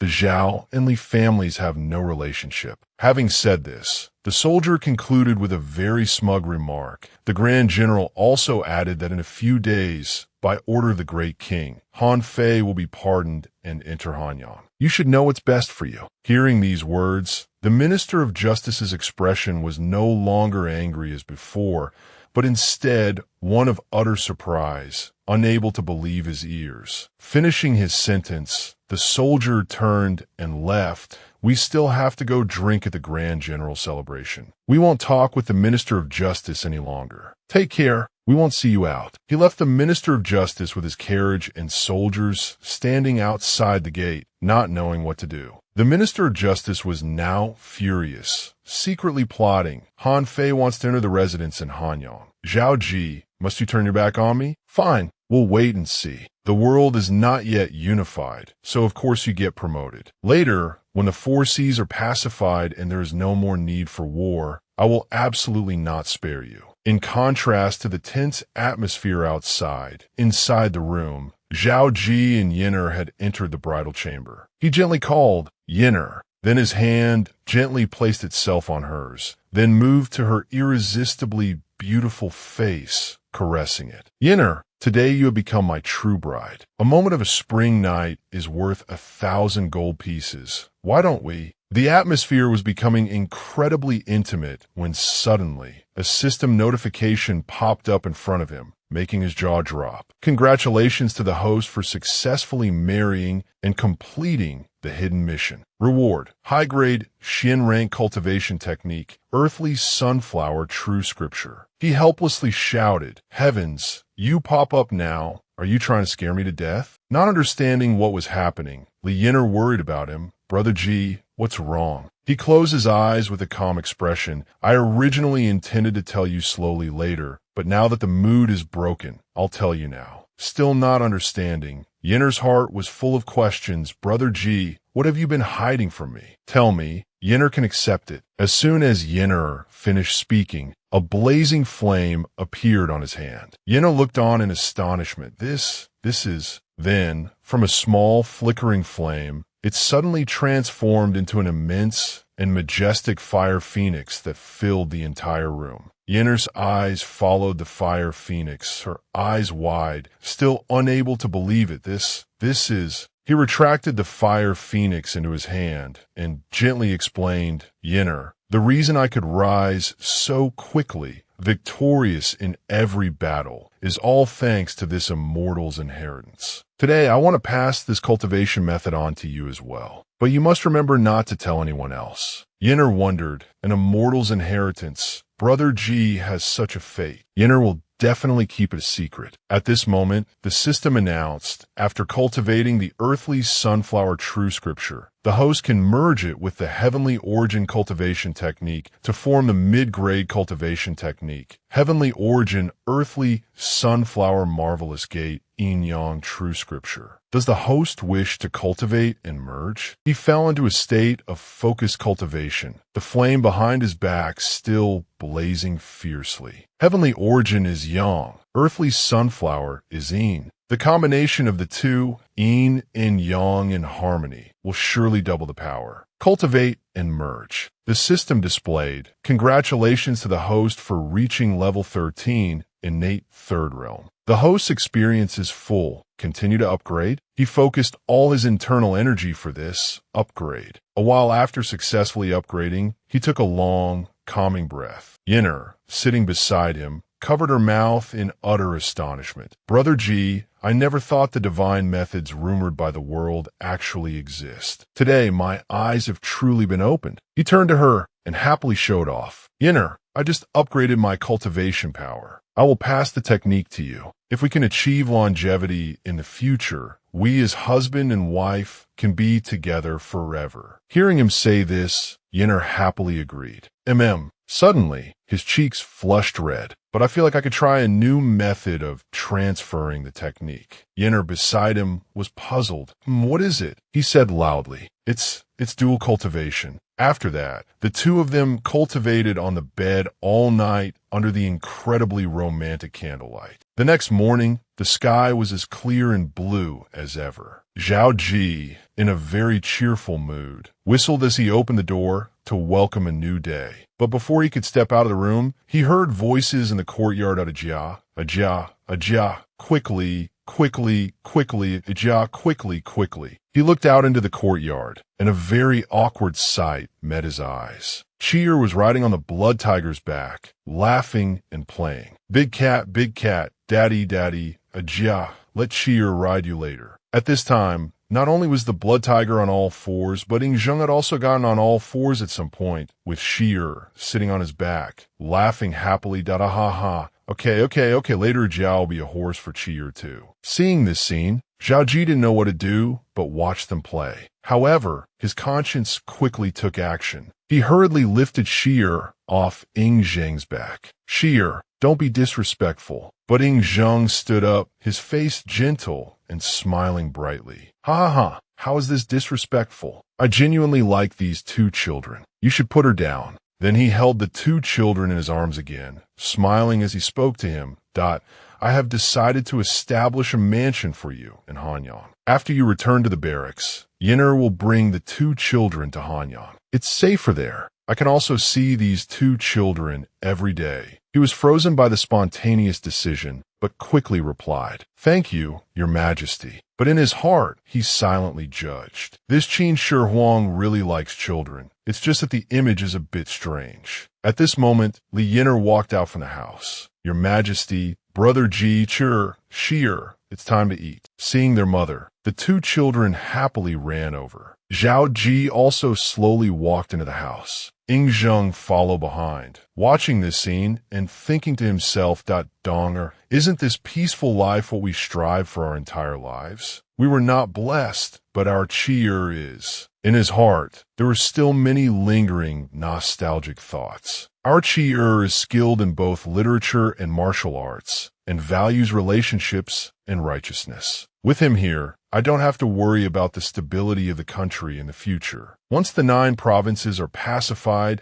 and all obstacles are removed, I will hand over the throne to Qi. At that time, I can also go with you in peace. With that thought, he quickly called him back. Youngster Ji, wait a moment, I have something to say to you. Hearing him call, Zhao Qi turned back that, oh yes. Ying Zheng and Zhao Qi sat down at the table to talk. He began, yesterday was your wedding. Although I granted you gold, silver, and land, there are two other things I want to give you with my own hands. Hearing Ying Zheng's offer, he didn't agree right away, but remained cautious. I am afraid your Majesty's grace is already very generous. Plus, your Majesty's personal attendance is already the greatest reward for me. Ying Zheng could read him like a book, so these words didn't sound sincere to him at all. Stop playing these games with me. Your mouth is already grinning from ear to ear. I'm giving them to you, just take them. He took out two treasures that looked incredibly exquisite.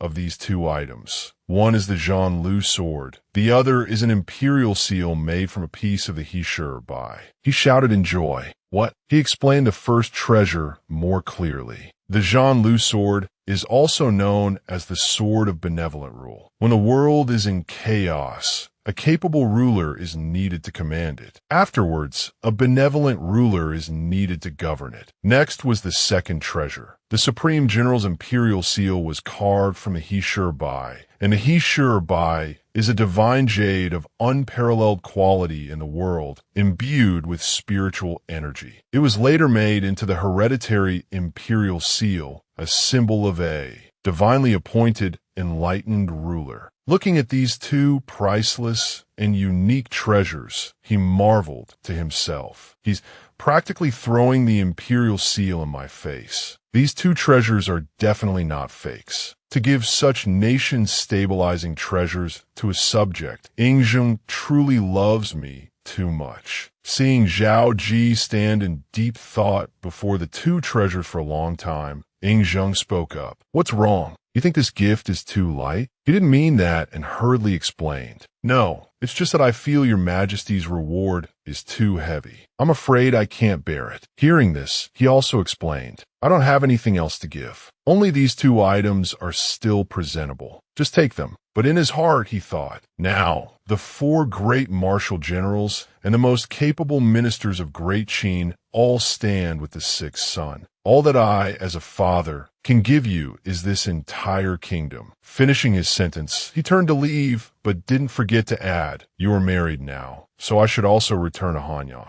After your leave, we will drink together again at Zhangtai Palace. Seeing him leave, he hurriedly called out, after him, Your Majesty. Holding the newly acquired treasure in his hand, he expressed his sincerity. Your Majesty's reward is generous, and I have nothing to repay you with. I once chanced upon an immortal and received 2 Shao Huan pills. I hope your Majesty will accept them. He took the item and examined it with curiosity. You also believe in immortal arts? My palace is not lacking in such things. Seeing that he didn't believe in the item's effects, he quickly explained. Honestly, this one of mine is the real deal, not those poisonous things in your palace. Hearing his explanation, he suddenly became extremely alarmed and shouted, Poison! To reassure him, he quickly continued, Your Majesty, how can immortal pills be so easily refined? Don't be fooled by those court alchemists who casually offer you things made of mercury and metals. If you don't believe me, after returning to the palace, you can find a rabbit and test the pills from the palace on it. A rabbit's body is weak. Even a little bit of toxin will kill it instantly. Recalling the past, Ying Zheng looked extremely haggard lying on the bed. In history, if Ying Zheng hadn't been obsessed with longevity elixirs, he wouldn't have died so early, causing the kingdom he had worked so hard to build to disintegrate once again. Today, you treat me so well. No matter what, I can't let you walk down that path to death. Having thought it through, he became very confident. Your Majesty, these 2 pills of mine can help you eliminate the toxins in your body and at the same time strengthen your health. I hope your Majesty will think of the Yanhuang nation and cherish your health. If you're still worried, you can also have the imperial physicians verify the efficacy of these pills. Hearing him say this, he stared intently at the treasure in his hand. "No, I believe you." Through his philosophical, incredible explanation,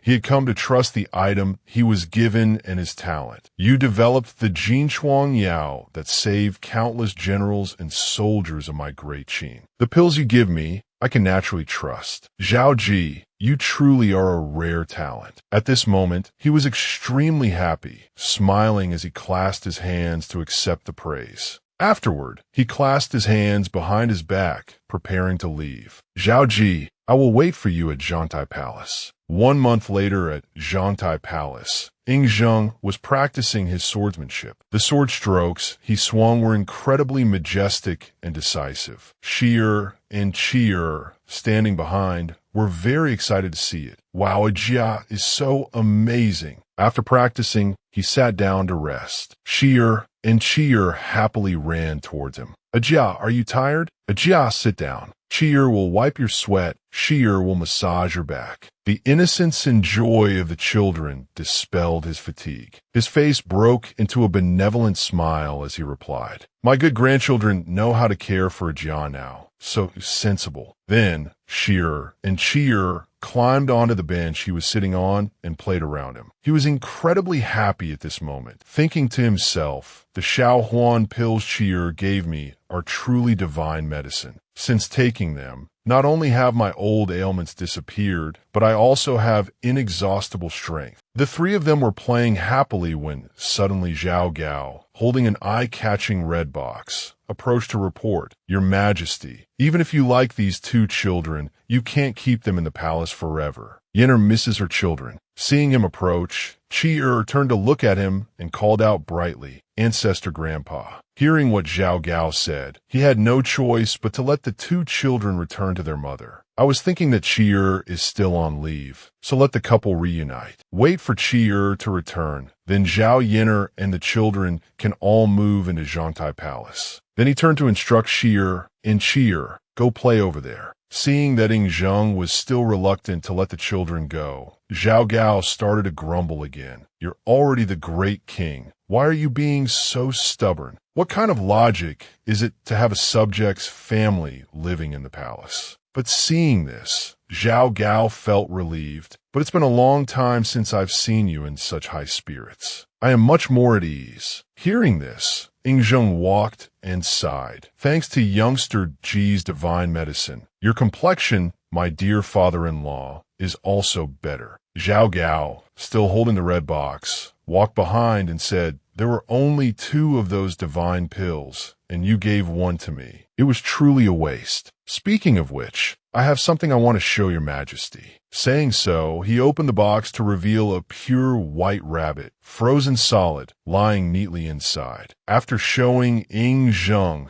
the pitiful white rabbit, Zhao Gao said, "Every day, I took the elixir your Majesty used to take and gave it to the rabbit." This was the result after a short while. This news was truly too shocking. He snorted in anger. Thanks to youngster Ji's reminder, the alchemists in the palace cannot be kept. Zhao Gao also agreed with Zhao Ji's warning. What is most feared is that the alchemists were emboldened by someone's order. Your Majesty must be careful. Connecting the dots, Ying Zheng was extremely worried and thought to himself, if there is truly someone who cannot restrain themselves and is eyeing the throne, I must plan for youngster Ji's future soon. But in the end, matters concerning the state still require me to test youngster Ji further. With that thought, he left, not forgetting to instruct Zhao Gao, "Summon all the princes and Zhao Ji to see me." Zhao Gao stood behind, cupped his hands and bowed. "As you command." At this time in Zhangtai Palace, a loud voice was suddenly heard. Prince Fusu,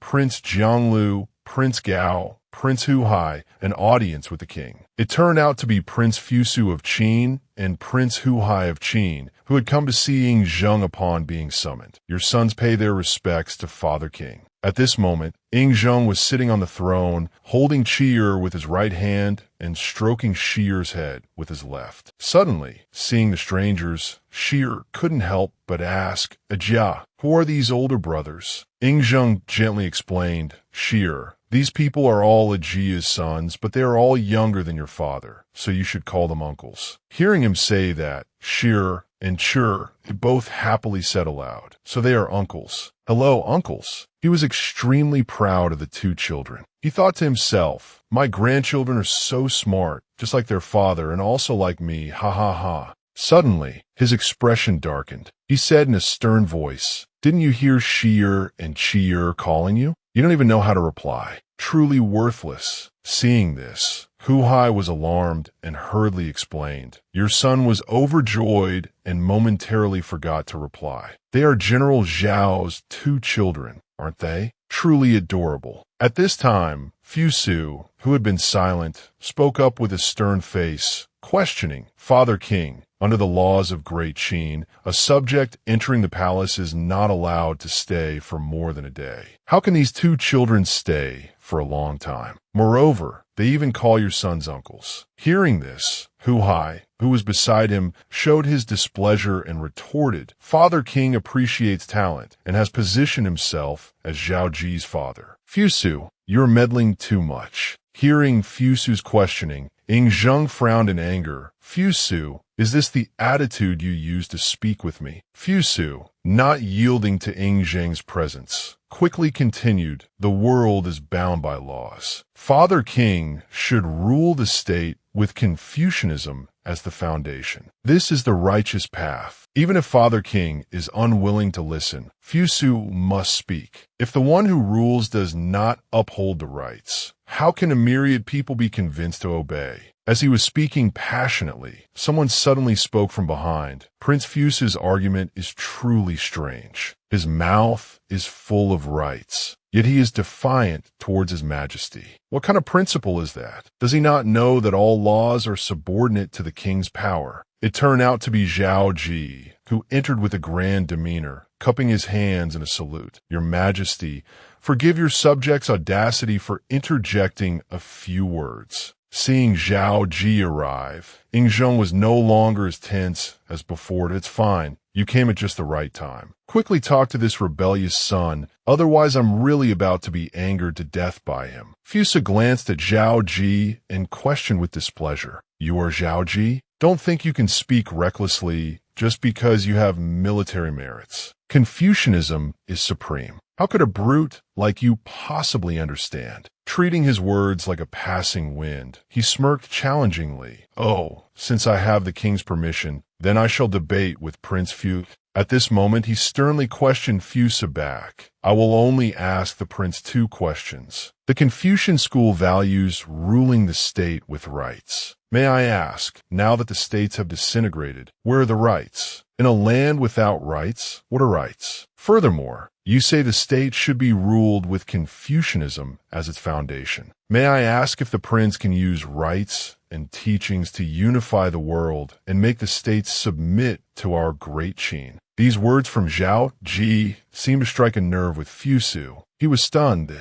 Recalling the sight of Ying Zheng commanding countless soldiers to fight day and night to unify the land, Zhao Qi presented even more convincing evidence. The king wished to pacify the chaos and unify the territory of the Yanhuang people, fighting for many years with golden halberds and ironclad cavalry. The fact that the states tremble at the mere mention of our name, what does that have to do with rights? Where does your argument place the elite soldiers of Great Qin? Where are they? Finally, he concluded with a sharp sentence. In times of great peace, rights can secure the state. In times of chaos, speaking of rights is truly ridiculous. After hearing these words from Zhao Qi, Ying Zheng felt as if he had found a successor. He laughed loudly in praise. Ha ha ha, good, good, good. Youngster Zhao Qi is truly the one who understands me best. Promoted to 4th rank senior official, rank 17.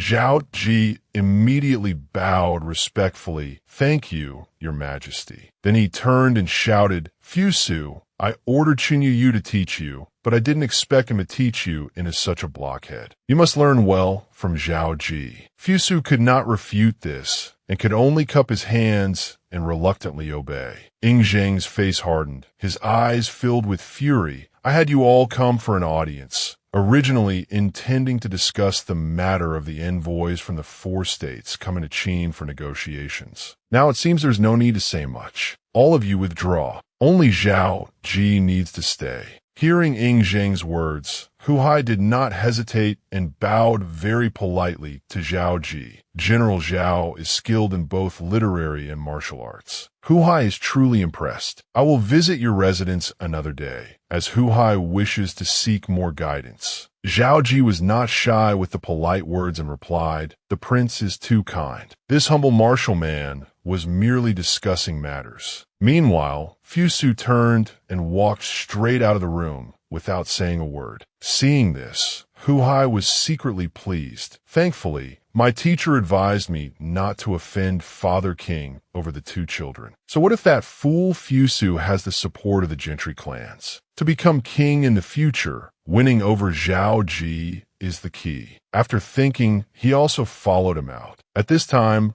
only Ying Zheng, Zhao Qi, and the two children were left in the room. Ying Zheng spoke up, "Youngster Qi, do you feel that these sons of mine can bear great responsibility?" He did not hesitate to point out, "Haha, if your subject may speak frankly, one is a smooth talker, one is an old-fashioned fool, and the muddle-headed one is good for nothing." Hearing that, he also felt it was reasonable and agreed. The words are crude, but the reasoning is not. I see that my sons are not as good as my Chi'er and Shi'er. But one day, I will have to entrust great Qin to someone. What do you think should be done? The two children beside them kept calling out, "Father." As soon as he sat down, the two children ran over to him. He turned with a sarcastic look and said to Ying Zheng, "In your subject's opinion, your majesty is still young. You should go to the harem and have a few more. You might be able to produce some good stock." Ying Zheng raised his hand, intending to tap Zhao Qi's head. He gently chided him, "You brat, you have no sense of propriety." Ying Shi immediately stretched out her small hand to protect her father. "Ajia, don't be angry. Ajia, don't hit father." Ying Zheng withdrew his hand. The two of them walked to the front of the table and unrolled a map. He glanced at Zhao Qi. "For Shi'er and Chi'er's sake, I won't hit you. But this time, the 4 states are sending envoys. You must tell me your thoughts." Zhao Qi's face became serious, and he analyzed in a deep voice. "This time, the 4 states are coming to Qin together. But I've discovered that Great Qin has already formed a pincer formation against the state of Wei. Once Great Qin attacks Wei, the 3 states of Chu, Qi, and Yin will have a stake in the matter." He concluded, "To put it bluntly, they are scared. They want to force us to show that we will not attack Wei." Ying Zheng praised him. "A very thorough analysis. They want to use the power of 4 states to pressure Qin, but I wasn't even afraid when 5 states allied against us before, let alone now. They're truly dreaming." Zhao Qi spoke up. "If that's the case, then your subject requests permission to immediately return to Shijiao to prepare for the annihilation of Wei." Ying Zheng agreed and added, "Approved. But you must wait until after tomorrow's court assembly before you go. I order you to crush the arrogance of those old hides." Zhao Qi quickly complied. "Understood." With the major issue resolved, his mood improved. He smiled and probed. "Youngster Zhao Qi, I didn't expect that besides being excellent in military affairs, you are also so well versed in political matters. After the world is pacified, how about I give you the position of one of the 9 ministers?" Zhao Qi thought to himself, "Join the court as a 9 minister? He wants to take away my military power. No way, absolutely not." He cupped his hands, his attitude humble. "Your Majesty overpraises me. As for political affairs, I just have some humble insights." Ying Zheng was secretly amused. "You brat, your disdain is written all over your face. I'll give it to you anyway. By then, this world will all be yours." With that, he gestured, "All right, that's a matter for the future. You may withdraw for now. Wait for tomorrow's court assembly." Zhao Qi immediately scooped up his 2 children and ran for the palace door. "Yes, then your subject will take his leave." Ying Zheng was startled and shouted loudly, "Hey, I told you to go. Why are you taking my 2 grandchildren? Come back here." Zhao Qi moved even faster that Yenner misses them. "I must take them back to see their mother. If your Majesty misses the 2 children, you can summon them another day. Go." Ying Zheng stood in place, watching the figures of the father and his 2 children, and muttered softly, "This brat. When I give you the empire in the future, I'll hold my 2 grandchildren every day, so you won't even be able to touch them. He thought happily, skilled in both military and political affairs. That's right, my son Ji has passed my test. He is worthy of inheriting the empire. Suddenly, he called out, "Tying." Then he gave a solemn order.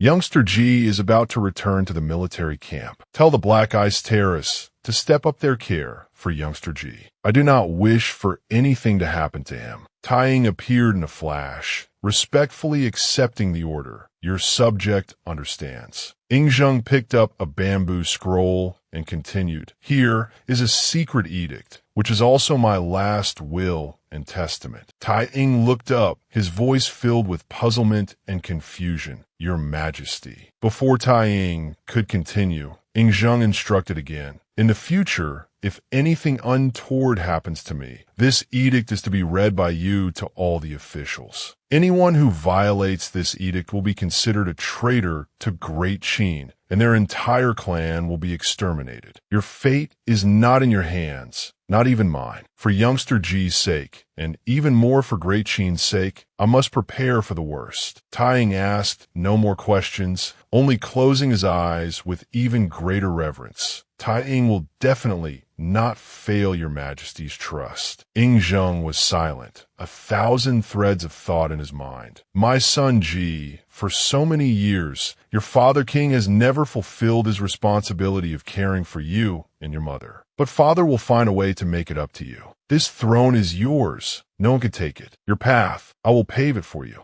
The next day, the court assembly at Zhantai Palace was underway. All the officials were gathered. Suddenly, a person hurriedly called out to Zhao Qi, Lord, High General. Zhao Qi turned his head to look behind him. He recognized the identity of the person who had arrived. Han Fei, you've settled matters in Han's territory and have come to Xianying to take up your post? Han Fei cupped his hands and replied, Yes, thanks to the High General's support. A few days ago, the king arranged a position for me in the court. As one of the great 9 ministers, your humble servant wanted to visit your residence several times, but the High General was always kept by the king. Ong Kong. He continued, with tears welling up in his eyes, his voice full of reluctance. Although we meet today, I hear the Grand General is about to return to the Zhao territory. I don't know when we will meet again. Zhao Qi put his arm around his shoulder, his eyes crinkling as he laughed heartily. My lord, why are you so sentimental? It's not as if we'll never see each other again.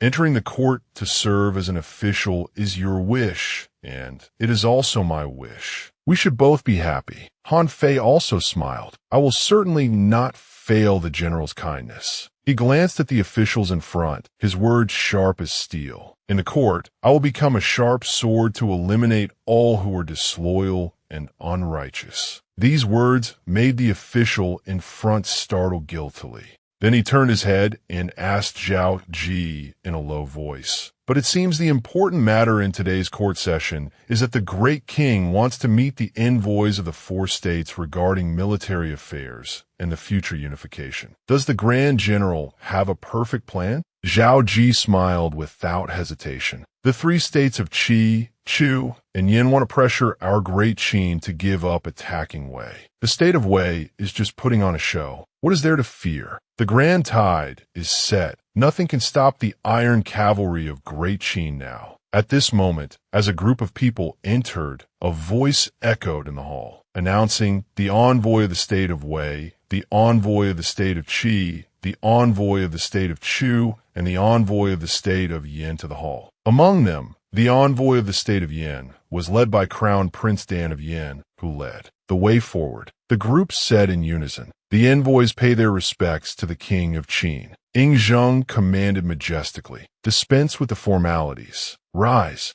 Zhao Qi was bored. He covered his mouth with his hand and yawned, secretly glancing at Ying Zheng and sighing inwardly. When Ying Zheng is with me, he often smiles. Is this the true monarch of Great Qin? Truly an extraordinary demeanor. A single sentence feels like it can suppress the 4 corners of the world. Suddenly their eyes met. Zhao Qi quickly turned away. Heavens, why did he suddenly look at me? Ying Zheng thought to himself, this rotten brat is yawning lazily beside me, thinking I don't know. When talking about military affairs, his eyes light up, but he's so uncomfortable at court sessions. In the future, these will all be your affairs. You must get used to them soon. I must also take this opportunity to let the court officials see your capabilities. In state affairs, below the throne, Crown Prince Dan of Yin reported, "Your Majesty, the King of Qin, the 4 of us foreign ministers are here today by the edict of the King of Qin to negotiate the matter of the state of Wei with the King of Qin. We advise the King of Qin not to dispatch troops arbitrarily, lest it angers the various states or else." Before he could finish, Zhao Qi burst out laughing. He frowned in annoyance. "How rude. May I ask this Qin general why you are laughing? Did I say something amusing?"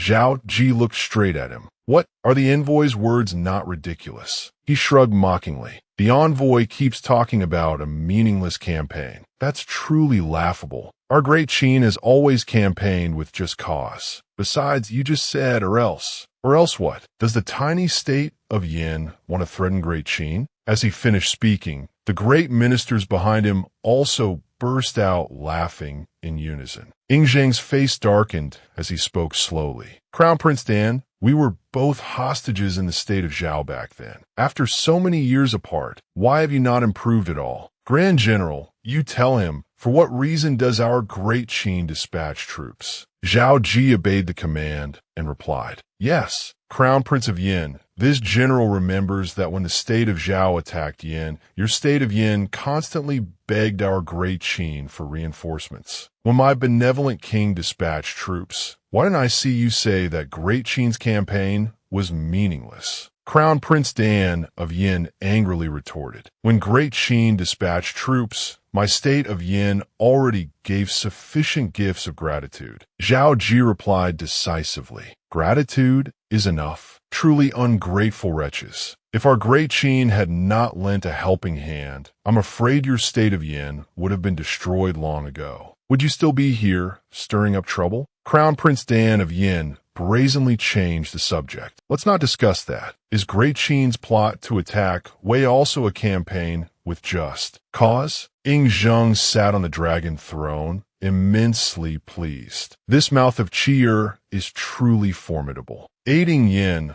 was originally to destroy Zhao, but now in his mouth, it takes on a different flavor. With this eloquence, he won't be at a disadvantage in the future. Zhao Qi frowned, his gaze sharp. This general, by the king's command, guards the Han border. The 2 states of Zhao and Wei first sent assassins into the territory to assassinate me. While this general was recuperating, they led 200,000 troops to attack Qin. Was their campaign with just cause, or were they righteous troops? I won't even mention the virtue of Zhao and Wei. But they attacked our great Qin, offended the heavenly might of our great Qin, and killed the people of our great Qin. Now, if the great king orders an attack on Wei, it is both reasonable and logical. The envoys stared in alarm. Zhao Qi continued in a low voice. "Furthermore, once our great Qin raises troops against the state of Wei, if you 3 states dare to send troops to aid Wei, then you will be making an enemy of our great Qin. Our great Qin can kill you too, and that too will be a campaign with just cause." The atmosphere became tense. Han Fei tried to persuade. "King of Qin, is the enmity between Qin and Wei truly beyond salvation? For the sake of the suffering we both endured in the state of Zhao back then, do not resort to arms." Ying Zheng remained silent. Then he suddenly waved his hand and pointed at Zhao Qi. "Zhao Qi's will is my will. My will is the will of great Qin." The envoy of Wei, his face pale with fright, knelt and tried to move forward, pleading repeatedly, King of Qin,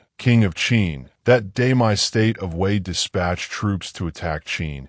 It was all at the instigation of the state of Zhao. But he was immediately stopped. Do not be disrespectful. He struggled to inch forward, his attitude servile. Your foreign servant implores the King of Qin to withdraw his troops from the state of Wei. My state of Wei is willing to pay any price, cede cities, give gold and silver. My state of Wei is willing to do it all. Ying Zheng did not answer him at all, only instructing, what needed to be said, Zhao Qi has already said on my behalf. If there is no other business, see the guests out. The attending eunuch announced loudly. By the great king's decree, the envoys of the 4 states are to leave the hall. The envoy of Wei refused to leave. Even as he was dragged away by soldiers, he still tried to beg. King of Qin, reconsider. My state of Wei is willing to pay any price. Please withdraw your troops. Zhao Qi sighed softly. The weak have no diplomacy. It is the same in any era.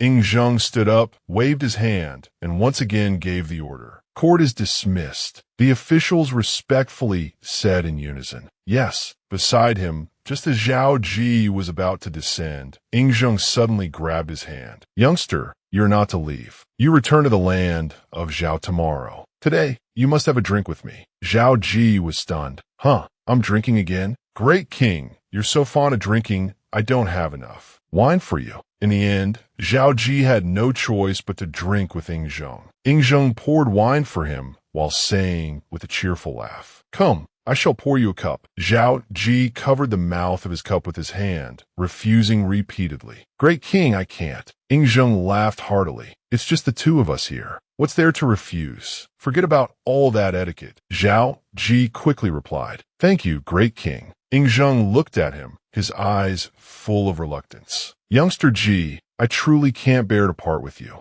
After you leave, I won't even have anyone to drink with. Zhao Qi was puzzled. Great king, you have so many sons. Why is there no one to drink with you? Ying Zheng's expression fell. He murmured, Sons? Those are the sons of the king of Qin, not the sons of Ying Zheng. In his heart, he was resolute. Ying Zheng has only one son, and that is Zhao Qi. With that, Ying Zheng patted Zhao Qi's shoulder and instructed, Youngster Qi, this time in destroying Wei, I permit you to directly use the authority of a grand general. General Wang Jian's army is closest to you. You can mobilize his troops at any time. Remember to be careful and cautious, and do not take risks alone. Zhao Qi looked at Ying Zheng in surprised confusion. Directly use the authority of a grand general? But General Wang Jian and I are of the same rank. How can that be? Ying Zheng narrowed his eyes, allowing no rebuttal. There is no how can that be. You're like a son to me. I only wish for your safety. Do you understand? As for matters at home, you can rest assured. Yenner and your 2 children are in my care to protect. Zhao Qi was moved in his heart. Ying Zheng treats me this way. He clasped his hands, his voice resolute. Your subject will absolutely not betray the great king's trust. After your subject returns to Zhao, when the time is right,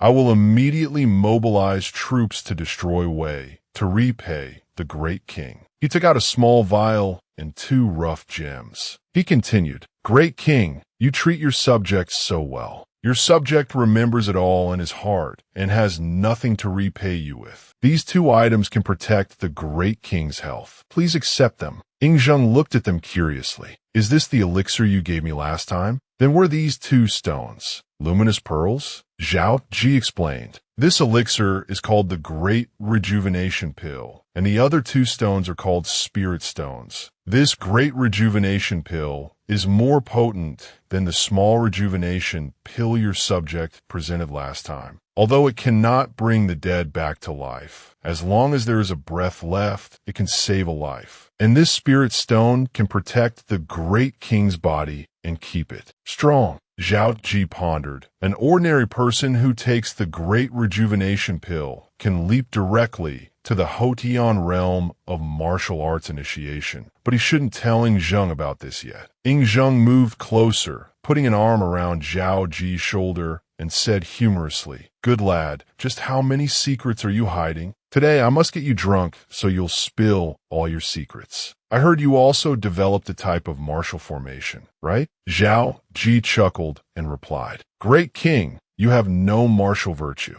That's a bit like pulling rank. Whatever you want to know, I'll just tell you. Hearing this, Ying Zheng asked, his eyes a little anxious. Then I'll ask, Youngster, I heard you live with your mother before. Your father, do you still hate him? Zhao Qi lowered his head slightly, was silent for a moment, then answered, Father? Since I was young, I never had a father by my side. I probably resented him once, but I don't hate him. Now that I'm a grown man, that resentment has also faded a lot. He smiled and continued softly. In the end, I believe he wouldn't have abandoned my mother and me for no reason. I trust my mother's judgment of people. He must have had his own difficulties. At this moment, Ying Zheng was stunned on the spot, his eyes filled with tears. Zhao Qi looked up at him and was startled. "Great king, what's wrong?" Ying Zheng hugged Zhao Qi tightly, 1,000 thoughts racing through his mind. "Sure, right now, I really want to tell you that I am your father. But for the sake of the empire, and also for your safety, forgive your father for needing a while longer before I can acknowledge you." He suppressed his emotions and said with a tremble in his voice, "Youngster Ji,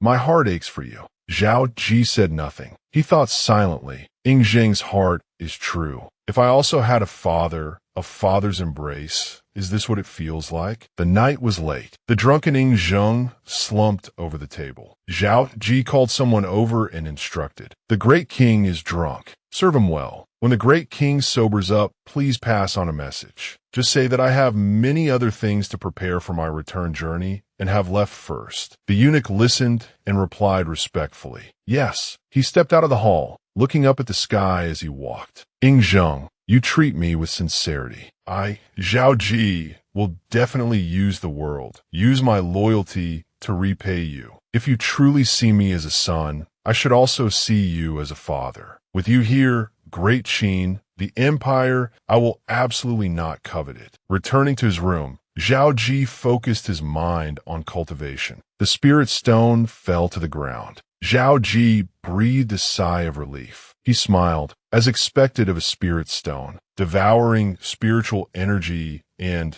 circulating it for one cycle is 10 times more effective than normal, stronger than the progress from circulating it for 10 normal cycles. Li Yinar called to him from the side. "Brother Ji," she asked, puzzled. "Brother Ji, if cultivation is going so smoothly, why do you still look so troubled?" Zhao Qi smiled and replied, "You found me out." He picked up the spirit stone, his voice low. "Once you've tasted the marrow, you know the flavor. After experiencing the wonders of cultivating with spirit stones, I've only just realized how arduous cultivation was before." Looking at the spirit stone in his hand, Zhao Qi mused, "As the 4th minister of the court of state ceremonial, I received 500 spirit stones, but it's impossible to rely on this amount to reach the peak of the Xiantian realm. The spiritual energy in this world is too scarce. To become stronger, to transcend this world, I must obtain more. I must quickly prepare for the public deliberation when I return to Handan." Suddenly, his train of thought was broken as he saw Li Yinar gently resting her head on his chest. Zhao Qi blushed, calling her name shyly, "Yinar." She gently showed her concern for him. "Our family is only just reunited after so much difficulty, and now we must part again. Besides, even though I know you possess divine powers, the thought of you going to a bloody battlefield still makes me worry." Zhao Qi gently lifted her face, smiling reassuringly. "Good Yinar, your brother Ji is so powerful. The person who can harm me on the battlefield has not yet been born, so don't worry." He preciously kissed her lips, expressing his feelings. "I also want to take you with me, but staying in Xianyang is safer for you with the king of Qin's protection. Wait a little longer. The day we can be together is not far off." The next morning, Zhao Qi sat in a carriage before the city of Xianyang. A soldier shouted the announcement, "The Grand General is departing." The carriage wheels began to turn. A while later, Zhao Qi lifted the curtain and inquired, "We've been away from Xianyang for a while, haven't we?" A soldier quickly replied, "The city of Xianyang is no longer in sight. Your subordinate has been observing secretly, and there are no spies following us." Hearing this, Zhao Qi smirked. He stepped out of the carriage, tore off the cloak he was wearing, revealing a majestic and imposing suit of armor. This attire is still the most comfortable and freeing.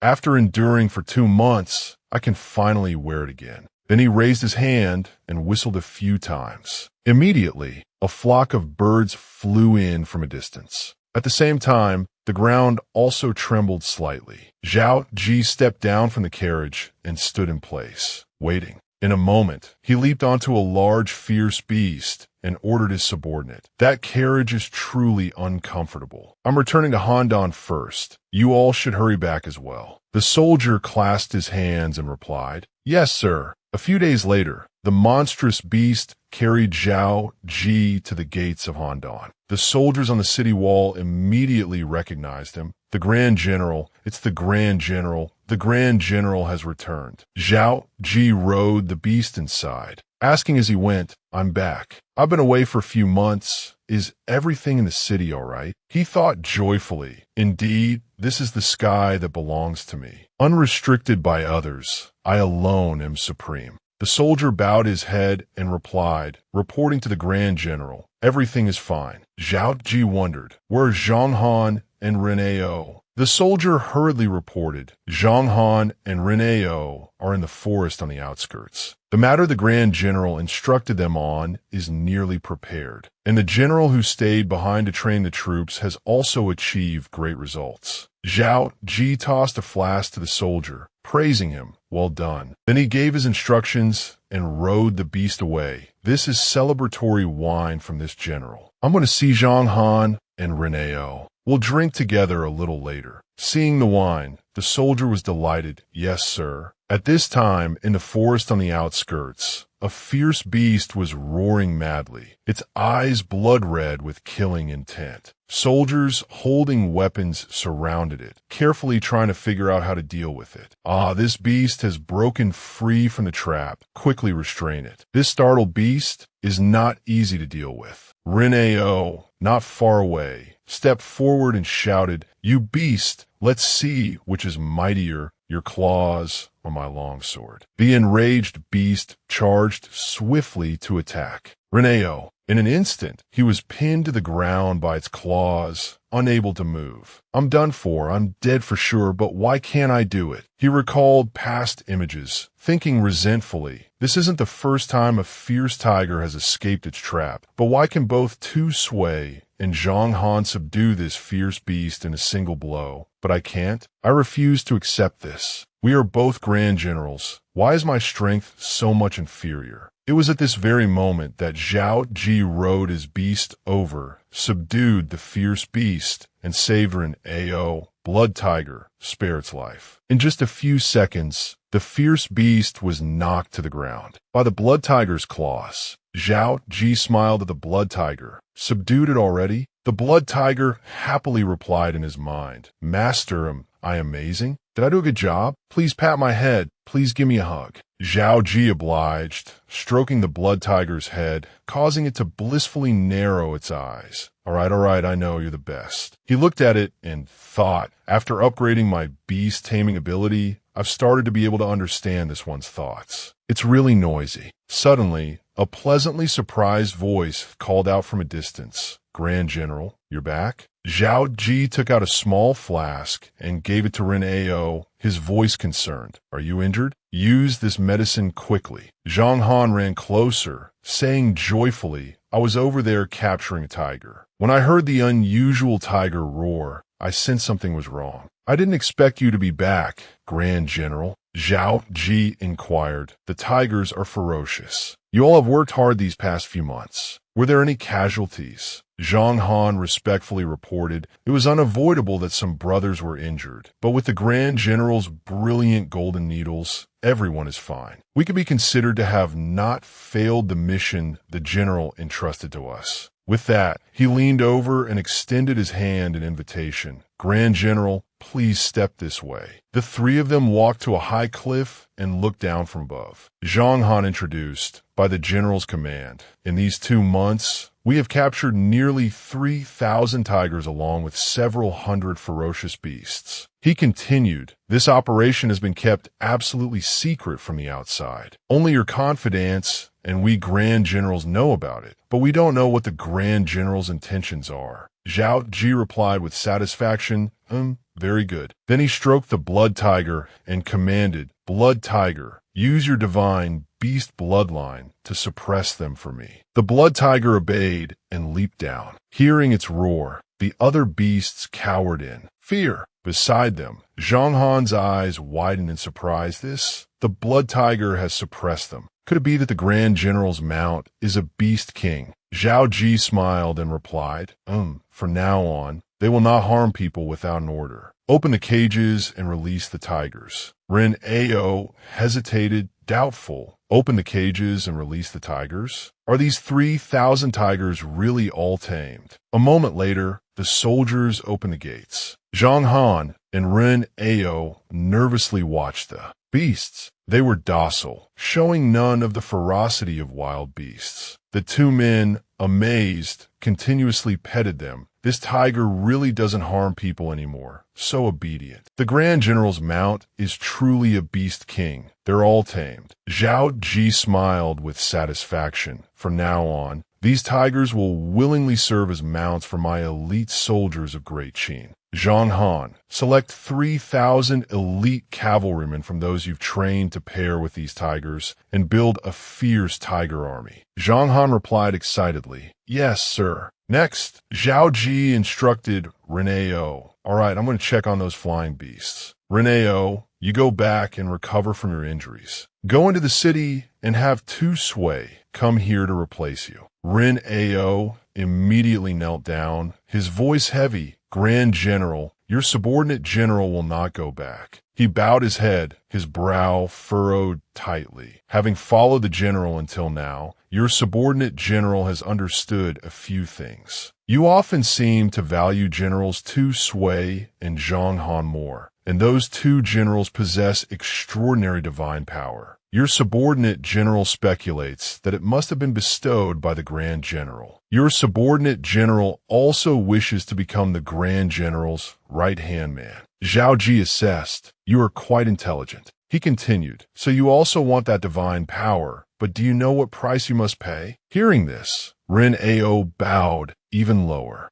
Zhao Qi's gaze was sharp as he spoke sternly. Ren Ao, think carefully. If you cannot pay the corresponding price, you have learned this general's secret, and this general will absolutely not keep you alive. Zhao Qi mused, Ren Ao is a rare talent. Although he follows me, he is still the king of Qin's vice-general. I cannot see his loyalty, so naturally, I will not entrust him with important responsibilities. But I did not intentionally hide the matter of martial cultivation from him. Whether he can achieve his wish now depends on his enlightenment and his performance. Ren Ao thought for a long time. Then he raised his head, his face filled with determination. From the day the Grand General promoted me, your subordinate general has resolved to follow you to the death. Even royal authority cannot sway me. My loyalty is witnessed by the sun and moon. Everything your subordinate general has belongs to the Grand General. Even my life is at the Grand General's disposal. As he finished speaking, the system announced, detected the allegiance of a military general under the host's command. Ren Ao's loyalty is at 80. Zhao Qi smiled joyfully. Very good. To have die-hard loyalty right after pledging allegiance. Ren Ao, you have not disappointed me. He placed a hand on Ren Ao's shoulder and solemnly declared, Ren Ao, you have passed this general's test. To stand by my side and receive my teachings, there is only loyalty. After speaking, Zhao Qi immediately transferred spiritual power to Ren Ao. A fierce ring of light erupted from his body. Ren Ao's eyes glowed as he shouted, loudly. Then he fell back exhausted.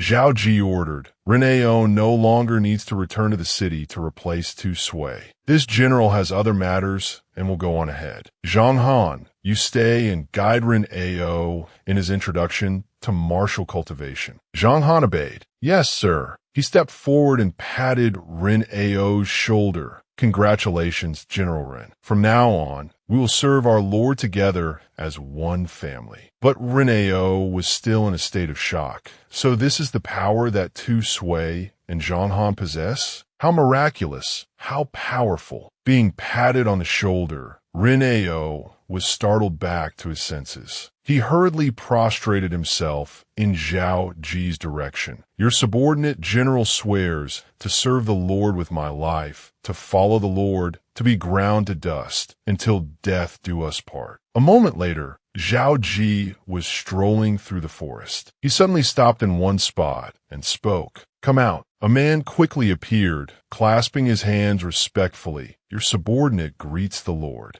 Zhao Qi chatted cheerfully. Rise. We haven't met for many days, and your cultivation power has risen by several levels. The man looked at Zhao Qi happily. With the Lord's reminder, your subordinate did not dare to slack off. I have cultivated diligently every day and have now successfully reached the 6th level of the Hotian realm. Zhao Qi asked him, how is the matter I instructed you to handle? He quickly replied, reporting to the Lord, the Shadow Squad has now expanded to 8,000 members and has begun to infiltrate the various states. Zhao Qi thought to himself, Du Ruo is worthy of being a person highly valued by Qin Shi Huang in history. Truly a remarkable talent. He continued, I am at ease with you handling things. I have called you here today because I want to give you another trump card. Du Ruo was curious. A trump card? Immediately after, Zhao Qi looked up at the sky and shouted, come. Instantly, a bird flew over from a distance, its eyes sharp and blazing red.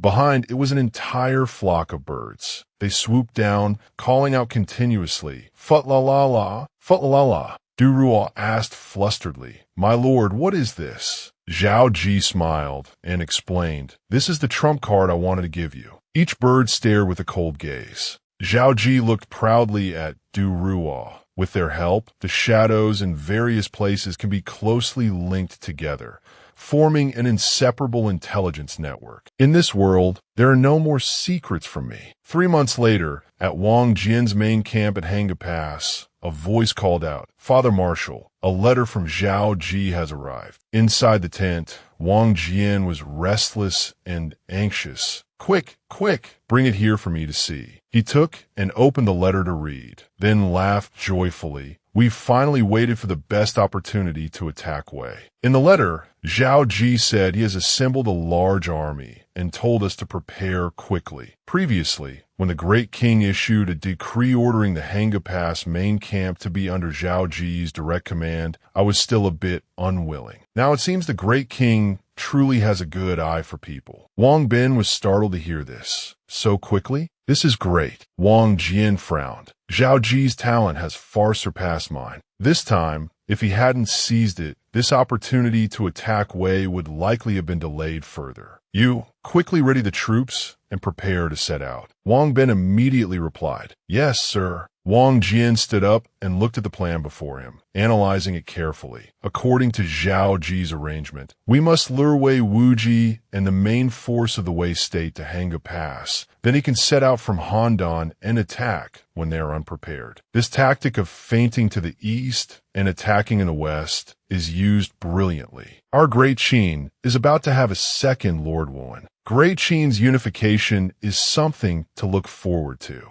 It's just that, hearing his father sigh, Wang Bin couldn't help but wonder, Father Marshal, this is a good thing. Why do you look so worried? Wang Jian said in a low voice, I am uneasy. Zhao Qi is a young hero, as if born for the battlefield. But after Great Qin is unified, he will have to face the struggle for the throne among the princes. Thinking of the image of Zhao Qi being tortured, Wang Jian became even more worried. At that time, if he cannot read the situation and withdraw from the factional struggles, I fear his life will be in danger. I hope that on that day, these old bones of mine can protect him and not let this star be lost. At this moment in the state of Wei, a voice startled the entire court. Urgent report from the border. The Great Qin army is rapidly approaching the northern border. The one leading the troops is Grand General Zhao Qi of the state of Qin. The Emperor of Wei trembled in fear, not believing his ears. What? Lord Xinling just went to the western border to counter Wang Jian, and now Zhao Qi is coming from the northern border. My ministers, what should we do? The ministers discussed animatedly. Your Majesty, do not panic. This time, the state of Qin has mobilized its army against our great way. As close as lips and teeth, the three states of Qi, Chu, and Yin will not stand idly by. The combined force of the four states can definitely defeat Qin.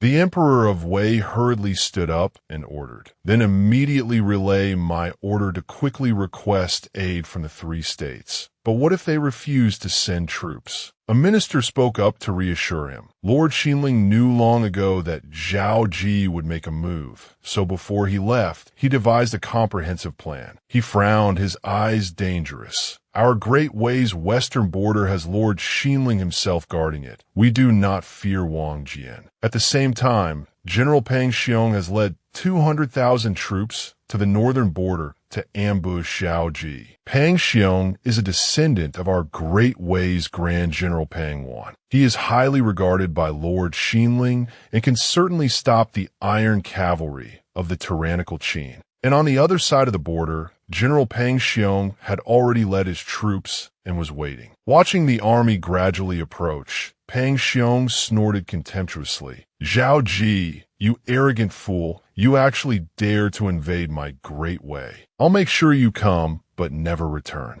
At this moment, a general suddenly stepped forward. General Pang, Lord Xinling repeatedly instructed that our army should not clash head-on with the Qin army. We just need to delay. We should fight while retreating and wait for reinforcements from the three-state coalition. Pang Xiong did not think so. He replied, Wei Wuji has a point. But while this battle may not be the final one between the Qin army and ours, it is the battle where our army will crush the Qin army's morale. How can we retreat so easily? The general wanted to say more, but Pang Xiong immediately cut him off. Enough. For this battle, our army is fully prepared. What is there to fear from the Qin army? The general advised again. General Pang, the enemy's commander-in-chief, is the new elite Grand General of Qin, Zhao Qi. Lian Pe and Pang Xian both died at his hands. You absolutely must not underestimate the enemy. Pang Xiong frowned and shouted, a mere brat. This general doesn't believe he has any great ability. What nonsense about killing Pang Xian and defeating Lian Pe. It's just the state of Qin deliberately trying to intimidate people. Besides, his army has many surrendered soldiers from the state of Zhao. How can they have any fighting strength? If this general just speaks up, I can stir up his troops' morale and make them collapse in one blow. This time, I am the commander-in-chief. If you dare to say any more, be careful I don't deal with you by military law. The general had no choice but to fall silent. Yes, sir. Next, Pang Xiong took the lead, raised his sword, and roared, Where are the soldiers of my great Wei? He pointed straight ahead and shouted sternly, The tyrannical Qin is unrighteous, raising an army to attack our great Wei without reason. If our great Wei is broken, your small homes will also be massacred by the tyrannical Qin. My fellow soldiers, do you dare to charge with this general to protect our state of Wei, kill the Qin dogs, and destroy the tyrannical Qin? The soldiers raised their weapons, repeatedly chanting, Kill the Qin dogs, destroy the tyrannical Qin. Kill the Qin dogs, destroy the tyrannical Qin. The general was silent. Oh, Lord Xinling, I told you long ago that although this Pang Xiong has the ability to lead troops, he is arrogant and conceited and should not be given an important position. He will disobey military orders for the sake of merit. Now he has indeed disregarded your arrangements and mobilized the army on his own. In this battle, I don't know what chance of victory our great Wei has. In an instant, the soldiers from both sides charged at each other frantically. The Great Wei soldiers continuously shouted, Kill, kill, kill, kill the Qin dogs, destroy the tyrannical Qin, kill the Qin dogs, destroy the tyrannical Qin. The battlefield erupted at once. The great Qin soldiers were also full of fighting spirit. My lord, let's attack. Zhang Han raised his sword, his voice low and resonant. Elite soldiers of great Qin, hear my command. Just then, Zhao Qi snorted coldly, then ordered, Relay the order to retreat quickly. Zhang Han's eyes widened, but he still carried out the order quickly.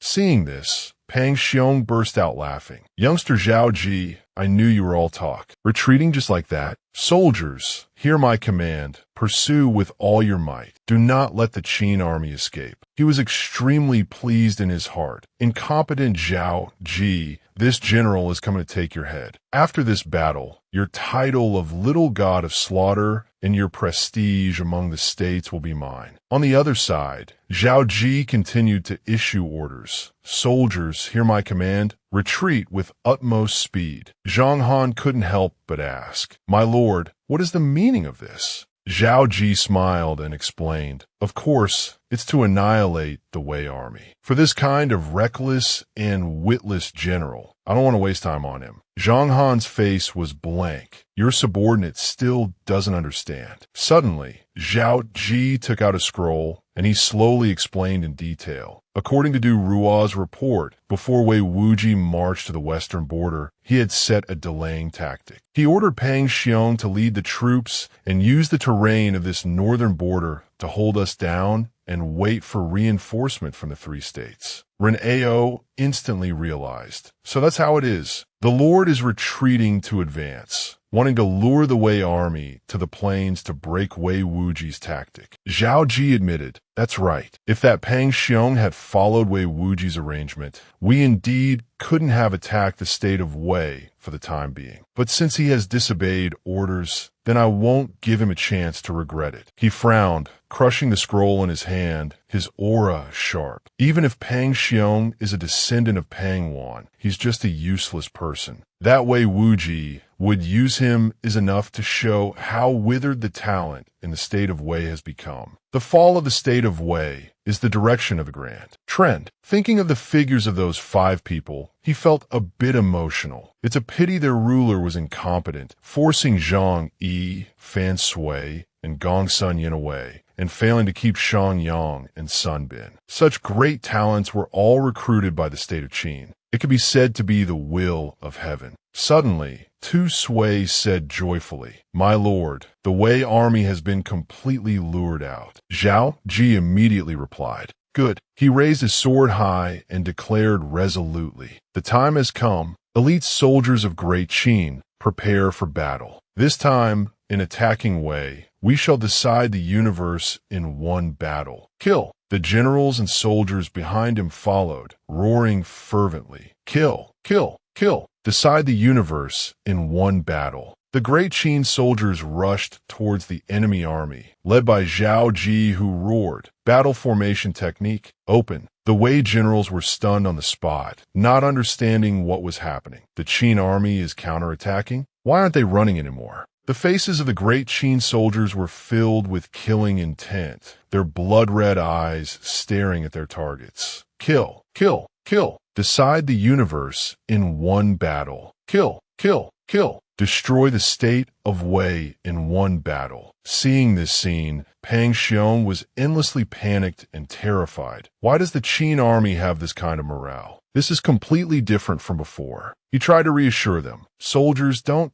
panic. The Qin army is just putting on a show. It's their final struggle. Charge for me. Immediately, the two sides charged at each other, fighting and killing frantically. Zhao Qi ordered in a stern voice, Cut off the Wei army's retreat. Do not let them have a chance to flee. And let that ignorant Pang Xiong see the true strength of our Great Qin's elite soldiers before he dies. Zhang Han swung his sword, following closely, and said, Did you hear the Grand General's words? Show your skills. We will fight a swift battle and win a swift victory. Mounted archers attack. The soldiers responded with a loud roar. Oh, ho, ho. The mounted archers quickly completed their formation, drew their bows, and took aim. In an instant, arrows rained down, causing the Wei soldiers to struggle to dodge. Is that Hufu mounted archery? The Qin army knows Hufu mounted archery? Run. Zhang Han calmly looked down. So you're scared and want to run? It's too early for that. He continued proudly. Let me open your eyes and show you what is called the strongest cavalry of Great Qin.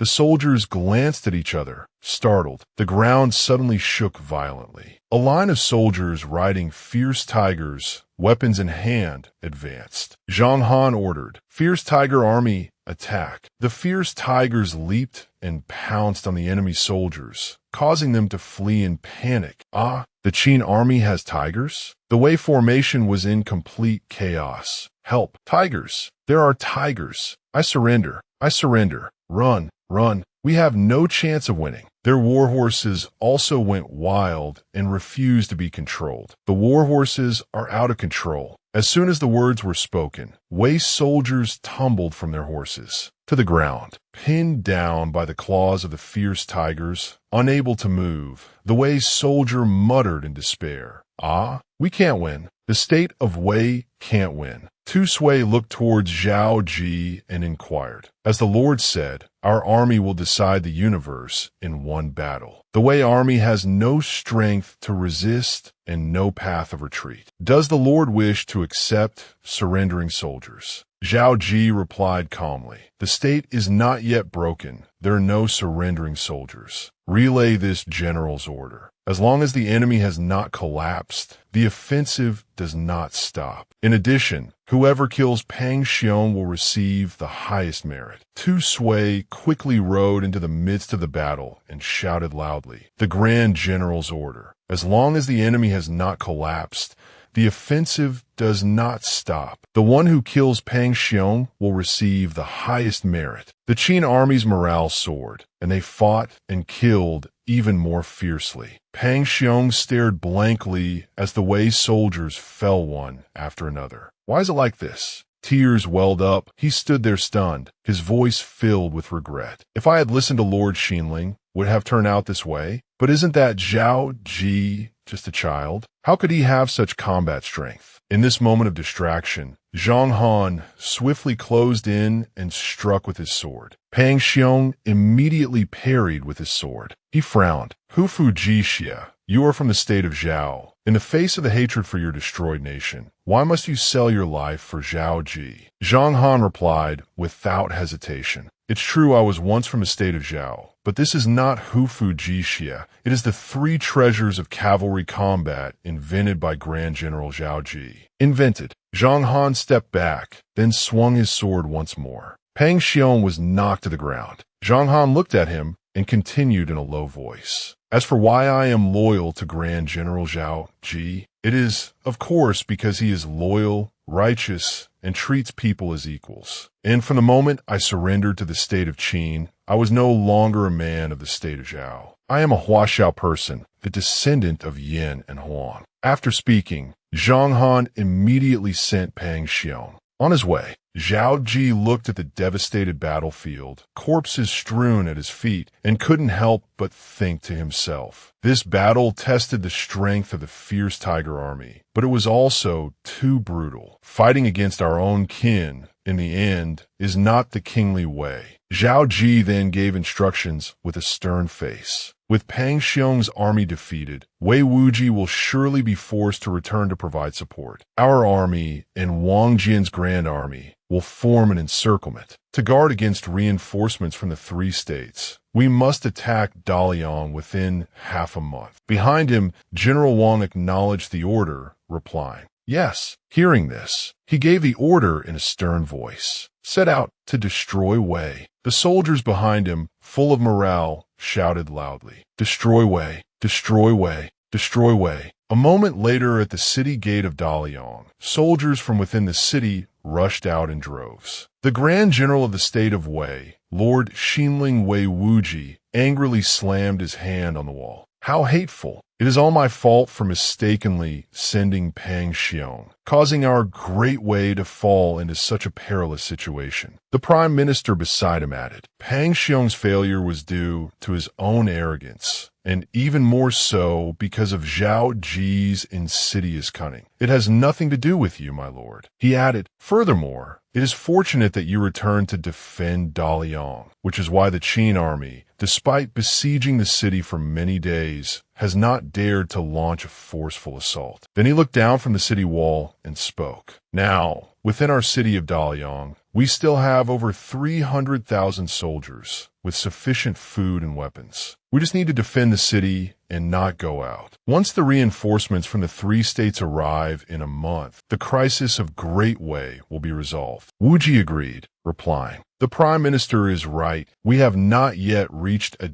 desperate situation. Previously, when Li Mu defended Han, if not for Zhao Qi's enticement, Wang Jian and that Huani combined could not have breached the city. What do Wei Wuji, have to fear? The Prime Minister calmly spoke. It is good that the Grand General thinks so. Heaven will surely have mercy on our great Wei. But Wuji was still not at ease and instructed. It's just that Zhao Qi is full of treacherous schemes. Transmit my general's order to dispatch the most capable dark guards from my household troops to scout the movements of the Qin camp. He obeyed, replying, yes. On the rooftops at that moment, eagles were perched on them. Wuji looked at them with growing suspicion. These are night eagles. Since when did our great Wei have such birds, and in such large numbers? The scene changes to the outskirts of a forest where a group of people are carrying bundles. They were stopped by Qin soldiers who shouted, "Halt!" The people cried out in terror. "Ah, Qin soldiers, spare our lives. We are refugees fleeing from the city of Dalian. Please let us go." One of them was already on his knees, his eyes filled with tears, begging. We heard that General Zhao Qi's army does not kill commoners. Now that Dalian is about to fall, we just want to find a way to live. But at this moment, several night eagles suddenly swooped down and pecked at them. They screamed in terror. What's with this bird? Zhao Qi, on horseback, snorted coldly and said, "Those with eagles on their shoulders are all spies from the state of Wei. Capture them. Kill any who do not surrender without mercy." His subordinate immediately carried out the order, replying, "Yes." The spies immediately drew their swords to defend themselves. "We've been found out. We swear to die before surrendering. Let's fight these Qin dogs to the death." In the sky, the night eagles circled everywhere. An eagle landed neatly on Zhao Qi's arm. At the same time, someone came to report. "Deputy Marshal, all the spies who left Dalian have been captured. They were disguised as refugees. If not for General Zhao's divine birds, we truly would not have been able to tell them apart." Hearing this, Wang Jian laughed heartily. Wei Wuji's military strategy largely benefits from the dark guards he trained. This is equivalent to blinding him. Good. With that, he looked at Zhao Qi and praised him endlessly. "Zhao Qi, you little rascal, you're really something." So, what should be the next step? This situation is now similar to the previous siege of Han. Do you want to try the pacification strategy again? He immediately rejected the idea. No, that won't work. The reason Li Mu could be persuaded to surrender was because he had the Yin Huang people in his heart. But this way Wuji is single-mindedly focused on preserving this territory of the state of Wei. Pacification is absolutely impossible. Wang Jian added, "The reinforcements from the 3 states can reach Dalian in a month. Do we really want to use the blood of our great Qin's elite soldiers to open the gates of this city of Dalian?" Zhao Qi waved his hand dismissively. "The blood of great Qin's elite soldiers is precious. It cannot be used." Hearing this, Wang Bin immediately said, "General Zhao, from the sound of it, you already have a plan to breach the city." Wang Jin immediately looked at him and asked, "Is that true? You naughty boy, why are you still hiding it?" Only then did Zhao Qi speak up. "I have a plan, and I already secretly began arranging it half a month ago. It's just that it goes against heavenly harmony, and I was worried the Grand General would not permit it, so I haven't mentioned it until now." He asked, puzzled, "Goes against heavenly harmony?"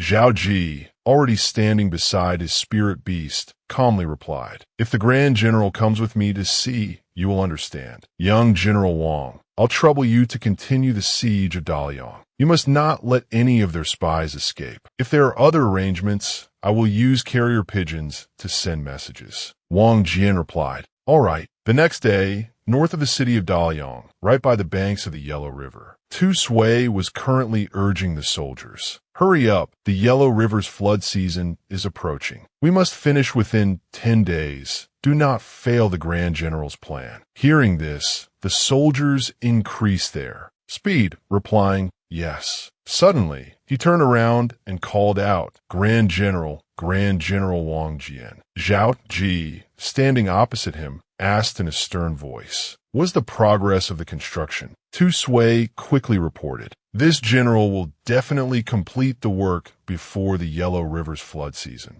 Zhang Han sighed, building the boats, is also proceeding very smoothly. Smoothly. Wang Jian now understood and laughed heartily. "I get it now, Zhao Qi. You little rascal, your plan is. Over here, he stood by the riverbank, smiling triumphantly. Wang Jian placed a hand on his shoulder, praising him endlessly. "Excellent, you little rascal Zhao Qi. To be able to think of such a strategy, looking across all the states, there is only you." Zhao Qi asked with curiosity, "General, don't you feel this plan is too vicious?" Wang Jian answered honestly, "The way of the strategist has always prioritized victory above all else. Moreover, using this plan can prevent 100,000 of our great Qin's officers and soldiers from suffering casualties. Why not do it? But I want to ask, you hid this from me for so long. If I had not agreed, would you have abandoned this plan?"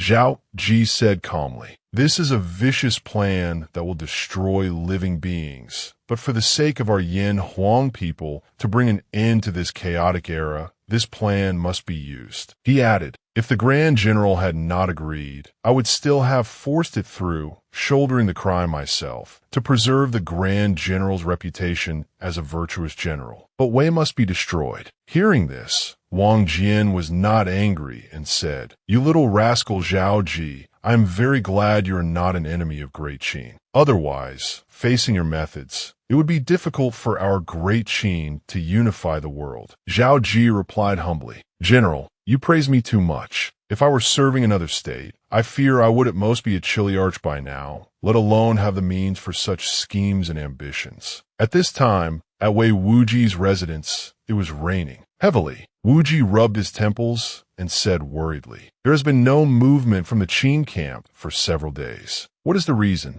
The spies we sent out have also gone silent." The prime minister beside him spoke up, with the general defending Daliang. "The Qin army, not daring to act rashly, is within our expectations. Now that the reinforcements from the 3 states are about to arrive, the general should be at ease." Wuji felt uneasy and added, "Although that is true, I always have a feeling that something big is about to happen. Seeing this rain makes me especially uneasy, yet I can't figure out what I might have overlooked, thought of." At this moment, a soldier rushed in from outside with an urgent report. "Grand General, the Qin army has withdrawn its troops." The prime minister asked in astonishment, "Really? That's wonderful. What great fortune for our great Wei." Wuji sensed something was wrong. "After besieging us for half a month, they suddenly withdraw? Speak quickly. How did they withdraw?" The prime minister stammered in reply, "Well, they hastily withdrew from their camp. No, it should be said they fled." At this, Wuji suddenly realized, "Fleeing, rain, we're doomed, we're doomed." Then Wuji shot to his feet and said in a panic, "Quickly, give the order to the entire city. Evacuate Daliang immediately. Any later, and it will be too late." The prime minister asked, confused, "Lord Xinling, what do you mean by this?" Wuji hastily explained, "I now understand that the Qin army's lack of attack these past few days was actually to block information. They want to take advantage of the flood season to divert the waters of the Yellow River." Prime Minister Zhong Shao still did not understand the situation. Divert the waters of the Yellow River. Is that possible? Wuji looked out the door in a panic. "We're doomed. It's too late." Before their eyes, a torrent of floodwater came rushing in. It submerged everything. The prime minister tried to fight against the strong current. The flood is here. Help!" The way soldiers, the houses, everything was submerged in the floodwaters. Wuji, as the general, cried with tears streaming down his face in anguish. "Oh heavens, why didn't you let me see the Qin army's vicious plan 10 days earlier? My great Wei would not have had to suffer such devastation." At this point, Wuji coughed up fresh blood in anguish. The prime minister, standing beside him, called out in a panic, Lord Xinling, wake up. At this moment of great Wei's peril, you cannot fall. Lord Xinling, On his side, Zhao Qi focused his internal arts to observe the overall situation through the eagle's eyes. After a moment, he stood at the headwaters of the Yellow River and spoke triumphantly. Wei Wuji, you should wait a little longer. Wait for this general to personally come and take your head and the head of the Wei King. With the overthrow caused by the waters of the Yellow River, I wonder how much experience I will receive. Several hours after the dikes broke, the city of Daliang was submerged in a scene of misery, with the populace crying out wretchedly. Help, help! A child, only a few years old, had to endure a great shock and was crying loudly. Mommy, Daddy, I'm scared. His parents reassured him. Good child, don't be afraid. The floodwaters have started to recede. Mommy and Daddy are both here. Suddenly, a hand lifted him up. The couple saw this and nodded, saying, Ah, thank you, thank. But then the father shouted with hatred, You Qin man, don't harm my child. I beg you, don't harm my child. Zhao Qi, standing on a boat, replied reassuringly, Rest assured, I will not harm you. Get on the boat quickly. Then he turned to instruct his subordinate. Search and rescue the entire city. Move the surviving commoners to the camp and settle them properly. Distribute supplies. Gather the surrendered Wei soldiers and generals for escort. Kill those who refuse to surrender. The man obeyed, replying, Yes, sir. The female commoner beside them cautiously asked, You only kill those who don't surrender?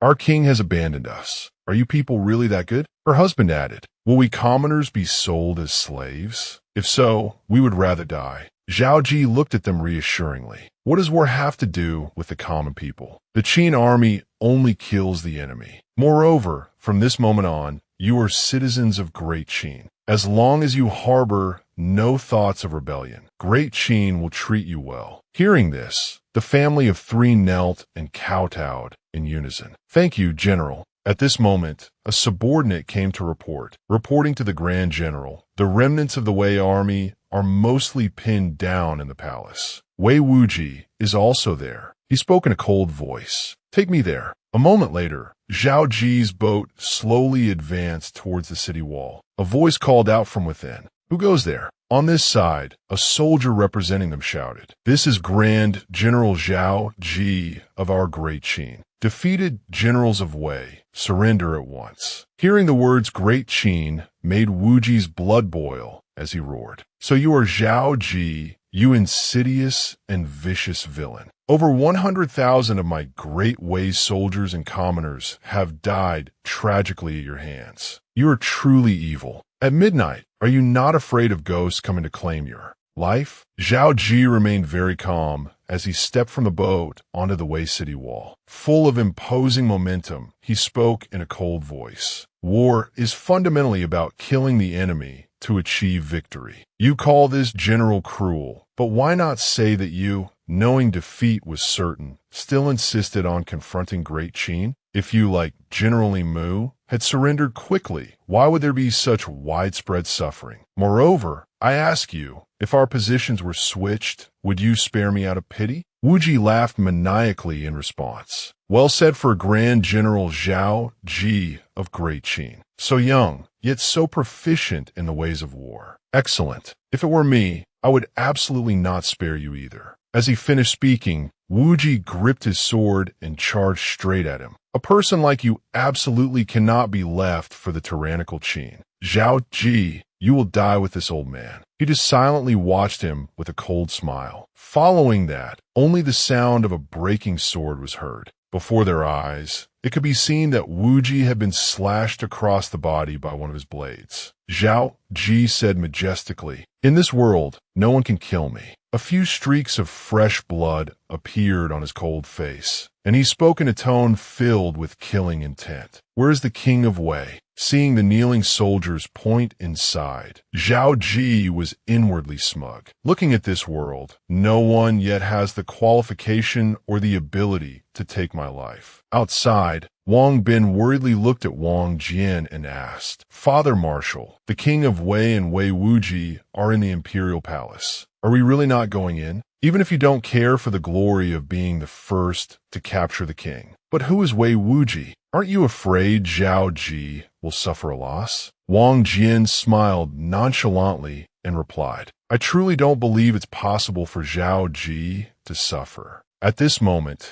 Zhao Qi had already stepped out from inside the imperial palace, leaving behind the sound of tragic wailing. Your Majesty, His Majesty has passed away. Our state of Wei is lost. Seeing him emerge, Wang Jian said, "See there, isn't he out already?" Seeing him quickly dash to the boat, Wang Jian said enthusiastically. Hearing those screams from the palace, "It seems Wei Wuji and the king of Wei have been taken care of by you." Zhao Qi saluted and replied, "Many thanks to Uncle Wang for making this happen. I know you deliberately yielded this first great merit to me." In truth, he understood clearly in his heart that with Wang Jian's caliber, if he truly wanted to contend for the merit, it would have been very easy. Wang Jian laughed gleefully and continued, "That makes no sense. This time, in annihilating Wei, I was merely assisting you. The first great merit is yours. I've already had Bayer deliver the detailed battle report to Xianying. You just wait for His Majesty's reward." Suddenly, he became serious and said, "It is still too early to celebrate. Although the state of Wei is destroyed, the reinforcement from the 3 states are about to arrive. We must prepare our defenses in advance." Wang Jian looked at him and surmised, "From the looks of it, I'm afraid you've already made arrangements. Go, leave Daliang for us to handle." Wang Bin added, "That's right. You previously instructed that after a flood, the greatest fear is an epidemic. I guarantee everything will be arranged properly."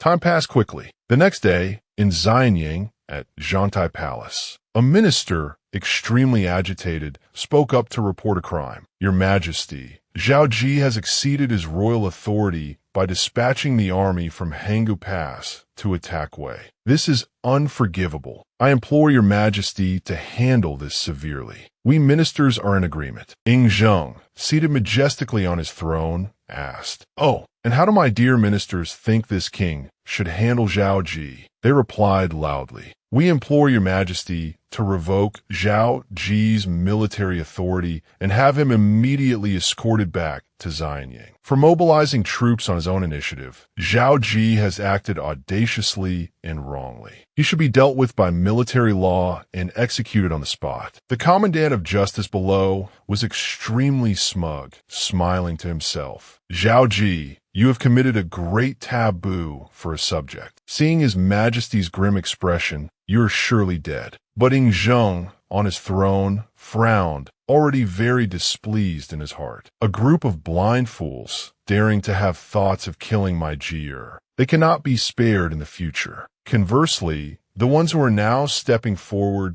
to vigorously defend Jier are the ones who can be of use. Thinking this, he asked sternly, "Do any of you ministers have a different opinion?" At this moment, Han Fei courageously spoke up. "Your Majesty, General Zhao Qi's military merits are illustrious. He would absolutely not deploy troops without reason. There must have been an urgent military situation that could not wait. It is understandable." The commandant of justice beside him angrily argued, "Royal authority is supreme. Whatever the reason, is still a grave crime." He firmly retorted, "A military man should not be constrained by minor details. Great Qin wants to unify the world. How can it punish a meritorious general without understanding the reason?" Mengwu also added, "Your Majesty, the most important principle in the art of war is timing." According to the commandant of justice's words, does that mean if the various states were to invade our great Qin, Grand General Zhao Qi could only sit and watch, unable to mobilize troops? Mengwu's voice was full of stern inquiry. "Previously, when the envoys from the 4 states came to pay respects to Qin, I did not see you speak up. Yet now, you are so eager to accuse our great Qin's Grand General. What is your motive?" At this point, Ying Zheng spoke up, cutting off the argument. "That is enough. 2 days ago, I received a secret report from Wang Jian. Zhao Gao read it. He obeyed, replying, 'Yes, your Majesty. Your subject, Wang Jian, having received your Majesty's secret order to follow the deployments of Grand General Zhao Qi, mobilized 500,000 troops to crusade against the state of Wei, reaching Daliang City in 1 month's time. Then, relying on Grand General Zhao Qi's plan. The main army feigned a siege without attacking, while secretly excavating and digging the dikes of the Yellow River. 18 days later, the waters of the Yellow River poured down, flooding Daliang City. Our army was able to take the Wei capital without losing a single soldier. In addition, Wei Wuji and the King of Wei have lost their lives at the hands of Grand General Zhao Qi. The foundation of the state of Wei has been severed. The ministers who had just made the accusation exclaimed in surprise. What? Han Fei spoke up joyfully, diverting the Yellow River. This is a brilliant plan. The Commandant of Justice then cautiously asked, Your Majesty. Grand General Wang Jian said, He followed Zhao Ji's orders in accordance with Your Majesty's decree. Ying Zheng spoke solemnly, Of course, it was by my secret order. Otherwise, do you think two of Great Qin's generals would both disregard the laws of Great Qin? Do you two think I am so old that I can no longer control my subordinates? At this, the Commandant of Justice began to tremble. Your subject would not dare. Your Majesty, please forgive my offense. But your subject was also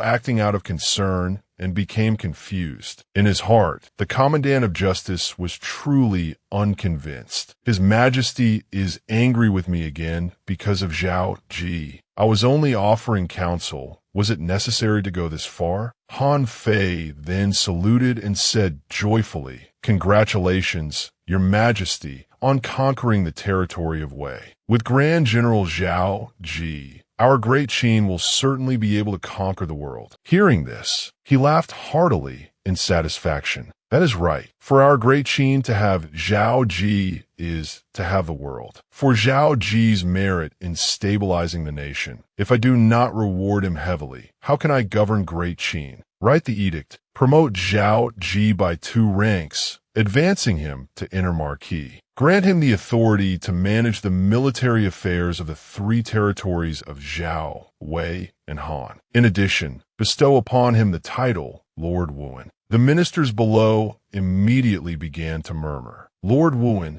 our Great Qin has a Lord Wuan again. Today, only General Zhao Qi is worthy of this title. Han Fei was secretly overjoyed. Lord Wuan, only one who can pacify the state and defeat the enemy can be called Wuan. And in Great Qin, only General Bai Qi has ever received this title. Now, my lord is on par with the god of slaughter, Bai Qi. Afterward, he glanced at Li Si behind him, and Lord is an honorific for a high minister. Li Si, oh Li Si, you have lost this time. Ying Zheng then spoke. If there is no further business, court is dismissed. Han Fei, Meng Wu, you two stay behind. They obeyed in unison, saying, Yes, Your Majesty. After a moment of pensive hesitation, he spoke. Meng Wu, I used to admire those 2 sons of yours. Now, it seems my Jier is the hero among heroes. In all the states, no one can rival him. Meng Wu was startled and said, Your Majesty, you have misspoken. Han Fei was astonished. Son, could it be? Ying Zheng did not hide it either. I kept Han Fei back because I trust him, Meng Wu. Later, you can tell him Jier's secret. This time, I have kept you back for a great mission. One day,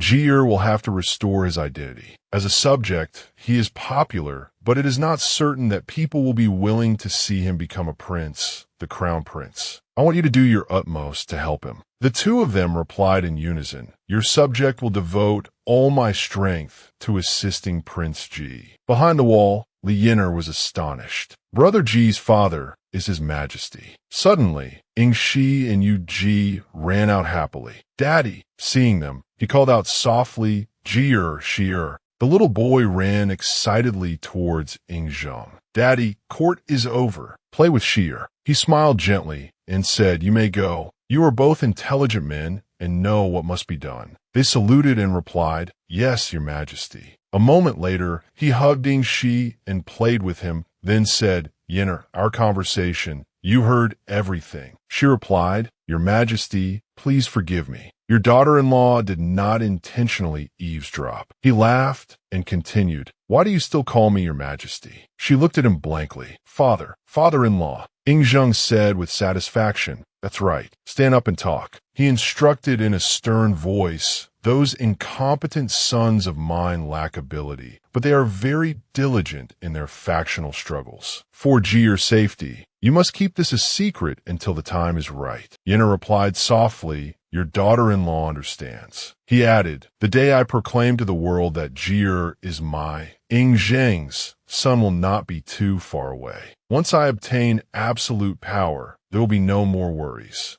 At that time, if one person obstructs Jie, I will kill one person. If one clan obstructs him, I will exterminate one clan. Ying Zheng picked up Ying Shi and played with him. I must have Jie sit securely on the supreme throne. At that time, I can also descend to the 9 springs without any worries to meet your mother. Hearing this, she thought to herself, I had previously felt that His Majesty's favor towards Brother Ji was excessive. So it was familial love. His feelings for mother are truly profound. Thinking of this, Yenner spoke with concern. Father-in-law, please, you must take care of your health and not dwell on things too much. Perhaps one day, you can still be reunited with mother. Hearing this, Ying Zheng asked in disbelief, what did you say? Yenner smiled gently and explained, Brother Ji once said that perhaps in this world, there is a way to bring the dead back to life. When he finds it, he can resurrect mother. His face was full of anticipation. Did Jie really say that? Can I still meet Donger in this lifetime? Ying Zheng's heart was filled with great expectation. If someone else had said this, I would have thought they were lying, but Jie has an extraordinary gift. He would definitely not speak carelessly. Jie, oh Jie, you must succeed. As long as you can resurrect Donger, you can even take your father's life in exchange. At this time, at the border of Great Way, a subordinate on horseback reported, Your Highness, the Crown Prince, ahead is the state of Wei, but a contingent of troops is blocking the way. Yin Dan guessed it might be the defending army of the state of Wei. No need to worry, advance at full speed. The subordinate obeyed, yes. In the distance, the blood tiger roared loudly. Yin Dan and his subordinates were startled. Where did that tiger's roar come from? Before them, a formidable army was approaching. Yin Dan was shocked. This is the border between Yin and Wei. Qin troops are here. Could it be that the state of Wei has fallen? No, that's impossible. My state of Yin has rushed here at the fastest speed. How could Lord Xinling's 500,000 strong army be defeated in just 2 short months? At this moment,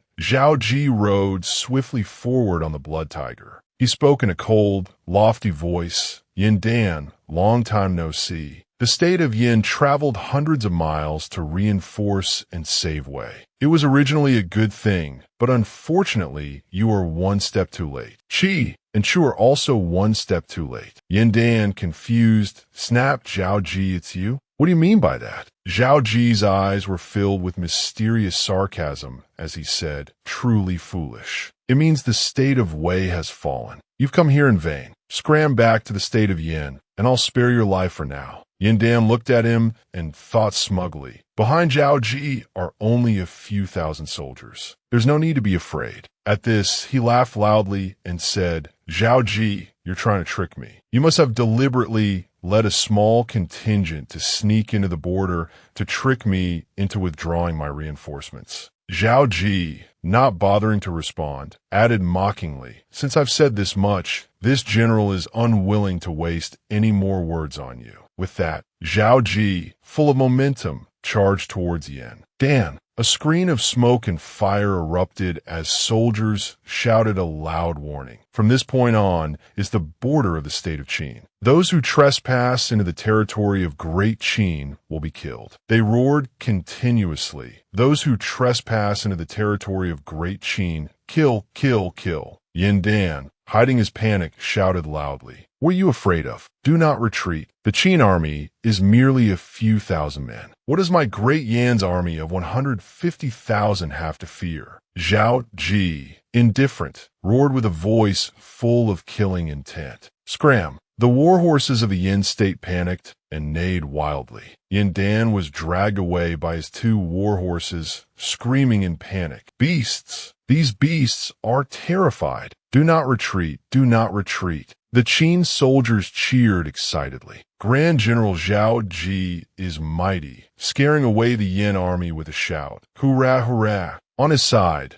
Zhao Qi snorted coldly in contempt. Yin Dan, that useless trash. He actually wants to stand shoulder to shoulder with the first emperor. Ridiculous. Laughable. At the same time, a subordinate came to ask for instructions. Grand General, should we continue to the border of Qi and Chu? Zhao Qi replied sternly. No need. Just release the information that the Yin army has retreated and at the same time dispatch troops to guard the border. With the reinforcements of the 3 states broken on one side, the other 2 states will not dare to come. Meanwhile, Yin Dan, with one hand, drew his sword and angrily slashed a tree branch. He cursed incessantly. Damn you, Zhao Qi! Zhao Qi! Zhao Qi! Chop up those 2 beasts that pulled the chariot. Dismember them. They made me lose face in front of the Qin army. Do you all also think I'm afraid of that Zhao Qi, don't you? Several soldiers knelt and said in unison, this humble general would not dare. Then they began to flatter him pretentiously. As this humble general sees it, Your Highness the Crown Prince knows restraint. If we had truly clashed with that Zhao Qi then, Your Highness could certainly have killed him, but it would have given the Qin army an excuse to invade Great Yin. Your Highness endured a moment of humiliation in exchange for the security of Great Yin. Truly an enlightened ruler, a blessing for the people, a blessing for Great Yin. Hearing this, Yin Dan feigned helplessness and snorted coldly. I'm not even afraid of Ying Zheng, let alone a mere Zhao Qi. Saying this, Yin Dan gritted his teeth in hatred. Zhao Qi, so what if you destroyed the state of Wei? If you dare to invade my Great Yin, I will make sure you never return. A few days later in Daliang, Du Sui seriously reported the situation. Grand General, to prevent the spread of plague, Grand General Wang Jian has ordered the burning of Daliang. Zhao Qi lifted the tent flap, walked in, and replied, Good, this is a comprehensive plan. This general has been traveling for days and is very tired. Unless it's an urgent military matter, do not disturb me. The man obeyed and replied, Yes. Inside, he sat on the bed and calmly opened the system panel to check. Finally, some free time. The system was calculating the rewards for killing enemies. It clearly stated, Processing host command, beginning to calculate rewards for killing enemies. Congratulations to the host. The army under your command has killed 353,221 enemies. Received 114,000 experience points. Experience points have arrived. Does the host wish to level up? A moment later, Zhao Qi focused his internal energy and began to cultivate seriously. Level up. After the system activated the feature for a while, it displayed, Congratulations to the host for reaching level 14, achieving the 4th layer of the Xiantian realm. Congratulations to the host for reaching level 15, the 5th layer of the Xiantian realm. Seeing this, Zhao Qi couldn't help but sigh with emotion. This time, I leveled up twice, and 2 meridians also opened. Then he spoke.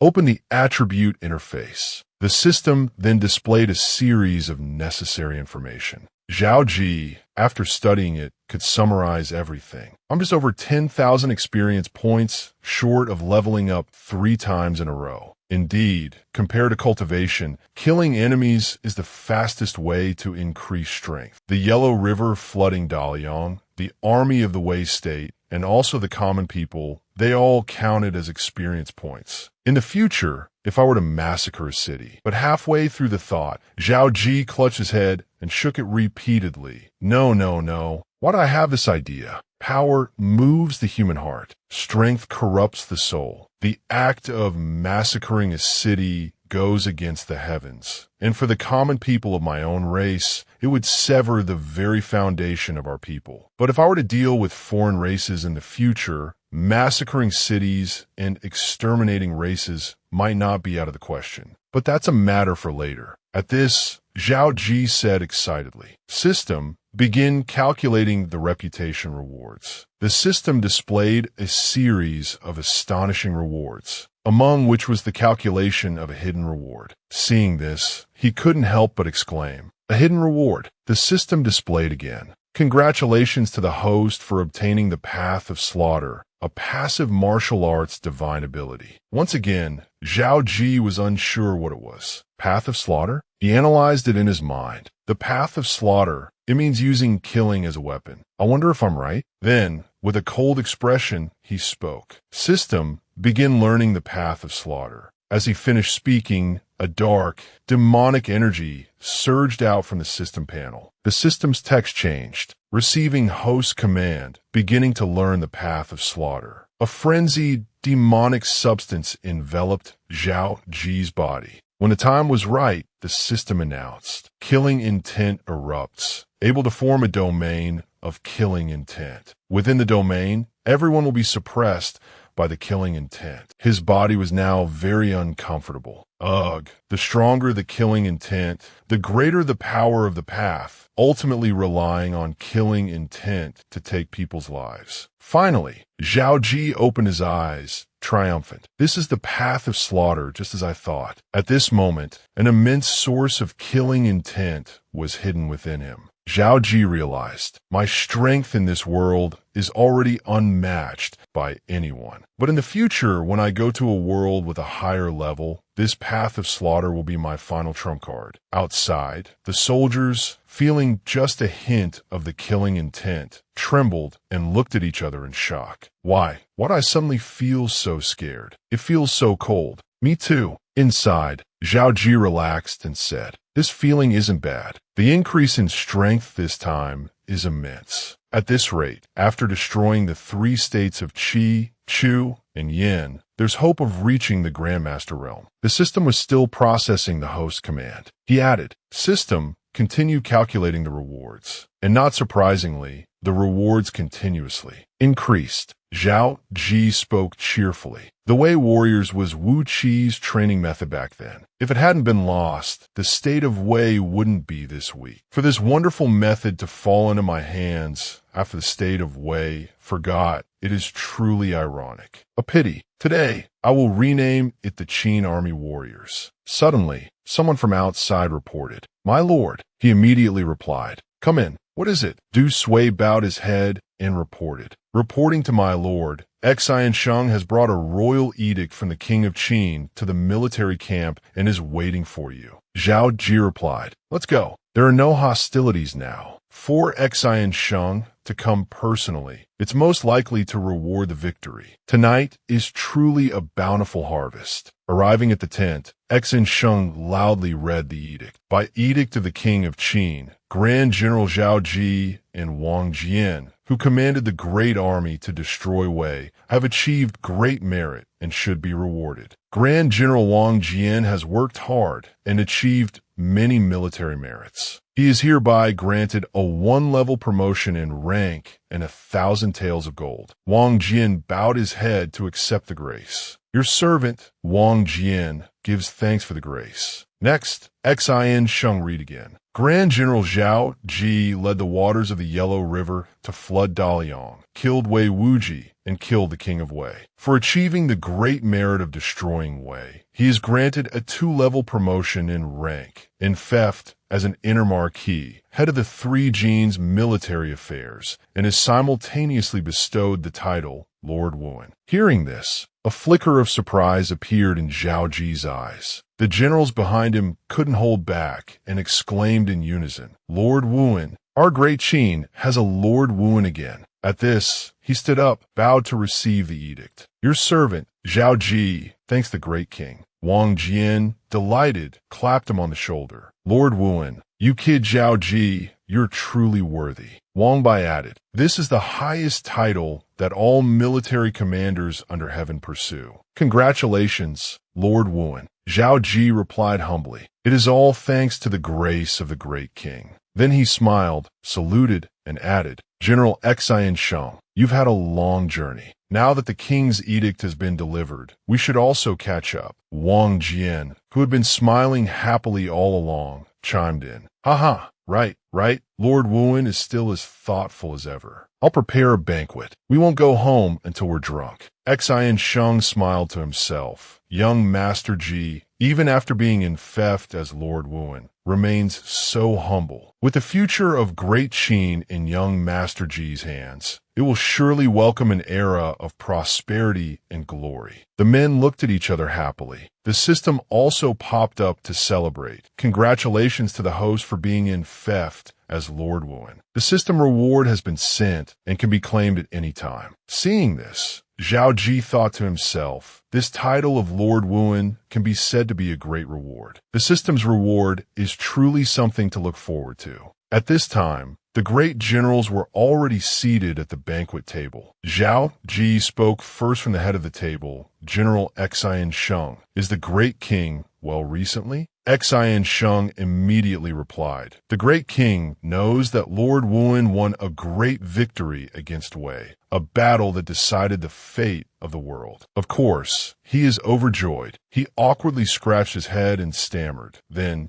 are my wife and children also well? The man replied cheerfully, Lord Wuan, rest assured, the madam, the young master, and the young miss are all personally looked after by the great king. They are very well, especially the young master and young miss, who play with the great king every day and are greatly favored. Hearing that, he breathed a sigh of relief. Then I can rest assured. Then he thought to himself, Ying Zheng treats me with such kindness and favor. I should repay him. Is the right thing to do. When the banquet ended, Zhao Qi hurriedly called him back. General Xian Sheng, I have a treasure I wish to present to the great king. Could you wait until you return to Xianyang and take it with you? Xian Sheng asked, puzzled at treasure. Zhao Qi said again, Please follow me, General. A moment later, they arrived at a tent not far away. Zhao Qi lifted the flap for them and said, This is the treasure I wish to offer to the great king. Please take a look, General Xian Sheng. Seeing what was inside, Xian Sheng became even more confused. Pigeons. He explained, These are not ordinary pigeons. They are pigeons trained by this lord. He continued, homing pigeons. Zhao Qi added, Pigeons have a homing instinct. No matter if they are taken thousands of miles away, they will return to their original home. Imagine if we were to place their nests in Xianyang. Wang Jian exclaimed in surprise. You mean to use them to transmit information, like your divine bird? Xian Sheng was no less astonished. If we let them nest in Xianyang, we could send messages from all over the world back to Xianyang without losing a single soldier. As he spoke,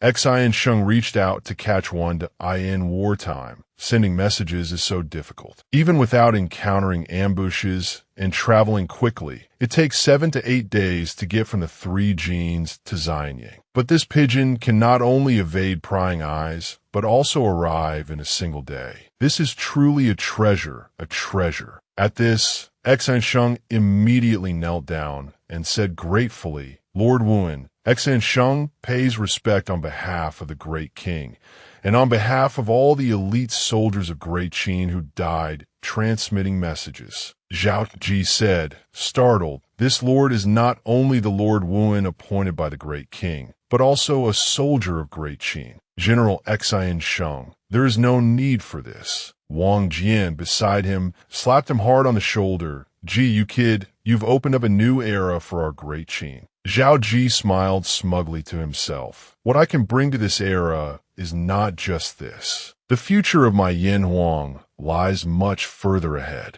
Then he smiled sheepishly at them and said, This lord wishes to leave a few of these pigeons for Grand General Wang Jian. The rest will all be offered to the great king. Now that you've seen them, you 2 grand generals should also get some rest. Wang Jian looked at him with a dazed, puzzled expression. Some of these pigeons are for me. I want to look at them. Xian Sheng chimed in, me too. He also replied cheerfully, as you wish. Then this lord will rest first. The 2 of them, like children who hadn't grown up, laughed heartily and played with them. These birds are really good. From now on, the task of transmitting information is entrusted to you. The great king will surely be delighted to see them. As he stepped outside, Zhao Qi called out softly, System, receive reward. Processing command. Now distributing reward to the host. Looking at the reward, he sighed with emotion. This title of Lord Wuan is truly a perfect match for the Slaughterblade. Ying Zheng has done me a great favor.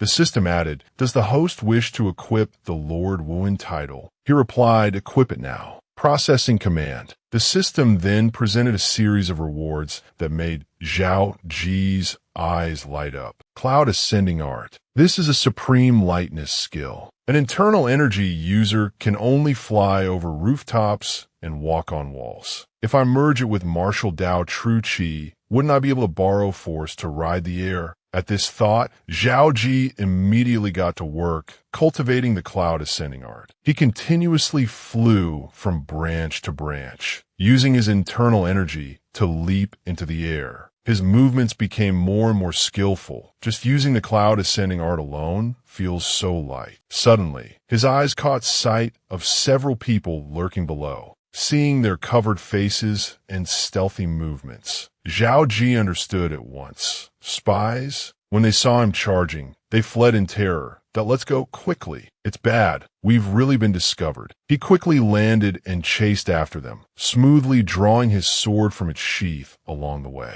A clean, swift strike sent them flying, screaming loudly, ugh. Afterwards, he said in a cold voice, "You should feel lucky. I still have questions for you. Who sent you? What is your purpose for ambushing near my Qin camp?" Clutching their chests in pain, they answered hesitantly, "We." One of them, not resigned to his fate, reached for something at his waist. Zhao Qi's sharp eyes had already noticed something was amiss, but he still let him throw it to the ground, split up and run. Zhao Qi was hit by their hidden weapon and coughed a few times. Cough, cough. Very good, you have some tricks. Then he aimed his crossbow into the fog. Only screams could be heard, ugh. When the surrounding smoke cleared, no one was left. Zhao Qi picked up a damaged leaf and thought, to be able to escape from my hands, they are definitely experts. But are there still such people among the various states? That person avoided poison gas projectiles and chose smoke projectiles instead. It's clear they didn't want to take my life. If that weren't the case, I wouldn't have hesitated for a moment and given them the chance to escape. But why? Suddenly, on his way, he stepped on something. When he picked it up, he could guess it was a military tally. A moment later, Zhao Qi also returned to his tent. He smiled brightly at the pigeon on the perch. "You've worked hard to deliver the letter. There was so much going on tonight, I almost forgot about you." The letter clearly stated, "Reporting to my lord, Shadow has discovered a spy organization that has been very active near you recently. This organization is very secretive and has strength no less than Shadow's. We have clashed with them several times without a clear winner." But the line that stuck in his mind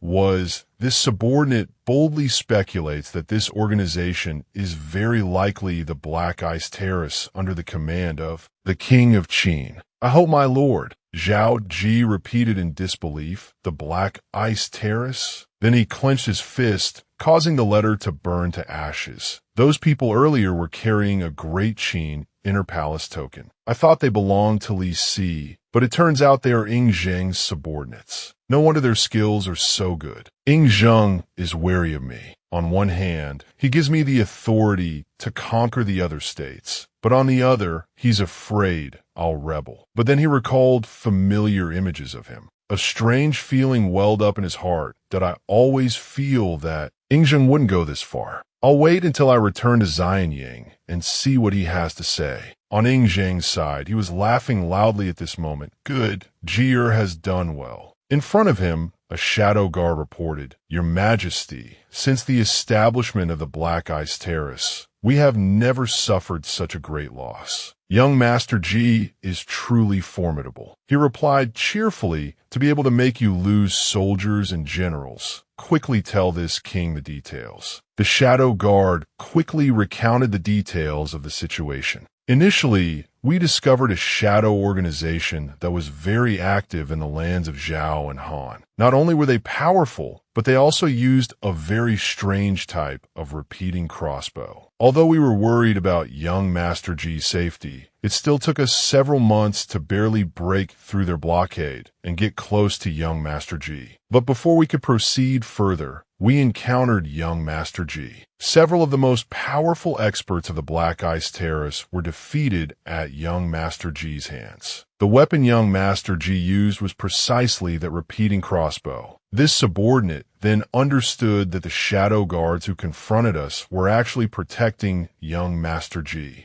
Ying Zheng took the arrowhead and said with emotion, "You mean the shadow organization that clashed with you are Jier subordinates, and they have strength comparable to the Black Ice Terrace?" The Shadow Guard replied firmly, "Even more formidable." And this subordinate discovered that the Shadow Organization, much like the Black Ice Terrace, is infiltrating the world and planting agents in the various states. Hearing this, Ying Zheng scolded that rotten kid, and here I was planning to send people to protect him. In the end, his calculations are even more cunning than mine. Not only did he cultivate his own secret force, but he also nearly cut off this king's arm. With this ability, I can rest assured. At least he won't be a fish on someone else's chopping block. Even as the king of Qin, I might not be able to control him. Just as the door opened, two little kids, Ying Shi and Yu Ji, called out happily, "Aza," he said warmly, "Heaven has been kind, granting Jier to this king, to the great Qin. Otherwise, even if this king unified the states, even those children of mine who are immersed in power schemes all day would not be able to hold onto the world." Ying Zheng hugged the two little treasures. They laughed and said, "Aza, Aza, you seem very happy. Did something good happen?" He quickly replied, "Of course, something good happened." "Jier, do you too miss your father?" They answered honestly, "We miss him. We even dream of father." "Aza, is father coming back soon?" "Really?" Jier has to tell mother this good news. Ying Zheng looked at the kids dotingly. Soon. "Aza also misses your father. Once the way situation is settled, Aza will immediately tell him to come back." At this time, Wang Jian's army was leaving the city in a long line. Zhao Qi walked into the tent with his hand behind his back and said, "Seeing Wang Jian off is done. Next, we must handle the affairs of the three genes. The king of Qin has ordered me to command the troops of the three genes. But Han, Zhao, and Wei each need a great general to guard them. I intend to send the three of you. I wonder if you are willing." The three of them asked in surprise. "We can guard a region." Zhang Han and Li Qing knelt down to give thanks. "This subordinate is favored by my lord. We will swear to serve you to the death and not fail my lord's expectations." Zhao Qi added calmly, "Don't be hasty. Whether you can take on the responsibility depends on whether you can pass my test." The three of them were full of question marks. A test. At this time, Blood Tiger was standing guard outside on his orders. Zhao Qi spoke. "The test is very simple. Let me see your current strength. You have been on the path of martial Dao for some time now. What is your cultivation level?" Du Sui immediately replied, "Reporting to my lord, this subordinate's cultivation has reached the peak of the 7th layer of the Hotian realm." Li Qing, beside him, continued, "This subordinate is the same as General Du."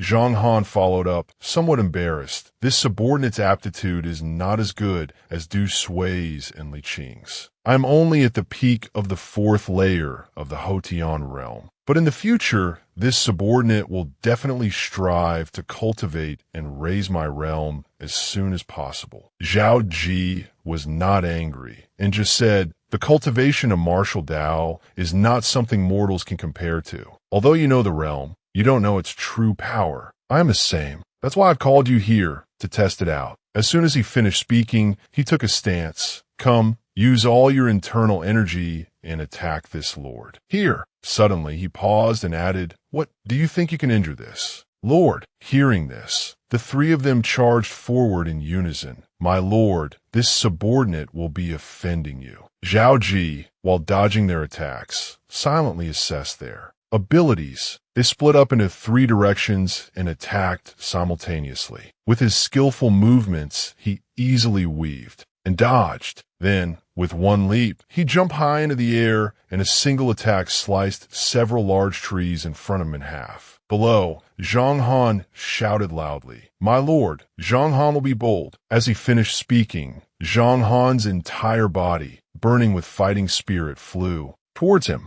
Zhao Qi smiled inwardly with satisfaction. "Good one, Zhang Han." Although his cultivation is not equal to Du Sui's and Li Qing's, he really knows how to use his advantages. He has truly pushed his muscular strength to the extreme. At this moment, he quickly extended his hand forward and uttered 2 words, a pity. Zhao Qi launched a kick, striking Zhang Han's neck, causing his body to fall limply. Wanting to pose a threat to me? It's still too early. All that could be seen was a scene filled with billowing smoke. Zhao Qi also landed gently on the ground. Seeing this, the other 2 attacked in unison. Let's go together. Ugh. But when Li Qing exerted his strength, he couldn't touch him. The same happened to Du Sui. The 2 were bewildered, their hands bound within the barrier. What is this? I can't move. Zhao Qi smiled smugly and explained, this is the silver Qi barrier. As long as the true Qi is not extinguished, even in a hail of bullets and bombs, it can ensure no harm is taken. And the power of martial arts doesn't stop there. As one's realm increases, the silver barrier alone can withstand 1,000 troops. With that, he used his power to burst the barrier, sending the 2 of them flying far away. Zhao Qi rubbed his hands and advised. The levels of martial arts. Each level of the Tao is a new heaven. You must have become accustomed to your own strength. In the future, when you are stationed to guard the cultivation realms, you must not neglect your practice. Du Sui, lying on the ground, stammered in reply, this subordinate understands. I will absolutely not neglect it. Saying this, Zhao Qi took out 3 small pouches. Come here, take these. Li Qing asked curiously, my lord, what are these? He explained, these are spirit stones, containing pure energy. 10 for each of you, for your future cultivation. They immediately kowtowed in gratitude. Thank you, my lord. Zhao Qi added, besides, there is someone else you should meet. In the future, all secret communications and reports will be handled by this person. Come out. Suddenly, someone let out a soft laugh. He walked over with a bright smile. 3 generals, it has been many years. All 3 exclaimed in surprise, Dun Ruo, you are also one of the Lord's men? He cheerfully bowed and replied, for the past few years, I have been following the Lord's orders to build the shadow. Now, the intelligence elites under my command number nearly 20,000 spread throughout the world. In the future, if you 3 generals wish to obtain any information, you can entrust it to me. Du Sui turned to look at him in astonishment. My lord, you've built an intelligence network that spans the world. Could it be? Zhao Qi naturally understood his meaning and said, this lord knows what you are thinking. You are thinking that this lord is plotting to take over the world. He immediately continued, this subordinate has presumed too much. Zhao Qi said again, no, you have indeed guessed a part of it correctly. Towards the current great king. This lord holds respect. As long as the great king remains, this lord will not make any unusual moves. But if one day the world falls into the hands of a foolish ruler, and he still expects this lord's loyalty, that would be laughable. Under royal authority, it can all be taken away with a single sentence. Do you know this lord's heart? Today, whether it's the great army of the 3 genes or the shadow, they're all this lord's foundation for the future. Dun Ruo and the other 3 respectfully submitted. My lord, from the day Dun Ruo followed you, this life and this heart have belonged to you. In the future, no matter what choice you make, Dun Ruo will follow you to the death. The 3 behind him echoed in unison. This subordinate's heart is the same as Dun Ruo's, with absolutely no second thoughts. Zhao Qi said, this lord knows of your loyalty. It's just that this lord also hopes you can understand my thoughts. With that, he turned to leave. All right, go about your business. This lord will handle official matters and should prepare to return to Xianyang to report. Suddenly,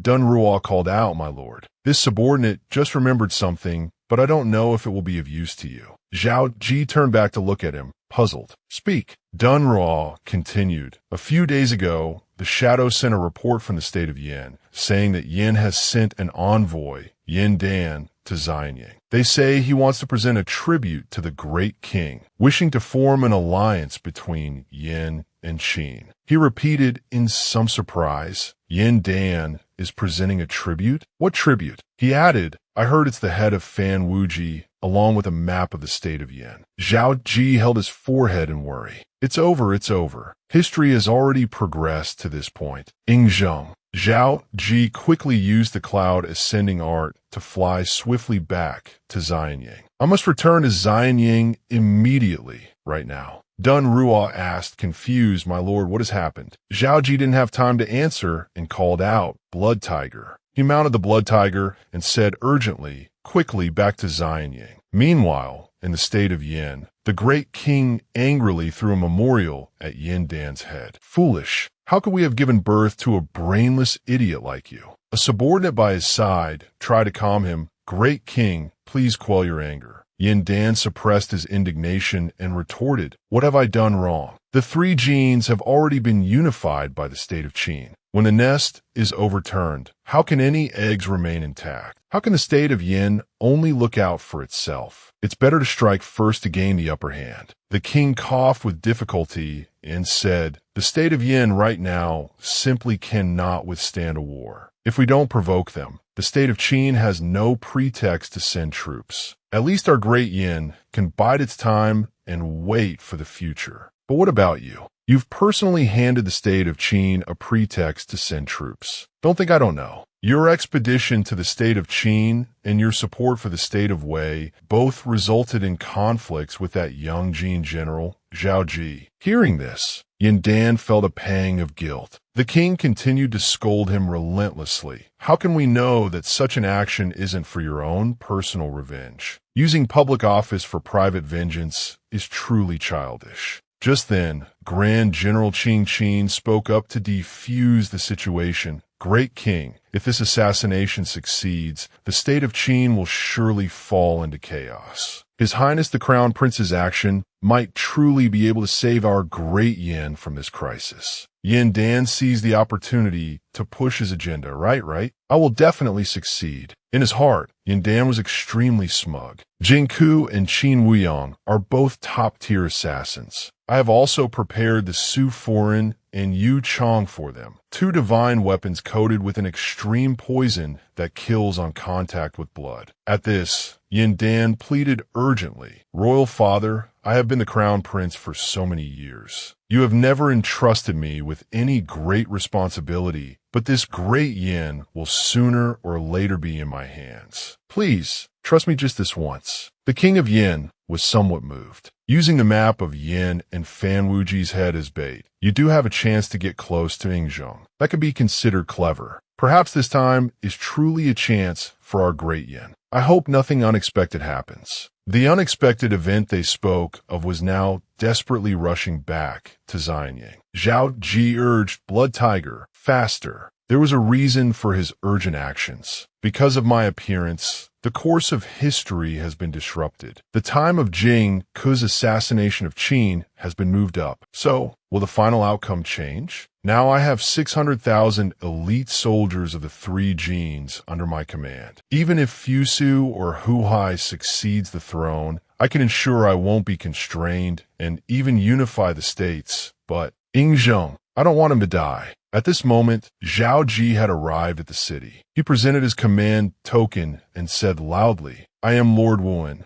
Zhao Qi. Open the city gates quickly. The soldiers above replied with difficulty, Lord Wuan, please quell your anger. Today, the envoy from the state of Yin is having an audience, and the entire city is under strict lockdown. The great king has ordered the city gates not to be opened. If you wish to enter the city, please wait for me to go and report. At this, he thought to himself, I'm still a step too late. Jing Ku is already in the city. Any more delay, and I'm afraid it will be too late. Should I force my way in? No, doing so would mean bearing the crime of defying royal authority. Even if Ying Zheng is saved, the two of us would probably become adversaries. Inside, the envoy from the state of Yin was already before Ying Zheng, announcing the envoy from the state of Yin to enter the hall for an audience and to present the tribute. At this time, Jing Ku said, Your humble servants, Jing Ku and Qin Wuyang, pay our respects to your majesty, the king of Wu. Ying Zheng spoke in a stern voice, King of Wu, you are subjects of Yin. This form of address seems inappropriate. Jing Ku endured and added, Your humble servant has not misspoken. The great king has the ambition to unify the 6 directions. How could our land of Yin not follow the will of heaven? Therefore, we willingly bow our heads and declare ourselves subjects, becoming a vassal state of great Qin. Then he knelt and kowtowed to show his sincerity. "This time, your humble servant has brought the map of the state of Yin and the head of Fan Wuji, hoping the great king will accept them." He showed no emotion, only paying attention to the man beside him. "Does the box truly contain the head of Fan Wuji?" That man trembled and replied, "Yes, yes, it is Fan Wuji." Ying Zheng cursed inwardly. "Kill him. Fan Wuji, you dog. You thought you could die in peace under the protection of the state of Yin? In the end, didn't you still die at the hands of the backer you chose?" Thinking this, he said in a deep voice, "Bring it over to us." At that point, Ying Zheng truly couldn't hold back his anger. "Qingjiao, my only younger brother. If he hadn't been misled by this treacherous Wuji, how could he have turned against me?" The more Ying Zheng thought, the angrier he became, and he slammed his hand on the armrest. But when Qingjiao was defeated, he immediately abandoned him and fled. "He truly deserves to die." The envoy below trembled as he slowly approached him. Seeing him stumble, Ying Zheng said again, "Humph, you are very scared." Jing Ku impatiently kicked his rear. "The two of us came from the border of Yin, facing the majesty of the great king. We're so scared we're about to wet our pants." Seeing Wu Yang trembling, Jing Ku couldn't help but feel uneasy. "No, Qin Wuyang has lost his nerve. I can only rely on myself. I absolutely cannot fail the important task the crown prince has entrusted." From above, Ying Zheng spoke, "Forget it. It's fine not to see Fan Wuji's head. You, bring the map up here." Jing Ku walked forward with a smile. "Yes, your humble servant will present it to you." Suddenly, he was stopped. "The king is here. Do not approach. Hand the map to me."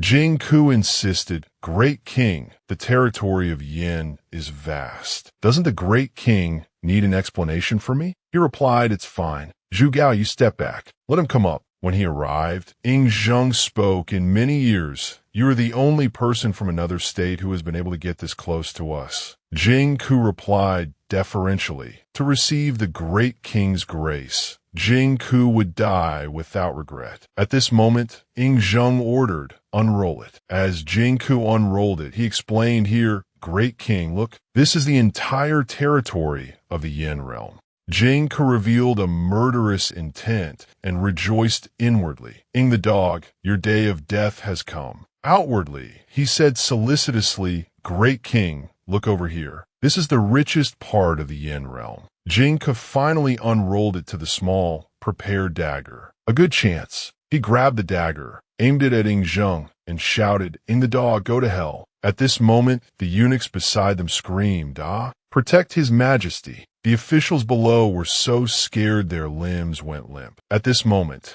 Zhao Qi's imposing voice boomed, enunciating every word. "Who dares harm my king?" Jing Ku felt as if thousands of eyes were on him from behind, a chill running down his spine, and he dared not act. His gaze stopped on Ying Zheng. He too was surprised and motionless. Then Ying Zheng used his strength to push Jing Ku away. "Go!" He fell backward due to the momentum. "Ying the dog, don't even think about running." Jing Ku chased menacingly from behind. At the same time, he had managed to grab a sword. But Jing Ku's dagger was faster. It was already at his forehead. Ying Zheng thought to himself, "My life is in danger." But suddenly, an arrow flew from nowhere. The arrow grazed past his cap. Ying Zheng seized the opportunity to fully draw his sword, stabbing it forcefully into Jing Ku and shouting loudly, "Madman." Jing Ku was wounded and coughed up blood on the spot, closing his eyes unwillingly. Just a little bit more. At this moment, before closing his eyes, Jing Ku recited a poem. "The wind soughs, the Yi River is cold. The hero leaves, never to return,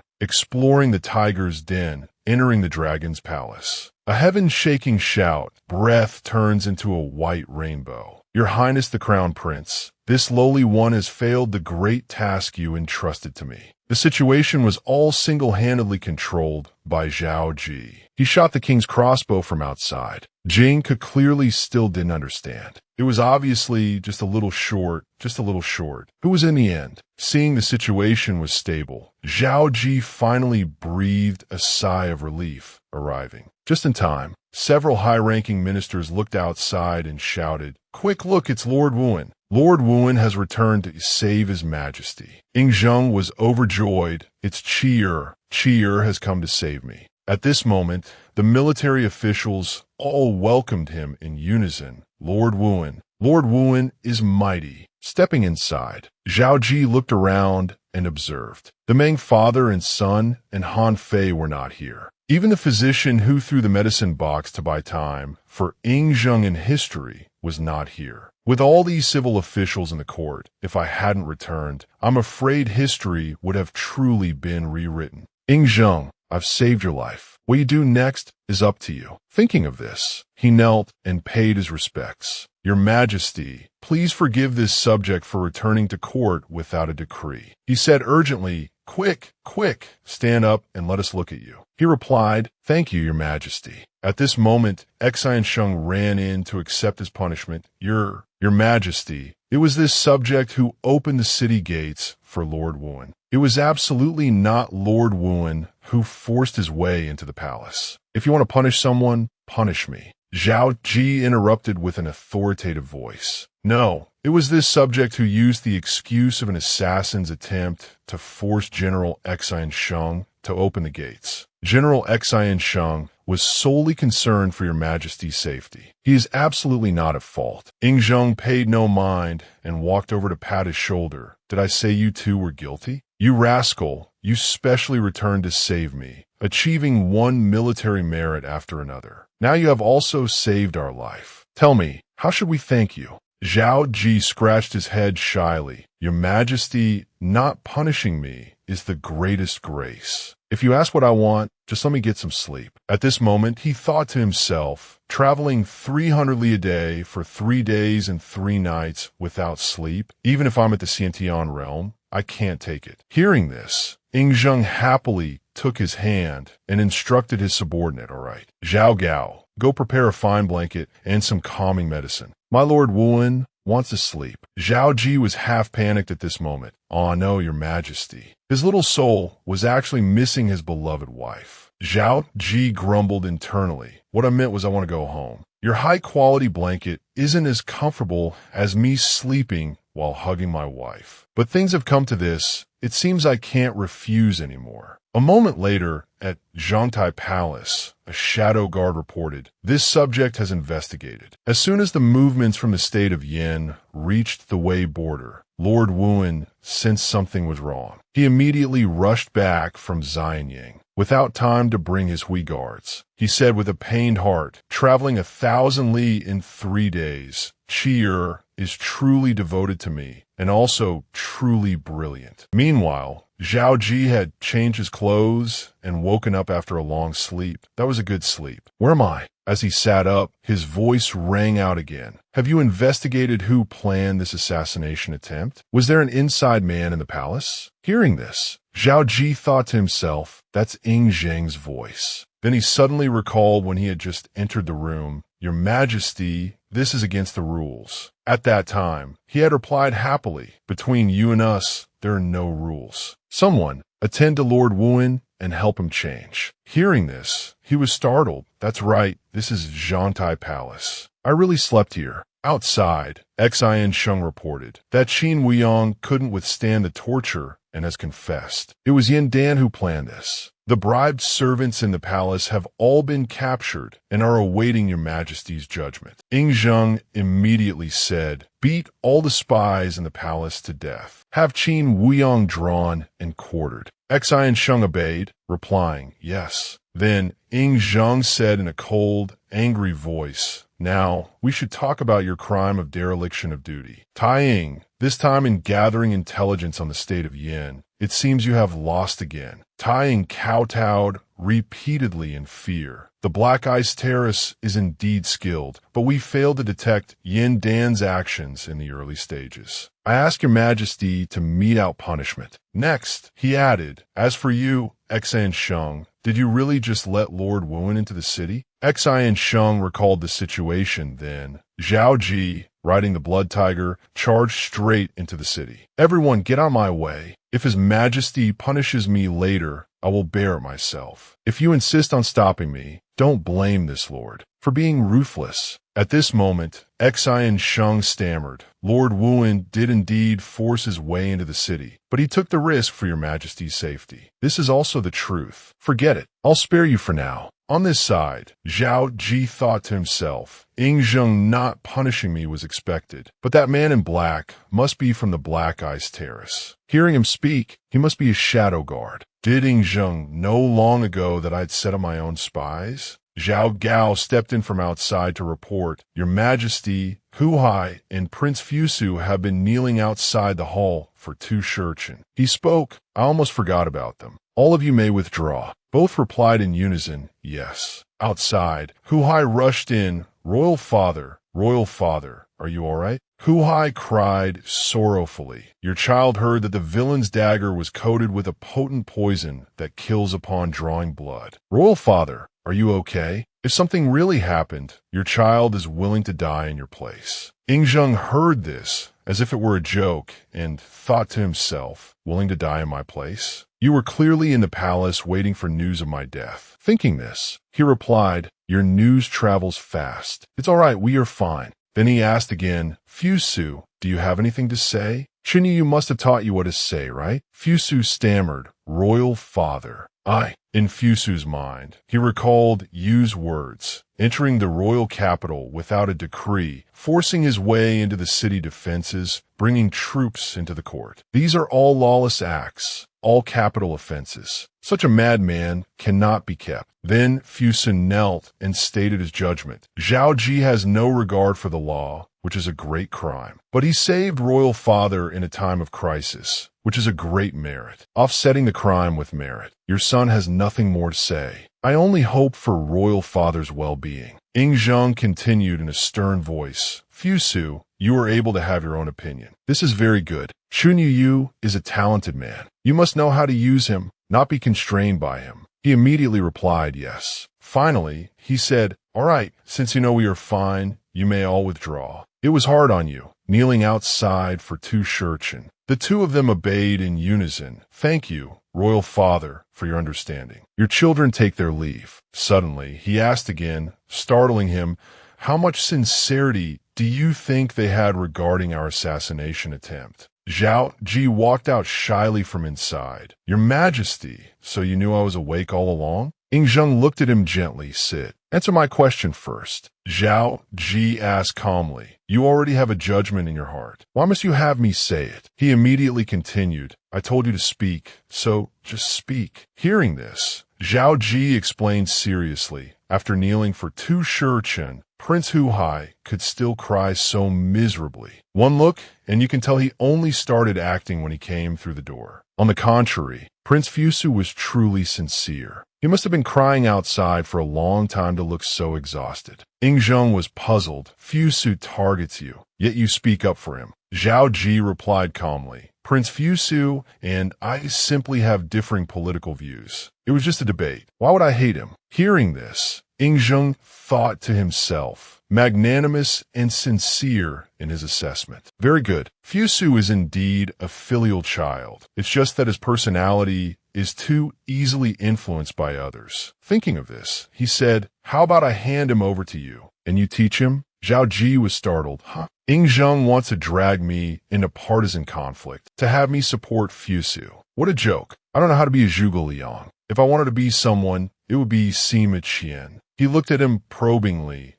An elder brother is like a father. I'm just letting him teach his younger brother. Looking at his unwilling expression, fostering a good relationship with his brothers, so that when he ascends the throne, he'll have more support. Zhao Qi actually asked, Your Majesty, do you want to kill me? He didn't understand and spoke up. What do you mean by that? He reacted strongly and added, My political views and Prince Fusu's are already different. You're telling me to teach him. Isn't that just increasing the animosity? When he ascends the throne later, won't I be the first one he executes? Ying Zheng actually laughed out loud. So that's what you're worried about. On the contrary, it was us who was not being thoughtful enough. Then let's just forget it. Zhao Qi looked at him timidly, somewhat in disbelief. Huh? He's that easy to talk to? As expected, he was testing me. At this moment, Ying Zheng called out loudly, Someone bring in the items we wish to gift to Lord Wuan. He looked at the item and exclaimed in admiration, "A sword. Su Foreign and Yu Chong really wanted to give it to me. Although it's not as good as Zhang Lu, it's still a divine weapon full of spiritual energy." He looked at him and spoke. "There's also a map of the state of Yin. It will be useful for you when you attack the state of Yin in the future." That fool Yin Dan was very well prepared in his attempt to kill us. Zhao Qi calmly admired the precious blade and replied, "I'll accept the blade. That map is fake, it's no use." Ying Zheng repeated in astonishment, "Fake?" At this time, Zhao Qi secretly took a map out of his system, spread on the table, and said, "I also have a real map here. Your Majesty can compare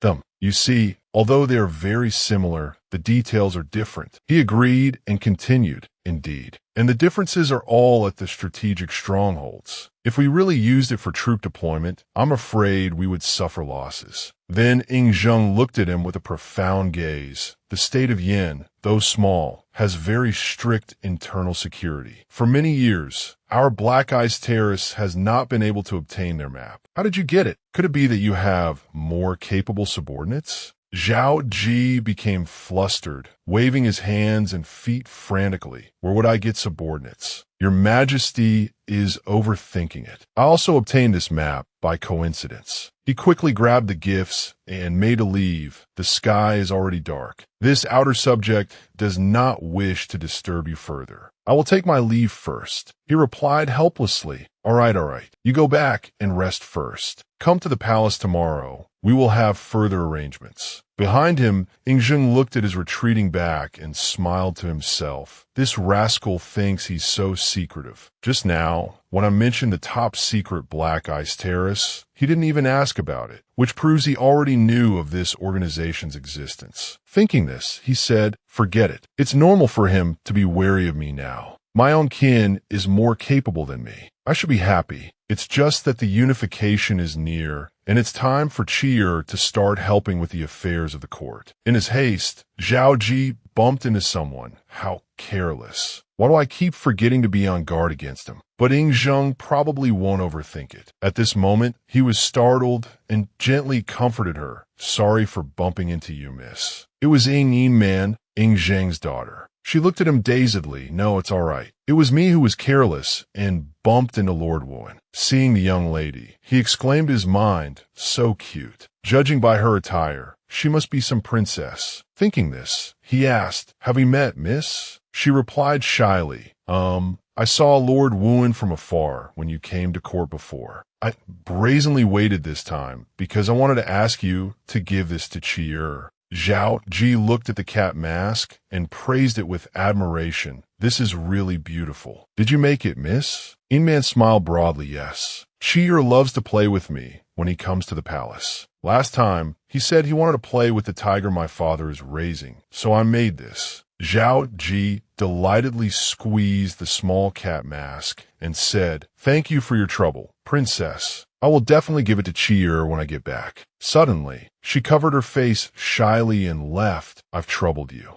A while after he returned to the residence, countless people were waiting at the gate. Inside the residence, the steward reminded them, "My lords, Lord Wuan has not yet returned. Please come back another day." They all spoke up in unison, "No rush, no rush. We can wait here." That person replied again, "It's no use waiting. Lord Wuan has never accepted gifts." An official immediately spoke up, "It's not a gift. In the carriage is a female member of my household. I hope Lord Wuan will not disdain her. Just giving her any room will do." Zhao Qi, startled, hid behind a wall and spoke in confusion. "What is going on here?" Han Fei, standing behind him, explained in a low voice, "Lord Wuan pacified the three genes and also has the merit of saving his majesty. These nobles are naturally here to propose marriage alliances. With the master's current glory, ordinary gold, silver, and treasures are no longer worthy of his attention. So they thought of women." Zhao Qi turned to look at him and said with a smile, "Young Master Han Fei, you finally deigned to appear. Why weren't you at the royal court today?" He replied solemnly, "The great king ordered me and General Meng Wu to go out on a task. It was only upon my return that I learned of the perilous events at court. I beg for your forgiveness, my lord." Zhao Qi, understanding said, so that's how it is. But now that your position is among the 9 ministers, why were you with a military general? The question was too harsh, and Han Fei was a bit flustered. Then he recalled a past scene in a carriage and fell in a deep thought.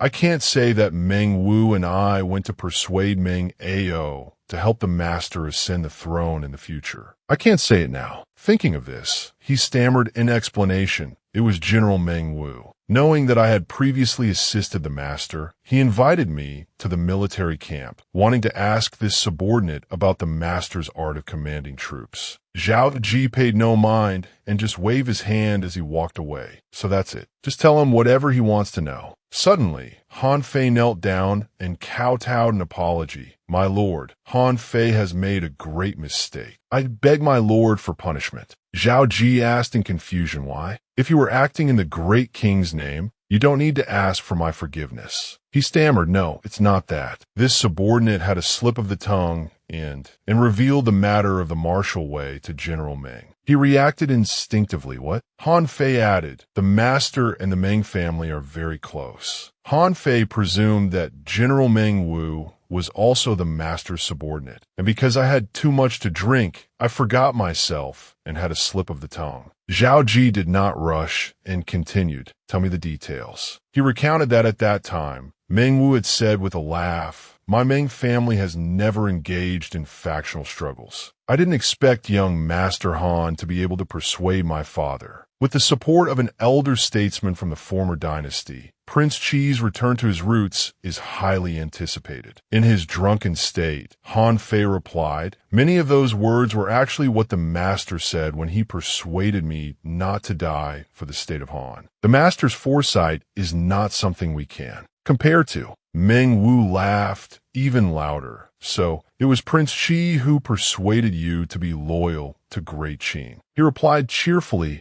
of course. The master helped me fulfill the great ambition in my heart and also taught me the martial way. He has given me a new life, so of course, I must serve the master with all my heart. General Meng, since when have you been loyal to the master? I wasn't aware. What is your martial cultivation level now? Meng Wu clearly did not know what he was asking. The martial way. Saying this, Han Fei raised one hand, revealing his inner energy, and said proudly, this is it. He shattered a nearby rock with his palm as he exclaimed, the martial way. At that moment, Meng Wu was so shocked that he sobered up completely. Reaching this point in his story, Han Fei sighed. That is what happened. Please pass judgment on me, my lord. Zhao Qi did not react with anger, but said calmly, the Meng family is loyal. If Meng Wu knows, the great king will surely know as well. Forget it. Just play dumb. There's no need to worry. The origin of this martial way is untraceable in this world. So for now, we don't need to be concerned. Don't blame yourself too much. You may go back first. I will find you if I need anything. Hearing this, Han Fei obeyed the command and replied, thank you, my lord.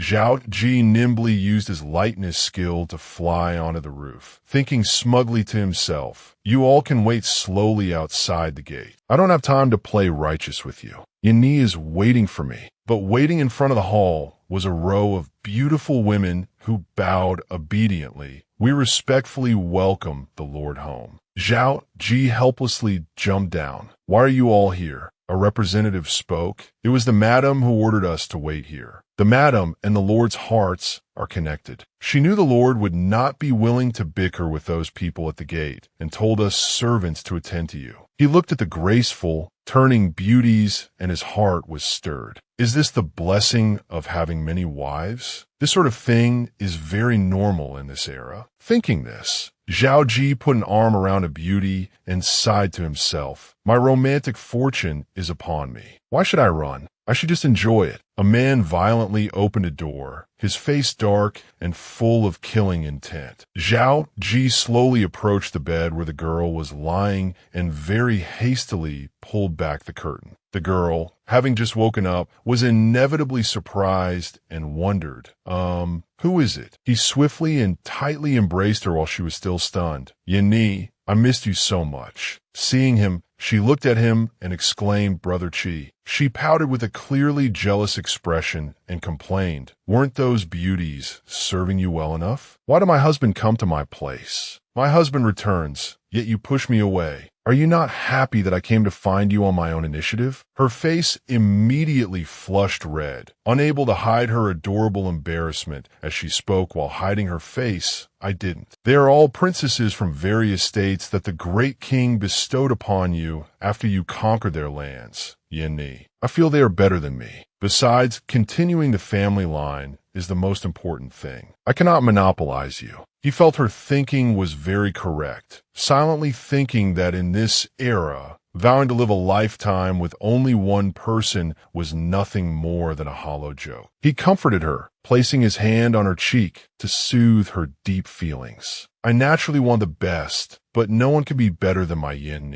No matter how attentively they serve me, my heart will still be here." He moved closer and closer to her, slowly giving her a passionate, sweet, and deep kiss. "Brother Qi, let Yin bear me a few more children. Go." In that romantic scene, their children suddenly popped out from nowhere. "Father, father, you're so big. Why are you still sleeping with mother? Where's the baby? Where's the baby?" The two of them jumped in great alarm. "I forgot that Cheer and Sheer are still on the bed." Brother Qi was drenched in sweat, his face stiff with a forced smile as he complained in his heart. "Is it wrong for me to want to be intimate with my wife? Even fighting a battle isn't this difficult. Tomorrow, I'll send them to the palace." He then furtively picked up a stuffed animal and explained, "Father brought a toy for you. Are you happy?" The image of the children playing was truly heart-melting. "What a ruckus." His Majesty said to Qi, "It's truly rare for a rascal like you to enter the palace without being summoned, and you even brought my two good grandchildren here." He crossed his arms behind his head and replied childishly, "Then I'll take them away now." He was immediately scolded until his face turned pale. "I'd like to see you try. Just for them. You're not allowed to leave today either." Suddenly, Zhao Qi froze, his expression surprised as if he had just discovered something mysterious. Glancing behind him, what met his eyes was an infatuated and passionate look, as if trying to seduce him. This guy reacted very quickly, realizing in an instant, "Great King, aren't the princesses from the surrendered states enough? Could it be that you also want to bestow your own princess upon me? As for my daughter, don't even think about it in this lifetime." As soon as he stepped into the palace, he was stunned to see the king swiftly sweep a whole pile of documents aside. The king pointed and ordered decisively, "Approve this pile of memorials for me." He was surprised and worried.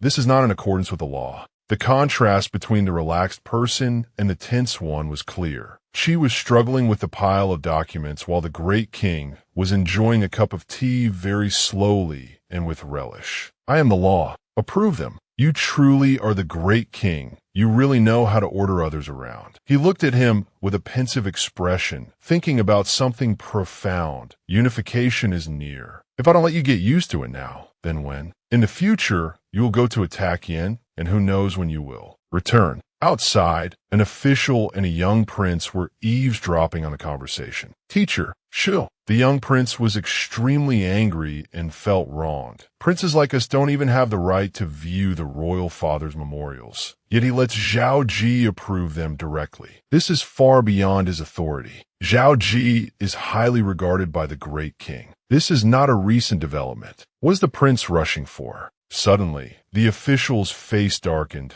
revealing a sinister look in his eyes and a malicious smile. The prince cannot question the great king's favor, let alone the fact that Zhao Qi is the very person the prince wants to win over. Is he not? The young prince replied with a smirk, "I understand. Teacher is still the wisest." This opportunity for a life-risking remonstrance should be left to Fusu and Chunyu. I will mediate in the middle, so even if they manage to defeat Zhao Qi later, they will lose. The emperor's favor. The king put down his teacup on the table after enjoying it. Well, Zhao Qi was calm and confident as he rested his chin on his hand. The most urgent matter right now is to decide on the taxes for the 3 prefectures and the distribution of disaster relief grain after the flood in Dalian. Very well said. Continue. He he proceeded to offer his judgments and observations. Led by Li Si, most of the court officials support imposing heavy taxes on the three prefectures. But this humble subject finds this method very foolish. Since the three prefectures already belong to Great Qin, they must be treated equally, and it is only right to apply our Great Qin's tax laws. Right? His Majesty seemed very proud and thought to himself, unifying all under heaven is not just about territory, but also about laws, taxes, script, and measurements. Cheer, we, father and son, are truly of one mind. Besides you, no one can inherit my great enterprise. Approved. You will be in charge of the taxes for the three prefectures. He stepped back.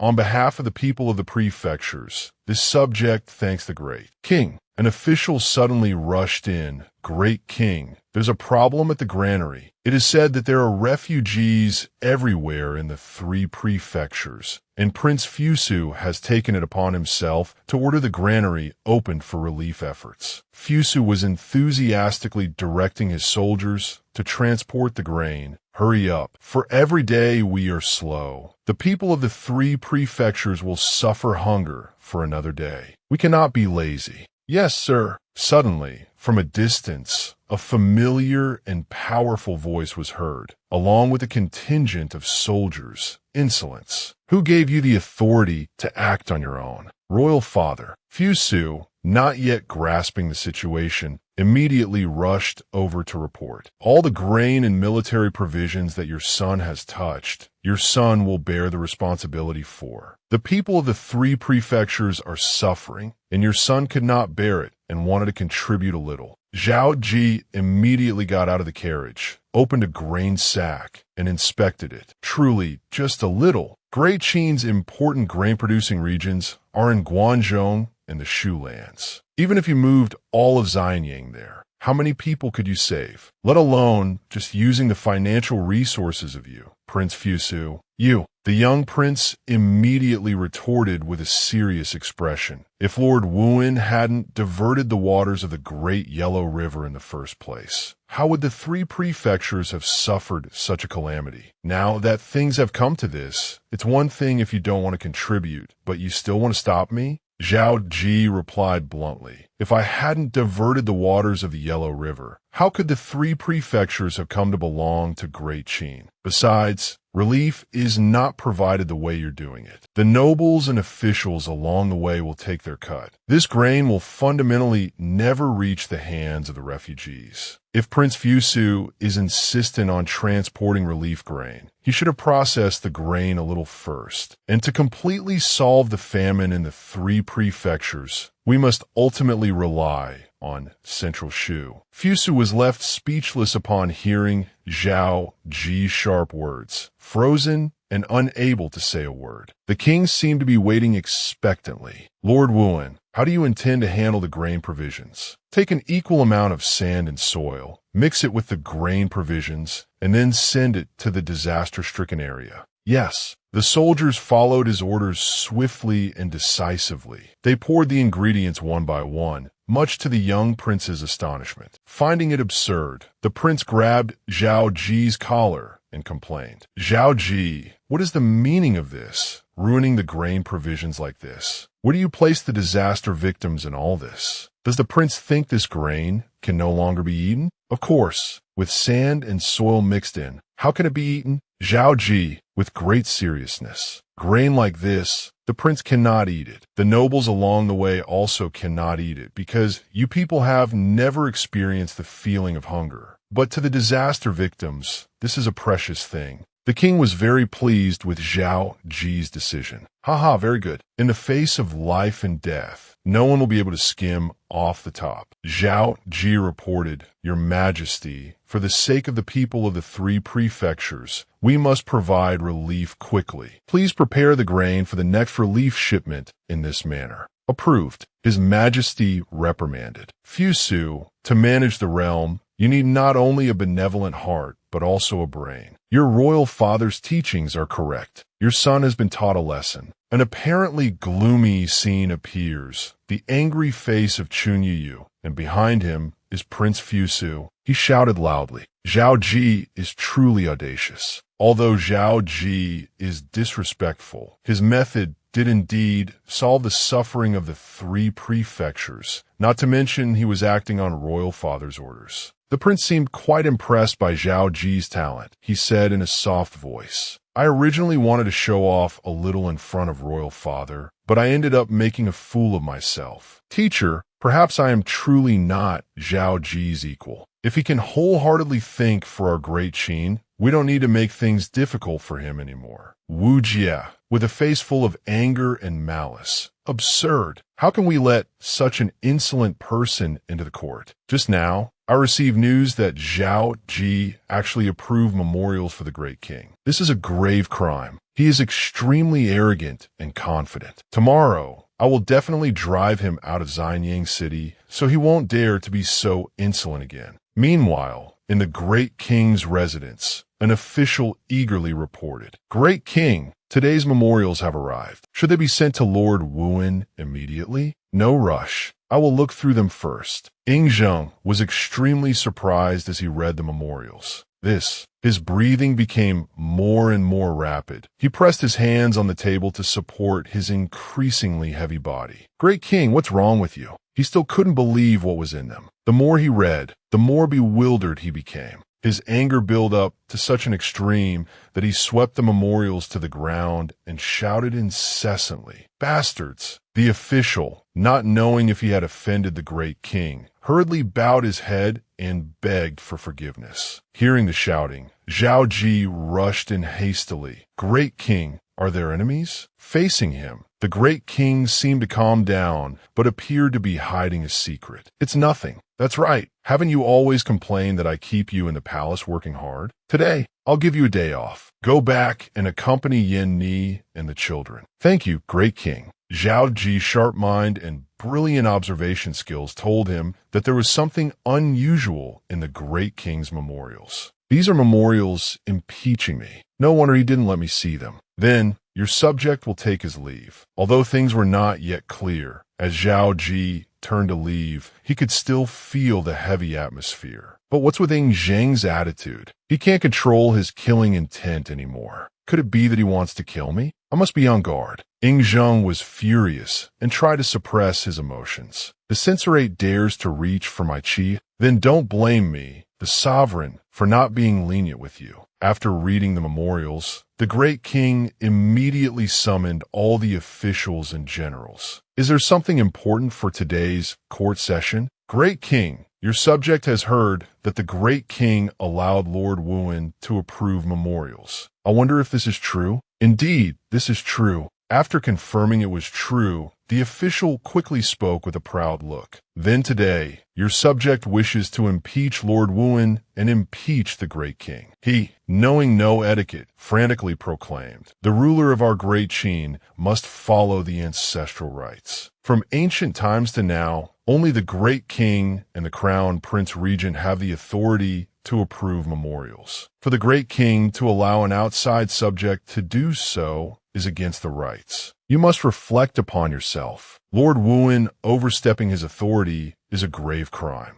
Ying Zheng defended himself and acknowledged Zhao Qi's talent. I, the sovereign, cherish Lord Wuan's talent, so I let him do it. He was only following orders from above. So what crime has he committed? If I, the sovereign, were to punish him today, it would only chill the hearts of capable people throughout the realm. The vice censor also heard and replied very sternly. As a subject, when Lord Wuan sees the great king make a mistake, he should remonstrate with his life. If he relies on the mandate of heaven to cause chaos, he is a great traitor and must be executed. As a censor, I have the right to admonish the great king. If the great king persists in his error, I will spill my blood in this court to pray for the peace and prosperity of Great Qin. We subjects agree, but there were also some officials who agreed with Ying Zheng. Absurd. What right teaches a subject to defy his superior's will? What right do you have to demand Lord Wuan resist the order with his life? That's right. Can a censor just speak nonsense? Meng Wu immediately grabbed the official's collar. Let's not talk about Lord Wuen's other great contributions. By helping the great king approve memorials, he not only solved the tax issue of the 3 prefectures, but also the problem of grain relief. Why don't you people talk about these things? The official stammered an explanation that could prove that Lord Wuen is claiming credit and being arrogant, a grave crime. While the entire court was in chaos, Ying Zheng found these puppet officials an eyesore. It's like this again. A bunch of fools who only know how to shout, and they want to use their status as censors to force my hand. Immediately, a very painful scene appeared before his eyes. 20 years ago, they forced Feng to her death. Now they want to kill my Qi.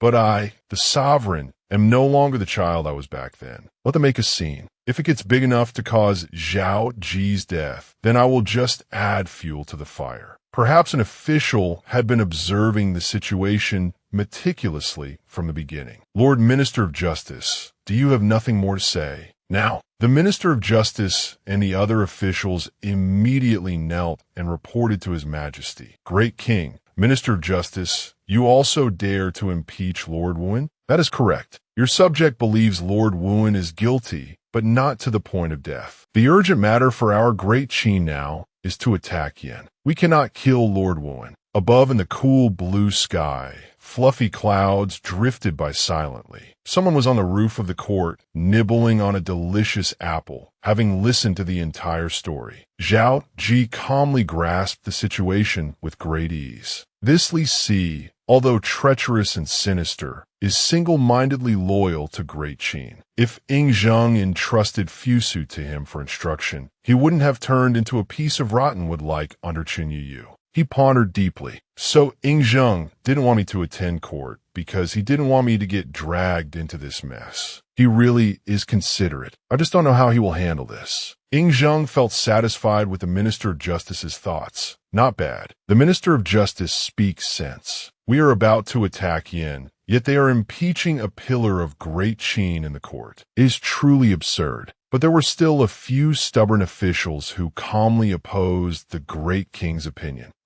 Without Zhao Qi, can our great Qin not be unified? Lord Minister of Justice, you overestimate him. Quelling the chaos in the 3 prefectures relied on the sufficient military provisions of our great Qin. It was not the achievement of one man. These words, criticizing both Ying Zheng and Zhao Qi, touched the great king's ultimate anger, causing his face to darken and his killing intent to surge. The censorate is truly formidable. These few sentences completely dismiss the great merits of Lord Wuen and also make it sound as if our great Qin's 100-year great cause of unification was easily achieved. Sensing Ying Zheng's words full of killing intent for the first time, Zhao Qi realized something was wrong and became alarmed. This is not good. Ying Zheng wants to kill the censors. Since ancient times, one cannot arbitrarily kill remonstrating officials. Ying Zheng had reached the end of his patience. He stood up resolutely, shouting heroically, his heart full of determination. I can't keep this bunch of scourges any longer. Even if I am cursed as a tyrant who kills his ministers, I must give Qi a clean court. Guards, take them. Suddenly, Zhao Qi appeared majestically before the court session. Great King, your subject is late for the court session. I asked the great king to punish me. Ying Zheng was extremely surprised and puzzled by Zhao Qi's appearance and thought to himself, Qi, why did the boy come? With an extremely confident expression, he was frank and resolute. Just now, your subject was outside the hall and heard the discussion of the honorable censors. I believe it makes sense. The vice censor, thinking that Zhao Qi knew to admit his guilt, chimed in very naturally.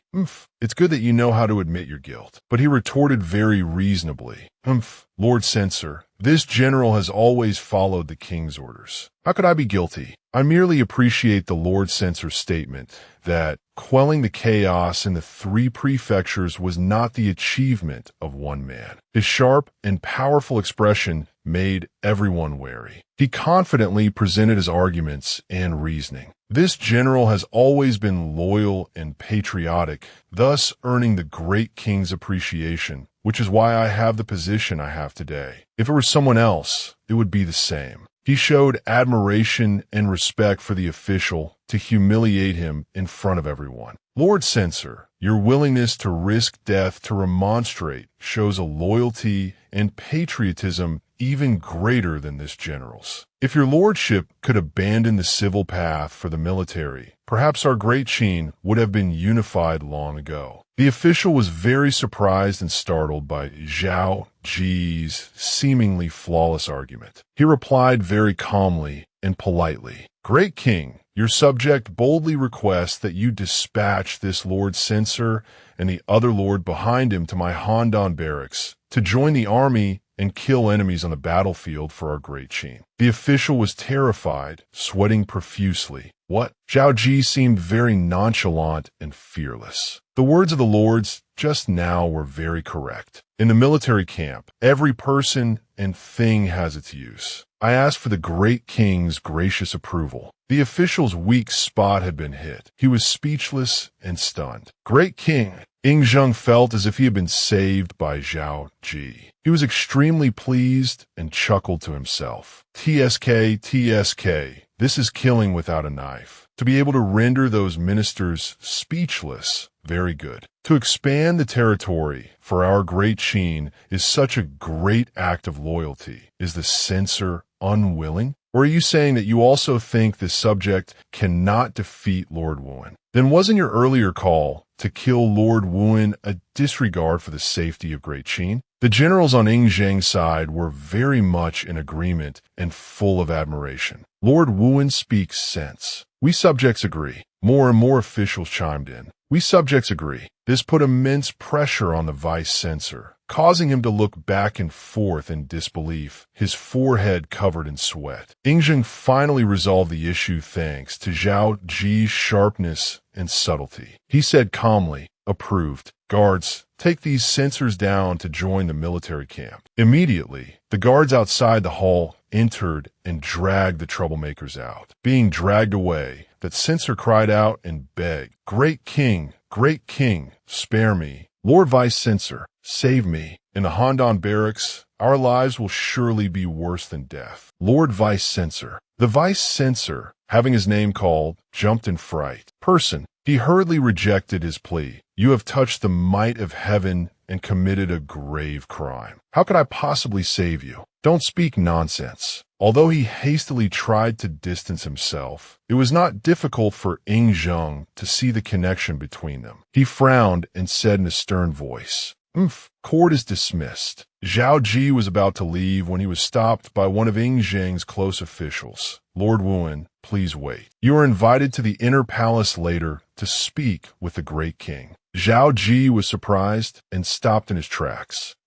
I can't leave yet?" The official led the way, sighing as he walked. "Lord Wuan, what happened in the court just now was truly perilous. This old servant was breaking out in a cold sweat for you." Zhao Qi followed, humbly replying, "Official Zhao, you overstated. The great king is just and will naturally not let treacherous officials have their way." Hearing this, that official Zhao replied earnestly, "Lord Wuan is right, but do you know that all of this happened because you, Lord Wuan, offended Prince Fusu, which is why you were targeted like this?" He maintained a proper smile as he advised, "If Prince Fusu ascends the throne in the future, I'm afraid today's events will be repeated. But if it were Prince Huai, things would be different." Zhao Qi crossed his arms and retorted, "Official Zhao, you have misspoken." He frowned and loudly affirmed his loyalty to Ying Zheng that in the future, no matter who succeeds the throne, it is for the great king to decide. My only duty is to be loyal to the great king and loyal to great Qin. Not far away, Ying Zheng listened to everything he said and fell in a silent, thoughtful assessment. A moment later, Zhao Qi entered Ying Zheng's study. He respectfully clasped his hands in a salute. "Great king." At that moment, Ying Zheng was giving an order to a black-clad secret guard before him to go and do it now. The man immediately accepted the order. Yes. Looking at the man in black, Zhao Qi worried silently. That attire, he's from the Black Ice Terrace. This is bad. Did I walk in on something I shouldn't have? Seen? Ying Zheng sensed his worry and gestured towards the man, explaining magnanimously, he is Tai Ying of the Black Ice Terrace. Pay him no mind. Little brat Ji, come here. Hearing this, Zhao Qi couldn't help but be surprised. The Black Ice Terrace is a secret guard unit, yet he introduced him to me so openly. Does Ying Zheng trust me this much? Zhao Qi did as he was told and approached the large table. A large map was laid out on it. He couldn't help but feel puzzled. Great King, summoning the Black Ice Terrace must mean there are important matters to instruct. I wonder if I can help alleviate the Great King's worries. Ying Zheng gestured towards the map and continued, Tai Ying has just brought news from the state of Yan. Take a look. He looked at the map, which detailed the terrain of the state of Yan, and was astonished. This is the current military deployment of the state of Yan. They've heavily guarded all the important passes. Their movements are quite fast. It's a pity the Yan army is weak. Even so, this is merely a final struggle before death. Hearing his analysis, Ying Zheng was very pleased and agreed with him. That's right. The state of Yan's assassination attempt failed. Now, our great Qin has a firm pretext to mobilize our forces. Lord Wuan, can I entrust this great responsibility of destroying Yan to you? Zhao Qi immediately clasped his hands and accepted the order. I accept the decree. Assigned to go to battle. Zhao Qi thought he had escaped those headaches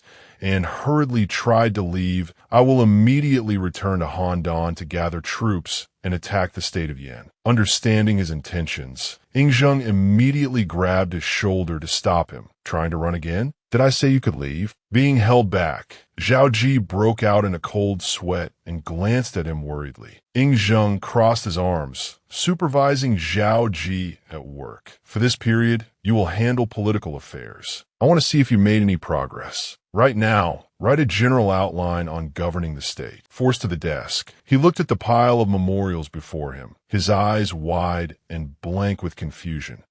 Ying Zheng's voice was stern and strict. You are not to leave until you have finished writing. Zhao Qi angrily picked up the brush and immediately began to write. Right? All right, what's the big deal? Ying Zheng leisurely sipped a cup of fine tea, anticipating the results. Suddenly, he remembered the words he had overheard earlier and grew pensive. My only duty is to be loyal to the Great King and loyal to Great Qin. He heavily placed the teacup back on the table and softly asked Lord Wuan. Ying Zheng looked over at him and seriously posed the question, loyalty to Great Qin and loyalty to the Great King. Which would you choose? Zhao Qi was slightly taken aback by the question. Then he answered with conviction, the Great King is great.